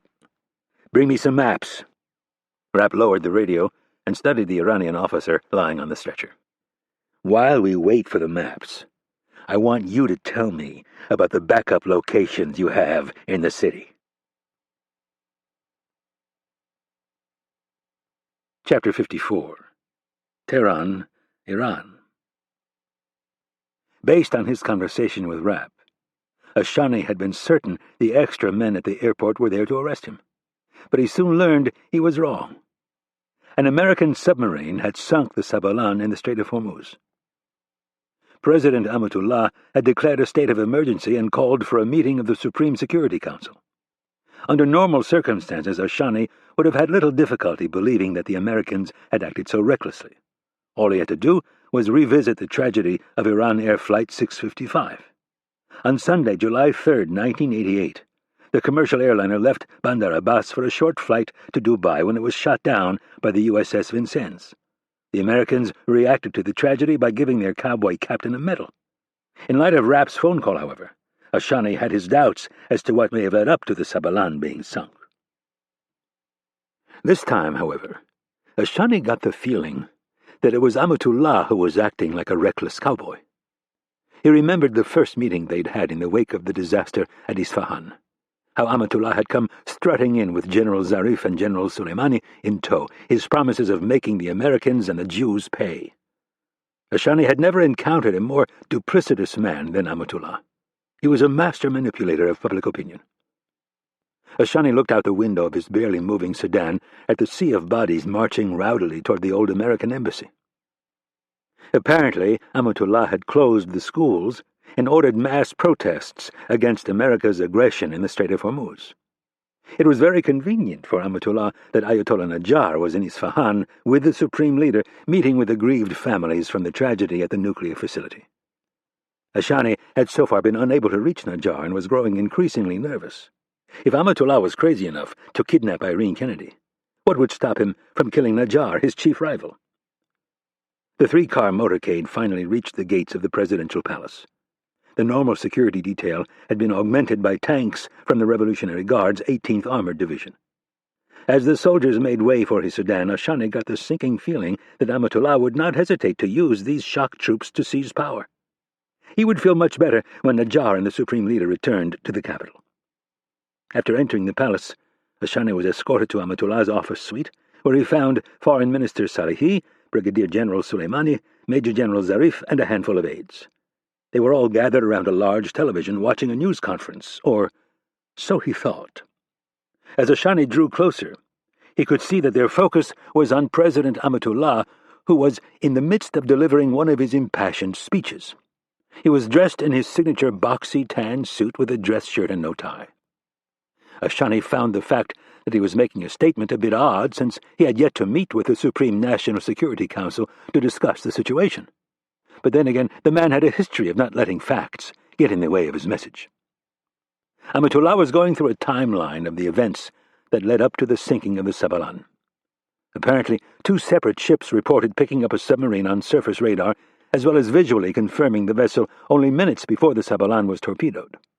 Amatullah was adamant that the Sabalan had done nothing to provoke the attack and called it a blatant act of war by the Americans. "This act of barbarism is bad enough, but Iran's security agencies have uncovered something more treacherous. Over 50 years ago, the CIA launched a plot to remove the rightfully elected Dr. Mohammad Mossadegh from office in my country. For the next 30 years, the CIA backed the criminal Mohammad Reza Pahlavi and continued to meddle in the affairs of the Iranian people until we rose up in revolution and threw both the Shah and the Americans out of our country. For more than 25 years now, we have been vigilant in our fight to remain independent from the corruption of Imperial America." Ashani glanced to his left and then right as Amatullah continued his litany of American deception and manipulation against the people of Iran. The generals and the foreign minister seemed excessively pleased with Amatullah's words. Most of his complaints were old accusations, more than a few of them complete falsehoods, but that did not stop these men from paying rapt attention. Ashani got the sense that the master manipulator was building toward something even bigger. "As the entire world knows, earlier this week, my country's nuclear facility in Isfahan was destroyed. The American Secretary of State went before the United Nations and offered so-called proof that the facility was destroyed by Iranian saboteurs. She made it seem to the world that the United States had no hand whatsoever in the attack against my country, that it was simply average Iranians who were rebelling against an oppressive government. What she intentionally chose not to tell the world was that those saboteurs were recruited and funded by the CIA. For months now, various intelligence services in my country have been tracking the movement of this dissident group of mercenaries. That investigation culminated in Mosul, Iraq, this morning, when the group's leaders met directly with CIA Director Irene Kennedy." Amatullah held up an enlarged photograph of Kennedy. Ashani noticed immediately that she did not look herself. Her straight brown hair was matted down, and one side of her face looked red as if she'd been hit. She had a blanket wrapped around her shoulders, and her expression was far from her usual calm demeanor. Ashani felt ashamed for his country and embarrassed for Kennedy. "In Director Kennedy's possession was this." Amatullah held up a second enlarged photograph. "This briefcase and several others like it contained more than $1 million in cash that the director of the CIA was delivering to her spies as a bounty for destroying Iran's quest for energy independence and self-government. I ask the world to stand up for what is right and help my country stop Imperial America's aggression. It is time for us to come together and stand up for true democracy and freedom and to fight against the capitalist pigs of America. Iran will not pump another drop of oil," Amatullah shook his fist defiantly at the camera, "until every American warship has left the Persian Gulf. I call on my OPEC brothers to do the same. Together we will send a message to America that we are done being bullied.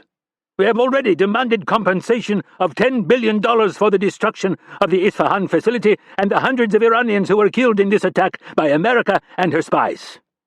With the sinking of the Sabalan and the escalating cost to clean up the disaster at Isfahan, we are now demanding that America pay a total of $15 billion. In addition, America must also apologize for what they have done and make a commitment in front of the United Nations General Assembly that they will cease meddling in the affairs of Iran." Amatullah paused and folded his hands in front of him, adopting a less aggressive pose. "Until such time as America fulfills these obligations, we will keep CIA Director Kennedy as a guest of the country of Iran. And I can assure the international community that we will treat her with more respect and dignity than America has treated my Muslim brothers that have been captured on the battlefield." With that parting shot, Amatullah turned and walked off camera. Ashani stood among the other advisors, absolutely thunderstruck by what he had just heard. The mad genius and sheer audacity of Amatullah knew no bounds. The idea that the Sabalan had done nothing to provoke being torpedoed seemed a bit ridiculous. But what Amatullah had just accused Kennedy of was an outright lie. Only several hours earlier he had sat across from a very sincere and believable Kennedy and listened to her offer an aid package worth billions of dollars. She hardly seemed like a woman plotting the overthrow of the Iranian government. Ashani looked around the room, at the faces of the other men, and got the uneasy feeling that they all knew something that he did not. The door to Amatullah's office opened, and the president burst into the room like an actor arriving backstage after delivering the performance of his life. Amatullah stopped triumphantly in front of the group with his chin held high. The generals offered their exuberant congratulations on a brilliant speech. The foreign minister, whom Ashani had forgotten about, was now standing in the corner behind him talking to someone on the phone. He began thanking the person loudly and then hung up. "Wonderful speech, sir," Salehi said enthusiastically as he returned to the group. "That was Foreign Minister Xing. The Chinese have agreed to bring our grievances before the UN Security Council and put pressure on the Americans to make reparations." "Excellent," Amatullah said with more relief than surprise. Almost as an afterthought, he noticed that his intelligence minister was now present. Amatullah looked at him with a hint of suspicion and then said, "Azad, you have made it back safely. I would like to have a word with you in private." Amatullah gestured toward his office and began walking. Ashani did not move right away. His head was spinning with plots and deceptions. Defying the request would undoubtedly lead to bigger problems. With reluctance, he followed Amatullah into his office and tried not to flinch when the door was closed behind him. Amatullah ordered the TV crew out of his office so he could have a word alone with his intelligence minister. "I am sorry," Amatullah started the conversation, "that I did not let you know about this sooner. But I did not want you tainted by it until the intelligence proved to be accurate." Ashani said nothing, but nodded as if it was a reasonable precaution even though it wasn't. "Imad and his people have been working on this for months. I wanted to bring you in on it, but Imad feared that the intelligence ministry had an unacceptable number of people who were sympathetic to the MEK and other resistance organizations." This was such an outright lie that Ashani could barely conceal his growing anger. In a measured voice he said, "I think I know my organization better than Imad Mukhtar. I will not argue with you on that point, but we have arrived here nonetheless, and your skill and support are greatly needed to help us get through this crisis. Can I count on you?" Here it is, Ashani thought to himself. A test of loyalty. He contemplated the two generals in the other room, both fiercely devoted to Amatullah, neither of them afraid to use violence to get what they wanted. Less than a second passed as Ashani's thoughts raced to his wife and daughters and back again. Now was not the moment to take a stand against the madman. "Of course you can," Ashani answered in his most sincere voice. "I know better than perhaps anyone other than yourself that this nonsense with America must stop." "Good," Amatullah said as he clapped his hands together. "Now, as you can imagine, I'm going to be very busy. The Supreme Leader is on his way back from Isfahan, and I must prepare to brief him as well as continue to lobby our allies to support us against this American aggression. How can I help?" Amatullah led him across the office to his desk. "Imad is in need of desperate assistance. I'm afraid his network of agents may have been compromised. He has Kennedy in a safe location for the moment, but he thinks he might have to move her." He opened his desk drawer and withdrew a sheet of paper. On it was a handwritten list of 10 phone numbers. The first 2 had lines through them. "I have spoken with him twice. After each call, move on to the next number." Ashani took the sheet and looked at the numbers. "If you go through all of them, start over at the beginning." "What would you like me to do?" "Call him. You will refer to him as Ali, and he will refer to you as Cyrus. Find out what he needs. The last time we spoke, he was confident that he could get Kennedy to confess, but he said the city is crawling with American and Iraqi military units." Ashani felt a knot in his stomach. Mukhtar was a brutal thug. "Did he say where he was holding her?" "No," Amatullah shook his head. "I asked, but he did not want to talk about it on the phone." He handed Ashani a mobile phone. "If there is an emergency, he will call you on this phone." "Is there anything else?" "Yes. If there is any way to get her across the border without being caught, I want you to do it." Ashani nodded dutifully and said, "I will look into it immediately." Chapter 55. Mosul, Iraq. Kennedy lay naked on the floor. Salty tears streamed down her face and mixed with the puddles of urine on the dirt floor. Her panties and bra lay shredded a few feet away. The musty blanket that had given her a sense of security had been torn from her hands and tossed to the far corner. Her captors stood over her and laughed while they described in graphic terms how they were going to rape her. That had been about the only indignity she'd been spared thus far. All she had done was ask to go to the bathroom, a simple function that she had taken for granted her entire life. The man who called himself Muhammad had made it sound as if it would not be a problem. Instead of taking her somewhere, though, the guards brought her a rusty bucket and stood a few feet away, leering at her. Kennedy squatted over the bucket and used the blanket to try and maintain a modicum of privacy. When she was in the middle of relieving herself, one of the men gave her a kick that sent her sprawling. The second man then joined in as they tore the blanket and her undergarments from her. The men pawed at her bare skin, slapping, punching, and kicking her. Kennedy attempted lamely to fight back, but they were too strong and far too vicious.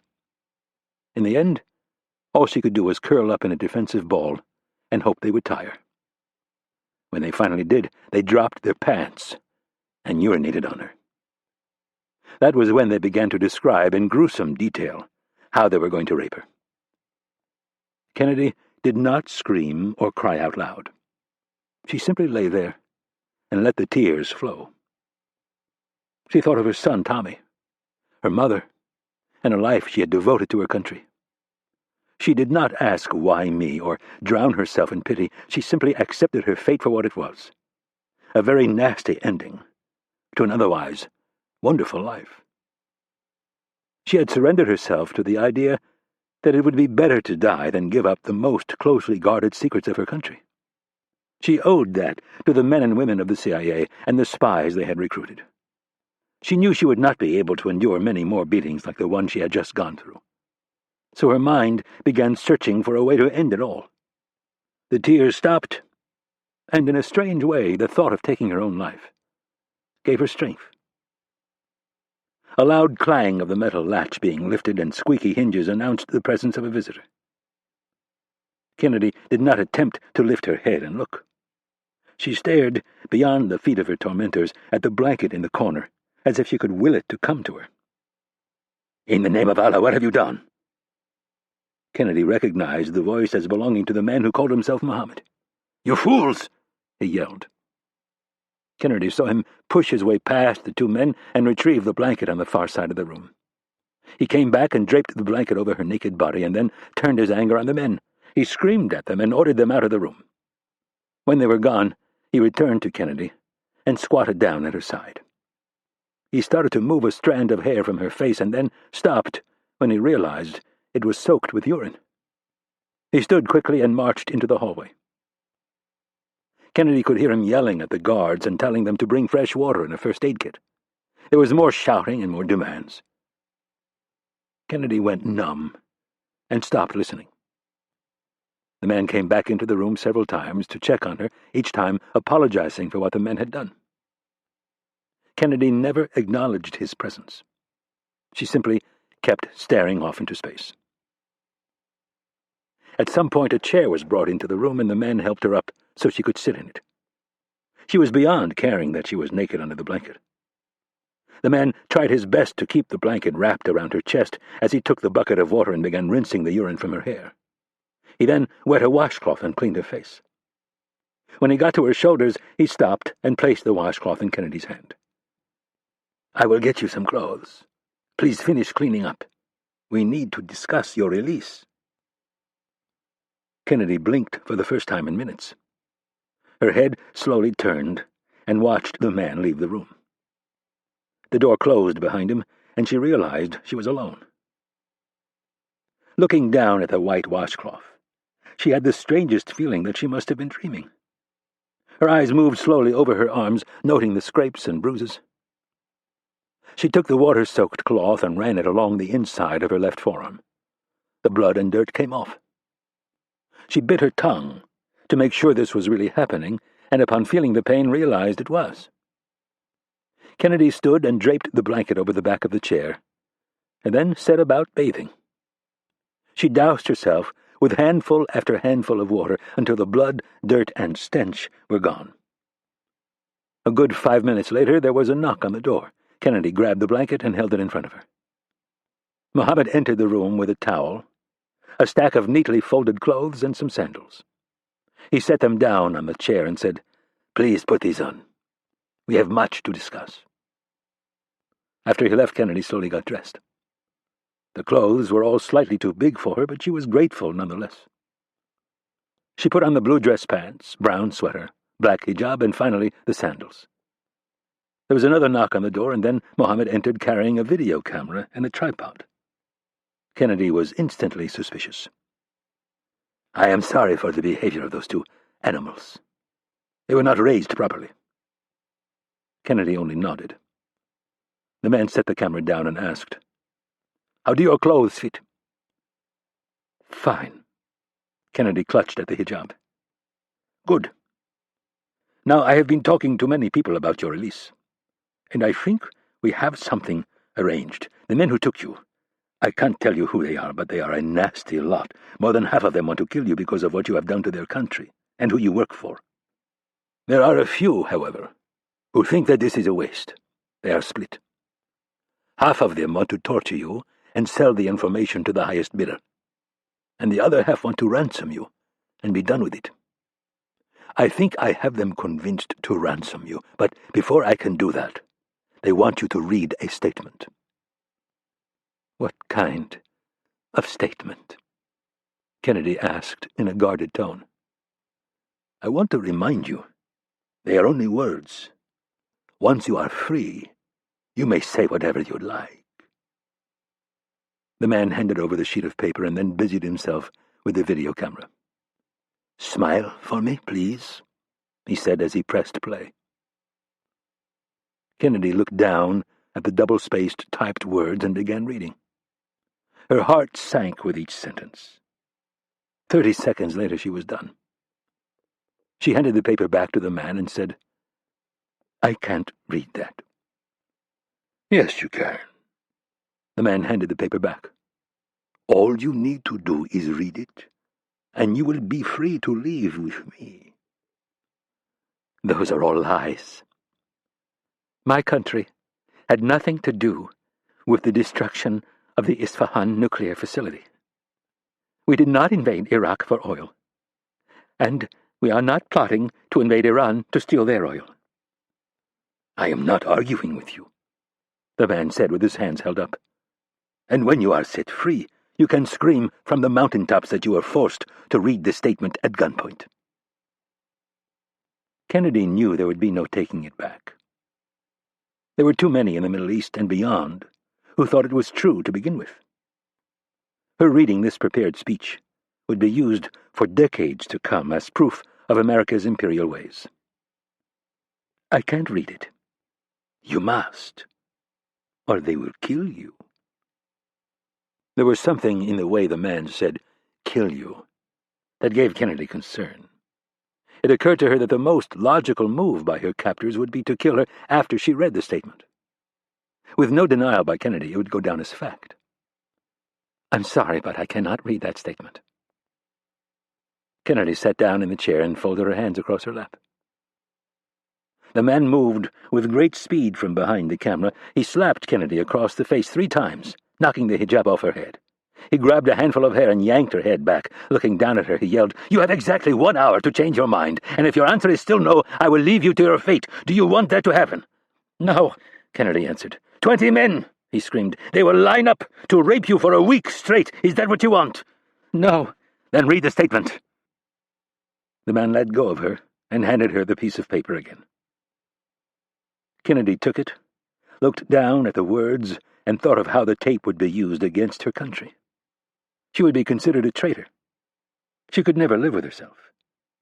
Without having to think any further, she opened her hands and let the paper fall to the floor.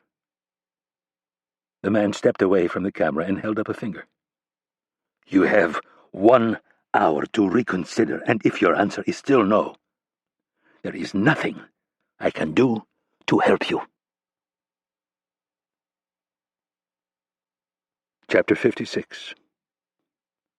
White House.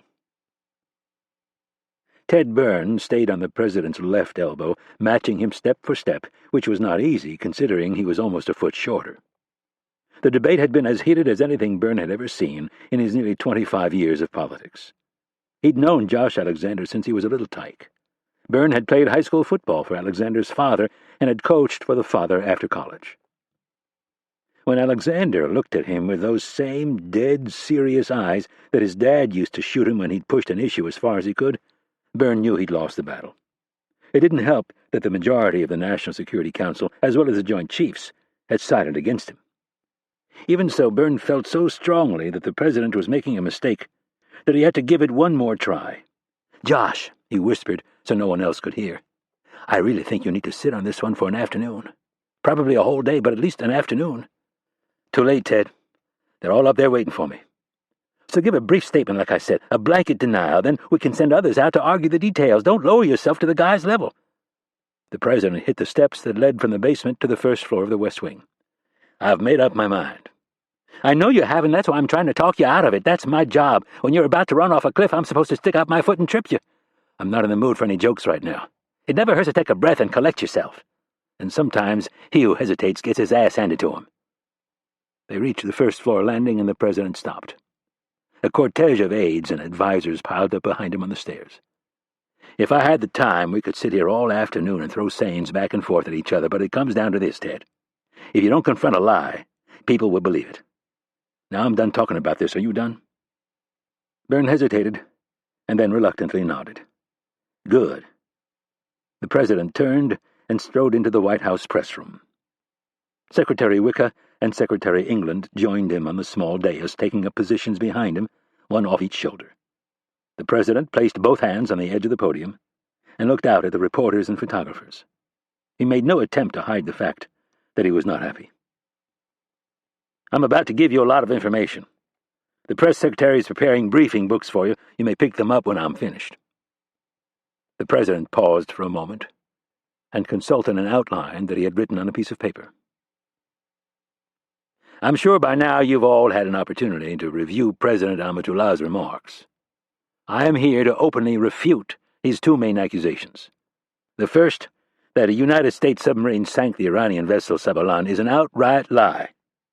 The USS Virginia, a nuclear-powered submarine, was in the vicinity and tracking the Iranian submarine Yusuf as it proceeded through the Strait of Hormuz earlier today. The Virginia recorded the Yusuf flooding her rear torpedo tubes and firing one torpedo against the Sabalan. That torpedo hit the Sabalan and sunk it. The Virginia reported this incident immediately and followed the Yusuf through the strait and into the Persian Gulf. The Yusuf is now on an intercept course with the Eisenhower Strike Group, as is much of the Iranian Navy. I have ordered the strike group to engage and sink any Iranian vessel that attempts to close within 15 miles of the USS Eisenhower. I repeat, if any Iranian vessel attempts to close within 15 miles of the aircraft carrier Eisenhower, it will be engaged and sunk. Alexander glanced down and then said, Knowing President Amatullah's penchant for rhetoric and obfuscation, I feel it is my duty to provide hard evidence of what I have just told you. Against the advice of the Secretary of Defense and the Joint Chiefs, I am going to allow representatives from Great Britain, France, Russia, and China to review the contact tapes made by the USS Virginia. These tapes will prove, beyond a shadow of a doubt, to any naval officer with sonar experience, that it was the Yusuf that fired on and sank the Sabalan. In addition, I am offering to make the USS Virginia available for immediate inspection by representatives from Great Britain, France, Russia, and China. Upon boarding the Virginia, they will find that she is still carrying her full complement of torpedoes. I challenge President Amatullah to also make the Yusuf available for inspection, although I doubt you will find him so accommodating. As to why President Amatullah would order one of his submarines to sink an Iranian frigate, I have my theories, but I will leave it up to you, the press, to try and get an honest answer from him. Now, on to the second point of contention between our two countries. CIA Director Irene Kennedy did in fact have a meeting in Mosul this morning. It was with this man. The president nodded to one of his aides and then gestured toward the flat panel TV that sprang to life with a headshot of a bearded man in his mid-50s. Iran's Minister of Intelligence. In recent years, Director Kennedy and Minister Ashani have met on several occasions to share information that would help combat terrorism. I directed Dr. Kennedy to sit down with Minister Ashani and discuss the possibility of our two countries restoring limited diplomatic relations. Upon the conclusion of this meeting, Minister Ashani was escorted to his helicopter and is now safely back in Iran. Director Kennedy was not so fortunate. The president gestured to his aide yet again, and a new photo appeared. The photo showed charred vehicles and bodies littering a street. This is Director Kennedy's motorcade. After parting with Minister Ashani, Director Kennedy's motorcade made it exactly a block and a half before it was ambushed. A new photo appeared. It was of 4 men lying face down on the street. Pools of dark red blood could be seen by each man's head. These were members of Director Kennedy's security detail. They all lived here in the Washington area. All of them were married, and they all had children. I spoke with each of their wives over the past hour and offered my condolences. The president lowered his head and consulted his notes. 18 men died in the attack on this motorcade. A secondary CIA security team was nearby and fought their way to the site of the attack in time to see Director Kennedy being forced into a car and driven away. The CIA security team took 3 prisoners. The president paused, and the photos of 3 men appeared on the screen with their names and affiliations listed. The man on the left of the screen is Ali Abbas. He is a senior member of the terrorist organization Hezbollah, and has been in Iraq recruiting and arming terrorists for more than a year. The next man is Captain Rashid Dadarshi of the Iranian Revolutionary Guard Corps. Gasps and murmurs erupted from the seated reporters. Alexander stopped until he had their undivided attention. Captain Dadarshi has admitted that he received orders from his superior officers in Tehran to participate in the kidnapping of Director Kennedy. The last man is Corporal Nuri Tamineh, also of the Iranian Revolutionary Guard. All 3 of these men identified the next man. A new image appeared on the screen of a man in a suit wearing sunglasses, as the one who ran the operation. This is Imad Mukhtar, the head of Hezbollah's security services and the mastermind behind the U.S. Marine barracks bombing, the U.S. Embassy bombing in Beirut, and many others. He is also believed to be behind numerous kidnappings and assassinations committed by Hezbollah over the past 3 decades. Several photos appeared, showing Mukhtar and Ashani exiting the same helicopter from different sides. These photos were taken this morning when Minister Ashani arrived in Mosul on an Iranian army helicopter with Imad Mukhtar. Note the briefcase of Mr. Mukhtar's right hand. An enlarged image of the briefcase appeared, and then, next to it, a second photo of an open briefcase filled with cash. The photo on the right is the one that President Amatullah showed the world only an hour ago. President Amatullah claimed that Director Kennedy was in possession of this cash when she was supposedly caught meeting with an Iranian opposition group. I find it a bit too coincidental that Imad Mukhtar arrived in Mosul this morning carrying a briefcase that looks exactly like the one President Amatullah claims was found in the possession of Director Kennedy. The president stopped and shook his head sadly. After a long pause, he said, "This might be humorous if it wasn't for the fact that so many people have died today. I refuse to speculate what it is exactly that President Amatullah is up to, but I will not tolerate such brazen aggression. Director Kennedy is one of my closest advisors and the head of one of America's most important national security agencies. I consider her abduction an act of war by Iran. I have directed Secretary of Defense England to put all U.S. forces at Defense Condition 3. I have also ordered the USS Reagan Strike Group, which is conducting operations off the east coast of Africa, to proceed at top speed to the Gulf of Oman, where she will join the Nimitz Strike Group already on patrol. Other assets are also being rushed to the region. I want to be very clear on something.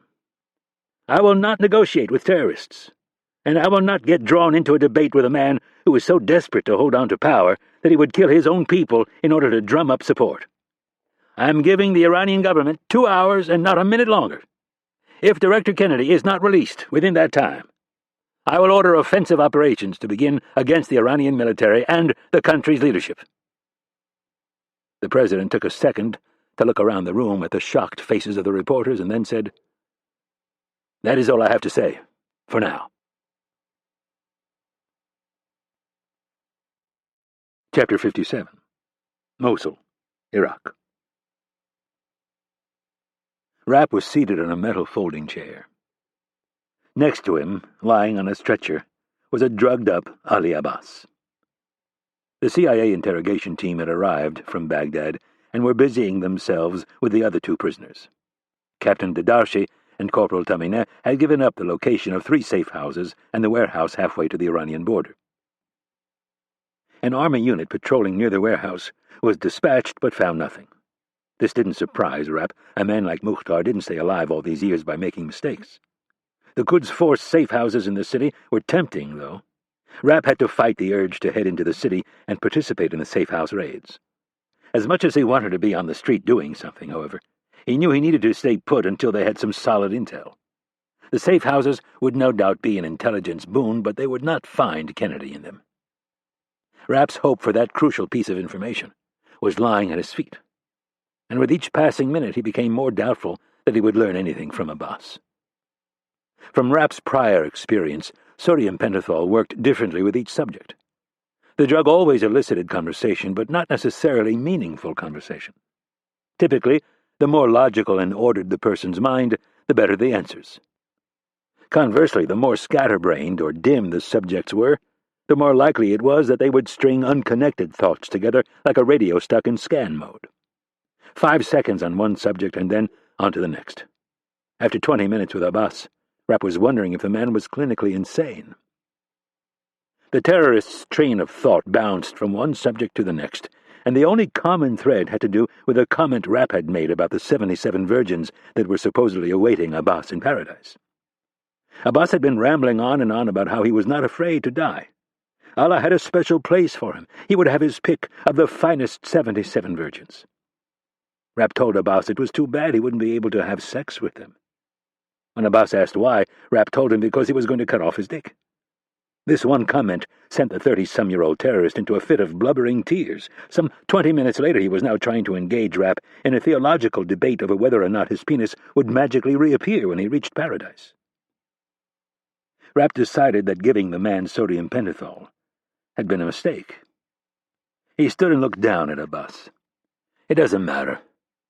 "Of course it does," Abbas replied with tear-filled eyes.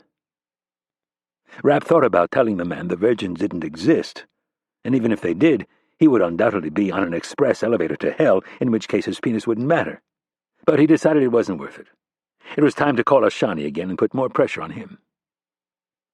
He left the interrogation trailer and went back to the office trailer where Dumond, Stillwell, and Ridley were holed up in the conference room working the phones and computers.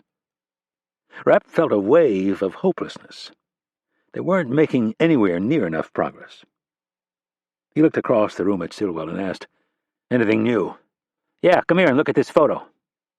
Rapp walked around the conference table and looked at the computer screen. On it was the photo of Kennedy that President Amatullah had shown during his speech. Stillwell clicked on the wall behind Kennedy and zoomed in on that part of the photo. "They're holding her underground, and I'm pretty sure she's in the city. This type of limestone is quarried near the river. You can find it in cellars all over the city, but it's predominantly found in the old section of the West Bank." Rapp studied the photo. Bands of green and black mold streaked the rocks closest to the floor, and white clumps of calcification could be seen near the corner. "He's making mistakes." "How so?" "Terrorism 101. Cover the walls with sheets, so you don't give up clues like this." Rapp felt a glimmer of hope. He's someplace he wasn't planning on. And my guess is he's short on people, too. "Really?" Stillwell said with feigned surprise. "He only killed about 20 of his men this morning." Rapp ignored the comment and said, "Make copies of this section of wall, and get it to all the military units. Also, track down any local stonemasons and see if they can give us a better idea of where this might be." Moving on to Dumond, Rapp asked, "Any luck with Ashani's cell phone number?" "Nothing. The only thing we came up with today was the call you made to him and a call he made to his wife." "Shit." Rapp ran a hand through his thick black hair.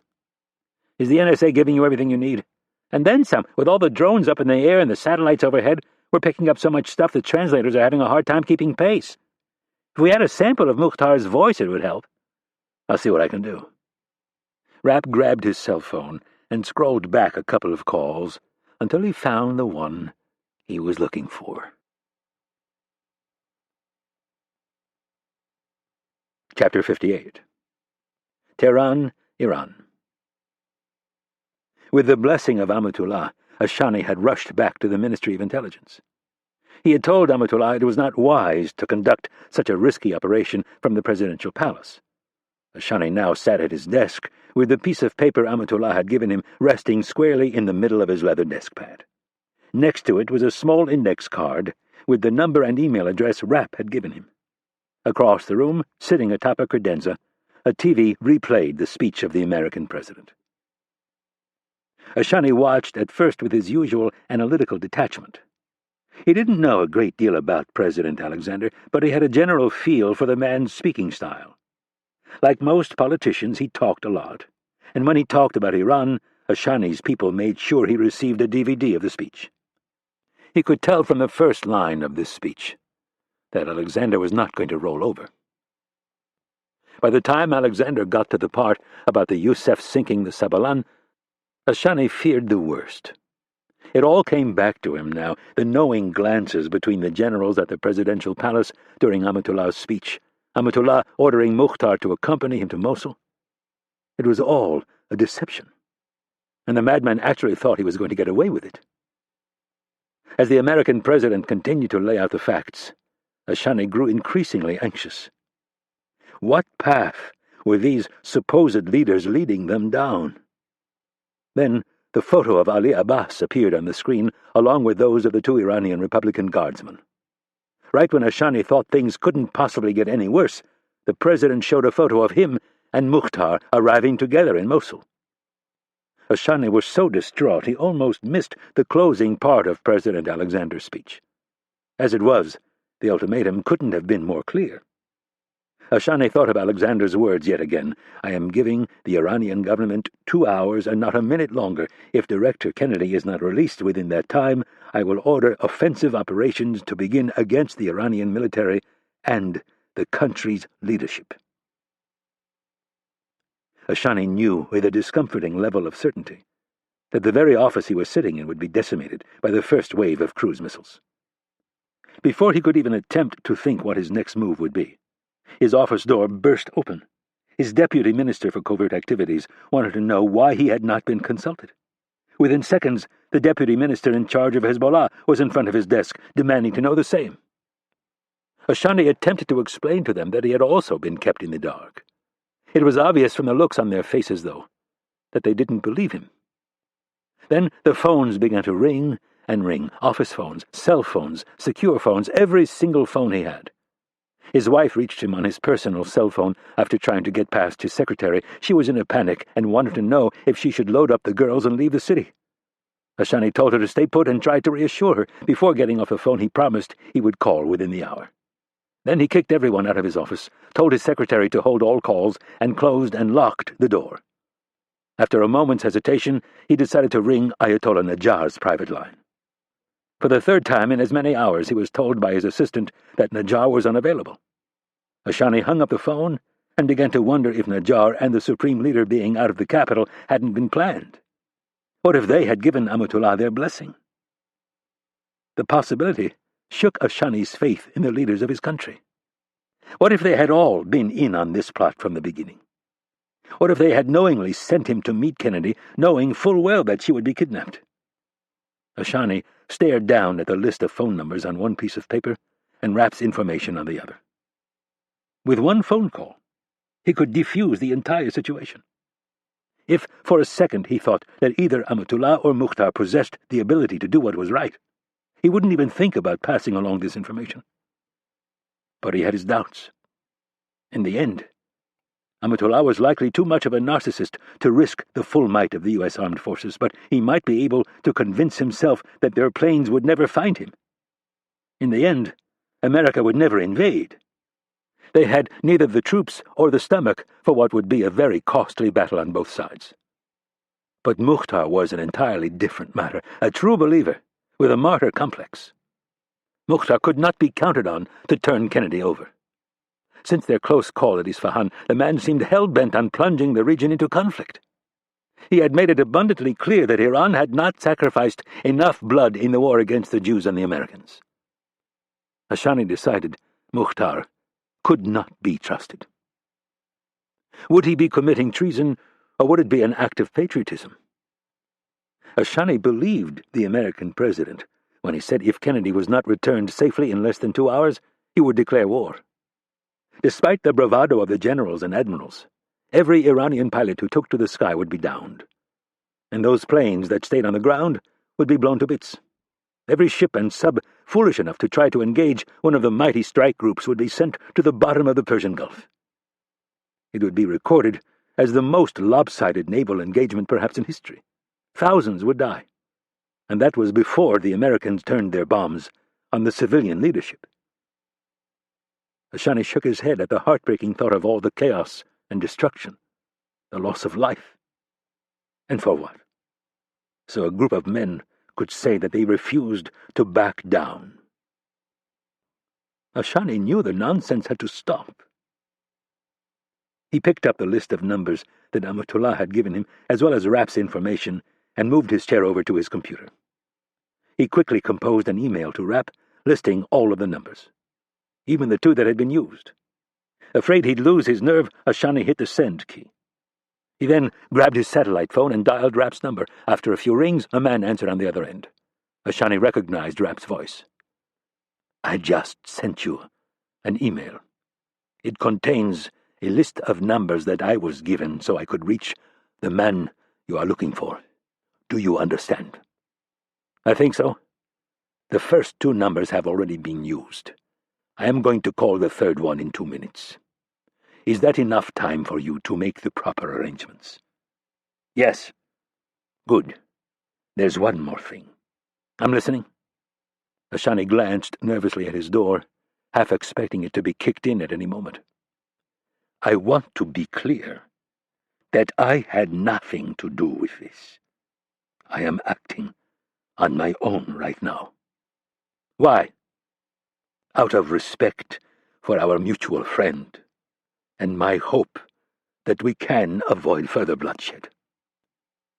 "I appreciate that. I'll be waiting for your call."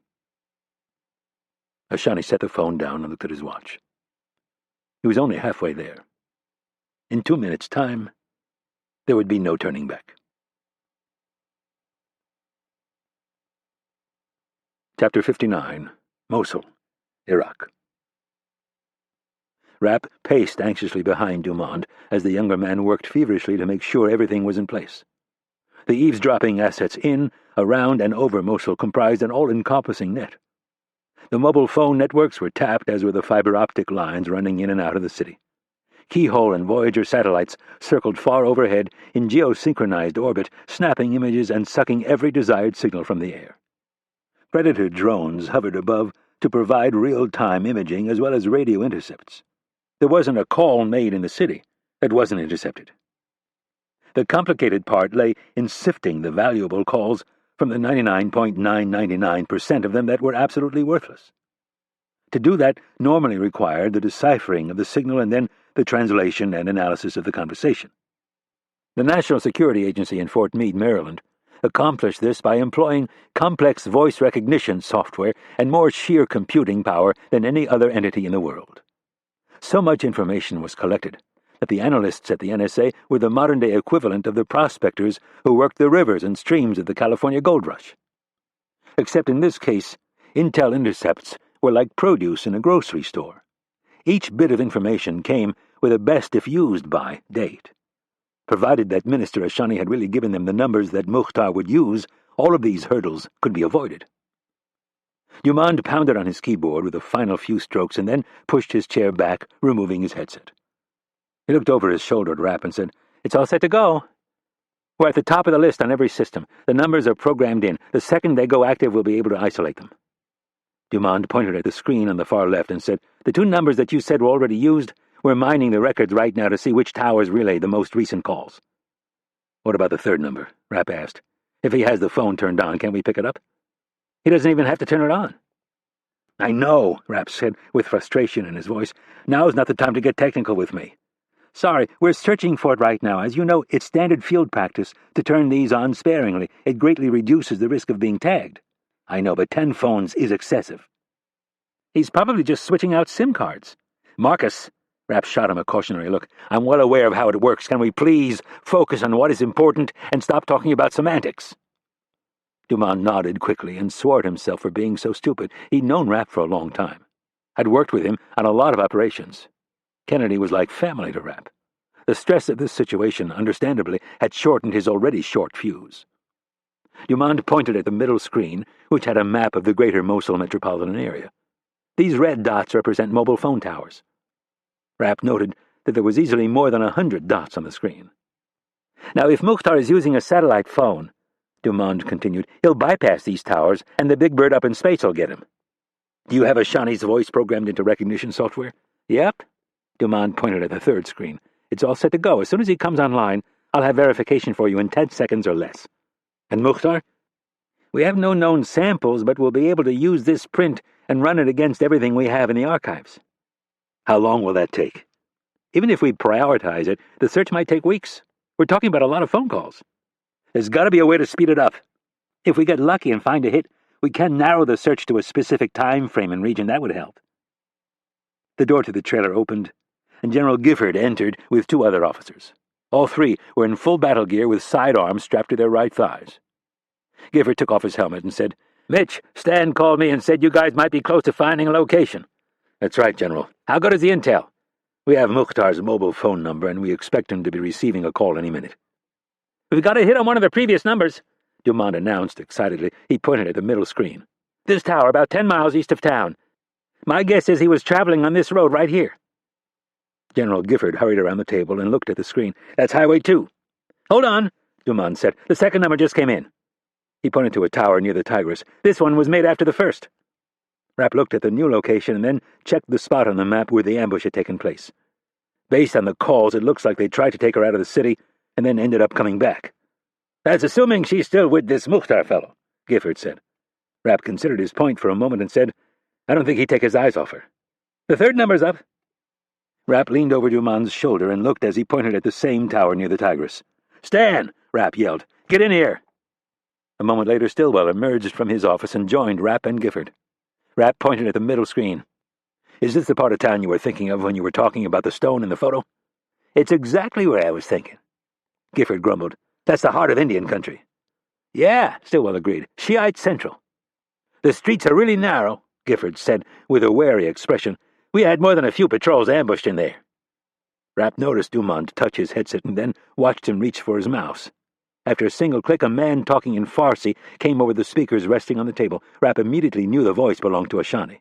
Only he and Stillwell spoke Farsi. "Ali, is that you?" There was an unnerving pause, and then another voice said, "Cyrus, you sound different."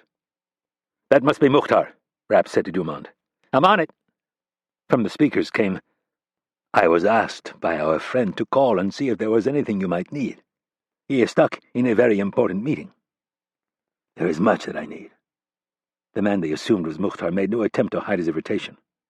"Things are not progressing the way we had planned, and I have only a handful of men to assist me. Can I send you some help? I have men in the area." There was a sigh, followed by a silence, and then, "At the moment, I fear it would only draw more suspicion."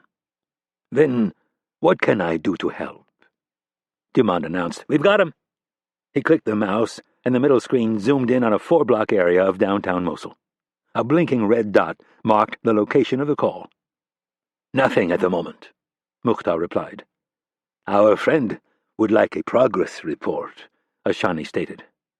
There was another long pause, and then, "Tell him the videotape he requested is taking more time than I anticipated. The actress is not cooperating." "What are you going to do?"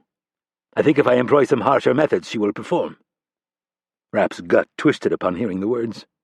He pointed to the screen and asked Stillwell, "Where is that?" "That's the Great Mosque." "Oh, shit," Gifford moaned. "What's the problem?" Rapp asked. "We can't go in there."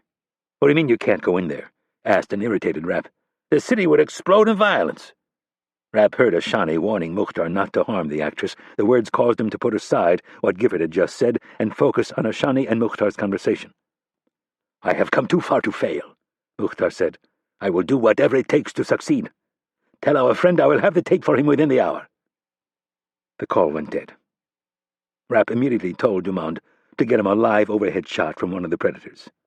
He then turned to Gifford. "You can't go in there, or you won't." "If the president tells me to go in there, I will go in. But I'm telling you, if American military forces surround and enter the holiest mosque in Mosul, we will incite an all-out rebellion in the city and possibly the country." "He's right, Mitch," Stillwell said. Rapp didn't like it, but he knew they were right. "Then we need to go in low profile." "That's fine, but the Great Mosque has some pretty serious security." "Local militia, basically." As Rapp struggled to find a solution, he was reminded of something he saw in Stillwell's office. "How well do your Kurds know this area?" "Like the back of their hands." "All right. Tell them we're moving in 5 minutes, and tell them to bring everything they have." Chapter 60. Tehran, Iran. Only minutes after concluding his forced conversation with Mukhtar, Ashani was informed via intercom that Ayatollah Najjar was holding on line 1. Ashani greeted his old mentor with a mix of relief and panic. Before he could say a word, Najjar ordered him to get to the presidential palace immediately for a meeting of the Supreme Security Council. Ashani found his friend's brevity very unsettling, but after a moment he concurred that in the wake of the American president's speech, it could simply be that Najjar was in a rush to get a handle on the situation. 5 minutes later, Ashani was in President Amatullah's conference room with all but a few members of the Security Council. They were all waiting for the arrival of Najjar and, they assumed, the Supreme Leader. While they waited, Ashani paid close attention to Amatullah. At present he was standing in the corner talking with General Zarif and General Soleimani. All 3 men looked worried, but then again, everyone in the room looked worried. Ashani tried yet again to figure out how far-reaching this plot was. Did Ayatollah Najjar and the Supreme Leader know, or were they simply duped? Did they leave the city to distance themselves from any accusations should the plan fail, or did they simply travel to Isfahan to offer aid to the families of those lost? Ashani desperately wanted to believe that Najjar was incapable of such foolish and deceitful behavior. But the man had been avoiding his calls all morning, and if Ashani had to guess why, it was because he was not prepared to answer any difficult questions. Nonetheless, here they were, on the brink of war, and a meaningful discussion of the facts had yet to take place. Something that had to happen if there was any hope of releasing Kennedy before the deadline. Ashani had no doubt Amatullah and his cronies would argue that the Americans were making empty threats, that they would never attack. Ashani was actually listening to General Zarif parroting that very statement to President Amatullah when the door to the room burst open. Ayatollah Najjar strode into the room with 6 large men all wearing either dark blue or black suits. Ashani recognized several of them as belonging to the Supreme Leader's security detail. Ashani expected the Supreme Leader to follow, but instead the last man closed the door and locked it. The already tense mood in the room worsened. Ashani shifted nervously in his seat and felt his throat tighten. Najjar walked straight for President Amatullah and the 2 generals who were still standing in huddled conversation. Najjar adjusted his thick glasses and asked, "Which one of you ordered the sinking of the Sabalan?" Amatullah demurred and said, "I don't know what you are talking." "Lies!" Najjar screamed. "Lies! Lies! Lies! I am sick of the lies!" The entire room was taken aback, but Amatullah quickly rebounded. With a dismissive half-smile, he said, "I can assure you that I am not lying. And I can assure you that the Supreme Leader is certain every word that comes out of your mouth is a lie." Najjar spat back. He turned his glare on the 2 generals and screamed, "Which one of you came up with the idea to sink the Sabalan?" Amatullah took a half-step forward and said, The Americans did nothing." Najjar snapped. "I know when I'm being lied to. And as much as it pains me, it was brutally obvious that President Alexander was telling the truth. You, on the other hand, have built your entire career out of lying, so I am left with only one conclusion. Now, for the last time, which one of you ordered the sinking of the Sabalan?" Both Amatullah and General Zarif glanced at General Soleimani and took a half-step away. The leader of the Quds force found himself deserted. He looked at his 2 co-conspirators and shook his head in disgust. With his chin held high, he said, "I am proud of what I have done. It is time to stop running from the Americans. The men aboard the Sabalan will be remembered as martyrs for the cause. And so will you," Najjar said, as he drew a pistol from under his robes. He pointed it at the general's face and squeezed the trigger of the .357 revolver. The large-caliber bullet blew chunks of brain and flesh against the white plaster wall, and General Soleimani's lifeless body slumped to the floor. Before anyone had time to react to the shock of what had just happened, Najjar turned back to Amatullah and yelled, "And now on to the issue of the kidnapping of the director of the CIA." Ashani noticed that the Supreme Leader's bodyguards had all drawn their weapons. "Who," Najjar shouted, "was the fool who came up with this plan?" Ashani's ears were ringing as he watched Amatullah squirm. The man's eyes were desperately darting around the room in what looked like a plea for help. Amatullah then locked eyes with Ashani and slowly raised his right hand. Ashani sat in horror as he realized Amatullah was pointing at him. Before Ashani could defend himself, Amatullah said, "It was Minister Ashani's idea. I only found out about it in the last hour." "Liar!" Ashani shouted as he rose out of his chair. "Sit!" Najjar commanded. In an authoritative voice, he turned back to Amatullah and asked, "What proof do you have?" Amatullah seemed momentarily stymied, and then he said, "He brought Mukhtar with him on his trip to Mosul. They have been conspiring for a way to get back at the Americans after they were almost killed at Isfahan." "He accompanied me on your orders," Ashani yelled back, and then looked to Najjar. "Ahmed, you know I would never do something so foolish." Najjar nodded in agreement, and then looked back to Amatullah. "That is hardly proof." Amatullah appeared to struggle for a moment to come up with something else, and then his face lit up. "He showed me a piece of paper with 10 numbers that he is using to stay in contact with Mukhtar, and he has a phone. I saw it on him only an hour ago. Search him," Amatullah ordered. "I tell you, he has it on him." Ashani's fear showed on his face. The phone and the list of numbers were, in fact, on him. "You gave me the list and the phone when we were in your office." Ashani looked at Najjar for help. "Empty your pockets," Najjar ordered as he walked around the table. "That is why I have been trying to call you," Ashani pleaded, "to tell you about this and try to defuse the situation before it is too late. Empty your pockets." Ashani did as he was told. He placed the phone on the table and slowly unfolded the sheet of paper and set it next to the phone. A gloating Amatullah smiled and said, "I told you he had them." Ashani watched as Najjar raised his gun and pointed it at him. Najjar looked extremely disappointed. He pulled the hammer back on his revolver and said, "Do you have anything to say for yourself?" With a sad shake of his head, Ashani looked back at Najjar and said, "In all the years we worked with each other, have you ever known me to be so careless with operational information? Have you ever known me to write it down in such a straightforward, careless manner?" Ashani gestured to the piece of paper and looked at the numbers written in black ink. After a second, his shoulders shook, and he began to laugh. "I fail to see the humor," Najjar said, deadpan with the pistol still pointed at Ashani's head. "I'm sorry," Ashani said, still laughing. "But that isn't my handwriting." He looked up slowly from the paper and pointed across the room at Amatullah. "It is his." Najjar grabbed both the phone and the piece of paper. He walked around the table and handed them to Amatullah. "Call Mukhtar right now, and tell him to release Director Kennedy." Amatullah did not move fast enough, so Najjar pointed his gun at his head and said simply, "I am going to count to 5. Chapter 61. Mosul, Iraq. Rapp sat in the back of the blue Chevy Caprice with Stillwell. One of Stillwell's Kurds was driving, and another one was literally and figuratively riding shotgun with a 12-gauge Mossberg in his lap. The other 5 Kurds were following in the beat-up Ford Crown Victoria.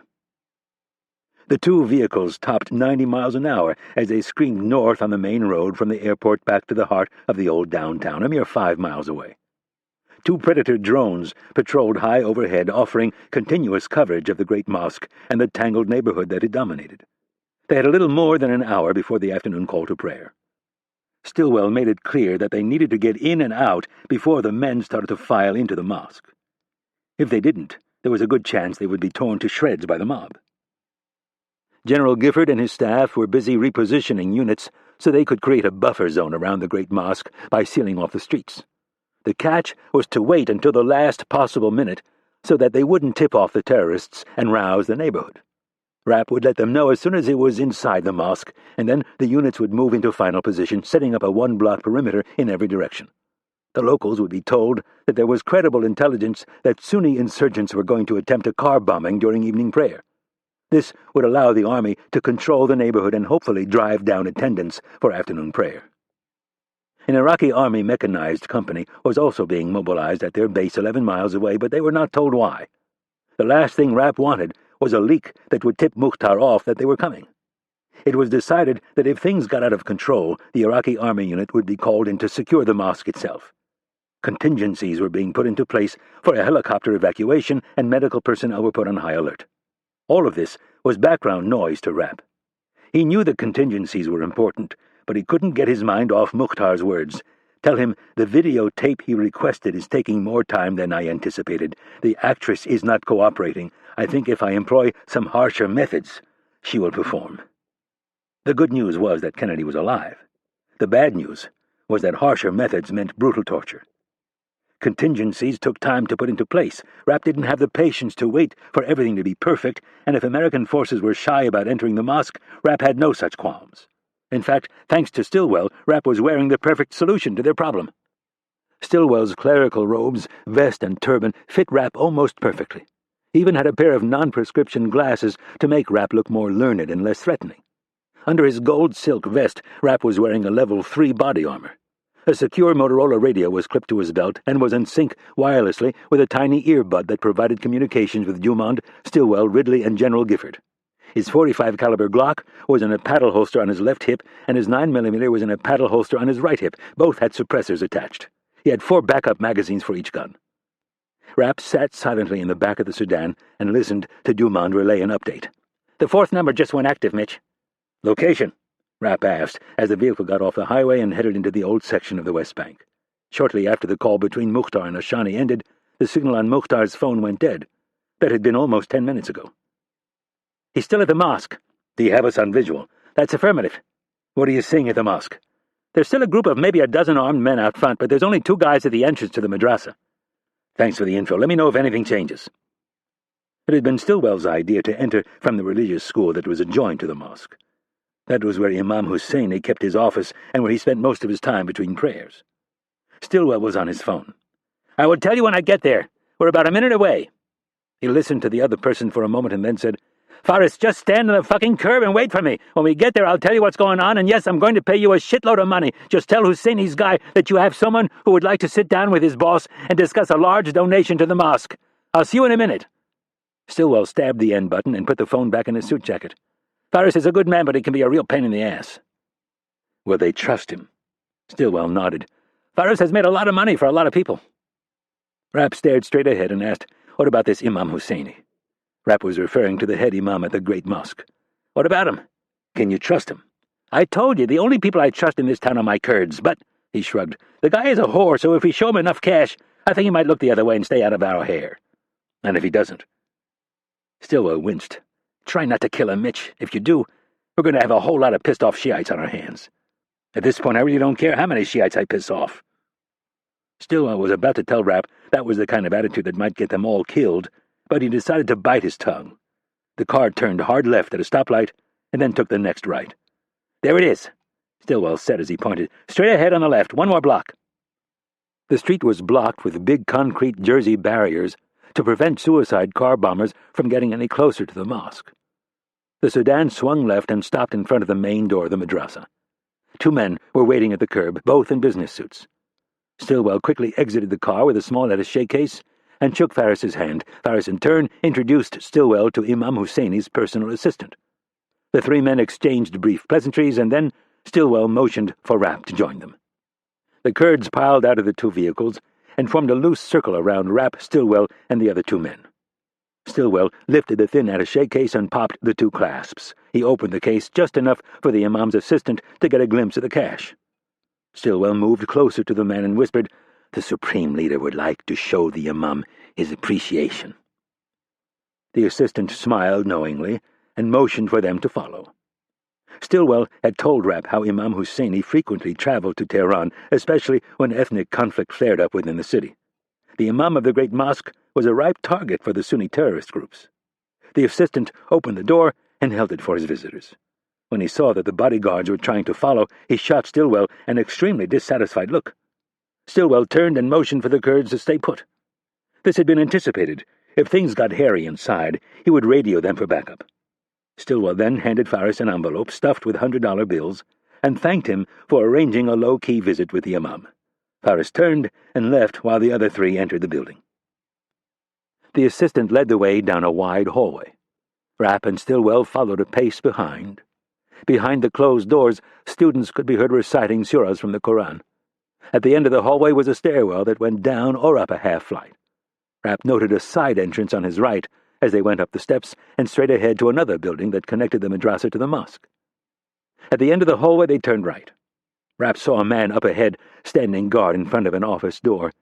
Rapp's left hand moved to the hilt of his .45 caliber Glock. His movements were concealed under the black clerical robes. His index finger depressed the release on the holster, and he drew the weapon. His right hand reached over to casually adjust the folds of the robe to make sure the gun was fully concealed. As they drew closer to the office door and the bodyguard, Rapp grew increasingly suspicious. The man was wearing the exact same boots as the two Iranian prisoners he had been interrogating, and his tactical vest was also identical. The man was holding a black AK-74 across his chest. When they drew within 10 feet, he stepped forward and blocked the door. The assistant said something that Rapp didn't quite catch. The guard shook his head in response and said, "I have to search them. These are emissaries sent by the Supreme Leader." Rapp adopted the haughty attitude imams were known for. The bodyguard was not intimidated. He stepped forward and motioned for Rapp to raise his hands. At that exact moment, Dumond's voice came over Rapp's earpiece. "Mitch, we've got a call being made to the new number." Rapp began raising his arms, and in clear, unaccented English replied to Dumond by saying, "Patch it through." The words, spoken not in Arabic or Farsi, but Americanized English, caused the bodyguard to pause for a second as his eyes and ears attempted to reconcile the diverging facts. Rapp pulled the trigger on the silenced .45 caliber Glock. The hollow-tipped bullet hit the man in his bulletproof tactical vest like a sledgehammer. He dropped his rifle as he stumbled backward 2 steps and fell. Rapp swung his cloaked arm around and brought it to bear on the assistant. He grabbed him by the back of the neck and, in Arabic, hissed, "Do what I tell you, and you will not be harmed." Rapp pushed him toward the door, past Stillwell, who was throwing a pair of white plastic flex cuffs on the gasping bodyguard. The assistant opened the door without having to be told, and he and Rapp spilled into the room. The imam was straight ahead, sitting behind his desk, frozen with a pen in one hand and the other draped on top of the desk. Rapp did a quick check to his left and right, and when he put his eyes back on the imam, he saw the gray-bearded man reaching for something under the desk. Rapp took aim and fired, sending a bullet thudding into the top of the heavy wood desk. Splinters flew, and the elderly Husseini jerked backwards, rolling away from the desk in his chair. Rapp raised the pistol up above his head and brought it crashing down on the base of the assistant's neck. The man's legs turned to rubber, and he collapsed to the floor. Rapp rushed around the desk and kicked the side of the imam's leather office chair, sending him rolling across the wood floor and away from whatever it was that he had been reaching for. The chair skidded to a stop against a bookcase. Rapp looked under the desk and found a gun set inside a small shelf. He left it there and moved to the imam while Stillwell dragged the bodyguard into the office and then went back for the rifle. "I've been told you're a reasonable man, and I'm a little short on time, so I'm going to make this quick. I've got a briefcase with 50 grand in it. You tell me where you've stashed Imad Mukhtar and CIA Director Kennedy, and the money's all yours. If you don't, I'm going to start by shooting you in the foot and then the knee, both places that really hurt. So, what's it going to be? The money or a bullet?" Chapter 62. Stillwell closed the office door and slapped flex cuffs on the ankles and wrists of the unconscious assistant. The bodyguard was lying on the floor, writhing in pain from what Rapp guessed was a broken sternum.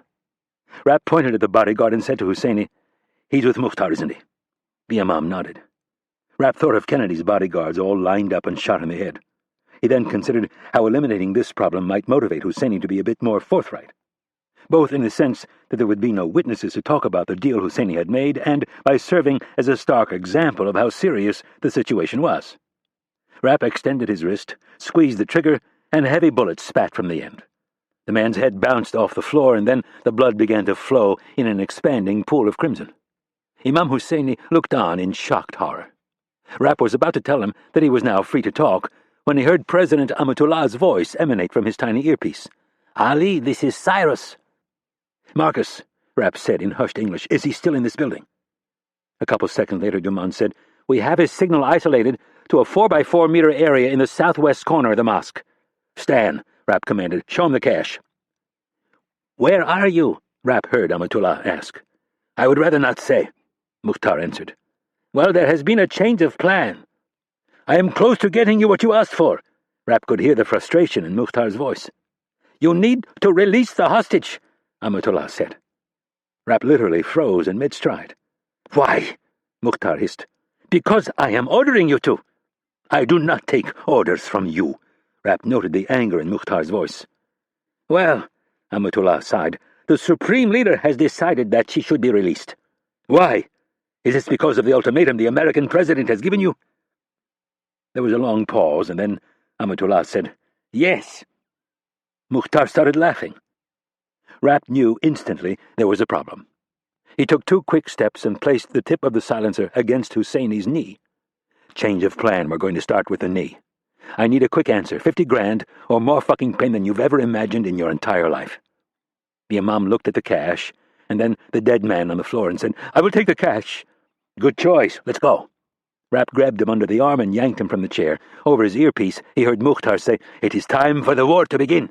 It is time for you arrogant Persians to sacrifice for Allah. Fuck, Rapp mumbled under his breath as he pulled Husseini toward the door. The imam resisted, saying, I will tell you where he is. He's in the old catacombs under the mosque. You will show me, Rapp kept moving, or I'll fucking blow your head off. Stillwell opened the door, and Rapp rushed through it with the imam. Stan grabbed the back of his robes. If he makes a wrong move, kill him. Rapp drew his silenced 9mm with his now free hand.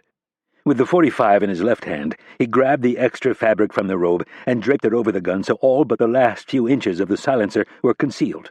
In his ear, he could hear Mukhtar droning on about the struggle to cleanse the cradle of Islam of all infidels. How many men does he have? Rapp asked Husseini. Husseini straightened his glasses as they hurried around the corner for the stairs. 8, I think. Are you sure? I don't know. I didn't count. Maybe 10. What about your men? Stillwell asked. The ones from the local militia. They are guarding the 3 main entrances to the mosque, but that is normal. We do not like the guns inside if we can avoid it. They do not even know she is here, Husseini added as an afterthought. Rapp felt like asking him, So you're the only rat bastard who is helping him? But since Husseini was cooperating, he thought it was best to keep things as positive as the situation would allow. Rapp heard a new voice come over his earpiece. The man was speaking Farsi and was very angry. Imad, the man barked, you are to release her unharmed, and you are to do it immediately. As they hit the first-floor landing that led back to the madrasa, Stillwell asked in Arabic, Do you want me to get the Kurds in here? Ayatollah Najjar, Mukhtar said, knowing your disdain for the CIA, I would have thought you'd approve of my actions. No, Rapp said to Stillwell's question, give them an update, but tell them to stay put. Husseini led them down another half-flight of stairs. The mosque is straight ahead. Where does he have his men? Rapp asked Husseini. Some of them are upstairs sleeping. Back in the madrasa? Yes. How many? I think 3. And the rest of them? He has 2 out front with the militia, and then 2 more guarding the stairs that lead to the catacombs. And in the catacombs? I think 2, maybe more. Counting the man he'd already killed, Rapp had the number at 10, which fit with Husseini's earlier statement. Mukhtar and Ayatollah Najjar were now in a full-fledged argument. Rapp wanted to concentrate on what they were saying, but he needed to gather more information about how Kennedy was being guarded. Husseini was describing for him where she was being kept at the end of a narrow passageway when they entered the mosque. As they traveled across the centuries-old heaved stone floor, another cleric saw them and began walking toward Husseini. I am going to kill her, and there is nothing you can do to stop me, Rapp heard Mukhtar say. Keep walking, Rapp whispered to Husseini. You are going to be greatly rewarded for this. The Supreme Leader wants her released, and Mukhtar has refused. Husseini waved off the younger cleric, and they moved around a series of columns to a long gallery that ran along the south side of the mosque. Much farther down, light streamed into the shadowy space through a series of narrow windows. Rapp got a quick glimpse of a man passing between 2 columns and back into the large open part of the mosque that was covered in prayer rugs. A little further, Husseini said. The door is on the right. Rapp could see a single boot resting on the square base of one of the round columns. In his left ear, he could hear Mukhtar and Najjar yelling at each other, and in his right ear, he could hear the echo of someone talking loudly in the mosque. Farther down the gallery, at least 70 feet away, the man who he had glimpsed just a moment earlier walked back between the columns through a patch of sunlight. It wasn't so much that the man was talking on a cell phone, as much as it was the sudden immobility of Husseini that caused everything to click into place for Rapp. Rapp and Mukhtar noted each other at the same moment. Both froze for what was only a fraction of a second, but seemed like at least 5. That is him, Husseini whispered. Rapp was already moving. He saw Mukhtar pull back his suit coat and reach for a radio. Rapp raised the .45 and fired 2 rushed shots as Mukhtar jumped behind one of the large columns. The bullets sailed past and thudded into the next column, sending shards of rock to the floor. 2 steps later, Rapp saw movement on his right. He brought his 9mm up and kept his .45 pointed in the direction of Mukhtar. A man in a tactical vest holding a machine gun came into view. Rapp fired a single shot from the 9mm, striking the man in the head. He could now hear Mukhtar barking commands into a radio. Rapp didn't have to hear the words. He already knew what they would be. In a split second, Rapp made up his mind. He turned to the right and burst through the doorway as the man he had just shot was coming to a rest on the floor. A second man was sitting on a chair inside the small vestibule. He barely had the chance to open his tired eyes to see what was going on. The 9mm bullet hit him in the center of the forehead. Rapp tossed off his black robes and yelled for Stillwell to stay with Husseini. As he ran into the vestibule, he could hear Mukhtar's voice coming over the radio, clipped to the dead man's tactical vest. While still holding onto his .45, Rapp reached out and snatched the radio with his thumb and forefinger. He pressed the transmit button and countermanded Mukhtar's order as he started down the stairs 3 at a time. He reached the first basement in just a few seconds and made sure to keep his finger on the transmit button so that Mukhtar couldn't relay any more commands. The door that led to the second basement was right where Husseini said it would be. Rapp yanked it open with no concern for his own safety and rushed into the significantly more narrow passage. A thought occurred to him, and he brought the radio to his mouth. In a gruff voice he barked, "I'm coming down. Don't do anything until I get there." Rapp momentarily lost his footing on the smooth, narrow treads and skidded into the wall at the switchback. A third of the way down the last, small flight, he leaped and hit the dirt floor. He glanced to his left. There was nothing but darkness. He wheeled to his right, dropping the radio and bringing both guns to bear on the wood slat door 30 feet away. Lines of light cut through the cracks, and a man's voice could be heard on the other side, asking someone to repeat what they had said. Rapp charged forward, picking up speed. Lowering his shoulder, he plowed through the ancient dry wood like it was made of twigs.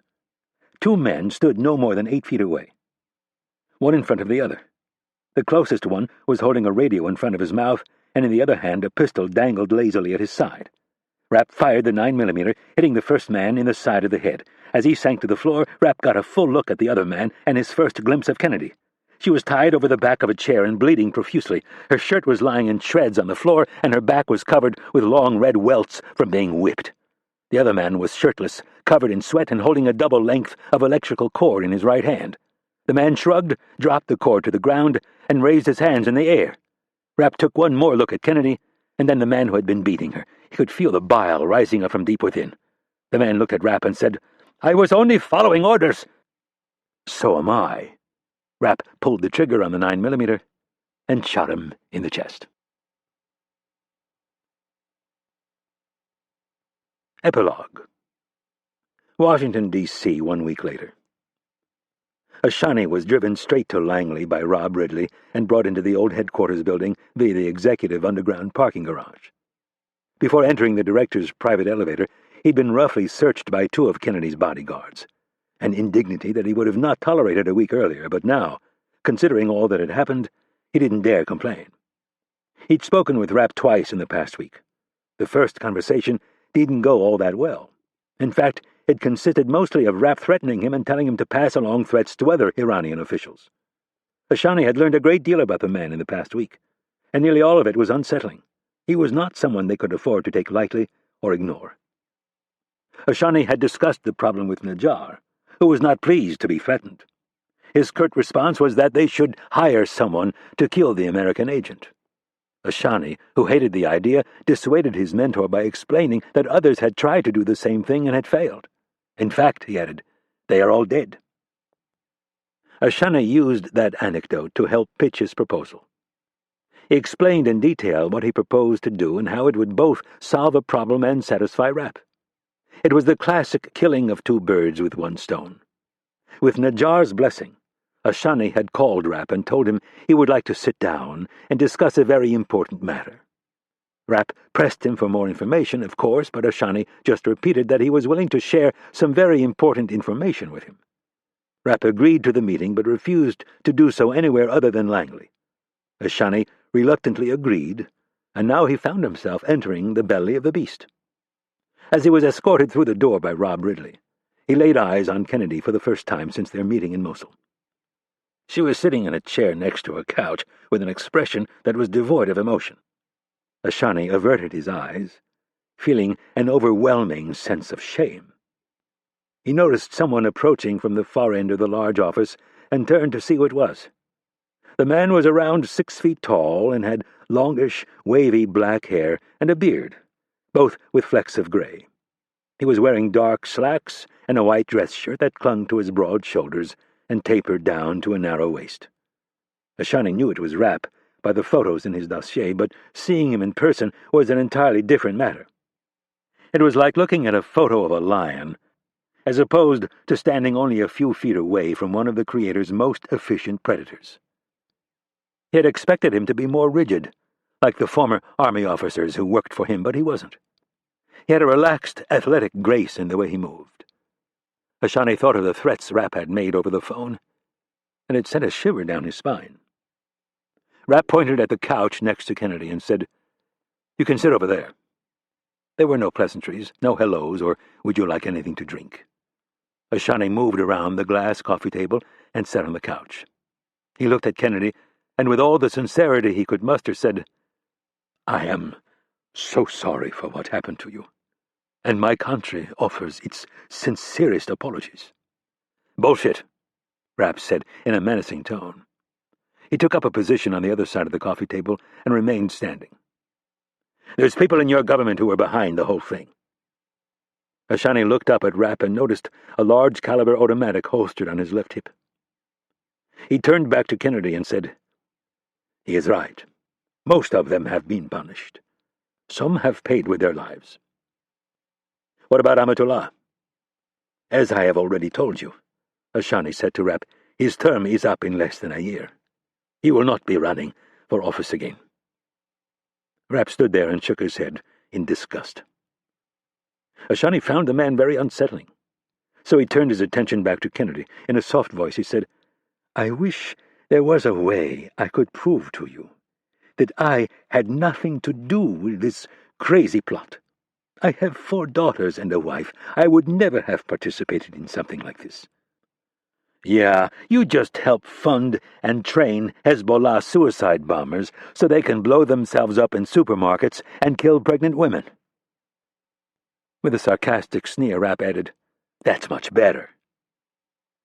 Kennedy looked at Rapp and cleared her throat. It was a signal for him to back off. She then looked at Ashani and said, "It is my hope that this experience will serve as a lesson that our 2 countries need to open relations. The lack of communications only allows the zealots to advance their ideas." "I agree," Ashani responded. Rapp made a face like he might get sick.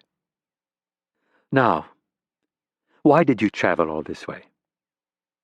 Kennedy asked in a congenial voice.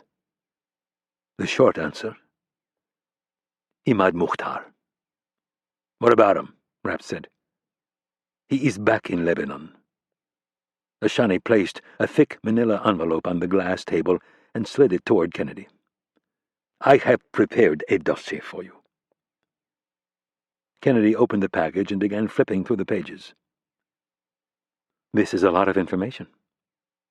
She looked at him with her searching eyes and asked, "Why?" "Because he wants us to clean up his mess," Rapp said. Kennedy held up her hand, signaling to Rapp that she would like him to butt out for a minute. "Why?" "Ayatollah Najjar has asked the senior leadership of Hezbollah to arrest Mukhtar and send him to Tehran. They have assured him that they would put their full resources behind it." "Let me guess," said Rapp. "They're not putting a lot of effort into finding him." "They are putting no effort into finding him. They are putting all their effort into hiding him." "Where?" Rapp asked. "North of Tripoli." "Lebanon?" "Yes." Ashani pointed to the file in Kennedy's hands. "It is all in there, bank records, known associates, etc." "There's a lot more than that in here," Kennedy said. Ashani shrugged sheepishly. Kennedy studied his face for a moment and, in search of a more full answer, repeated her question, "Why?" "Only one other person in my country knows about my trip to see you. That person and I agree that Iran's future would be better served if we were to cut our ties with Hezbollah." "And by giving this to us, you hope to accomplish what?" Ashani thought about his answer carefully and then said, "I think it will help us close a very ugly chapter in our shared history and hopefully give you personally a sense of justice." Kennedy considered the thick file for a moment and said, "Thank you." "You are welcome." Ashani stood and said, "Thank you for taking the time to meet with me." "You are welcome. Please excuse my not getting up, but I'm still a bit sore." Rapp escorted Ashani to the door and handed him off to Ridley. He closed the door and walked back to Kennedy, who was staring out the window, lost in thought. Rapp stood there for a moment and then asked, "What would you like me to do with Mukhtar?" Without looking, Kennedy handed the file over her shoulder to Rapp and said, "Kill him." Tripoli, Lebanon. The G5 landed shortly after midnight. Rapp looked out the window and was pleased to see that the police escort was there as promised. It had taken Rapp 3 hours to read the file from cover to cover, and by the time he was finished, he knew exactly what he was going to do. He had his secretary make 2 copies of the file. He sent one to Marcus Dumond with instructions to scan everything into the system so they could begin the collection of intercepts, and the other file went to Kennedy with instructions for it not to be distributed until he gave the okay.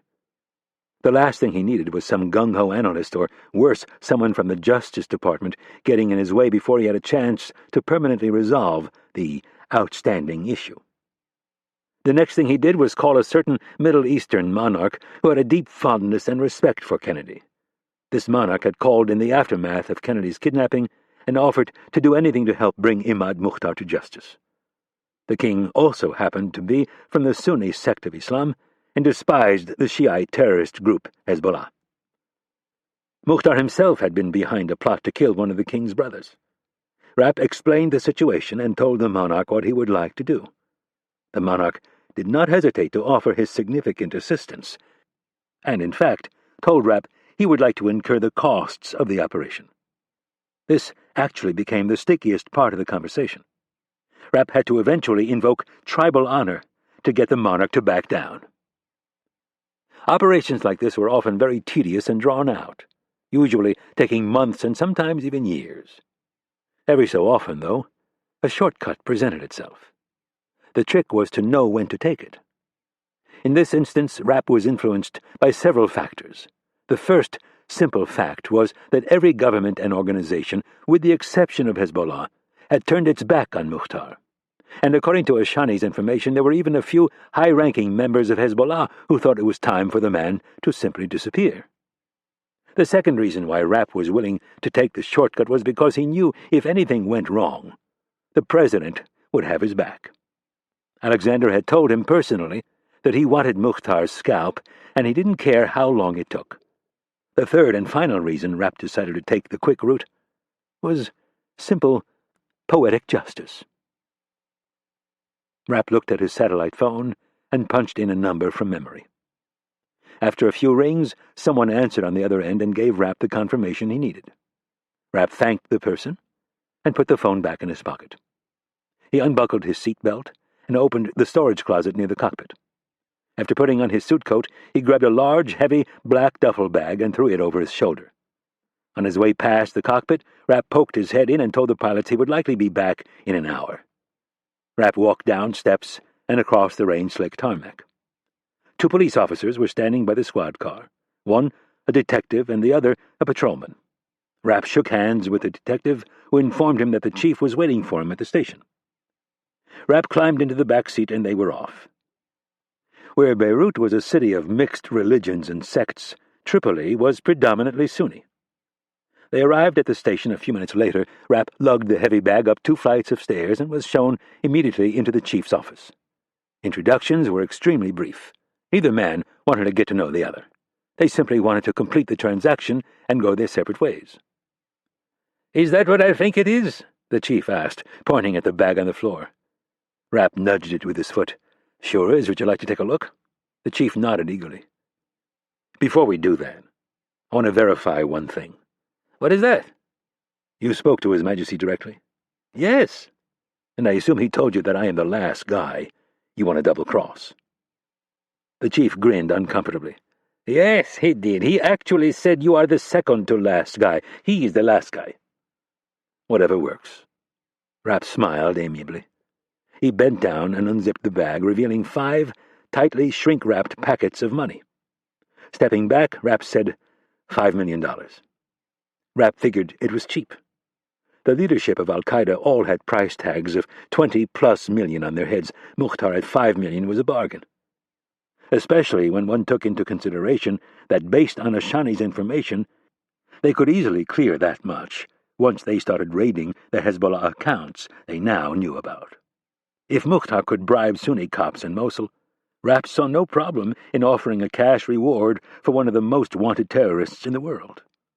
The chief clapped his hands together and could barely contain his glee. "Ah, this is wonderful."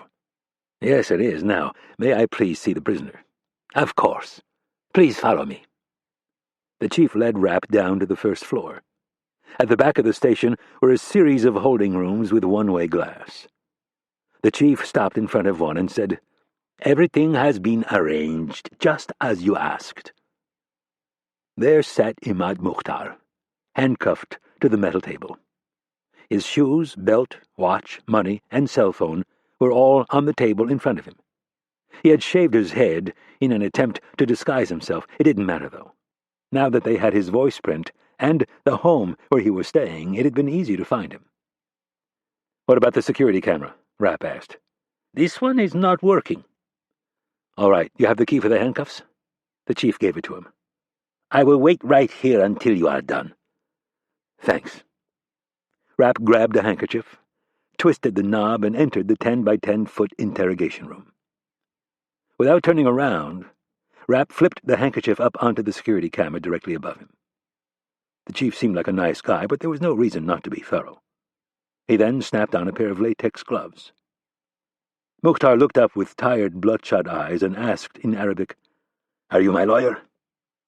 Rapp laughed, and as he pulled the curtain across a viewing window, said, "No, I'm your proctologist, you idiot." Hearing the visitor speak Americanized English caused Mukhtar to grow deeply concerned. "Who are you?" "Who I am doesn't matter, Mr. Mukhtar." Rapp circled around him. "I do not know who you are talking about." If all they had to go on were the photos taken in Mosul, there might have been a sliver of doubt. But Ashani had provided them with 16 different quality shots. Those, combined with the voice analysis, guaranteed that the man he was looking at was Imad Mukhtar. Rapp grabbed the belt off the table and stood directly behind the prisoner. Mukhtar sensed he was in some serious trouble and began yanking violently against the handcuffs. It was a waste of his energy. The metal table was bolted to the floor. Rapp slid the belt around Mukhtar's neck and threaded it through the buckle. Mukhtar started screaming and thrashing even harder. Rapp put his left hand on Mukhtar's shoulder and gave the belt a good yank with his right hand. Mukhtar began gasping for air and making choking noises. Rapp leaned in close, his mouth hovering mere inches away from Mukhtar's left ear, and said, "This is for Irene Kennedy, you piece of shit." Rapp put his left foot in the center of Mukhtar's upper back and grabbed the belt with both hands. He leaned back and yanked with everything he had. Mukhtar's windpipe collapsed like an aluminum can. His eyes nearly popped out of his head and his limbs went rigid. Rapp held the belt tight for another 10 seconds to make sure, and then let go. Mukhtar slumped forward, his head thudding to a rest on the table. Rapp undid the handcuffs and leg restraints and tossed them on the floor. He then took the tail end of the belt, tied it around the metal bar that Mukhtar's right handcuff had been attached to, and pulled the chair away. Mukhtar's knees hit the ground, and his head slid off the table. The belt caught and stopped his face, a foot short of the floor. Rapp took one last look around, and then opened the door. On the way out, he reached up and collected his handkerchief from the security camera and then took off the latex gloves. The chief was waiting. "How did it go?" "Exactly as planned." Rapp thanked the police chief, turned, and walked straight out the front door.